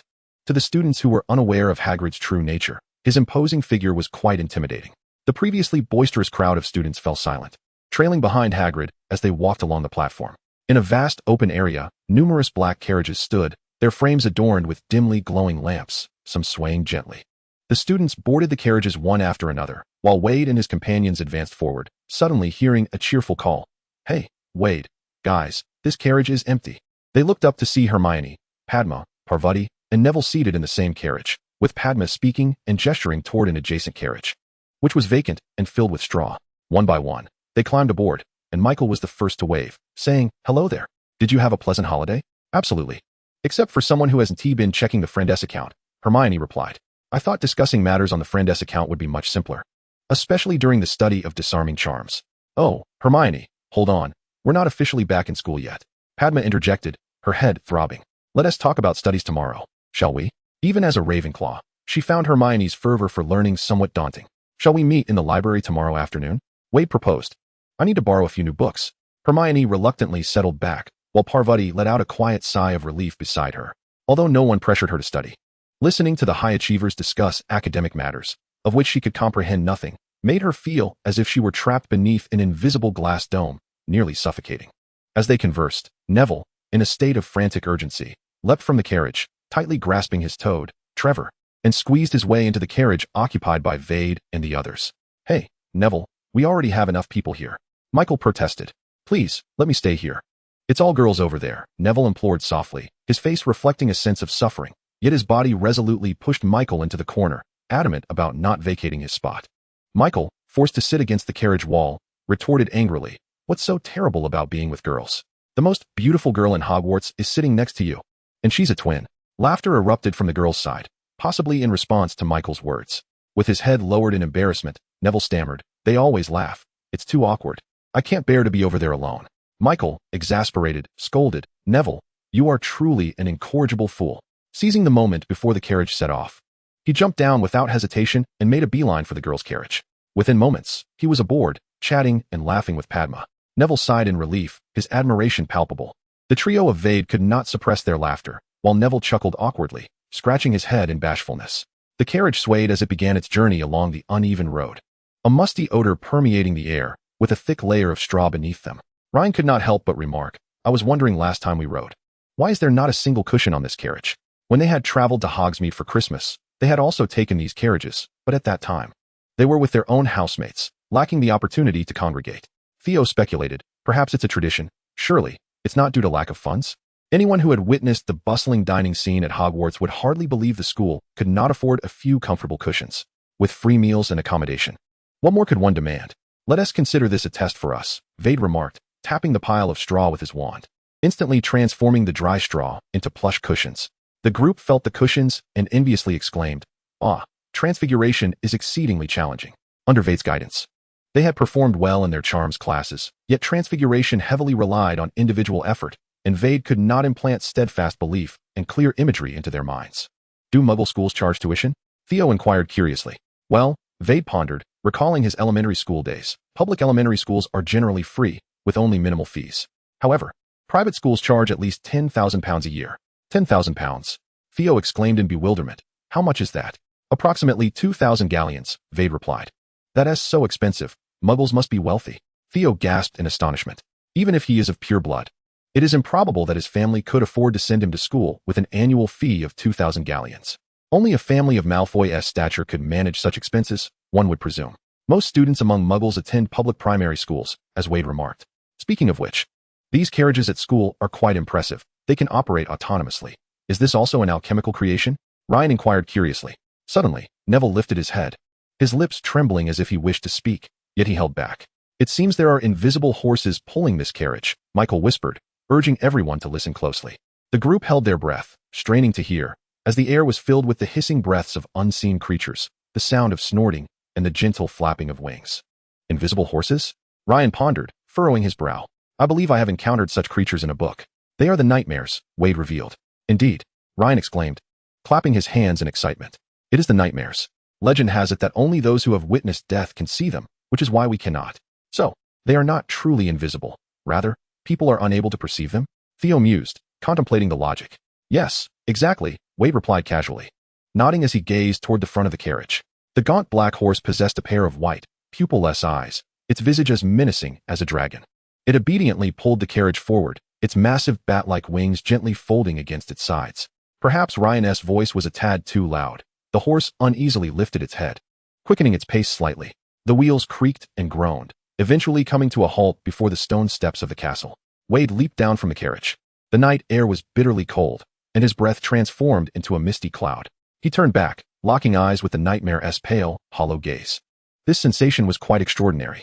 No wonder, in ancient times, people equated seeing a nightmare with witnessing death, believing that such an encounter would herald misfortune. What are you waiting for, Veyd? Ryan urged, patting him on the back, stamping his feet. It's freezing today. The students, treading on the snow and stone steps, eagerly made their way into the castle, where, at the corner of the entrance hall, Filch glared at the children who had tracked mud into the castle. The great hall was ablaze with light, and the house elves had prepared a sumptuous feast, while Dumbledore sat at the staff table, smiling warmly at the new students. Chapter 65, The Room of Requirement. In the early morning, the bedroom remained shrouded in darkness.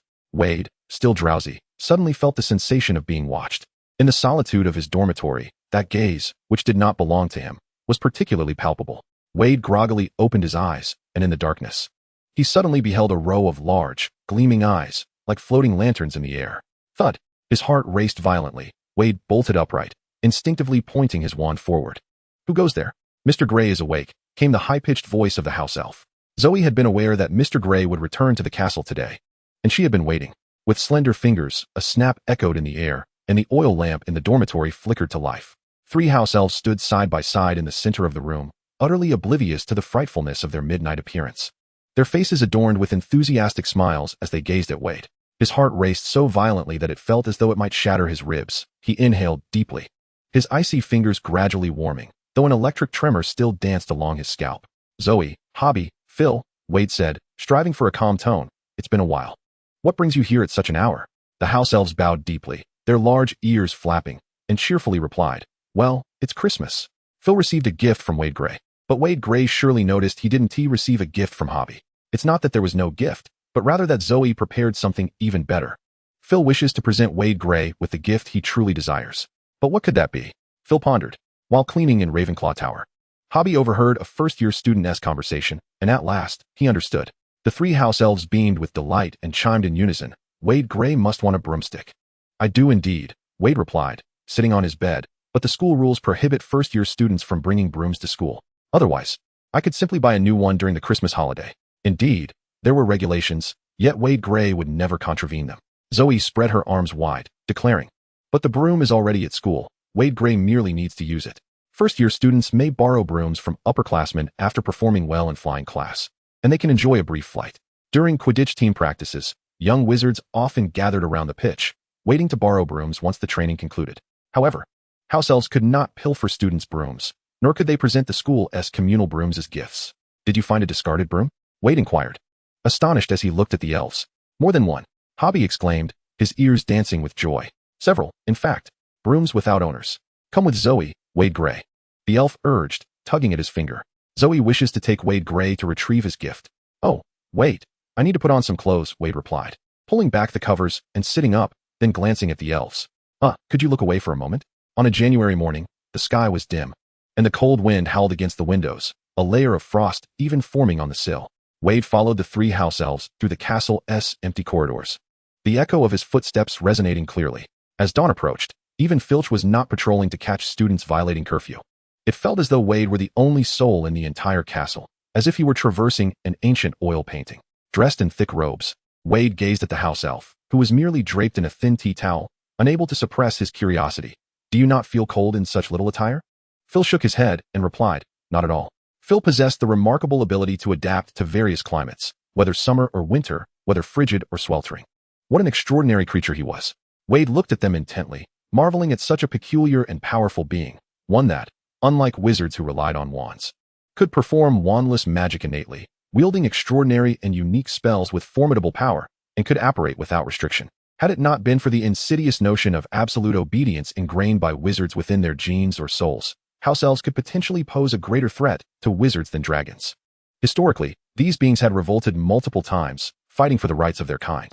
Yet, even when subjected to abuse and slaughter by wizards, house elves never rebelled nor disobeyed their master's commands. Thus, most ordinary wizards yearned to possess their own house elf, though those who did often failed to treat them kindly. The house elves belonging to Hogwarts were among the better treated of their kind, At least the students did not take pleasure in tormenting them. Veyd lowered his gaze and followed the elves down the corridor for quite a distance, sometimes descending 2 flights of stairs and at other times ascending several, until they reached a spot near Gryffindor Tower. The corridor was empty, one side lined with barren white walls, while across from them hung a tapestry depicting a giant wizard wearing a hat, instructing trolls in ballet. The trolls turned their heads to observe them. Suddenly, Veyd recalled the place, and a surge of anticipation welled within him as he softly inquired, "What is this place?" "The Room of Requirement, Mr. Gray," Zoe replied. "We also call it the Room of Hidden Things. It only appears when someone is in genuine need. One must walk past this wall 3 times while concentrating on what they require," Habby explained as he approached the wall, softly murmuring, "Habby needs a place to hide things. A place to hide things, a place to hide things." As he walked back and forth, on the 3rd pass, a smooth door suddenly materialized on the wall, adorned with a polished brass handle. Phil rose on his toes, grasping the handle firmly, and the door creaked open slowly. Veyd instinctively held his breath. Before him lay what appeared to be a city enclosed by towering walls, filled with countless discarded items forming mountainous alleys, damaged furniture, rusted weapons, statues severed by dark magic, Muggle cannons, thousands of books, and various forbidden, perilous trinkets, alongside glass bottles containing unknown potions. His heart raced. The 3 house elves wore proud and joyful smiles as they presented him with a broom, meticulously polished and adorned with a red, old satin ribbon. "This is a Christmas gift for Mr. Gray," they exclaimed. "It is the finest one here. It may be a bit old, but it still flies splendidly," Phil added softly. No, Veyd thought. The long-sought Room of Requirement, which he had yearned for, proved to be the true gift. Grasping the broom, a look of sheer delight illuminated his face, as if the entire room had been transformed by his joy. His smile was infectious, prompting the 3 little house elves to display their own foolish yet contented grins. In Chapter 66, the elves in the portrait, despite the fact that the galleons in the Vault of Gringotts were sufficient for him to purchase 10 of the latest brooms. He expressed immense joy for the gift from the elves. He shared with them the fruit he had brought from home, having casually pocketed a packet when he set out. It was Muggle-made, devoid of magic, yet rich in aroma and utterly delectable. As he introduced it to them, the house elves wore expressions of astonished delight, hesitating momentarily. However, having exchanged gifts with him before, they quickly regained their composure and accepted the fruit, expressing their heartfelt gratitude. "Would Master Gray like to have breakfast?" Phil inquired respectfully, noting that most of the kitchen's morning fare was already prepared.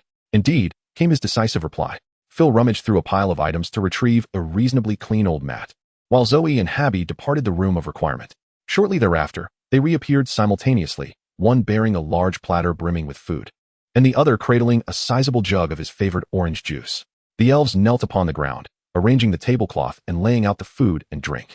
As he sat down, he observed the little elves rising to stand beside him, still clutching the fruit, their faces aglow with smiles directed at him. A fleeting thought crossed his mind, and he raised his head, exclaiming in surprise, "Why are you standing? Come, sit down. This is our breakfast gathering. Sit down." Zoe stammered. "Us, of course." He mimicked her tone, then laughed. "Could there be anyone else here?" The 3 house elves exchanged glances, their expressions more exhilarated than when they first received a gift from him, as if taking a seat was an unimaginable honor. Yet, they appeared frozen in place, their large eyes reflecting a hint of trepidation. With a slight emphasis in his tone, he reiterated, "Please, do sit. Do you not wish to join me for breakfast?" "Certainly." Zoe gasped, struggling for breath, before cautiously settling beside him. Next was Habby, who mustered a bit of courage and awkwardly took a seat opposite him. Finally, Phil, swaying slightly, only seated himself at the corner after being encouraged by his companions, his slender fingers nervously fidgeting with the tablecloth. "Then let us commence our breakfast gathering," he announced, looking at the 3 house elves. He picked up a meat pie first, distributing one to each of the elves before casually beginning to eat. Moments later, a faint sound of sobbing wafted through the air. Tears streamed down the house elves' eyes, swollen like tennis balls. How peculiar indeed. Habby, wiping away tears, choked out. Habby is very happy, yet tears still flow. Veyd remained silent, tenderly stroking its unattractive little head. Phil and Zoe, amidst bittersweet tears, voraciously devoured their pies. In the shadows of antiquated furniture, a wizard and 3 house elf companions sat together for the first time, sharing their breakfast in the interplay of light and darkness. The Monday of Ravenclaw commenced, as usual, with the oft-dreaded potions class. The Room of Requirement resided on the 8th floor of the castle, while the potions classroom lay in the depths of the basement. Veyd, unwilling to ascend the stairs, opted instead to soar down on his broom, circling the castle twice before landing in the central courtyard. Upon touching the ground, his fingers were nearly numb with cold, his ears and nose flushed a bright red. It became evident that winter is not the season for flying. Even with warming charms, the chill persists beneath the fierce winds. Suddenly, with a pop, Habby appeared, handing Veyd his backpack and eagerly taking the broom, gazing at him with adoration. Habby will help Veyd Grey put the broom in the dormitory. Thank you for your assistance. Habby, Veyd replied with a smile. Habby bowed deeply, his elongated nose nearly brushing the ground, before vanishing with the broom. Veyd had already eaten breakfast and intended to head directly to the potions classroom. Yet, as he shivered in the damp cold, the underground suddenly seemed quite detestable. While the roaring fire in the great hall became irresistibly inviting, he ascended the stairs, crossed the foyer, and sat in the hall for a while.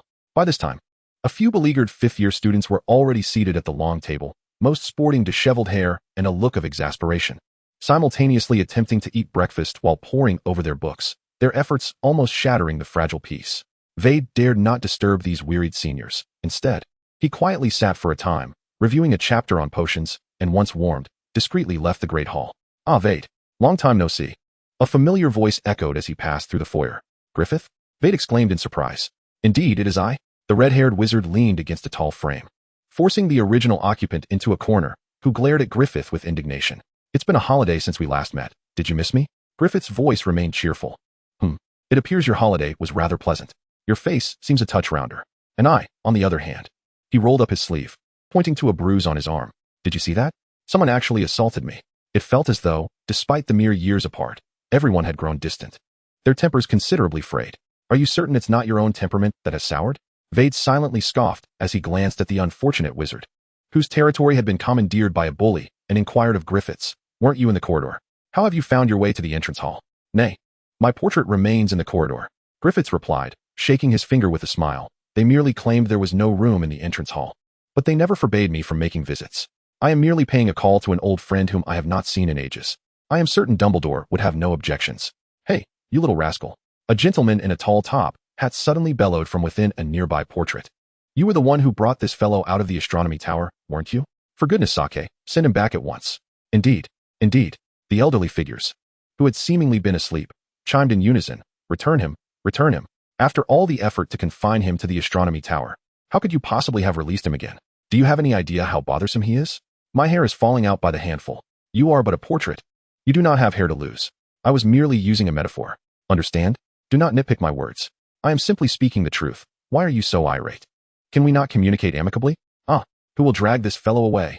The usually quiet portraits erupted into a cacophony, startling the early rising students who gathered around in astonishment. Veyd quietly slipped away from the entrance hall.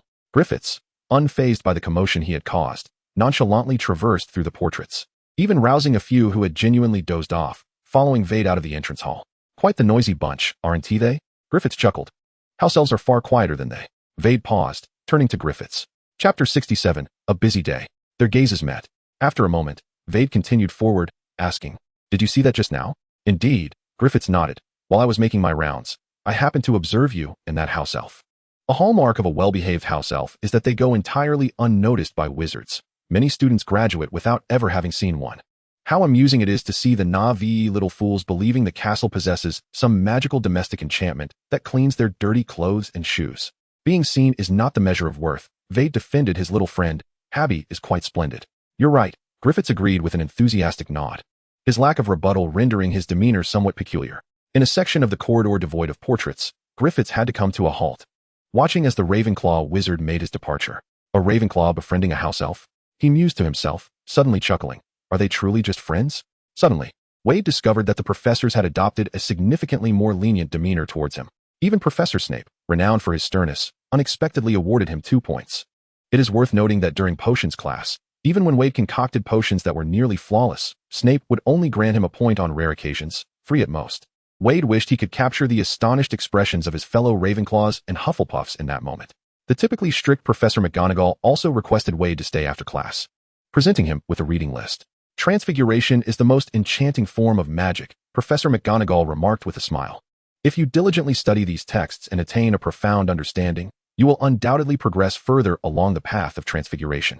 Thank you, Professor. Veyd glanced at the list. Most of the titles were unfamiliar to him, yet the latter few appeared to reside in the restricted section of the library. Indeed, once you have completed the initial readings, do come to find me, Professor McGonagall said, her eyes sparkling with expectation. I shall sign your permission slip. Professor Flitwick, of course, had already promised Veyd that he could borrow any book from his private collection at any time. Moreover, each time Veyd approached him with questions, The selection of fruits and desserts on Flitwick's desk seemed to flourish beyond the usual abundance. Professor Sprout's smile had also grown warmer. She lent Veyd several herbology texts after class. Consequently, Veyd's schedule became increasingly hectic. Each morning, he would soar from the tower directly to the 8th floor of the main tower on his broom, where one of his friends, Zoe among them, would eagerly rush to return the broom to the dormitory. In the room of requirement, he would conjure fitness equipment or a swimming pool for exercise, transforming it into a study space to read and prepare for lessons before breakfast. During this time, a house elf would always be nearby, alerting him if anyone approached to prevent any unfortunate collisions while entering or exiting the room of requirement. If there were classes, he would naturally attend them during free periods. Veyd predominantly occupied himself in the room of requirement. He practiced magic, for which the room provided ample resources such as books and spell targets. For potion making, it housed an assortment of cauldrons, scales, fuels, and measuring cups, though he was responsible for procuring the necessary ingredients in advance. For alchemy, the equipment gifted to him by Professor Moriarty was even more comprehensive than what was available in Moriarty's own quarters. After dinner and before curfew, this became a fixed period of activity where they gathered in the umbrella room to practice spells, complete any unfinished assignments, discuss and resolve queries, or simply enjoy each other's company in idle conversation. In truth, given Veyd's advanced pace of study, none of his companions could offer him valuable assistance in his learning. It was akin to a personal tutoring session that he conducted entirely free of charge. However, not everything needs to be approached from a perspective of mutual utility and pragmatism. The time spent with these companions was immensely precious to Veyd. In this sanctuary, both his mind and spirit found ample relaxation, allowing him to release the burdensome thoughts that had long weighed upon his heart. Amidst the light-hearted banter and laughter, he alleviated the fatigue accumulated from a day of intense study. Furthermore, witnessing the remarkable progress of the once clumsy Neville and his peers under his guidance filled him with a joy and satisfaction that surpassed even his own delight in mastering a new spell. After all, the latter had become a familiar occurrence for him, whereas the former always brought unexpected joy. Positive emotions are inherently contagious, and at the conclusion of each gathering in the common room, smiles adorned the faces of all present. If only he could suggest to the headmaster to extend the curfew by another hour. Padma, while tidying her books, cheerfully remarked, "I've never found studying to be this enjoyable before." Even Neville nodded in agreement. Within the confines of the common room, he found even the study of potions to be no longer a source of anguish. Mistakes still abounded, yet his companions were quick to correct him, and no one scolded him. "Next week marks the Quidditch match between Gryffindor and Hufflepuff, right?" Michael inquired, his gaze probing the two houses. "Indeed," Hermione sighed with concern. "I heard Professor Snape is the referee." "Then you're in trouble," Padma said sympathetically. "Professor Snape surely won't officiate impartially. Everyone knows how much he despises Gryffindor, particularly since Harry Potter is on your team." Snape's animosity towards Harry was common knowledge throughout the school. However, those who had visited the headmaster's office exchanged knowing glances, their eyes reflecting a shared understanding. The following afternoon, Hermione signaled from the Great Hall, and they gathered in the common room to discuss the matter. "Professor Snape must have been sent by the headmaster to protect Harry on the field," Ryan suggested. "Although Professor Snape has a foul temper, Professor Dumbledore's trust in him is surely indicative of his reliability." Michael, fiddling with his Quidditch figurines, watched as the little players were knocked down only to rise again. And he added with a chuckle, "Of course, deducting points and protection can occur simultaneously. They are not mutually exclusive." Ryan sighed. With so many professors in the school, why did the headmaster have to choose the one who loathes Harry Potter the most? "Isn't that more beneficial for you?" Michael inquired nonchalantly. "That may be true, but I believe Cedric and his team would also prefer a fair match," Ryan stated earnestly. "Ah, indeed, that is Hufflepuff for you," Michael remarked with a hint of admiration. Ryan retorted crossly, I don't realize you're implying I'm foolish." "Haha, how could that be?" Michael chuckled awkwardly. "Regardless, if it were Ravenclaw, he knew his house would seize such a splendid opportunity without hesitation." In truth, Veyd hesitated. Then with a tone of both difficulty and earnestness, he asked Hermione, "Would it be possible for Harry to join us?" The air suddenly grew tense. Ryan felt a wave of unease. He observed the sudden disappearance of the smile from Michael's face as he gazed at the brown-haired girl and then shifted his attention to Veyd. Wade's expression remained unchanged. He readily replied, "Of course, Harry Potter is not difficult to get along with. The question lies with you, Hermione." "Me?" Hermione looked over nervously. "Have you forgotten how Ron Weasley made you cry? Potter is inseparable from Weasley. If he joins, he surely won't conceal from Weasley that you are prepared to forgive him. Are you?" Veyd inquired gently, seemingly devoid of any ulterior motives, his considerations stemming solely from concern for Hermione's feelings. "Oh, that." Hermione exhaled in relief, smiling with ease. "That matter has long been settled, and besides, he later intended to remind his friend, did he not? Although it didn't prove particularly effective, having spent time together. I no longer find Ron as unbearable. One cannot harbor resentment for a lifetime over a single quarrel, can one? Transforming foes into friends seems quite commendable, Leanne interjected, lightening the previously tense atmosphere. Moreover, Ron Weasley's brothers are all quite remarkable. He must possess admirable qualities as well, wouldn't you agree? This point, however, Hermione was likely to contest. Once her mood had relaxed, she felt compelled to elaborate further. In truth, I never intended to involve them. Ron discovered Neville's significant progress and inquired several times, yet Neville remained silent. But you all know that if the Death Eaters and the Dark Lord were to return, the first to be targeted would undoubtedly be Harry. However, he is not particularly outstanding academically, his grades are mediocre, and he hasn't mastered the spells taught in class. He must frequently attend Quidditch practice. In Hermione's eyes, Harry Potter was initially a figure of fame lacking in diligence. Later, he emerged as a decent person, yet still insufficiently industrious. It was only upon realizing that Harry had lost his parents to the war and continued to live under the threat of Voldemort and his minions that Hermione began to perceive him through a lens of sympathy. What did it matter if his grades were poor and he was somewhat playful? Witnessing him grow up so happily and healthily, one could only imagine how proud his parents would be. However, soon after, a wave of greater anxiety surged within Hermione, as she was naturally prone to anxiety. The thought of Voldemort lurking nearby, Quirrell's watchful gaze, and Dumbledore's mysterious, unknown plans, while Harry spent his days idly playing, left her exasperated. His assignments were either hastily cobbled together or copied from others. Hermione wished fervently to pry open his head and stuff her anxieties into it. Undoubtedly, Harry Potter's future was fraught with immense challenges and dangers, and those were not issues he could simply navigate by copying homework. Hermione endeavored to impart the spells she had learned at the umbrella shop to them, but the problem was that when Veyd taught, his explanations were clear and comprehensible. Yet, when she attempted to teach Harry and Ron in the same manner, they appeared as if they had been struck on the head by a troll, utterly bewildered. Hermione was perplexed by her feelings of agitation. At times, she questioned the intelligence of those two individuals. However, witnessing Neville's progress compelled her to acknowledge that perhaps the fault lay with her own methods of instruction. To facilitate Harry's rapid development, joining seemed to be the singular option available. The only alternative that would surpass this would be if Dumbledore himself were to offer personal guidance to Harry. But such a notion was simply implausible. Thus, despite recognizing the audacity of her request, which might even incite discontent among others, Hermione proceeded to voice her appeal. Fortunately, Veyd acquiesced. Having been part of the group for some time, Hermione understood that as long as Veyd agreed, the rest would pose no obstacle. Why agree? Michael could not help but inquire when it was just the two of them. About Harry Potter? Veyd feigned ignorance. Of course, Michael replied earnestly. Veyd, you must be aware of the considerable trouble Harry Potter signifies. I presumed you would not welcome such complications.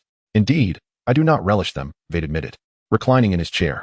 However, in the case of Harry Potter, exceptions can be made. Yet Michael frowned, perplexed.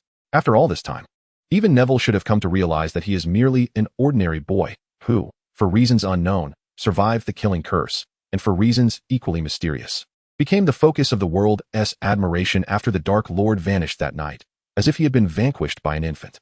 I once believed he possessed innate magical prowess, but Michael hesitated. But after attending school, one discovers that his intellect and abilities do not align with the reputation of a savior. Veyd articulated the unspoken thoughts lingering in Michael's mind. Michael exhaled in relief. Precisely. That is my sentiment. He paused before continuing. You should be able to see clearly enough not to harbor any special expectations for Potter. But why, however? As Michael withdrew his gaze from the window, Veyd looked at his friend and remarked, you must not have forgotten that Potter's parents perished in their struggle against the Dark Lord. They fought valiantly until the end. On that fateful night, Harry Potter not only became the savior, but also lost his closest family. Yes, that is indeed the case, Michael responded, his face flushing with embarrassment. Thus, irrespective of what he did or did not accomplish back then, it bears no relevance to this matter, Veyd sighed. Harry Potter is the orphan of martyrs. The orphan of martyrs? Michael pondered this term, suddenly comprehending why, when gossiping about Harry Potter, his parents forbade him from speaking ill of him. Indeed, Veyd concluded, all those fortunate enough to have escaped the shadows of war, those who enjoy the peace of the present, bear the obligation to care for him and children like him. Do they not? Chapter 69, The Grey Eyes. Michael had already departed. Veyd turned his head, gazing out the window. In the glass, a figure is reflected, possessing a pair of gray eyes, neither as profound as black eyes nor as luminous as blue ones.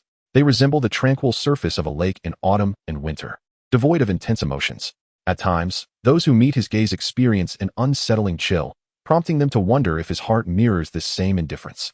Through the reflection on the glass, one can discern a group of students outside the castle, wielding brooms as they navigate the muddy grounds.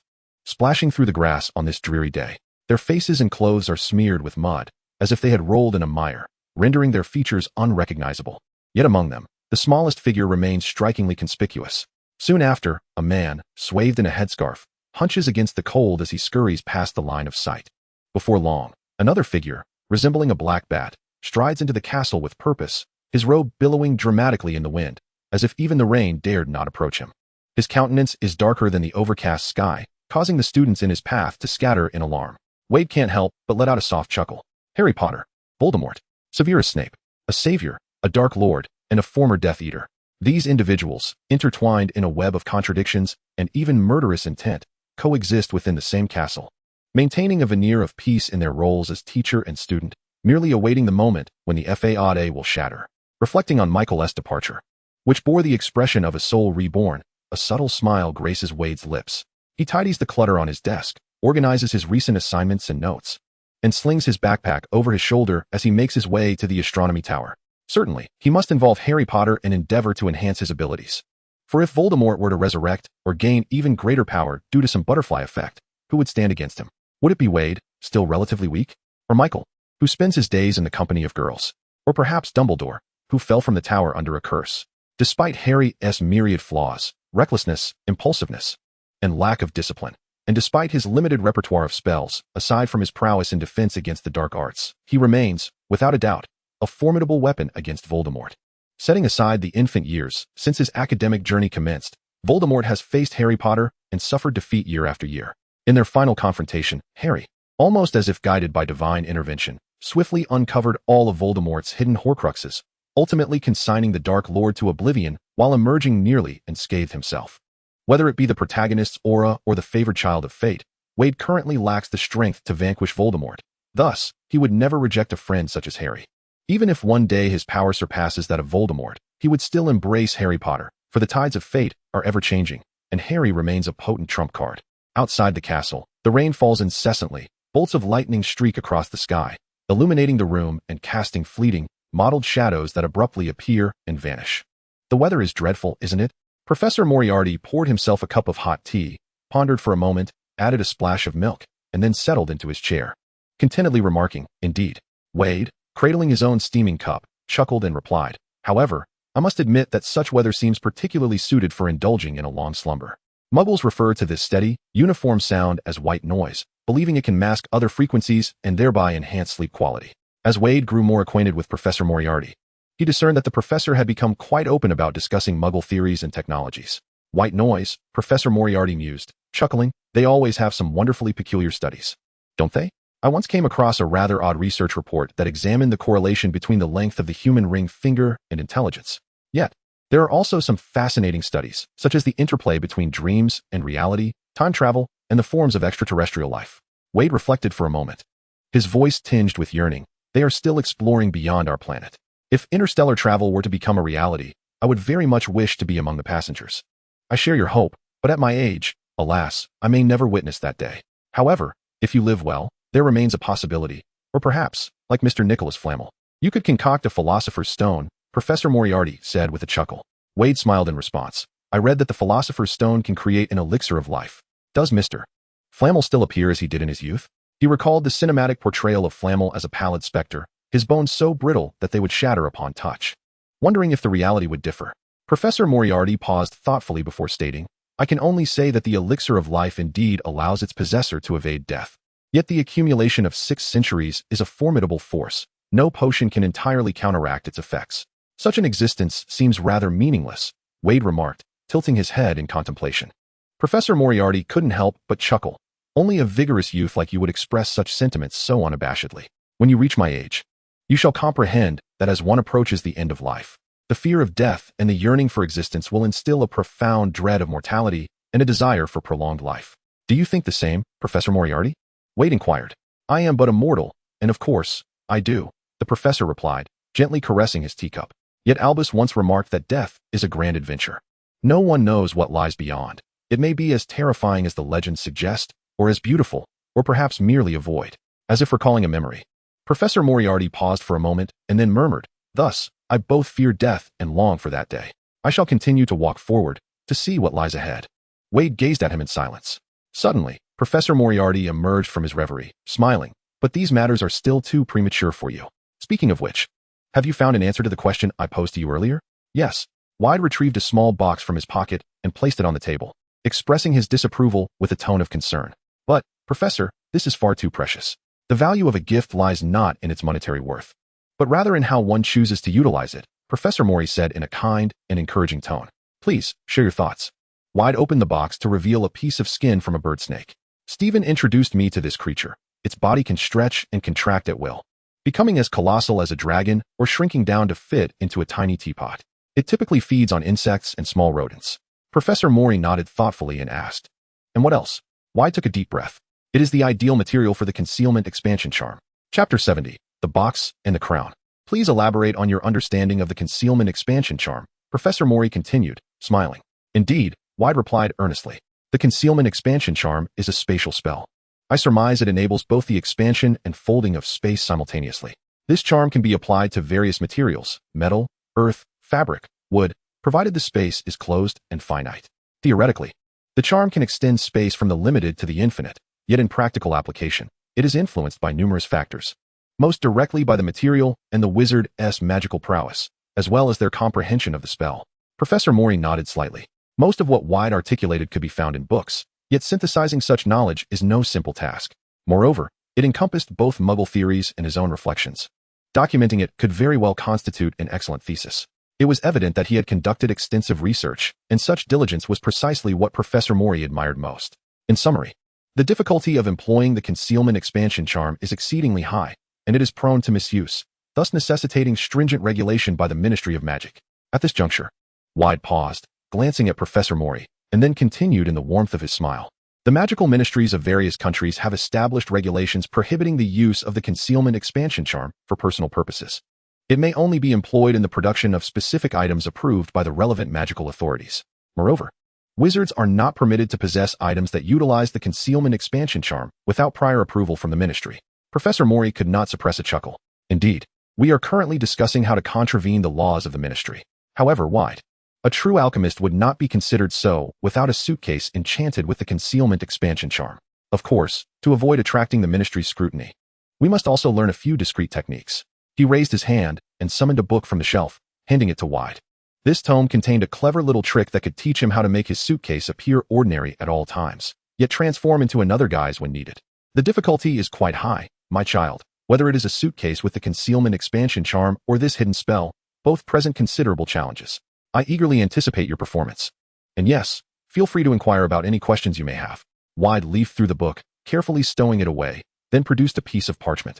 In fact, I do have numerous questions that I wish to discuss with you. On the parchment, a comprehensive list of 20 to 30 questions lay neatly arranged, none of which could be succinctly clarified in just a few sentences. Oh, how studious, isn't it? Professor Mori murmured, then donned his spectacles and began to address each query one by one. Meanwhile, Veyd promptly retrieved paper and quill, diligently taking notes. By the time the inquiries were resolved, they had far exceeded the allotted tutoring duration. Professor, Veyd remarked as he prepared to depart, there is actually one more small matter. Indeed? What is it? Professor Mori, albeit somewhat fatigued, replied with patience. I have taken the liberty of crafting a box over the past few days, and I would like to request your assistance in determining if there are any flaws. Veyd produced a long, rectangular oak box from the depths of his satchel. Its exterior appeared rather unremarkable, lacking any conspicuous magical inscriptions. Professor Mori incanted a spell and meticulously examined the box. Capable of concealing the aura of magical objects? It should be equipped with both isolation and anti-theft charms, not to mention the counter-curse and protection spells. He gazed at Veyd with astonishment. Are you intending to conceal some formidable dark magical artifact? Veyd chuckled sheepishly. Actually, I wish to borrow some volumes from the restricted section. But I have heard that certain tomes are inherently imbued with powerful dark magic, affecting anyone who approaches. Professor Mori erupted into laughter. Oh, Veyd, my dear child, you are perhaps being overly cautious. After a hearty chuckle, noticing Wade's growing embarrassment, he wiped away the tears of mirth from the corners of his eyes and reassured him. Rest assured, the books in the restricted section undergo certain precautions by Mrs. Pants when lent to students, ensuring no adverse effects arise. Wade's cheeks flushed slightly as he dejectedly remarked, So, is my box rendered unnecessary? Not quite. It is always wise to be prudent, Professor Mori consoled him. Your box is crafted splendidly. It can effectively isolate the vast majority of dark magical objects, preventing any detrimental influence from permeating the external environment. At least when you retire for the night, you can securely store perilous volumes within it. Veyd still appeared unconvinced, pressing on with, "What about the small fraction of dark magical artifacts that cannot be entirely contained?" "That depends on their size, my child," Professor Mori replied, his tone still imbued with humor.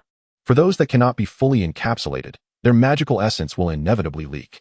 However, if an item can be completely sealed within your box, you need not worry about any dark magical forces." In the stillness of the night, a figure roamed the 8th floor of the castle. "I need a place to hide something, a place to conceal something, a place to store something." The familiar door reappeared, and without hesitation, Veyd opened it and illuminated the surroundings with his wand. Within what resembled a cityscape, the stacked furniture cast peculiar shadows around him. Veyd navigated the central passageway, searching segment by segment, until he finally espied his objective beside a bubbling cabinet. An ancient, rusted crown lay amidst the clutter, appearing no different from the other refuse surrounding it, perhaps even more dilapidated. The dull gemstones atop it resembled unpolished stones. Inscribed above the crown were the words Tom Riddle. Without this inscription, Voldemort would have struggled to ascertain his objective in this heap of debris, as he vaguely recalled the crown being housed in an ornate box rather than in such a grimy state. Yet, memories from over a decade ago are often unreliable. Though his eyes had not deceived him, Voldemort placed the box on the ground, retrieved an old fire poker from the nearby rubbish, and, with outstretched arms, gingerly picked up the crown, depositing it into the oak box. He closed the lid and secured it with powerful spells, finally alleviating his tension. With the crown in his possession, he could not freely explore the functions of the Room of Requirement, fearing that he might inadvertently be influenced by it. Moreover, he harbored a quiet concern that others might discover this place due to his frequent visits, potentially falling under the enchantment of the Horcrux, much like Ginny Weasley, resulting in unforeseen chaos. Now that the Horcrux was thoroughly isolated, Voldemort felt a surge of exhilaration. There was so much yet to unravel within the Room of Requirement. As he exited, he subconsciously pressed his palm against his backpack, when a voice suddenly interjected, "It is best not to take anything from the Room of Requirement, child." Chapter 71. Rules and Packages. Voldemort arched an eyebrow and turned to see the figure of the silly Baraboo in the tapestry. Each time he entered or exited the Room of Requirement, he was met by this very tapestry. Occasionally, he witnessed Baraboo compelling a troll to don a ballet skirt and dance, while at other times, he saw the troll striking Baraboo on the head with a large stick. They were perpetually entwined in this tapestry, having never spoken or ventured elsewhere. Initially, he believed this was due to the distinction between tapestries and portraits. At this moment, the trolls within the tapestry lay asleep, while the wizard sat cross-legged on the ground, eyes evidently fixed upon him, his expression grave. "Mr. Baraboo?" he inquired. "Never mind. Just call me Baraboo. That is how they all refer to me." Baraboo replied nonchalantly, then inquired, "I presume you have taken something from the Room of Requirement?" "Indeed," Voldemort admitted candidly, "but it does not belong to the room. It was placed there by someone else, much like the broom I previously took." "It matters not whether it was hidden away by another, child," Baraboo replied slowly. "In this castle, all items abandoned by their owners ultimately find their way to this room when forgotten, becoming part of the Room of Requirement. You may take what you need, such as that broom. However, you should not remove what you do not require, nor exploit the Room of Requirement to fulfill personal desires." "Personal desires?" Voldemort countered. "Such as what?" "Such as reselling the items within for profit." Barnabas paused thoughtfully and added, "If you truly find yourself in dire need of funds, you might search through the clutter. You should be able to unearth some galleons sufficient to meet your daily needs." "What if I were to take away items I no longer require?" Veyd inquired. Barnabas replied solemnly, "Then, one day, the things you have taken will return to Hogwarts in a manner you would never wish to witness. You will face the repercussions of the magical contract for violating the intent of entering the Room of Requirement." His tone was grave and compassionate, as if he could already envision Wade's tragic demise or torment stemming from his refusal to heed his counsel. Nearby, a troll stirred in its slumber, grumbling as it scratched its behind and rolled over to continue its nap. Its foul feet inadvertently landed before Barnabas, compelling him to pinch his nose and relocate.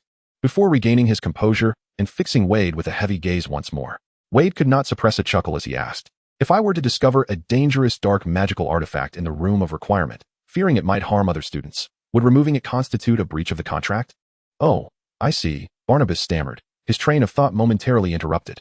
He pondered for a considerable time before finally articulating, "That should be considered an act of goodwill.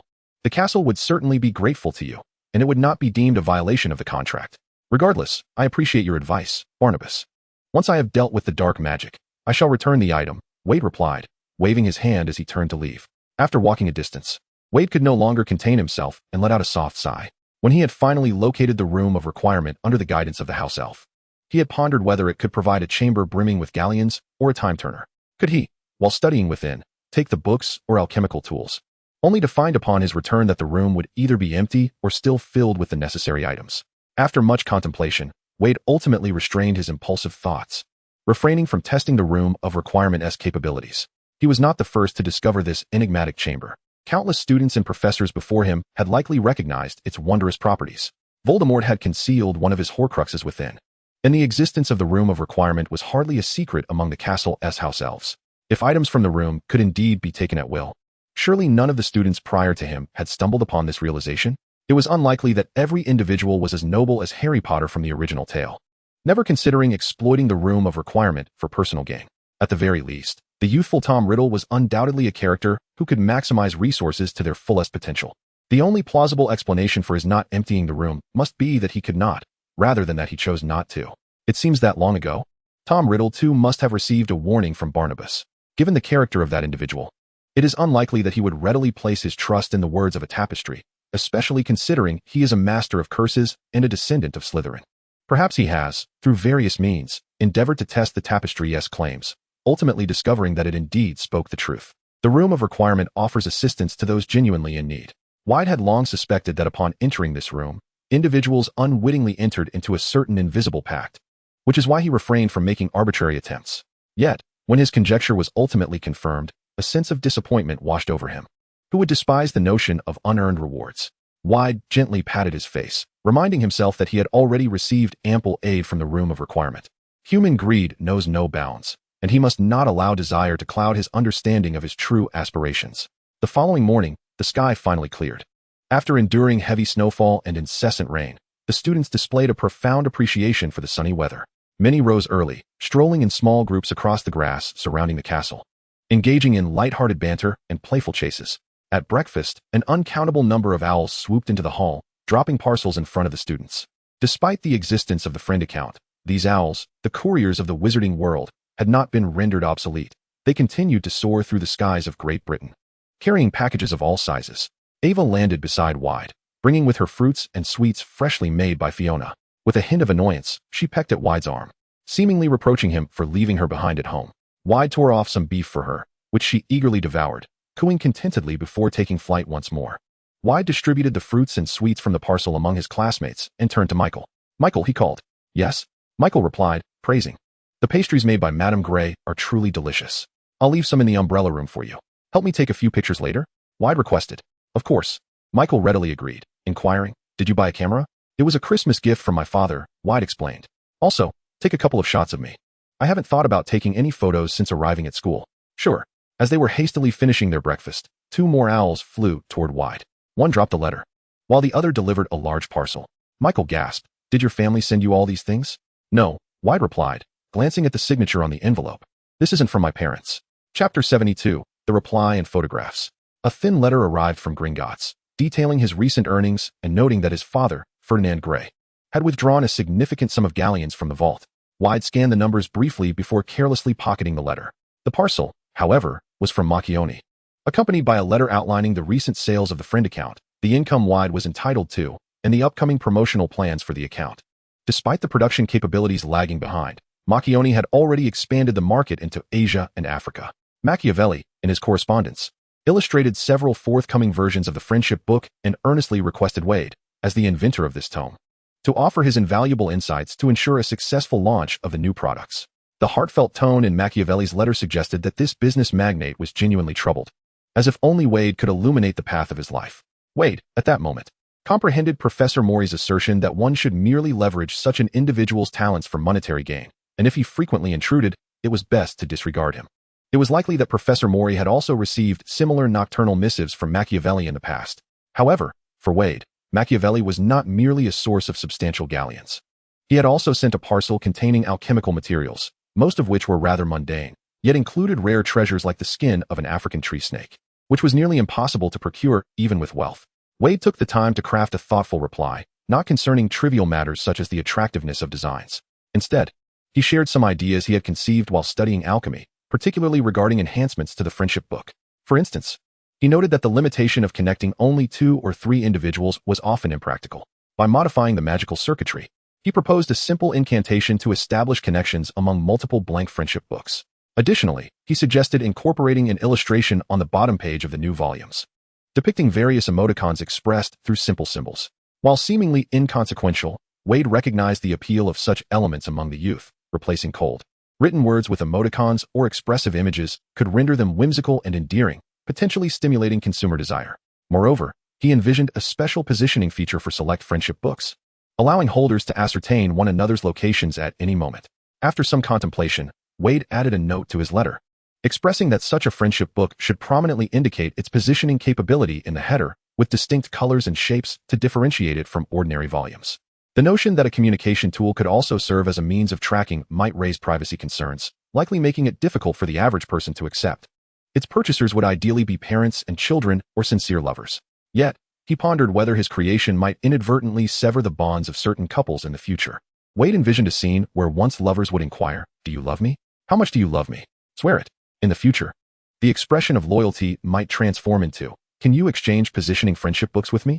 The challenge had arrived unexpectedly. Reflecting on his own circumstances, Veyd found that he had no qualms about his parents knowing his whereabouts. As for a potential romantic partner, should he ever embark on such a journey, it would undoubtedly be with the intention of marriage, where fidelity would be a fundamental expectation.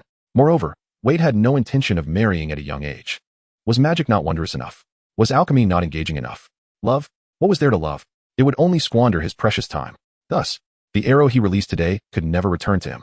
With a sense of ease, Veyd continued to write, swiftly concluding his thoughts. He entrusted the letter to the owl, along with a revised edition of his friend's account, watching as it soared into the sky. The Great Hall, the Entrance Hall, the Umbrella House, the Library, the Black Lake, the Forbidden Forest, the Quidditch Pitch, the Ravenclaw Common Room, the dormitories. Veyd captured photographs at nearly every significant location within the school. Encountering familiar classmates and professors along the way, they would often pose together for snapshots. Although Veyd had never been a parent, he had spent many years as a devoted son. During his travels, he relished capturing unique architecture and breathtaking landscapes, hoping to share the beauty with his parents. Eventually, he realized that they had little interest in the scenery itself, they merely wished to see him amidst it. Consequently, in his lens, regardless of how remarkable the surroundings might be, the focus was always on the people, him standing beside a kindly, smiling professor in front of the greenhouse, him with his cheerful and vivacious classmates by the Black Lake, arms draped around each other, or a gathering of friends laughing together in the Umbrella House. Fear often stems from the unknown, akin to wandering through boundless darkness, only able to hear the rhythm of one's own heartbeat. In such moments, if one were to possess a lantern illuminating the surroundings, revealing the thorns and quagmires, even if the path remained treacherous, the fear would gradually dissipate. The camera models available at Hogwarts were quite classical, and the process of developing photographs was originally tedious and lengthy, yet magic expedited this endeavor. Veyd transformed the room of requirement into a darkroom, immersing the negatives in the developing potion. After a series of processes, developing, stopping, washing, fixing, and printing, he finally emerged with a stack of moving photographs. He transitioned to a well-lit area, eagerly flipping through them. The camera not only documented their movements and scenes, but seemingly encapsulated the emotions experienced during the moments captured. The smiles in the photographs appeared even more radiant than usual. Professor Sprout would occasionally pat his head, while Professor Flitwick would sometimes leap atop a pile of books, only to spring down again. Professor Moray, typically gentle and warm-hearted, was regarded by Veyd as a wellspring of wisdom and a life mentor. In the photographs, Professor Moray retained this demeanor, yet after sipping a cup of tea, his face suddenly contorted, eyes shut tight, brows furrowed, and lips twitching slightly as if he had tasted something unbearably bitter. Was the tea truly that unpleasant? Could it be that he had unwittingly added American black coffee? Veyd pondered, recalling that he had paid little attention to the cup at the time. Now, observing the photograph of Professor Moray grimacing in agony one moment, only to curiously take another sip and then grimace again, Veyd could hardly contain his laughter. This photograph must be kept secret, otherwise, if Professor Moray were to discover it, his image would surely be tarnished beyond repair. Veyd continued to flip through the photographs, and suddenly his hand stilled, his gaze transforming into a tender warmth. There, captured during Christmas, was a candid family portrait of them all seated together on the sofa. In this moment, the three figures in the photograph were nestled closely, with his parents leaning against him, their hands intertwined. They gazed lovingly into each other's eyes, occasionally sharing gentle kisses or bowing their heads to plant soft pecks on Veyd's forehead. Leaning by the window, Veyd's fingers caressed the photograph, eliciting a smile that illuminated his eyes with a radiant warmth.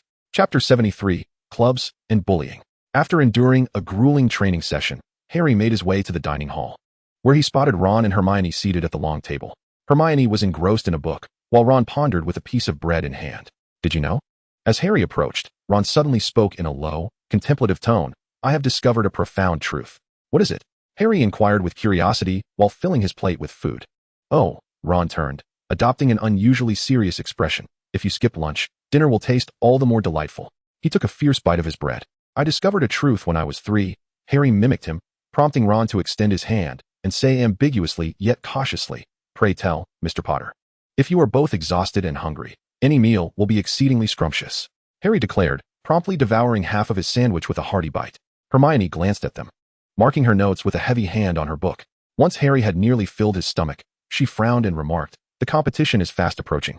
Why are the team's practices still so intense? Indeed, it is precisely because the competition is near, Harry replied, feeling his stomach twist at the thought. And Snape will be the referee. Listen here, mate. Snape must surely harbor resentment over your last victory against Slytherin. Ron suggested, perhaps you should just break a leg. That way you won't have to play. Hermione scoffed, already weary of correcting their paranoid notions.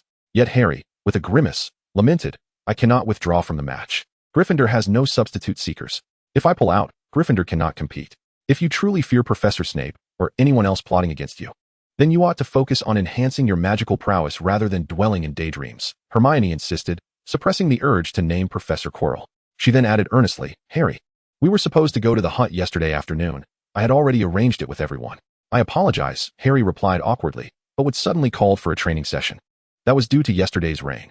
Hufflepuff didn't want their players' conditions affected, so they canceled the reservation, and then would hurriedly book the pitch. Hermione expressed her displeasure, as if someone else would snatch it away. Do not say that, Harry explained softly, his tone imbued with humility. Wood is also striving for the House Cup. If we can triumph over Hufflepuff in this match, we will finally lead Slytherin in the standings for the first time in 7 years. Although Harry typically maintained a sense of pride in front of his friends, he had recently found himself humbled by Hermione's willingness to lend him her notes, assist him in reviewing his assignments, guide him through his history of magic paper, and teach him practical spells that were not part of their current curriculum. Harry was not heartless. In fact, he possessed a rather sensitive disposition and a longing for affection. He could distinctly sense that Hermione truly cared for him, offering selfless support without expectation of return, which naturally caused his demeanor to become increasingly modest. In her presence, he rarely even dared to draw a loud breath. Hermione, what is this runaway society you speak of? Is it really as splendid as you claim? Why have we never heard of it? Ron questioned skeptically. Hermione frowned, admonishing him. Do not use that term.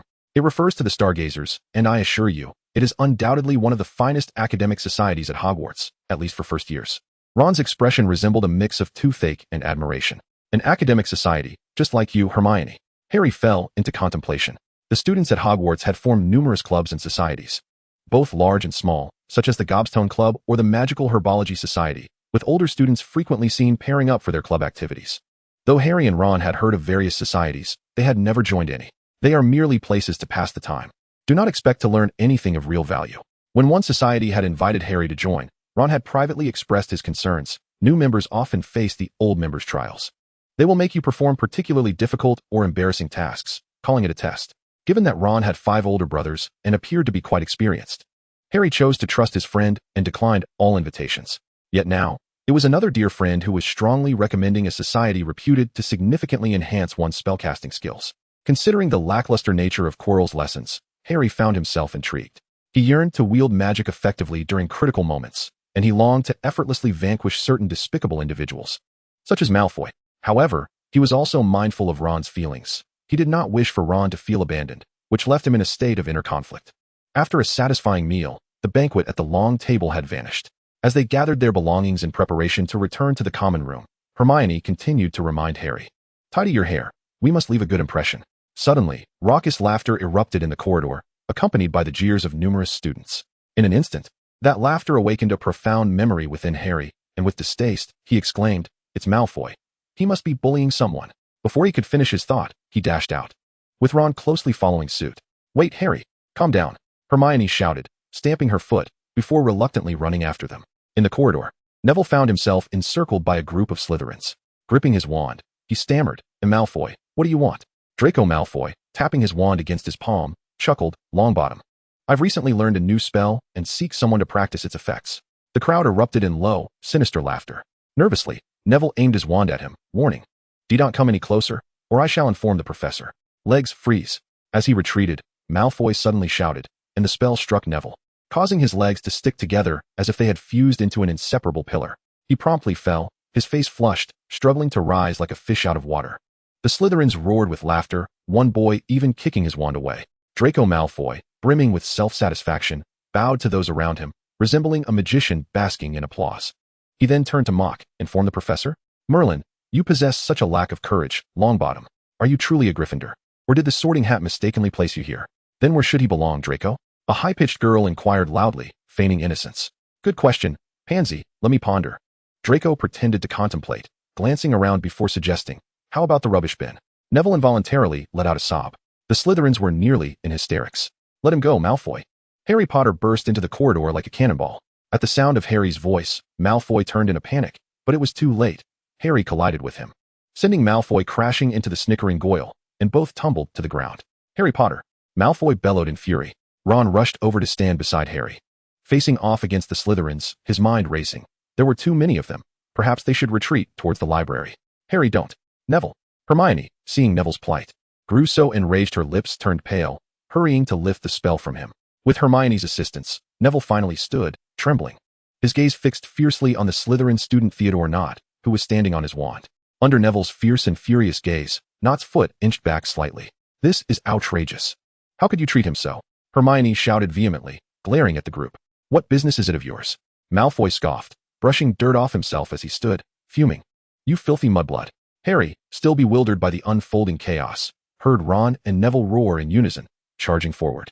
"You will pay for your words, Malfoy." Ron shouted. "You shall not utter that word." "No." Neville exhibited unprecedented courage and fury, launching his fists one after the other into Malfoy's face. The exquisitely featured young Malfoy let out a piercing scream as blood gushed from his nose. "How dare you!" Pansy Parkinson shrieked, seizing Ron's robe and raking her nails across his neck. The surrounding Slytherins were not idle. Goyle landed a kick to Neville's stomach, while Nott forcefully shoved Ron aside. Harry hesitated for a mere moment before springing into action. As Crabbe swung his fist towards Neville's head, Harry unhesitatingly launched himself into the fray. The Slytherins and Gryffindors were soon engulfed in a tumultuous brawl, their spells forgotten as they resorted to physical combat. After a brief advantage for the Gryffindor trio, they quickly found themselves at a disadvantage. Though Hermione was baffled by Malfoy's insults, she resolutely cast her most familiar spell, Wingardium Leviosa. Her wand waved with fervor, causing the Slytherins to feel as though their robes were constricting their throats. They were involuntarily lifted off the ground, suspended in midair for 2 or 3 seconds before crashing back down with a thud. Harry and his companions, pinned to the ground, stared at her in astonishment. "Ah!" Pansy cried out as she landed on her nose, groaning in pain and cursing, "You filthy mudblood." Malfoy, bloodied and furious, scrambled to his feet, brandishing his wand at Hermione and bellowing, "Dentus Maximus, stop!" Harry swiftly drew his wand, racing to recall a spell he had read about. Tarantaligra. Their spells collided in midair. Malfoy's curse striking Hermione, who let out a whimper and instinctively covered her face as her teeth began to grow at an alarming rate, swiftly extending beyond her lips towards her chin. Harry's spell hit Malfoy, but due to his inexperience, its effect merely caused Malfoy to stumble backward. In an instant, spells ricocheted throughout the corridor, prompting passing students to scurry away in alarm. Soon, however, they realized that the potency of their spells paled in comparison to their physical prowess, and the young wizards resumed their brawling. Hermione's teeth had grown down to her chin. Attempting to escape, she was blocked by Pansy Parkinson. In a decisive move, the brown-haired girl charged forward, delivering a fierce headbutt, and both emitted simultaneous cries of distress. Suddenly, a voice rang out, freezing everyone in their tracks, creating a rather comical scene at first glance. "The professor is here?" The thought raced through the minds of the students, causing a wave of panic. Only Neville exclaimed joyfully, "Wait!" Harry was forcefully pushing Malfoy's face while grappling with Nott, contorted in an awkward position, straining to see his side, catching only a glimpse of a tall, slender shadow elongated by the sunlight streaming through the window. "Neville?" came the surprised voice of Wade Grey, and, Hermione, what on earth are you all doing?" Before Neville could respond, Wade swiftly cast 2 spells in succession, Immobulus, Relatio. A group of individuals is no longer frozen in an unseemly posture, yet they find themselves weak and feeble. Harry nearly collided with Malfoy, hastily extricating himself and turning to face the newcomers. Approaching were not merely Weasley, but also Michael Corner and Padma Patil from Ravenclaw, alongside Theo Mancini and Leanne Caro from Hufflepuff. The 4 houses were engaged in an inter-house class, And though the students were not entirely unfamiliar to one another, they were not particularly intimate either, primarily acquaintances who had exchanged few words. Nevertheless, Harry and Ron were acutely aware that the individuals before them were distinguished scholars in their classes, frequently receiving accolades and accruing points for their respective houses. They had never been associated with any misconduct, unlike the Weasley twins. Particularly, Weasley seemed to be universally favored by professors, being the very inventor of the friendship book. In the presence of such peers, it was natural for a sense of mixed inferiority and impotence to arise, as if an invisible shackle bound their limbs and tempers. The Slytherins, too, managed to rise, and under the vigilant gaze of Michael and the others, they exchanged glances but refrained from further aggression. Weasley paid no heed to these students. Instead, he bent down to assist the disheveled Hermione, lifting her from the ground and inspecting her elongated incisors. Hermione attempted to shield her mouth with her hand, but it proved challenging, as those teeth were still burgeoning, nearly reaching her shoulders. The elongated, pearly white fangs gleamed ominously, appearing both fearsome and ludicrous. The girl whimpered, touching her teeth in astonishment and trepidation, tears welling in her eyes. "Fear not, Madame Pomfrey can mend this within 2 minutes." Weasley reassured her, then removed his outer robe to drape over Hermione's head. "Padma, would you kindly escort Hermione to the infirmary?" "Certainly. Leave it to me," Padma replied decisively. Supporting Hermione as they departed, discreetly adjusting her robe to conceal the increasingly alarming teeth, shielding her from the prying and mocking gazes of others. As the girls exited, Weasley turned to the remaining individuals, smiling gently as he inquired, "So, can anyone enlighten me as to what transpired here?" His expression remained calm, devoid of any mirth in his eyes. Chapter 75, Consultation and Confrontation. The atmosphere shifted abruptly, becoming tense. The Slytherins instinctively averted their gazes from him, some unconsciously stepping back. Only Malfoy, attempting to maintain his composure, retorted, "This is a matter between Slytherin and Gryffindor. Mind your own business, Weasley." Draco Knot tugged at his arm, whispering, "This has grown tiresome. Let us depart." "It was because of me." Neville mustered the courage to stammer, trembling slightly. "I encountered them on the way. Malfoy cast a leglocker curse on me, claiming he needed someone to practice that spell on. Harry, Ron, and Hermione intervened on my behalf, and then Malfoy insulted Hermione, calling her a mudblood." "Neville," Michael interjected sharply. Neville's voice abruptly ceased, and he appeared momentarily bewildered before the weight of the gazes around him registered. Casting a frightened look at Weasley, the individuals present suddenly became aware that there was yet another student of non-magical heritage, Veyd, who had never explicitly stated at school that his parents were squibs, merely mentioning that they possessed no magical abilities. In the eyes of wizards, squibs were scarcely distinguishable from muggles, and indeed, squibs faced even greater discrimination. Muggles had made remarkable, transformative contributions to the world, while squibs were viewed as nothing more than discarded refuse of the wizarding realm. Upon entering school, Veyd had been looked down upon by some due to his non-magical lineage. However, he soon shattered their prejudices with his prowess, and no one thereafter dared to mention his bloodline. In fact, many classmates believed Veyd hailed from a pure-blood family, having received elite wizarding training from a young age. Otherwise, how could they explain the stark contrast in their abilities? At this moment, as the crowd recalled Veyd's origins, the atmosphere grew suddenly silent. The previously faint murmurs evaporated, leaving a stillness so profound that one could almost hear their own breath. Not turned away from Malfoy, Veyd remarked, "Coincidentally, I have also learned a spell and would like to seek your guidance, Mr. Malfoy." If he had shouted and charged in anger, like Harry and his friends, Malfoy might have felt more at ease.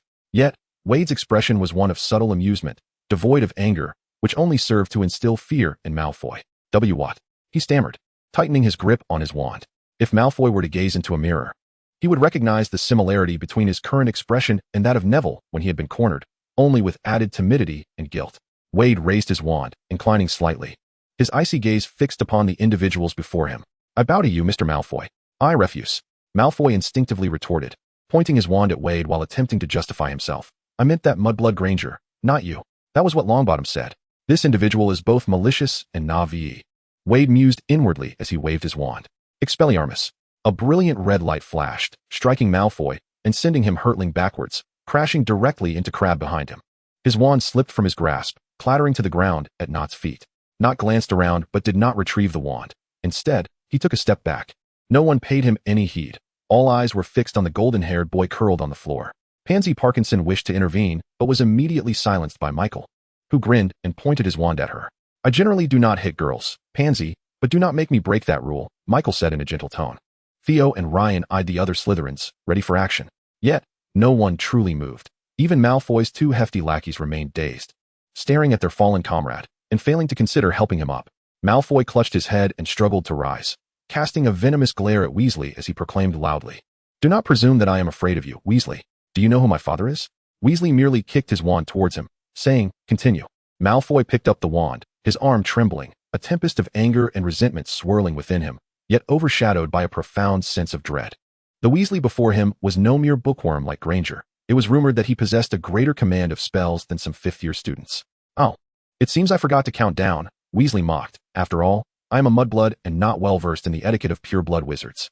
The term mudblood struck like a slap across the faces of the Slytherin students, their expressions revealing varying degrees of discomfort. "If memory serves me right, count to 3, Malfoy, and then cast your first spell." Malfoy gritted his teeth, his gaze flickering. 1, 2. No sooner had he reached 2 than he swung his wand with fervor, shouting, "Leg-locking curse." Weasley, anticipating his move, deftly dodged just as Malfoy opened his mouth. The spell's beam struck Nod, who had been feigning invisibility nearby, instantly immobilizing his legs and causing him to tumble to the ground. 3. Weasley calmly counted to 3, then waved his wand again, Tarantaligra. Malfoy's legs began to twitch uncontrollably, as if he were caught in a lively dance.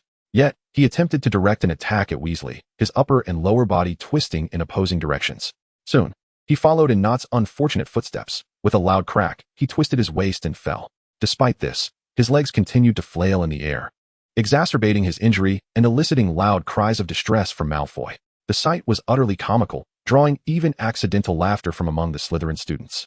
Malfoy's pale face flushed crimson as he shot daggers with his eyes, but from his perspective, the crowd appeared as a disarray of colors. Familiar faces turned alien and cold, making it impossible to discern who among them mocked him. Weasley deliberately lingered, allowing the Slytherins to watch. To the bystanders, it seemed as though this group was ganging up on the isolated Malfoy. As Malfoy neared the brink of tears, Weasley approached him and lifted the curse. He crouched beside the sweat-drenched, disheveled Malfoy and sincerely asked, "Is it enjoyable to bully others?" Malfoy met his gaze with fear, panting heavily, yet remained silent. Weasley chuckled softly and stood up. The Slytherin students parted automatically, watching as he departed with others. No words were spoken, nor was anyone deterred. Chapter 76. The villain complains first? "Harry, we should leave too," Ron urged, tugging at Harry as they hurried through the corridor in the direction Weasley had taken, leaving behind the chaos of the scuffle, successfully slipping away unnoticed. As Harry turned the corner, he glanced back and saw Pansy and Goyle attempting to assist Malfoy, only to be forcefully rebuffed by him. The once arrogant blonde boy now bore a disheveled appearance, furiously wiping away the blood from his nose, while the other Slytherins gathered around him, offering insincere consolation, their hypocrisy and indifference evident even from across the corridor. Harry had always considered Malfoy, aside from Snape, to be the most detestable individual he had encountered, even more so than his cousin Dudley. Yet, in this moment, he suddenly realized that Malfoy was not as universally revered as he had previously assumed. He appeared to lack genuine friends within Slytherin. Just then, a wall obstructed his view. "What are you looking at?" Ron inquired with curiosity. "Nothing," Harry replied as he turned his head. "I was just thinking that if I were to face an insurmountable foe, you and Hermione would undoubtedly stand by my side to confront them." Of course, Ron assumed he was referring to Malfoy and his bullying of Neville, indignantly exclaiming, "Slytherin has always been insufferable. We will never yield. We cannot let them revel in their triumph. Neville simply needs to muster more courage. He's quite brave, you know." Harry reminded him. "He did join you in confronting Malfoy and even struck that scoundrel in the nose for Hermione." "Oh right." Ron recalled the earlier scene with excitement. Neville finally acted like a true Gryffindor. "Did you see Malfoy's expression? I thought he might burst into tears." Ron's words stirred discomfort within Harry. Although Malfoy's punishment was well-deserved, such scenes invariably reminded him of the times he had been chased by Dudley and his gang. As they spoke, they spotted the figures of Weasley and others standing together, an unusual aura forming around the seemingly ordinary students that made it difficult for outsiders to intrude. Harry suddenly halted in his tracks. "Ron, what?" "Those are the extracurricular study group members that Hermione recommended I join," Harry said in a soft tone. Ron became visibly uneasy, the smile fading from his face. He stammered, "Why yes, I suppose I should join."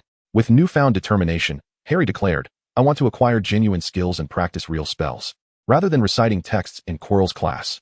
"That's great. I mean, you should definitely go. Perhaps you'll even join the ranks of the top students," Ron replied, his eyes avoiding Harry's, his tone lacking its usual enthusiasm. "Aren't you going, Ron?" Harry asked in surprise. "I wasn't invited. Hermione only recommended you." Ron managed a strained smile and said, "You go ahead. I think I need to visit the hospital wing. I suspect Crabbe may have broken my rib. Maybe Hermione simply forgot to mention it. Let us go ask them together," Harry urged, tugging Ron in the direction of the group. Don't, Harry. Ron appeared reluctant. But Harry easily pulled him along. Ron harbored a faint hope that perhaps Hermione had merely forgotten to mention something to him. After all, he was inseparable from Harry. And others often perceived them as a unit, possibly deeming it unnecessary to elaborate. Furthermore, they had just fought alongside Neville moments ago. As they approached, they overheard Veyd conversing with the others. Neville, you must visit Madame Pomfrey in the infirmary. Your arm might be fractured. Everyone should remain vigilant against Slytherin's retaliation during this time. Do not wander off alone. What about you, Veyd? Theo inquired with concern. I shall seek Professor Flitwick to receive my punishment for using spells on classmates in the corridor. A detention is inevitable, Veyd replied. You are going? Michael initially expressed surprise, but then nodded in agreement. That seems wise. Why? Ron asked, puzzled as he drew closer. If the professor didn't see it, it's as if it never happened. Why confess? Harry and Theo nodded in agreement, while Ryan pondered thoughtfully. You don't actually believe Malfoy would let such a significant defeat go unreported, do you? Michael cautioned. Confessing to Professor Flitwick is certainly preferable to facing punishment from Professor Snape afterward. True, if it were Professor Snape, he might deduct several points and assign an additional month of detention. Neville nodded, shivering at the thought. Professor Snape was notoriously harsh towards Neville during potions class, leaving him with a psychological aversion to the professor. Then let us go together, Ryan declared. We cannot allow the professor to think the burden lies solely upon you. But you did not instigate it, Veyd interjected as he noticed Neville about to speak. Neville, you are the one who was bullied. It would be exceedingly unfair for you to face further punishment. Best to head to the infirmary now and perhaps check on Hermione as well. He waved his hand dismissively and turned to leave. Harry opened his mouth, intending to inquire if he could join Ron, but realized he had no opportunity to voice his thoughts. Seeing that Veyd had already departed, he finally said, Then let us go together. At that moment, he became acutely aware of the pain coursing through his body and was astonished that he had not recognized it sooner. Veyd was aware that at this hour, Professor Flitwick would likely be in the staff lounge. He made his way to the first floor of the castle, knocked on the door, and shortly thereafter heard Professor McGonagall's voice. Come in. Simultaneously, the door swung open automatically. Upon entering, Veyd was surprised to find Professor McGonagall, Professor Snape, and Professor Flitwick all present in the lounge. He paused momentarily, hesitating. Professor Flitwick, who was grading assignments, looked up and smiled upon seeing Veyd. Veyd, what brings you here today? Any questions? Veyd entered, feeling somewhat embarrassed as he said, While I do have questions, more importantly, Professor, I am here to accept punishment for violating school rules. The expression of surprise on Professor Flitwick's face was unmistakable, and the other two professors turned their attention toward him as well. In their many years of teaching, they had never encountered a student who voluntarily confessed after making a mistake, unless they had ulterior motives. What have you done, Veyd? Professor Flitwick inquired gently. Veyd hesitated, glancing at the other two professors, not out of fear of trouble from Professor Snape, but rather because his attempt to avoid complications had inadvertently begun to resemble the act of telling on a child. A sudden realization washed over him, as if the words "the wicked are the first to complain" were flashing above his head. Clearly, he was no villain. Professor McGonagall sensed that there was more to the story, and her expression grew stern. Mr. Gray, I believe it is the right of all professors to be informed about students' violations of school rules. Reluctantly, Veyd replied, Indeed, Professor. He recounted the events in detail, neither embellishing nor downplaying the truth. Despite his honesty, Professor McGonagall was still visibly furious, her nostrils flaring as if she might breathe fire at any moment. Bullying a fellow student and using such derogatory titles is absolutely intolerable, Severus. I must impose a month's detention on Mr. Malfoy, at the very least. Professor Snape appeared lost in thought, his complexion pale and hollow. After a moment of distraction induced by McGonagall's words, he slowly responded, Of course, you are correct, Minerva. Proceed as you see fit. Excellent. McGonagall exhaled, and when she turned to Veyd, her stern demeanor softened slightly. Mr. Gray. Yes, Professor, Veyd replied, lowering his gaze. I understand that I should not use spells on classmates in the corridors. Ahem. Professor Flitwick suddenly coughed twice. Indeed, that was rather impulsive. What if someone had been injured?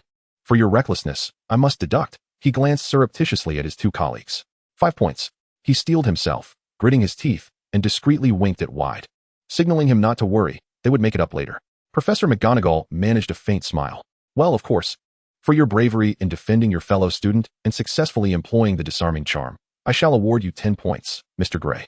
It is evident that you excel in your studies of spells. 10 points? In the common room, Michael was quite astonished by the outcome. Actually, it was only 5 points added, because Professor Flitwick deducted 5 before that, Veyd clarified. I know, but that as Professor McGonagall. Michael exclaimed incredulously. She doesn't even show favoritism to Gryffindor. It was precisely because Professor McGonagall was so fair that she awarded 10 points to Ravenclaw. Padma appeared unsurprised. Think about all the things Malfoy has done, A month of detention is truly lenient. Moreover, they had not gained any advantage from Professor Snape. Theo shared a piece of news that no one else knew. Someone had seen Slytherins heading to Snape to complain, only to be expelled from his office in under 2 minutes. Ryan nodded in understanding. Even though Professor Snape is usually quite stern, he wouldn't unjustly favor Slytherin, would he? Neville might not entirely agree. He believes that if they could witness how Snape picked on them during potions class alongside Gryffindor and Slytherin, their perspective would likely differ significantly from the truth. While the group engaged in casual conversation, the door to the tent suddenly swung open, and the only person who would come at this time was Padma. With delight, she raised her hand and exclaimed, "Hermione." The brown-haired girl stepped inside with a cheerful gait, her radiant smile brightening the room as she greeted, "Good afternoon, everyone." Padma, slightly puzzled, observed her closely. "Hermione, why do I feel like you seem a bit different today?" "No, not at all," Hermione replied, tucking a strand of hair behind her ear, attempting to mask her feelings. "Perhaps it's just that I heard Malfoy got his comeuppance, and I'm a bit too pleased about it." Padma appeared skeptical, questioning if that was truly the reason. However, Michael quickly discerned the change. Hermione had previously sported prominent front teeth and unruly brown hair, resembling a beaver. But today, as she smiled, her teeth were perfectly aligned and of a normal size, rendering her far more charming than usual. "Wow, Hermione." Michael refrained from sharing his realization and instead complimented, "You look absolutely radiant today." Hermione blushed at the praise, and in an effort to redirect the focus, she turned and called out, "Come in, Harry." Harry Potter, who had been hesitating at the door, finally stepped inside. All eyes turned toward him, and the boy awkwardly ruffled his hair. While this was not their first encounter, seeing a fellow student in the classroom was commonplace. However, witnessing a new member like Harry in their own domain stirred a peculiar and special feeling within them. For a moment, an awkward silence enveloped the room. Harry, feeling uncomfortable, awkwardly greeted, "Hello everyone? I'm Harry Potter." In that instant, he realized how foolish that statement sounded. They had been in classes together for over half a year. Was there truly anyone who did not know one another? Hermione had consistently urged him to make a good impression. Yet it seemed he had already sabotaged his first step with his clumsiness. Surely, they must find his greeting odd. He appeared rather silly. Should he introduce himself anew? Veyd was the first to rise, extending his hand with a smile. "Hello, Harry, I'm Veyd Grey." If one commits a foolish act alone, it is undeniably mortifying. Yet, if others join in the folly, that embarrassment seems to diminish. Harry gratefully shook Veyd's hand. Next, Michael Connor extended his hand as well. "Welcome, I'm Michael Connor. I've been wanting to say that your catch of the golden snitch last time on the field was incredibly cool. I look forward to your next performance." "Thank you," Harry replied with a shy smile. "Welcome to the team, Harry. I'm Theo Mancini." Theo chimed in with a grin. "Next time, you'll be up against Hufflepuff. I can only wish you enjoy the match and hope Hufflepuff emerges victorious." At this moment, Harry truly wished he could articulate a witty and humorous retort. But his inarticulate mind was suddenly filled only with Wood's impassioned speech in the ring. "Hufflepuff is of no concern." No, that was not quite right. Defeat Hufflepuff. Secure the House Cup. Enough. He still did not wish to offend anyone. He had to give it his all. It was the first time in 7 years. He wanted to impress Professor McGonagall. Wood raised his arm and shouted. Harry declared, "I shall give it my utmost." Before his mind could catch up, the words were out. Theo chuckled. "That's the spirit." Ryan Calrow. Ryan extended his hand, his smile subtle yet sincere. "Though I have not joined any other clubs, I must say, this one is surely the best." "Of course," Harry replied hastily. "Padma Patil." Padma grinned as she shook hands. "My only request is that you do not confuse me with my sister." "I shall not be mistaken," Harry assured confidently. Unlike the seemingly identical Weasley twins, the differences between the Patil sisters were quite apparent. Despite their similar appearances, their personalities and demeanors were distinctly different, ensuring that one could easily tell them apart. "Then it is my turn." Hermione approached, extending her hand in a mock-serious manner, saying, "Your friend is also a partner." "Oh, Hermione," Harry chuckled. At this moment, Harry had completely forgotten the myriad thoughts he had upon entering. Amidst the playful welcome ceremony, he truly felt he was being embraced by a community. A stark contrast to the friendship with Ron or the admiration and curiosity some classmates held due to his status as the chosen one. Harry could not quite articulate this difference. He simply knew he felt elated, as though he were floating on a soft cloud. Chapter 78. Assimilation and Learning. After the brief welcome ceremony, Harry, with a mix of nervousness and anticipation, inquired, This is my first time joining a club, so I'm not very familiar with the rules. Is there something I need to do?" The group exchanged puzzled glances. "A club?" Theo asked, bewildered. "Are we considered a club now?" Neville exclaimed, surprised. "ISNT it already a club? If students are forming a club, should we not inform a professor?" Ryan questioned uncertainly. "I thought we were a club," Michael interjected. "Clubs require membership fees, don't they?" "We have not paid anything," Ryan added, drawing from his sparse knowledge gleaned from Muggle relatives. Neville looked a bit confused. What is the difference between a club and a society? The group fell silent, pondering. Indeed, what was the distinction beyond the name? They found themselves at a loss for words. Harry had never anticipated such a scenario. He earnestly reflected on how things had devolved into this, then quietly glanced at Hermione beside him. Veyd looked at the barely contained laughter of Hermione and, with a resigned expression, asked, "Hermione, what did you tell Harry?" Hermione suddenly burst into laughter, waving her hand at Harry, saying, "I haven't said anything. It's all just your and Ron's conjectures. Hasn't it?" Harry replied, "Indeed. She hasn't said a word, merely reiterating the significance of the matter, urging caution and preparedness, and reminding him to bring his wand." While they anxiously speculated about the trials of joining the club, Ron even proposed a particularly absurd theory, suggesting that perhaps they would require one to infiltrate Snape's office to steal a personal item, like his underwear or socks, or to throw dung bombs in front of Professor McGonagall to demonstrate one's bravery. At that moment, Ron gazed at Harry with a tragic expression, as if he were about to be torn apart by an irate professor. Upon reflection, Hermione's pained expression might have been a struggle to suppress laughter rather than genuine distress, or perhaps her silence stemmed from their outlandish speculations. As Veyd could not contain his laughter, he remarked, "We are merely an after-school study group, gathering to practice spells, discuss homework issues, or exchange notes. Generally, we convene here after dinner for self-study, coming and going at will. There is no need to request leave if one chooses not to attend. And there are no rigid regulations. The rules are posted on the wall behind you." Harry turned to glance at the wall, which bore a sheet of paper with a few succinct phrases, such as members must assist one another, foster camaraderie, and refrain from handling others' belongings. Essentially, these were fundamental moral standards that even elementary school children should adhere to, with the sole exception that one cannot bring outsiders to the Umbrella House without the consent of all members. Initially, Harry felt relieved, realizing these rules were hardly rules at all, lacking strict penalties or constraints. Clearly, their previous speculations had been entirely mistaken. However, upon reading the last rule, a weight settled in his heart. As a newcomer himself, could he introduce Ron? "Harry, your seat is right here." Neville cheerfully guided him aside. Beside Neville, an empty desk was prepared, accompanied by a private bookshelf and cabinet, with wooden panels forming a semi-enclosed structure that shielded them from prying eyes while allowing for easy communication. Nearby were several small tea tables, a food cabinet, and a plush, worn-out sofa adorned with soft cushions. These items were the old furniture that Veyd had requested Zoe and the others to help gather, almost creating a little town by selecting the relatively intact pieces and mending them, making them appear as good as new. The food cabinet was perpetually stocked with cakes, cookies, puddings, and fruits, while several dark silver tin pots contained beverages and fresh water, all prepared voluntarily by the house elves. Moreover, whenever the elves had a moment to spare, they would find ways to adorn the Umbrella House. Upon entering the Umbrella House, Veyd and his companions would often notice subtle transformations within its walls. Perhaps there were peculiar decorations and photographs adorning the walls, or an array of blooming wildflowers in the corners, or even the addition of a few indispensable pieces of furniture. Unbeknownst to them, this once desolate and abandoned classroom had gradually become more vibrant, bearing the marks of those who lived and learned within it. The room exuded a warm and lively atmosphere, which Harry found enchanting at first glance. He had also acquired a parchment friend book, a means for members to connect with one another, an item that had become widely known.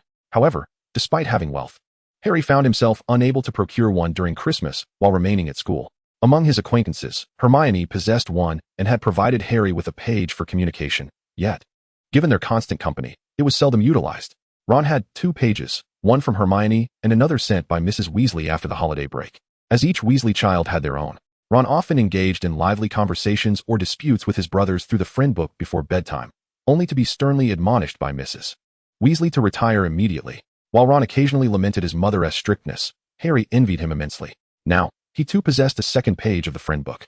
He tucked the 2 parchment sheets into his textbook and placed them in his bag, glancing around to find others diligently immersed in their assignments or reading. Even Neville was studiously copying notes from Transfiguration class. This atmosphere was in stark contrast to the usual hustle and bustle of the Gryffindor common room, where students frequently shouted and sought others to copy their homework, lacking the serene and focused environment present here to genuinely concentrate on their assignments. Students would venture to the library, yet Madame Pants was notoriously strict, forbidding food and conversation, presenting another form of inconvenience. Determined to focus, Harry pulled out his charms homework, but after inscribing only a title, he found himself at a loss for words. He should have first borrowed a couple of reference books from the library. Yet with everyone engaged in their studies, would it be inappropriate for him to leave abruptly? Perhaps Hermione might have the books he needed. As Harry fidgeted and glanced around, Theo noticed his dilemma and inquired knowingly, struggling to begin. Harry instinctively shielded his hasty notes and doodles on the textbook, sheepishly admitting, yes. It's all right. We all start somewhere, Theo reassured him. You can consult Veyd. He will guide you on how to write your paper and identify the reference books you need. Before you come tomorrow, borrow the books from the library, and following Veyd's method, you'll soon discover that completing assignments is quite manageable. In truth, Hermione was the most diligent reader among them, accustomed to meticulously noting everything she had read, believing that all learned knowledge was crucial.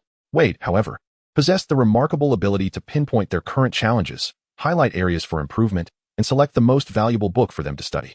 Upon completing the book he recommended, the once nebulous concepts transformed into clarity, as if an epiphany had illuminated his understanding.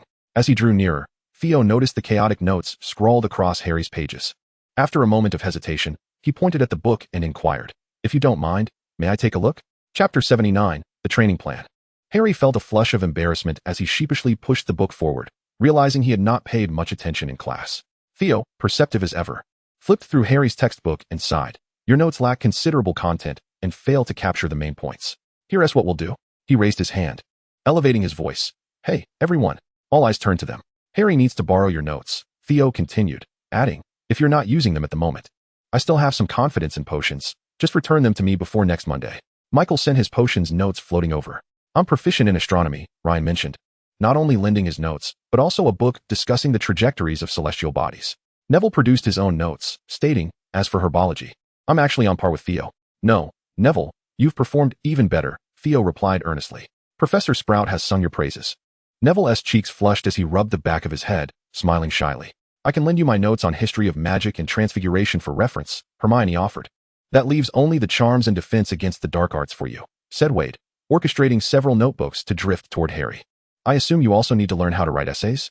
Harry eagerly nodded, stuttering, "Yes. I'm not very good at writing essays." Later, Theo quietly advised Harry, "Value Veyd's notes, particularly in defense against the dark arts. His insights are more comprehensive and comprehensible than Professor Quirrell's lectures." "Thank you, Theo," Harry expressed with heartfelt gratitude. "Think nothing of it," Theo replied with a gentle smile. "We are comrades now, are we not?"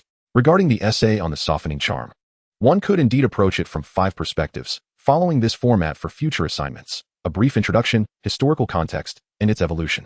As Veyd spoke, he sketched a mind map on paper, outlining the title and enumerating 5 sections as the essay's framework, each subdivided into 2 or 3 subpoints. No one had ever systematically taught Harry how to compose an essay. In truth, the majority of students at Hogwarts had not received such training. The astute ones gradually developed their methods through repeated assignments, while less adept students either relied on the former's work or cobbled together half-hearted efforts. In Harry's previous public elementary school, assignments were largely superficial. Although writing occurred occasionally, it was done whimsically with minimal effort, starkly contrasting with the lengthy essays typical at Hogwarts. Measured in feet. At this moment, as he listened to Veyd's explanation, Harry felt an exhilarating clarity wash over him, dispelling the confusion and uncertainty that had previously clouded his mind. With each point Veyd articulated, corresponding thoughts surged forth in Harry's mind, illuminating the path to completing the assignment. By the time Veyd concluded his discourse, Harry was nearly overwhelmed with eagerness to transcribe the ideas swirling in his head. He even considered the 7 inches prescribed by the professor to be insufficient for encapsulating all he wished to articulate. However, when he finally set pen to paper, he discovered that articulating his thoughts into a coherent essay was no simple task, yet the endeavor proved far less daunting than it had been previously. Next came the spell practice, which for Harry was 100 times easier than writing an essay. Blessed with exceptional talent, he required only minimal guidance from Veyd to display remarkable magical acuity and comprehension, swiftly mastering the foundational spells, astonishing everyone except Veyd. Amidst the admiring gazes of his peers, Harry was enveloped in a profound sense of joy. He felt as though his body had become weightless. He pressed his lips together, striving to suppress any burgeoning pride. Yet the trepidation and insecurity he had felt upon entering the classroom, as well as the embarrassment he experienced when viewing others' notes, had evaporated, leaving his green eyes shimmering with an indescribable vitality and brilliance. "I truly excel at this," Harry reassured himself. Veyd glanced at the time, noting that only half an hour remained until curfew. He clapped his hands, bringing a halt to the spell practice. "Attention, everyone," Veyd began, surveying the group. "A few days ago, we had a minor altercation with Malfoy and his crew. Although they ultimately bore the brunt of the misfortune, we did incur some slight setbacks ourselves." His gaze swept over Harry, Neville, and Hermione. "I have come to realize a crucial point. Mastering spells does not inherently equip us to defend ourselves. Without practical combat skills, we may be caught off guard in the event of an attack, leading to unnecessary disadvantage. You mean we should train our combat abilities? Michael exclaimed, his enthusiasm palpable. No way, Padma responded, a hint of alarm in her voice. Hermione hesitated, torn between apprehension and eagerness. What if we get hurt? The professor will deduct points. Stop fixating on house points, Hermione. They're not that important. This is so cool. Michael could hardly contain his excitement. Shall we begin right now, Veyd? Veyd observed the shifting expressions of everyone present before responding. Of course, we cannot simply dive in. I believe each of you should at least master a few minor jinxes. But such spells should not be used against peers, as they can be troublesome to remedy, possibly even requiring us to disturb Madame Pomfrey. Therefore, we must first learn 2 fundamental defensive and offensive spells before engaging in dueling practice. What spells? Harry inquired eagerly. Veyd met his gaze and replied, the disarming charm and the shield charm. The shield charm? Hermione exclaimed in surprise. We won't learn that until 5th year. Harry was equally astonished. What surprised him was that Hermione was aware of the content from their 5th grade textbooks. Surely she hadn't read through all the advanced materials? As for Voldemort, Harry had ceased to be shocked. He believed that even if Voldemort claimed he could teach everyone the disapparition spell, he would choose to trust him. Indeed, the shield charm, due to its complexity, was only taught in the 5th year. Just days prior, I had only mastered it when Voldemort had unwittingly boasted about it, remarking, however, this spell is incredibly practical, as it can create an invisible shield around the body, deflecting an opponent's spells. Yet, one must be cautious, as it cannot withstand exceedingly powerful incantations. Harry instinctively touched the scar on his forehead, while Neville pressed his lips tightly together, his expression gravely serious. The disarming charm, also known as Expelliarmus, could disarm an opponent of their wand, making it an exceptionally useful spell. Most wizards have not mastered wandless magic. Thus, losing one's wand renders them nearly powerless. Voldemort twirled his wand in his hand before gripping it firmly, gazing at the group. Shall we begin with the disarming charm? In the original text, Harry learned the disarming charm in his 2nd year during the dueling club, although according to Lockhart, it was not part of their curriculum at that time. In the 4th year, they had studied the shield charm ahead of schedule to prepare for the Triwizard Tournament. In the 5th year, they taught others the shield charm, indicating it was indeed a 5th year lesson. Chapter 80, The Transmission of Information. As night fell, Harry and Hermione returned to the Gryffindor common room. Neville, having accidentally bumped his head during spell practice, had to visit Madame Pomfrey for treatment. At that moment, only a couple of students remained on the sofa. The flames in the hearth danced within the grate, casting mottled and flickering shadows upon the walls, resembling an enigmatic and ancient tapestry. Good night, Harry, Hermione said. Make sure to rest early. All right, good night. Harry watched as Hermione walked toward the girls' dormitory, and with a heart full of joy, he ascended the spiral staircase toward the boys' dormitory, unable to resist bouncing a few times when no one was looking. During that evening's lesson, only Harry successfully disarmed his opponent, marking the first instance he had learned a spell faster than Hermione. The others struggled to cast the spell successfully. By the end, Hermione had merely managed to make her opponent take 2 steps back, and Michael had caused his opponent to flinch, possibly due to the intimidating beam of light emitted from his wand. Harry recalled the astonished and admiring gazes of his peers, not because he was Harry Potter or the boy who lived, but due to the talent he displayed in spellcasting. Each member of their group excelled in different subjects. Harry had once believed he had little to offer beyond Quidditch, yet now he realized he possessed a notable aptitude for defensive spells. Voldemort even commended him, stating he was a genius in practical magic. However, all this joy came to an abrupt halt the moment he pushed open the door to the dormitory. Ron leaned against the headboard, idly flipping through a magazine, when he heard a knock at the door, yet he did not lift his gaze. It appeared that Simon and Dean had already succumbed to slumber. Their forms nestled within the drapes, emitting steady breaths. The atmosphere in the dormitory felt rather unusual.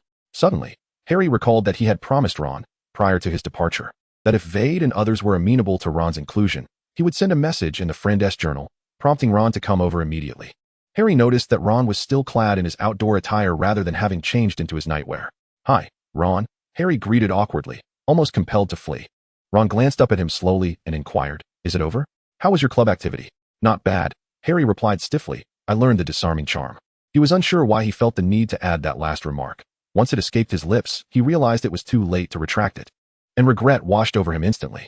Did you ask them about me? Ron queried. You surely did, right? It's fine if they don't agree. You can tell me the truth. I can handle it. Harry hesitated, unsure of how to respond. I didn't he? Ron's eyebrows shot up. There's a rule against letting anyone join without unanimous consent. I'm just a newcomer, Harry stammered, feeling increasingly unconvincing. Oh, Ron replied coldly, I see. He abruptly drew the curtains shut, lying down and covering himself with the blanket. Harry stood alone by the door, his heart awash with mixed emotions. A pristine orb of light floated gently to the candlestick, fixing itself in place and illuminating the entire dormitory. Veyd sat by the window, beginning to check the messages in the friend's journal. The journal could not retain text for extended periods. If someone checked the messages promptly, the text would swiftly vanish from the page. If left unopened, the text would disappear within half an hour at most. Hence, his parents and friends typically chose to communicate just before bedtime. Zoe is immensely grateful for the fruit gifted by Veyd Grey. Zoe shares it with her friends. Mackie and Tess will attempt to replicate it. Veyd Grey shall also enjoy them at the breakfast table. Stephen, I have gathered some information on the basilisk and sent it to you. I hope it proves useful. By the way, Mr. Scamander replied to me, saying he welcomes my assistance. I am overjoyed, Veyd. I never imagined this day would come. It's all thanks to you for reminding me, my friend. Macchione, regarding the revision of the friend's journal, I hope to discuss it with you in person. Can we meet in Hogsmeade on Saturday? I know that only third years can obtain permission to go out, but perhaps Professor Murray could escort you? In fact, I know of a secret passage that leads off campus. Ferdinand. Veyd, I received a reply from the person you mentioned. Veyd's eyes brightened as he hastily scribbled on the parchment. Veyd, Remus Lupin. Ferdinand, yes. As per your request, he asserts in his letter that he is well versed in most dark magic defenses, including the Patronus charm, has achieved commendable results in transfiguration, is knowledgeable about the training methods of animagi, and is willing to accept a remuneration of 10 galleons per week, signing off as Remus Lupin. I have arranged to meet him tomorrow at the Leaky Cauldron. Veyd let out a long sigh, unable to suppress a smile. While he could seek guidance on dark magic defenses from Professor Flitwick, he could not always impose upon him. After all, Professor Flitwick has classes to conduct, assignments to grade, and the responsibilities of managing Ravenclaw House, not to mention the occasional need to unwind at the pub with friends. It would be unreasonable for Veyd to monopolize his time. And the same principle applied to Professor McGonagall. During the Christmas holidays, Professor Flitwick gifted Veyd a book titled The Complete Book of Spells, which he later discovered was, in fact, a censored version. Many dark spells, curses, and hexes had been excised, along with certain incantations that Professor Flitwick deemed inappropriate for a first-year student, such as apparition, the disillusionment charm, animagus transformations, and portkeys. Professor Flitwick's stance was clear. While he recognized Veyd's exceptional aptitude in spellcasting, he firmly believed that as a first-year student, Veyd should focus on mastering safe and harmless spells, with advanced magic being reserved for later years. Veyd did not wish to dispute the necessity of Professor Flitwick's concerns, as the professor was inherently a principled and kind-hearted individual. However, there were certain subjects Veyd yearned to learn that Professor Flitwick could never teach him, and practicing them independently, even with his innate advantages, posed considerable risks. Each chapter of the textbook emphasized that failed spells could lead to dire consequences, some resulting in the tragic demise of wizards, others transforming humans into lifeless entities, and some inflicting irreversible magical damage. Thus, he required a mentor, one who was highly skilled, trustworthy, and not overly conventional. Was there a more suitable choice than Remus Lupin? Chapter 81, The Secret Passage. Veyd. Father, if you ascertain during the interview that he is a trustworthy individual, please inform him that I will meet him at the Three Broomsticks in Hogsmeade this Saturday morning. Ferdinand, are you allowed to leave school? Veyd, I have my ways. Ferdinand, is it safe? Veyd, do not worry. Hogsmeade is always under the watchful eye of Mr. Dumbledore. Within the open pages of the book lay a moving magical photograph, capturing the love in his parents' eyes and the joyous smile on a child's face, permanently etched in time.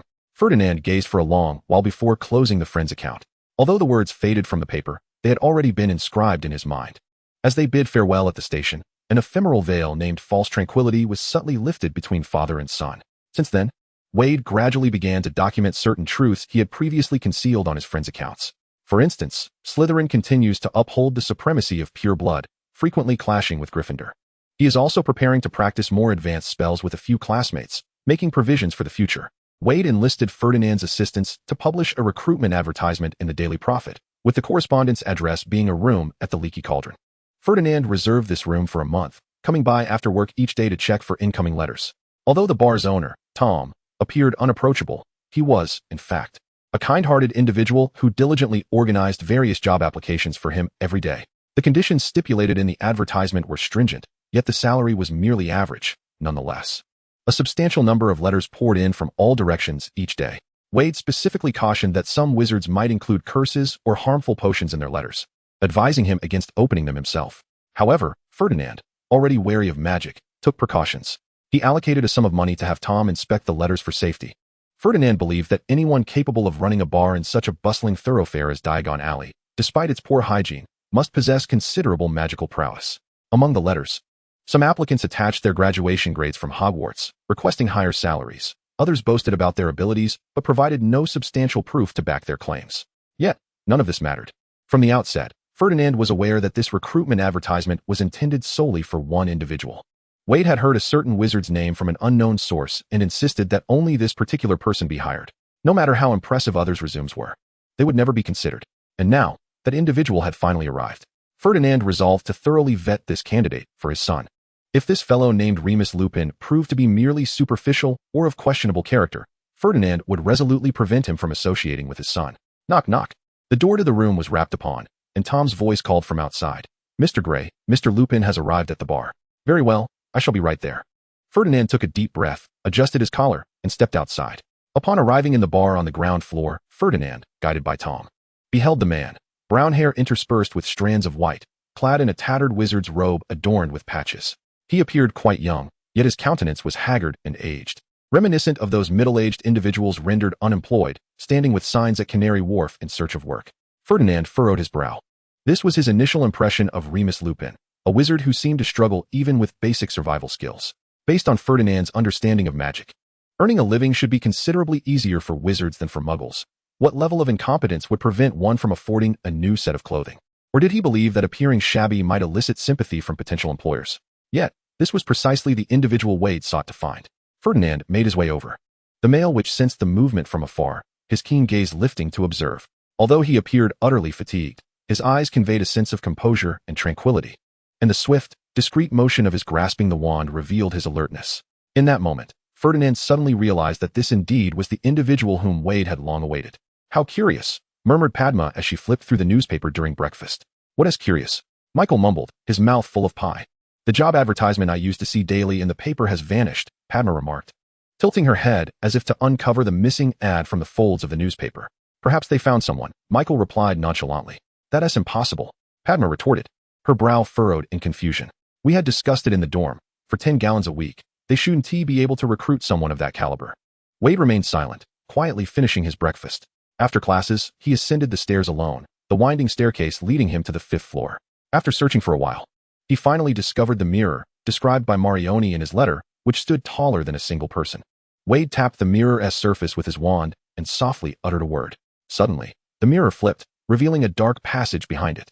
Veyd illuminated his wand with a Lumos spell and stepped inside, only to be taken aback. Before him lay an open space just a few steps away, but further ahead. The passage had completely collapsed, its expanse obstructed by rubble, bricks, and earth, with traces of dark magic visible on the walls. Someone had employed a perilous explosive spell here, utterly obliterating this secret passage. Veyd silently retreated, restoring the mirror to its original state before extracting his friend's journal. Veyd, the passage has collapsed. Dramione, what? I was able to use it when I was in school. Did the castle's magic fail to prevent its collapse? Dramione, never mind. I know of another secret passage.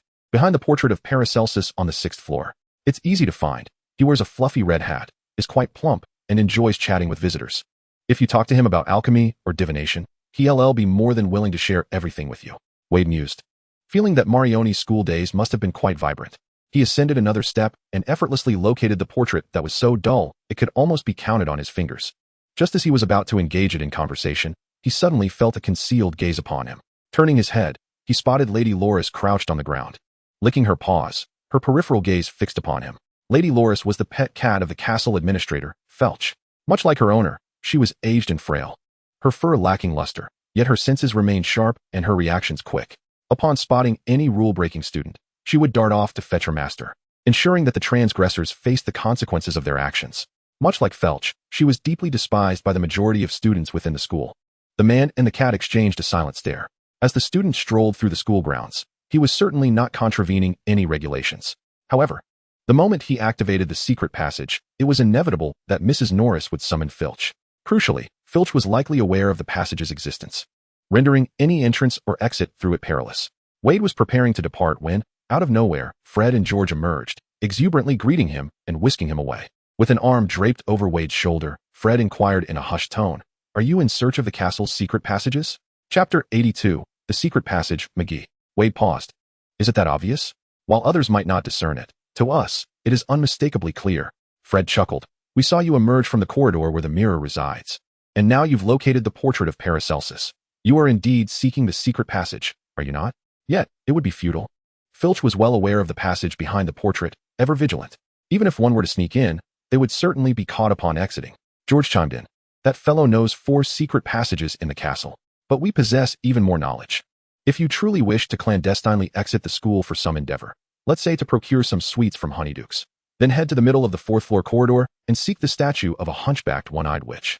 The password is separate left and right. The exit leads directly to Honeydukes. Fred mischievously winked. We anticipate a grand adventure from you. Why share this with me? Veyd queried, bemused.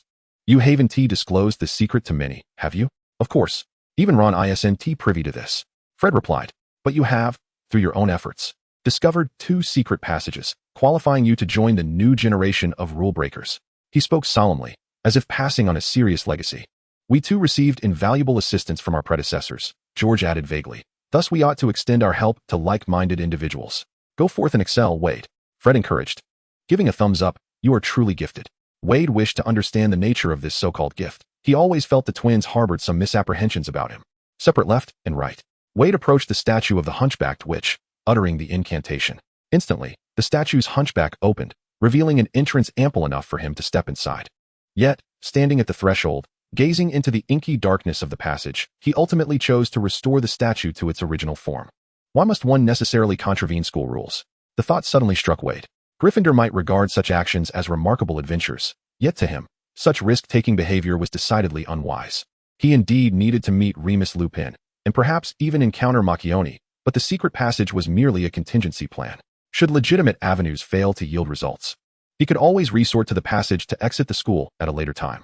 Several professors swiftly flitted through his mind, ultimately settling on the warm smile of Professor Mori.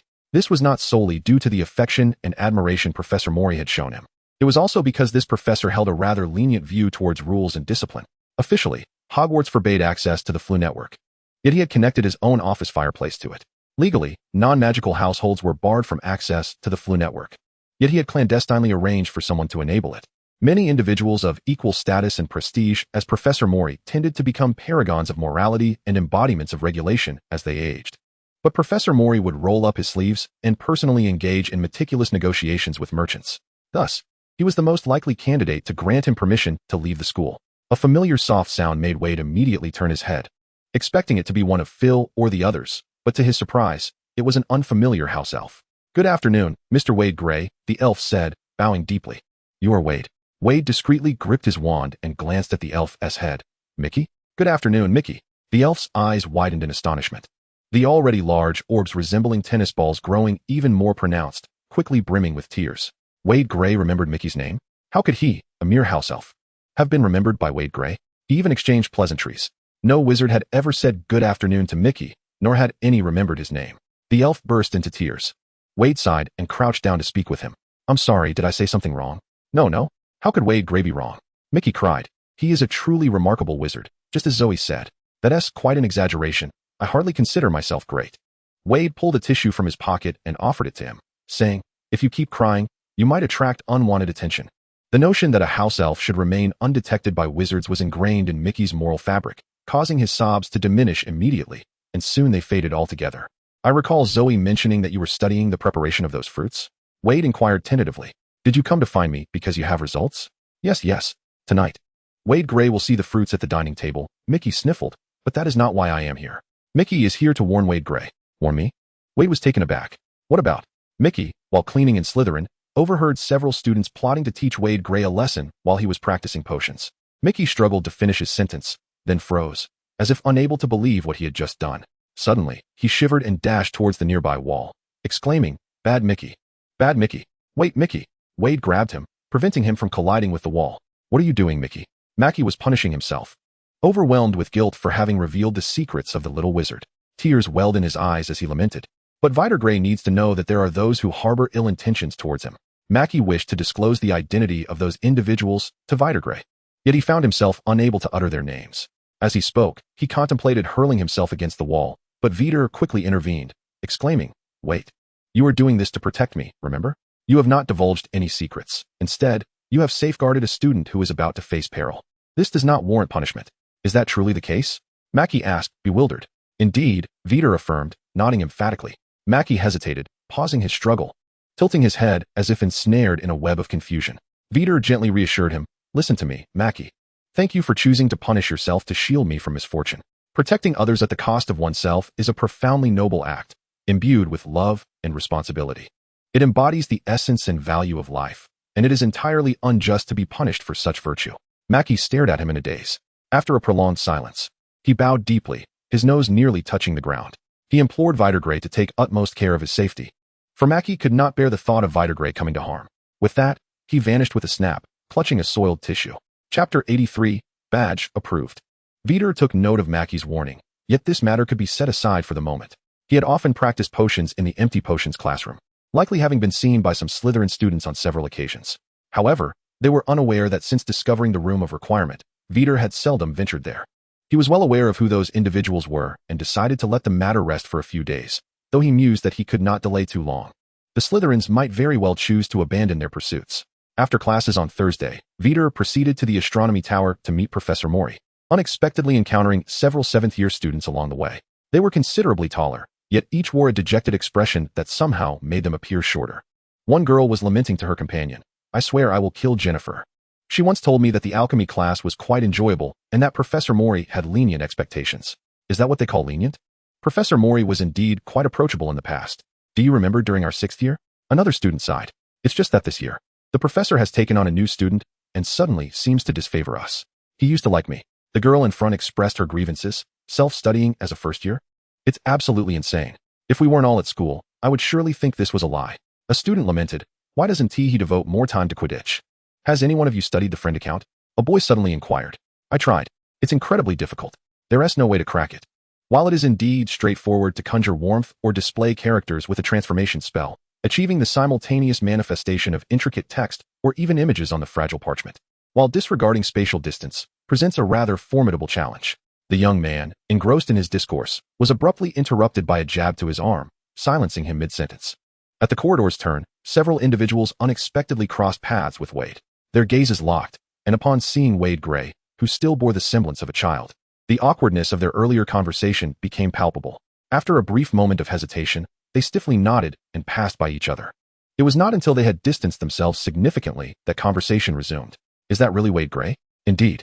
He is rather handsome." He surely didn't overhear us, did he?" "I suspect he did." "Oh, why did you have to say that? Could you not have deceived me just this once? I'm feeling quite despondent right now." "Huh." Professor Mori, observing Veyd, inquired with curiosity, "Are you feeling somewhat different today?" Veyd, smiling, responded, "Professor, what do you perceive as different?" It appeared there had indeed been a transformation. Professor Mori, stroking his chin, scrutinized Veyd for a considerable time before uncertainly suggesting, "You seem to have become more attractive than before, though not in a way that suggests the effects of a beauty potion." Veyd chuckled, removing a badge from his chest. Instantly, the impression of his flawless, porcelain skin, seemingly imbued with a subtle glow, vanished. Although his features remained exquisite and his countenance striking, he no longer radiated the same captivating brilliance that drew all eyes to him. "Oh." Professor Mori, intrigued, grasped the badge to examine the piece Veyd had presented, which naturally bore no counter-detection spells. The illumination spell, reflection spell, and solidification. Professor Mori gazed at Veyd with a smile. "You utilized light?" "Indeed," Veyd affirmed. "As you know, I have been taking photographs frequently. Throughout this process, I discovered that the essence of photography lies in the adept manipulation of light. Proper use of light can conceal facial imperfections, create a slimming effect, and enhance the three-dimensionality of facial contours, rendering one more appealing. Hence, I devised this soft light badge, which reflects just the right amount of light onto the wearer, making them appear more dazzling. In simpler terms, it is akin to a wizard's beauty filter." "You consistently astonish me with your ingenious ideas," Professor Mori praised. "Many must consume beauty potions to sustain their effects for a mere 20 minutes, yet you have achieved this with a small badge. What is its duration of effect?" "Approximately 10 days, Veyd replied. "That is quite commendable," Professor Mori remarked, not overly concerned about such a trivial item. He casually added, "Some young, foolish girls might find it appealing. Do you intend to have Marione's magic workshop continue its production and sale?" "Yes," Veyd disclosed, retrieving the application for Hogsmeade from his pocket. "In fact, I came today to request your approval for a visit to Hogsmeade this Saturday. I need to discuss the modifications to the Friends Ledger and the production of the soft light badge in detail with Mr. Marione." "Is that the sole reason?" Professor Mori questioned. Somewhat skeptical, during this period, he had come to understand Veyd well. Given Veyd's character, matters that could be resolved through correspondence would never necessitate a special application for his permit. However, I wish to meet another individual. Veyd felt a bit embarrassed, you know? At school, many things are rather inconvenient. My father is also not suited to frequent dealings with wizards. I worry that he might encounter danger as a result. Hence, I've sought an agent. This Saturday, I plan to meet him. An agent? Professor Mori shook his head disapprovingly. An unreliable agent is more perilous than having none at all. Who have you chosen? Do you know him from before? Or is he connected to your parents? I do not know him, Veyd replied honestly. I asked my father to place an advertisement in the newspaper, and he wrote a letter of application. After meeting him, my father deemed him a gentle and trustworthy person. Thus he was selected as our agent. His name is Remus Lupin. Veyd understood that he need not justify his trust in a stranger to his parents. They would inherently choose to believe him, as they always had. However, to Professor Mori, to Dumbledore, and to others in the wizarding world, he ought to provide a valid rationale for this decision. Therefore, Veyd slightly inverted the causal relationship, suggesting it was not he who issued a recruitment notice, but rather that someone had responded to the advertisement and was consequently hired. Remus Lupin? Professor Mori furrowed his brow, his expression tinged with a hint of nostalgia. Do you know him? Veyd inquired curiously. Indeed, Professor Mori lowered his gaze, his voice somber. He and his 3 friends were once prominent figures at Hogwarts. Notorious for stirring quite a commotion during their time there, few did not recognize them. Alas, some have perished, others have turned traitor. Such is the nature of war. And there is little to say about it. Professor Mori changed the subject. You mentioned you have an appointment to meet him on Saturday? Yes, I can grant permission. Professor Mori interlaced his fingers, speaking with gravity. But I must also be present. Chapter 84, Danger and Peril. Professor? Veyd was somewhat taken aback. Some dangers are not readily apparent. Professor Mori interlaced his fingers, gazing at Veyd as he inquired. What do you understand about curses and contracts? Veyd pondered for a moment. I have read about the unbreakable vow and the Fidelius charm. I also studied the magical contract you established for me with Mr. Macchione. But I have yet to learn this aspect systematically. His time studying magic had been brief, and the breadth of knowledge he needed to acquire was vast. Aware that the coming year would be increasingly tumultuous and perilous, Veyd had focused his studies on enhancing his survival skills. He no longer placed his hopes for safety in anyone else, but instead yearned for the ability to confront any crisis. Professor Mori nodded, not feeling disheartened by this revelation. In fact, discovering that Veyd had areas yet to explore instilled in him a sense of accomplishment as a professor. Professor Mori stated that the unbreakable vow is an extraordinarily potent oath, and those who break it are destined to perish. Hence, it should only be employed in the most extreme circumstances. It is akin to a blood pact, a vow that even the most earnest individuals would refrain from establishing. This point aside, the mention of a blood pact stirred something within Voldemort. The Fidelius charm, exceedingly intricate and powerful, serves as a means of confidentiality. However, the selection of the secret keeper is crucial. Should the keeper betray, the charm becomes utterly ineffective. Should the keeper meet their demise, all who are privy to the secret will become new keepers. Thus, this spell places all hope upon a singular individual. Professor Mori paused before remarking that Harry Potter's parents fell victim to an erroneous secret keeper. Voldemort was aware of this fact, yet he inquired, who was that individual? Sirius Black, Professor Mori uttered distastefully, then continued, he was once the closest friend of James Potter, Remus Lupin, and Peter Pettigrew, yet he betrayed them, resulting in the death of the other 2, while he himself was imprisoned in Azkaban. The only one still at large is Remus Lupin, though I have not heard any news of him in many years. Voldemort nodded slowly. Do you fear he might be a hidden dark wizard, posing a threat to me? Not only that, Professor Mori hesitated, swallowing the next word, he is a werewolf. It was not uncommon for a few Death Eaters to emerge among the students. Considering that virtually all wizards in England had studied at Hogwarts, all manner of individuals passed through its halls. However, were the knowledge to surface that Dumbledore had admitted a werewolf into the school and allowed him to cohabitate with other children for 7 years, even the wizards who supported Dumbledore might deem him insane. Yet, if Voldemort remained unaware of this, he could find himself in peril. Professor Mori deliberated, attempting to veil his concerns. He is also someone who cannot be approached on the night of the full moon. You are a clever child, and you should grasp my meaning. Voldemort nodded and candidly replied, in our recent defense against the dark arts class, Professor Quirrell spoke of various treatments for werewolf bites. And I have also done some research. Knowing this, do you still wish for him to be your proxy? Professor Mori asked. You understand this implies he always presents an uncontrollable danger. If you require, I can assist in introducing you to some reliable and safe individuals. For a moment, Voldemort was genuinely tempted, for he recognized that Professor Mori's words indicated he would ensure the individuals introduced were trustworthy. However, after a moment's hesitation, Voldemort replied, I am exceedingly grateful, Professor. Yet, I have already pledged to grant him this opportunity. It is a promise I intend to uphold unless his character proves utterly lacking. I do not wish to break my word lightly. Professor Moray felt a flicker of concern, but did not find it unexpected. In that case, he spoke, raising his hand to summon a few books, stating, "Today, we shall pause our lessons in alchemy to discuss magical contracts, which are the most common means for establishing trust between unfamiliar wizards." Time flowed like a gentle stream, smooth and silent, and before long, Saturday arrived. This week was not a weekend in Hogsmeade, and most students were indulging in slumber within their dormitories.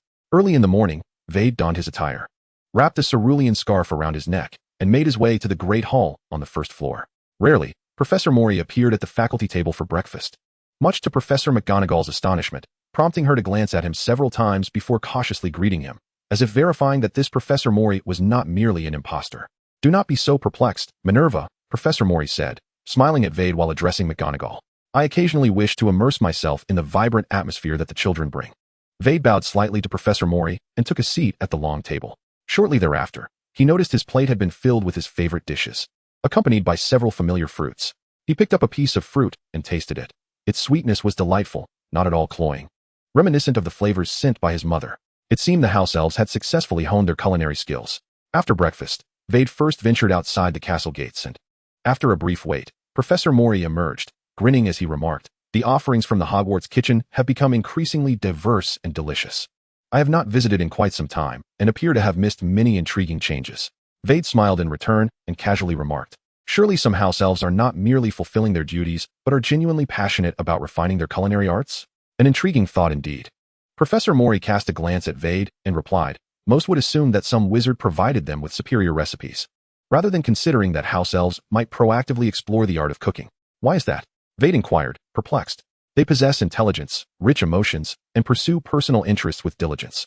Is it not natural for them to seek advancement?" Professor Moray paused, then erupted in hearty laughter.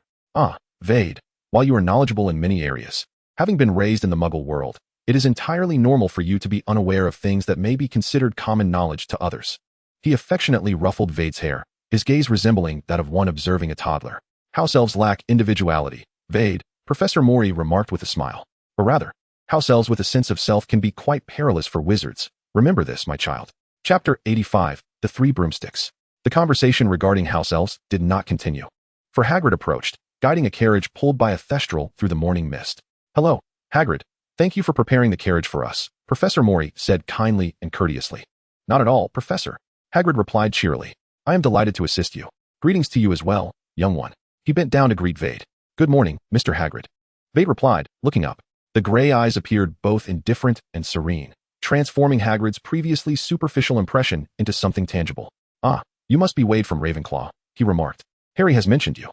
Hagrid curiously regarded him. Then, in confusion, added, "You should be in your first year?"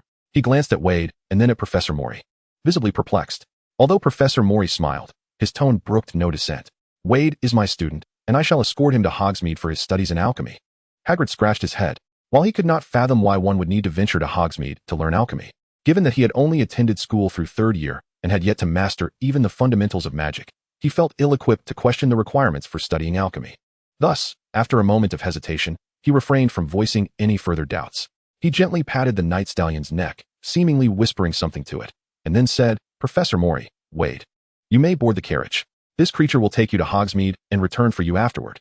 "Very well, thank you, Hagrid," Professor Moray replied politely, ascending the carriage first. "Come aboard, Veyd."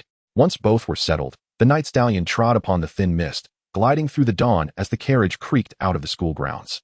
Behind them, Hagrid pushed the massive oak door shut with considerable effort. The night stallion occasionally unfurled its black wings, as if yearning to take flight, yet it remained grounded. Trotting along the path, "Can you see the night stallion?" Professor Moray inquired suddenly, noticing where Veyd's gaze had landed. "Yes. Whom did you witness dying?" Professor Moray asked, then quickly added, "Oh, if you prefer not to share, you need not answer." "It's a Muggle friend," Veyd finally spoke after a prolonged silence. "Years ago, he succumbed to illness. I watched it unfold, witnessing his parents' anguish and despair, yet feeling utterly powerless. His eyes were dim, the gaze somewhat hollow, as though he were still engulfed in that sorrowful moment."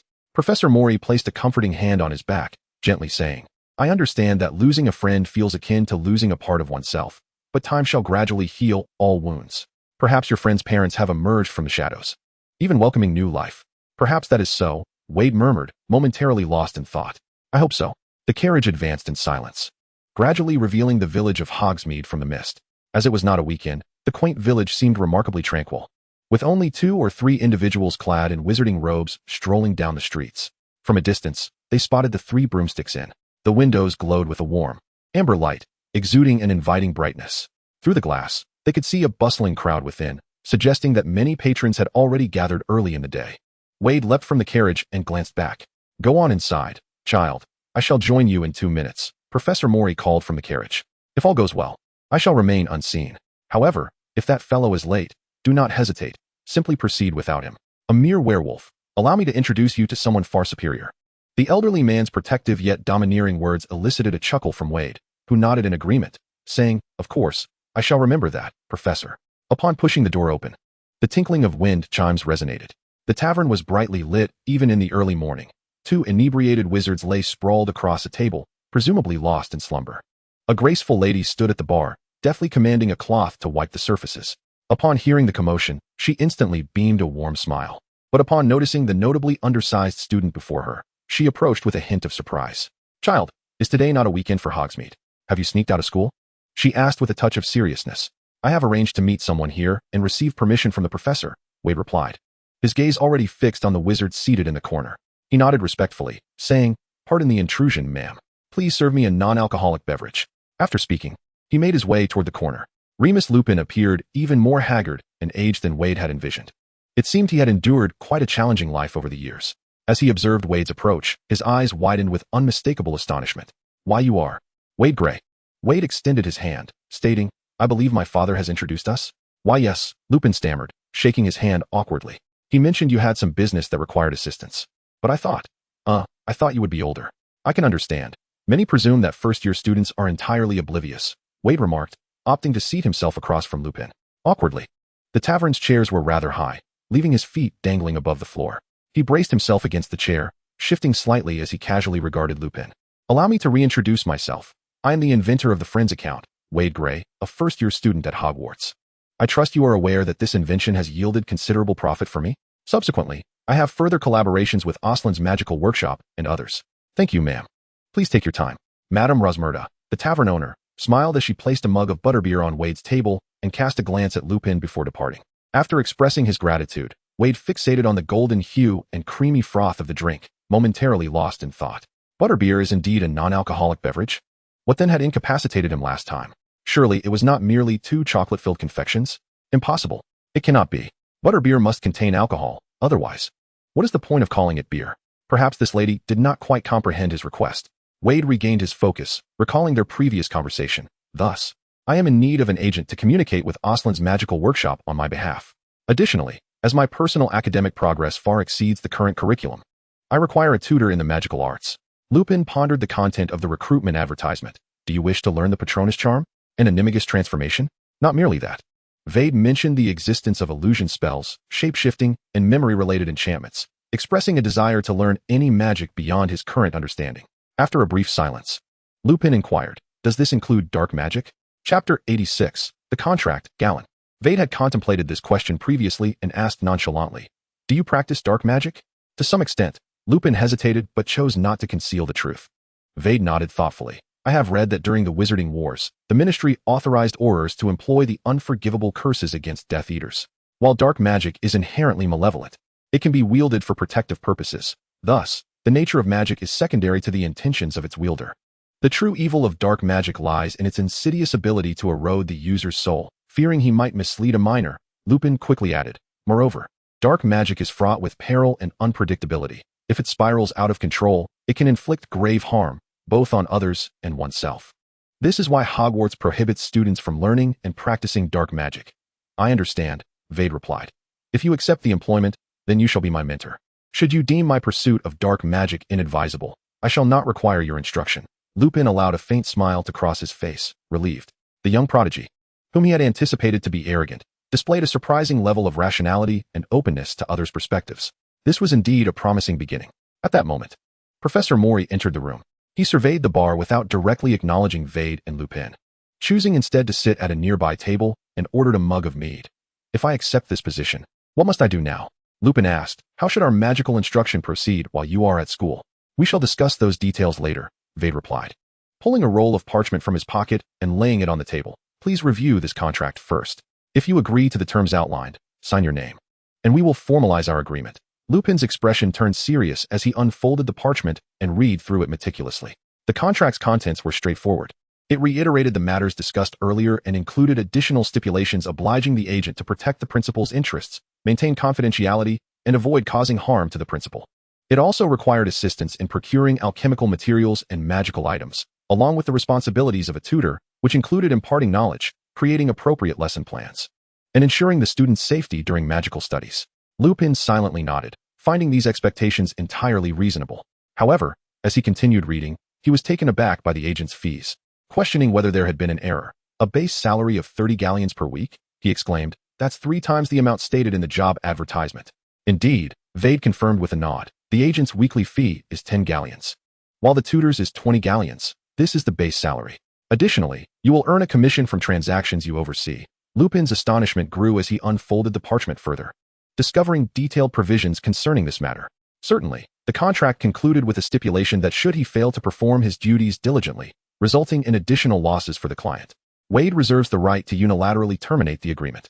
Veyd understood that given Lupin's predicament, even a meager salary would be accepted, for few would be willing to employ a perilous werewolf. However, Lupin's superior moral standards precluded him from resorting to illicit means to gain advantage. Nevertheless, the combination of a low wage, contractual obligations, and moral constraints could compel Lupin to fulfill his duties, but not to exert himself wholeheartedly. Veyd required more than merely a laborer worn to exhaustion. He sought a mentor willing to impart knowledge, a comrade prepared to face dangers alongside him, and a partner he could trust with his back. Such aspirations could not be realized without a profound sense of responsibility and allegiance. Were Galen capable of purchasing the loyalty of such a wizard, Veyd would not hesitate to deplete his treasury. The reality, however, was that an increase in salary might lead Lupin to suspect ulterior motives. Lupin scrutinized the contract repeatedly, hesitatingly remarking, "This is rather high." He had initially sought merely a modest weekly wage of 10 galleons, sufficient to sustain his livelihood. The unexpectedly generous offer left him somewhat unnerved. "I expect you to deliver corresponding returns," Veyd pondered before adding. "If you cannot, I shall terminate your employment next month." This, while sounding like a threat, bore a childlike quality that eased Lupin's anxious heart. He chuckled lightly, responding gently, "It seems I must bring a 200% work ethic to satisfy my little boss." Perhaps, he mused, once his identity as a werewolf was revealed, he would be dismissed immediately. With that thought, Lupin lowered his head and diligently inscribed his name upon the contract. Veyd affixed his signature as well, and thus the agreement was established. Veyd retrieved a new copy of the Friend's Ledger and a soft glow badge from his bag, stating, "Now, let me introduce you to my latest project. Mr. Dramione, the proprietor of Oslin's magical workshop, will arrive at the 3 broomsticks in approximately half an hour. You should prepare yourself before his arrival." Lupin gazed at the items in bewilderment.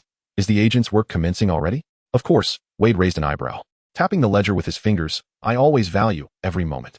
Soon after, Dramione entered.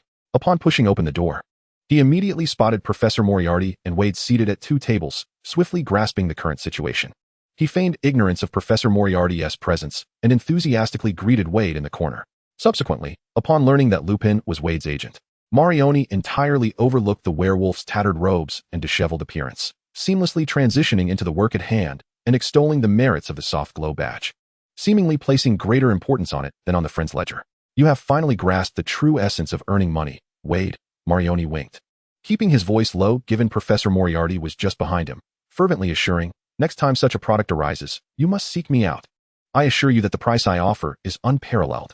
No one could possibly surpass my bid, for those foolish individuals are utterly incapable of comprehending the greatness of such a masterpiece." The brown-haired wizard hurriedly came and went, like a tempest whisking away the aroma of butterbeer without even a sip taken. "So, is this the conclusion?" A hint of bewilderment lingered on Lupin's face. "Well, one must acclimate. As I mentioned," Veyd cheerfully remarked, "we are racing against time." Lupin paused for a moment and inquired, "What shall we do now?" "There is no need to rush." Veyd handed Lupin a Friend's contact book and presented him with a bag of galleons. "This is your pay for the first week. I believe you can, take care of yourself for the time being." Professor Moray leisurely sipped his mead, squinting at his students. The young man conversed animatedly with the wizard across from him, rarely revealing such spirited confidence, steadfastness, and poise, radiating like the sun at dawn. Such excellence. Time has taken some away and transformed others. Decades and centuries have passed, yet it seems that nothing has truly changed. Chapter 87. Conflict, Fragments. During the weekend, the entirety of Hogwarts seemed deserted. as nearly all students flocked to the Quidditch pitch for the match between Ravenclaw and Slytherin. As a member of Ravenclaw, Vader naturally joined his classmates in the stands. In truth, Vader had never harbored any interest in the sport of Quidditch, while soaring freely on a broomstick was exhilarating.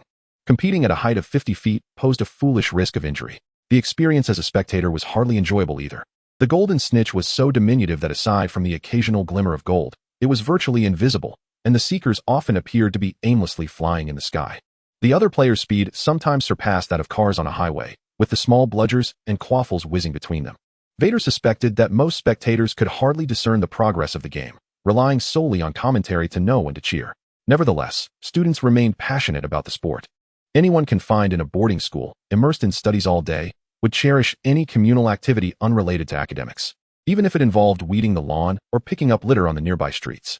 Vader was an exception, for the joy and sense of accomplishment derived from his magical studies transcended all forms of competition.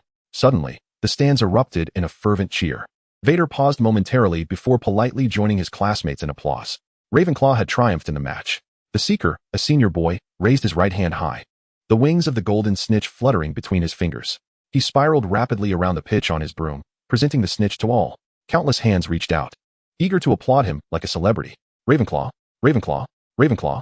In the stands, even the Gryffindor students joined in the exuberant roar. Witnessing Slytherin's defeat brought them unparalleled joy. The Slytherin students left with sullen expressions. As we made our way back to the castle, having narrowly defeated Slytherin, Michael excitedly calculated the scores from both matches, exclaiming, "Perhaps this time Ravenclaw will lift the Quidditch Cup." "You've never been this enthusiastic about the House Cup," Veyd retorted. "How can they be compared?" Michael replied dismissively. "I heard that Shalea from the third year said that winning the House Cup merely means changing the decorations in the Great Hall to your house colors during the end-of-term feast. What is the significance of that?" In truth, many Ravenclaws shared Michael's nonchalant attitude toward the House Cup, indifferent to whether their scores were high or low. Even if they were at the bottom, they did not strive in class to earn more points for their house. But the Quidditch Cup offers no other reward. Veyd exclaimed, "This is Quidditch." Michael's eyes widened. Winning the Quidditch Cup is the greatest honor. Suddenly, a loud mockery erupted nearby. Malfoy approached with two cronies, lowering his voice to say, "You're so proud just for winning a single match. Don't forget, the House Cup has been ours for the past 6 years." He glared at Veyd with malice, spitting out the word, mudblood. Enraged, Michael drew his wand. "How dare you?" Malfoy jumped back, threateningly stating, "The professors are right behind us. Do you dare to act?" "What do I have to fear?" Michael retorted, "Let us inform the professors of what you just said." He was about to cast a hex when Veyd restrained him. "Malfoy," Veyd said coolly, "you should take a look in the mirror and see how despicably evil you appear." For a moment, Malfoy was at a loss for words, eventually resorting to attacking Veyd's lineage. "You filthy." But by then, Veyd and Michael had already walked past, treating Malfoy and his companions as mere weeds by the roadside. Malfoy heard Veyd say, "Michael, when faced with a vicious dog, you simply give it a kick. You cannot just lie down and let it bite you back." Whether it was due to a low sense of humor or an amusing visualization, Michael erupted in laughter. Even some passing students could not help but chuckle, casting teasing glances at the Slytherins. Malfoy, hearing the laughter, felt as though steel blades were scraping against his face. He trembled with rage, nearly casting a curse in retaliation. Yet, the professor's proximity ultimately quelled his temper. With his head down, he hurried toward the castle, seething at the humiliation Veyd had inflicted upon him. Crabbe and Goyle hastily followed, their expressions blank, as if they understood nothing. Malfoy sensed the surrounding conversations were all mocking him. Suddenly, he truly heard his name. Malfoy and Weasley clashed once more, and it was evident that Malfoy must harbor a deep disdain for Weasley now. The voice of a girl, tinged with concern, echoed nearby. Malfoy recognized it as Padma from Ravenclaw, who seemed to share a close bond with Weasley. Instinctively, he concealed himself behind a pillar to eavesdrop, signaling Crabbe and Goyle to hide as well. The two portly boys exchanged glances before reluctantly huddling behind Malfoy, resembling a string of gourds. Another familiar voice, that of Parvati, chimed in. "Of course, he is a pure-blood Malfoy after all." Padma inquired, "Do you think Malfoy is still using the Friend S account invented by Weasley?" Parvati hesitated, mumbling, "He probably is." "I don't think so," Padma replied with a gleeful smile. "It would be quite ridiculous for him to berate Weasley while simultaneously utilizing something created by him, wouldn't he it? Right, wouldn't he it?" Parvati stammered, puzzled as to who would relinquish such a useful tool over a mere quarrel, especially since the Friend S account was not inexpensive. However, observing Padma's conviction and reflecting on her own unfinished potion homework, Parvati wisely chose to remain silent. Padma's gaze shifted, catching sight of the trio hidden behind the pillar, and a mischievous smile crept across her lips. The girls then linked arms and departed. Emerging from behind the pillar, Malfoy's pale complexion flushed a deep crimson. He produced the friend S account and, without a moment's hesitation, tore it to shreds, discarding it onto the ground. Keep an eye on Weasley for me, Malfoy hissed vehemently. Let us see when he heads to the potions classroom. I will not let that scoundrel escape. His mind raced with the most formidable and malevolent curses he knew. The killing curse, the cruciatus curse, the gutting curse. None of these would suffice. He contemplated the bludgeoning curse and the incendio spell. Chapter 88, Practice, News. Bang. The spell's brilliance erupted, sending Harry hurtling backward into the padded wall, where he emitted a low groan. As he raised his head, he clutched his nose, crimson blood trickling down. Oh, Harry! Hermione exclaimed, rushing forward with concern. Are you all right? I hit my nose, Harry replied hoarsely, retrieving a vial of essence of murtlap from the shelf beside him and skillfully applying it to his nose. Wiping away the blood with a tissue, Neville helped him retrieve his wand, and Harry expressed his gratitude.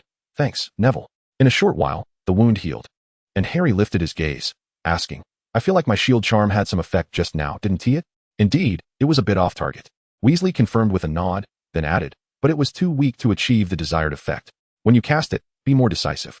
This spell doesn't require much technique. It demands repetitive practice. I understand. Harry inhaled deeply, flexing his wrist as he tightened his grip on the wand. Shall we continue? Absolutely, Harry declared resolutely, steadying himself as he swung his wand with force. Protego. Expelliarmus. The brilliance of the spells collided once more, and Harry's wand slipped from his grasp yet again. Has Harry perhaps been overexerting himself lately? Michael inquired of Neville, who had just returned. I noticed he has sustained injuries several times today. Well, a bit, I suppose, Neville replied ambiguously. Shall we continue practicing the disarming charm? Listen to me, Neville. One can never exhaust the study of spells. Only by mastering the art of rest can one truly excel in learning, Michael languidly remarked as he sat on the ground, unwilling to move. You aren't being pursued by the Dark Lord. Why exert yourself so? Among the group, aside from Veyd, Harry had made the most significant progress. He had already learned the disarming charm and the shield charm, though his protective invisible armor was still fragile and shattered at the slightest contact. In contrast, Neville was making the slowest progress, having yet to successfully cast the disarming charm even once. However, Michael knew that Neville was indeed working harder than anyone else. Watching him fail repeatedly and then rise again from the ground filled Michael with empathy. Neville remained silent, merely standing in the practice position and quietly gazing at Michael. Michael, suppressing the discomfort that felt as if ants were crawling all over him, forced himself to remain on the ground for another 2 minutes, but ultimately succumbed to the pangs of his conscience and stood up. Why am I here, laboriously practicing 5th and 6th year material with you all? Michael grumbled. I absolutely will not return tomorrow night. I need to socialize, to play games, even if it is merely sitting by the fireplace doing nothing. Neville could only smile. Initially, he believed Michael's words, worrying that he might no longer want to be dragged into training and would cease coming to the burrow. Thus, they would practice for a while and then take a break. However, Neville eventually realized that Michael was merely speaking without conviction. He would show up on time the next day regardless. If he doesn't come, then you will be without a partner. We could alternate practice, but one of us would always be left alone. At the end of their training, Hermione incisively pointed out Michael's true motivation. He simply wanted to slack off, but didn't wish to hinder those who were eager to work hard. Neville paused, suddenly feeling a pang of guilt. But I have yet to master the disarming charm. I am truly sorry for his efforts. Indeed, it's peculiar. Hermione furrowed her brow in confusion. Veyd teaches in great detail, claiming that your movements and incantations are flawless. Why then are you unable to succeed? Hermione, Harry hastily interrupted. Isn't it rather absurd to question why a scholar cannot grasp something so simple, akin to asserting that you are unfathomably dim-witted? Neville, however, was not so sensitive. He lowered his gaze to his wand, lost in thought. That evening, after Veyd had finished washing up and emerged from the bathroom with his damp hair, he spotted a familiar house elf standing in the room. Mikey, please, have a seat. Veyd set down the wet towel and poured a glass of water for Mikey, pushing it toward him, and poured one for himself, downing it in one gulp. McGee did not sit down. Instead, he leaned against the edge of the chair, cradling the hot water he had brought for himself. His large eyes shimmered with moisture as he spoke in a soft voice. Widergray should not go to the potions classroom tomorrow afternoon. There are other students using it. Weeder paused momentarily, contemplating, before placing the cup back in its original spot. During lunch today, he had sat near Pruitt, casually mentioning to Padma his intention to practice the shrinking potion in the potions class the next day. Initially, Weeder had considered feigning nonchalance while bringing it up in the presence of Slytherin students, but it now seemed unnecessary. Since their previous conversation, McGee appeared to have acquired a certain knack for timing. At that moment, he gently swayed his body, savoring the water with evident delight, no longer inclined to punish himself over it. Weeder chuckled and inquired, Are there upperclassmen? No, McGee replied, They're all like Widergray. How many students need to use the potions classroom? The house elf hesitated. 6? 7? 6? 6 or 7. One of them might not show up? Weeder queried. McGee shook his head. They think she is part of the group, but she is not. I understand, Weeder said, producing a small friendship booklet and handing it to McGee. I trust you know how to use this. If it becomes inconvenient to go to the potions classroom tomorrow, please let me know, all right? Certainly, McGee responded eagerly, happy to assist Widergray. He bowed with joy and vanished with a pop, taking the friendship booklet with him. Weeder, have you noticed in History of Magic class, Michael said, glancing around and lowering his voice, that Slytherin seems a bit strange today? What do you mean? Weeder asked.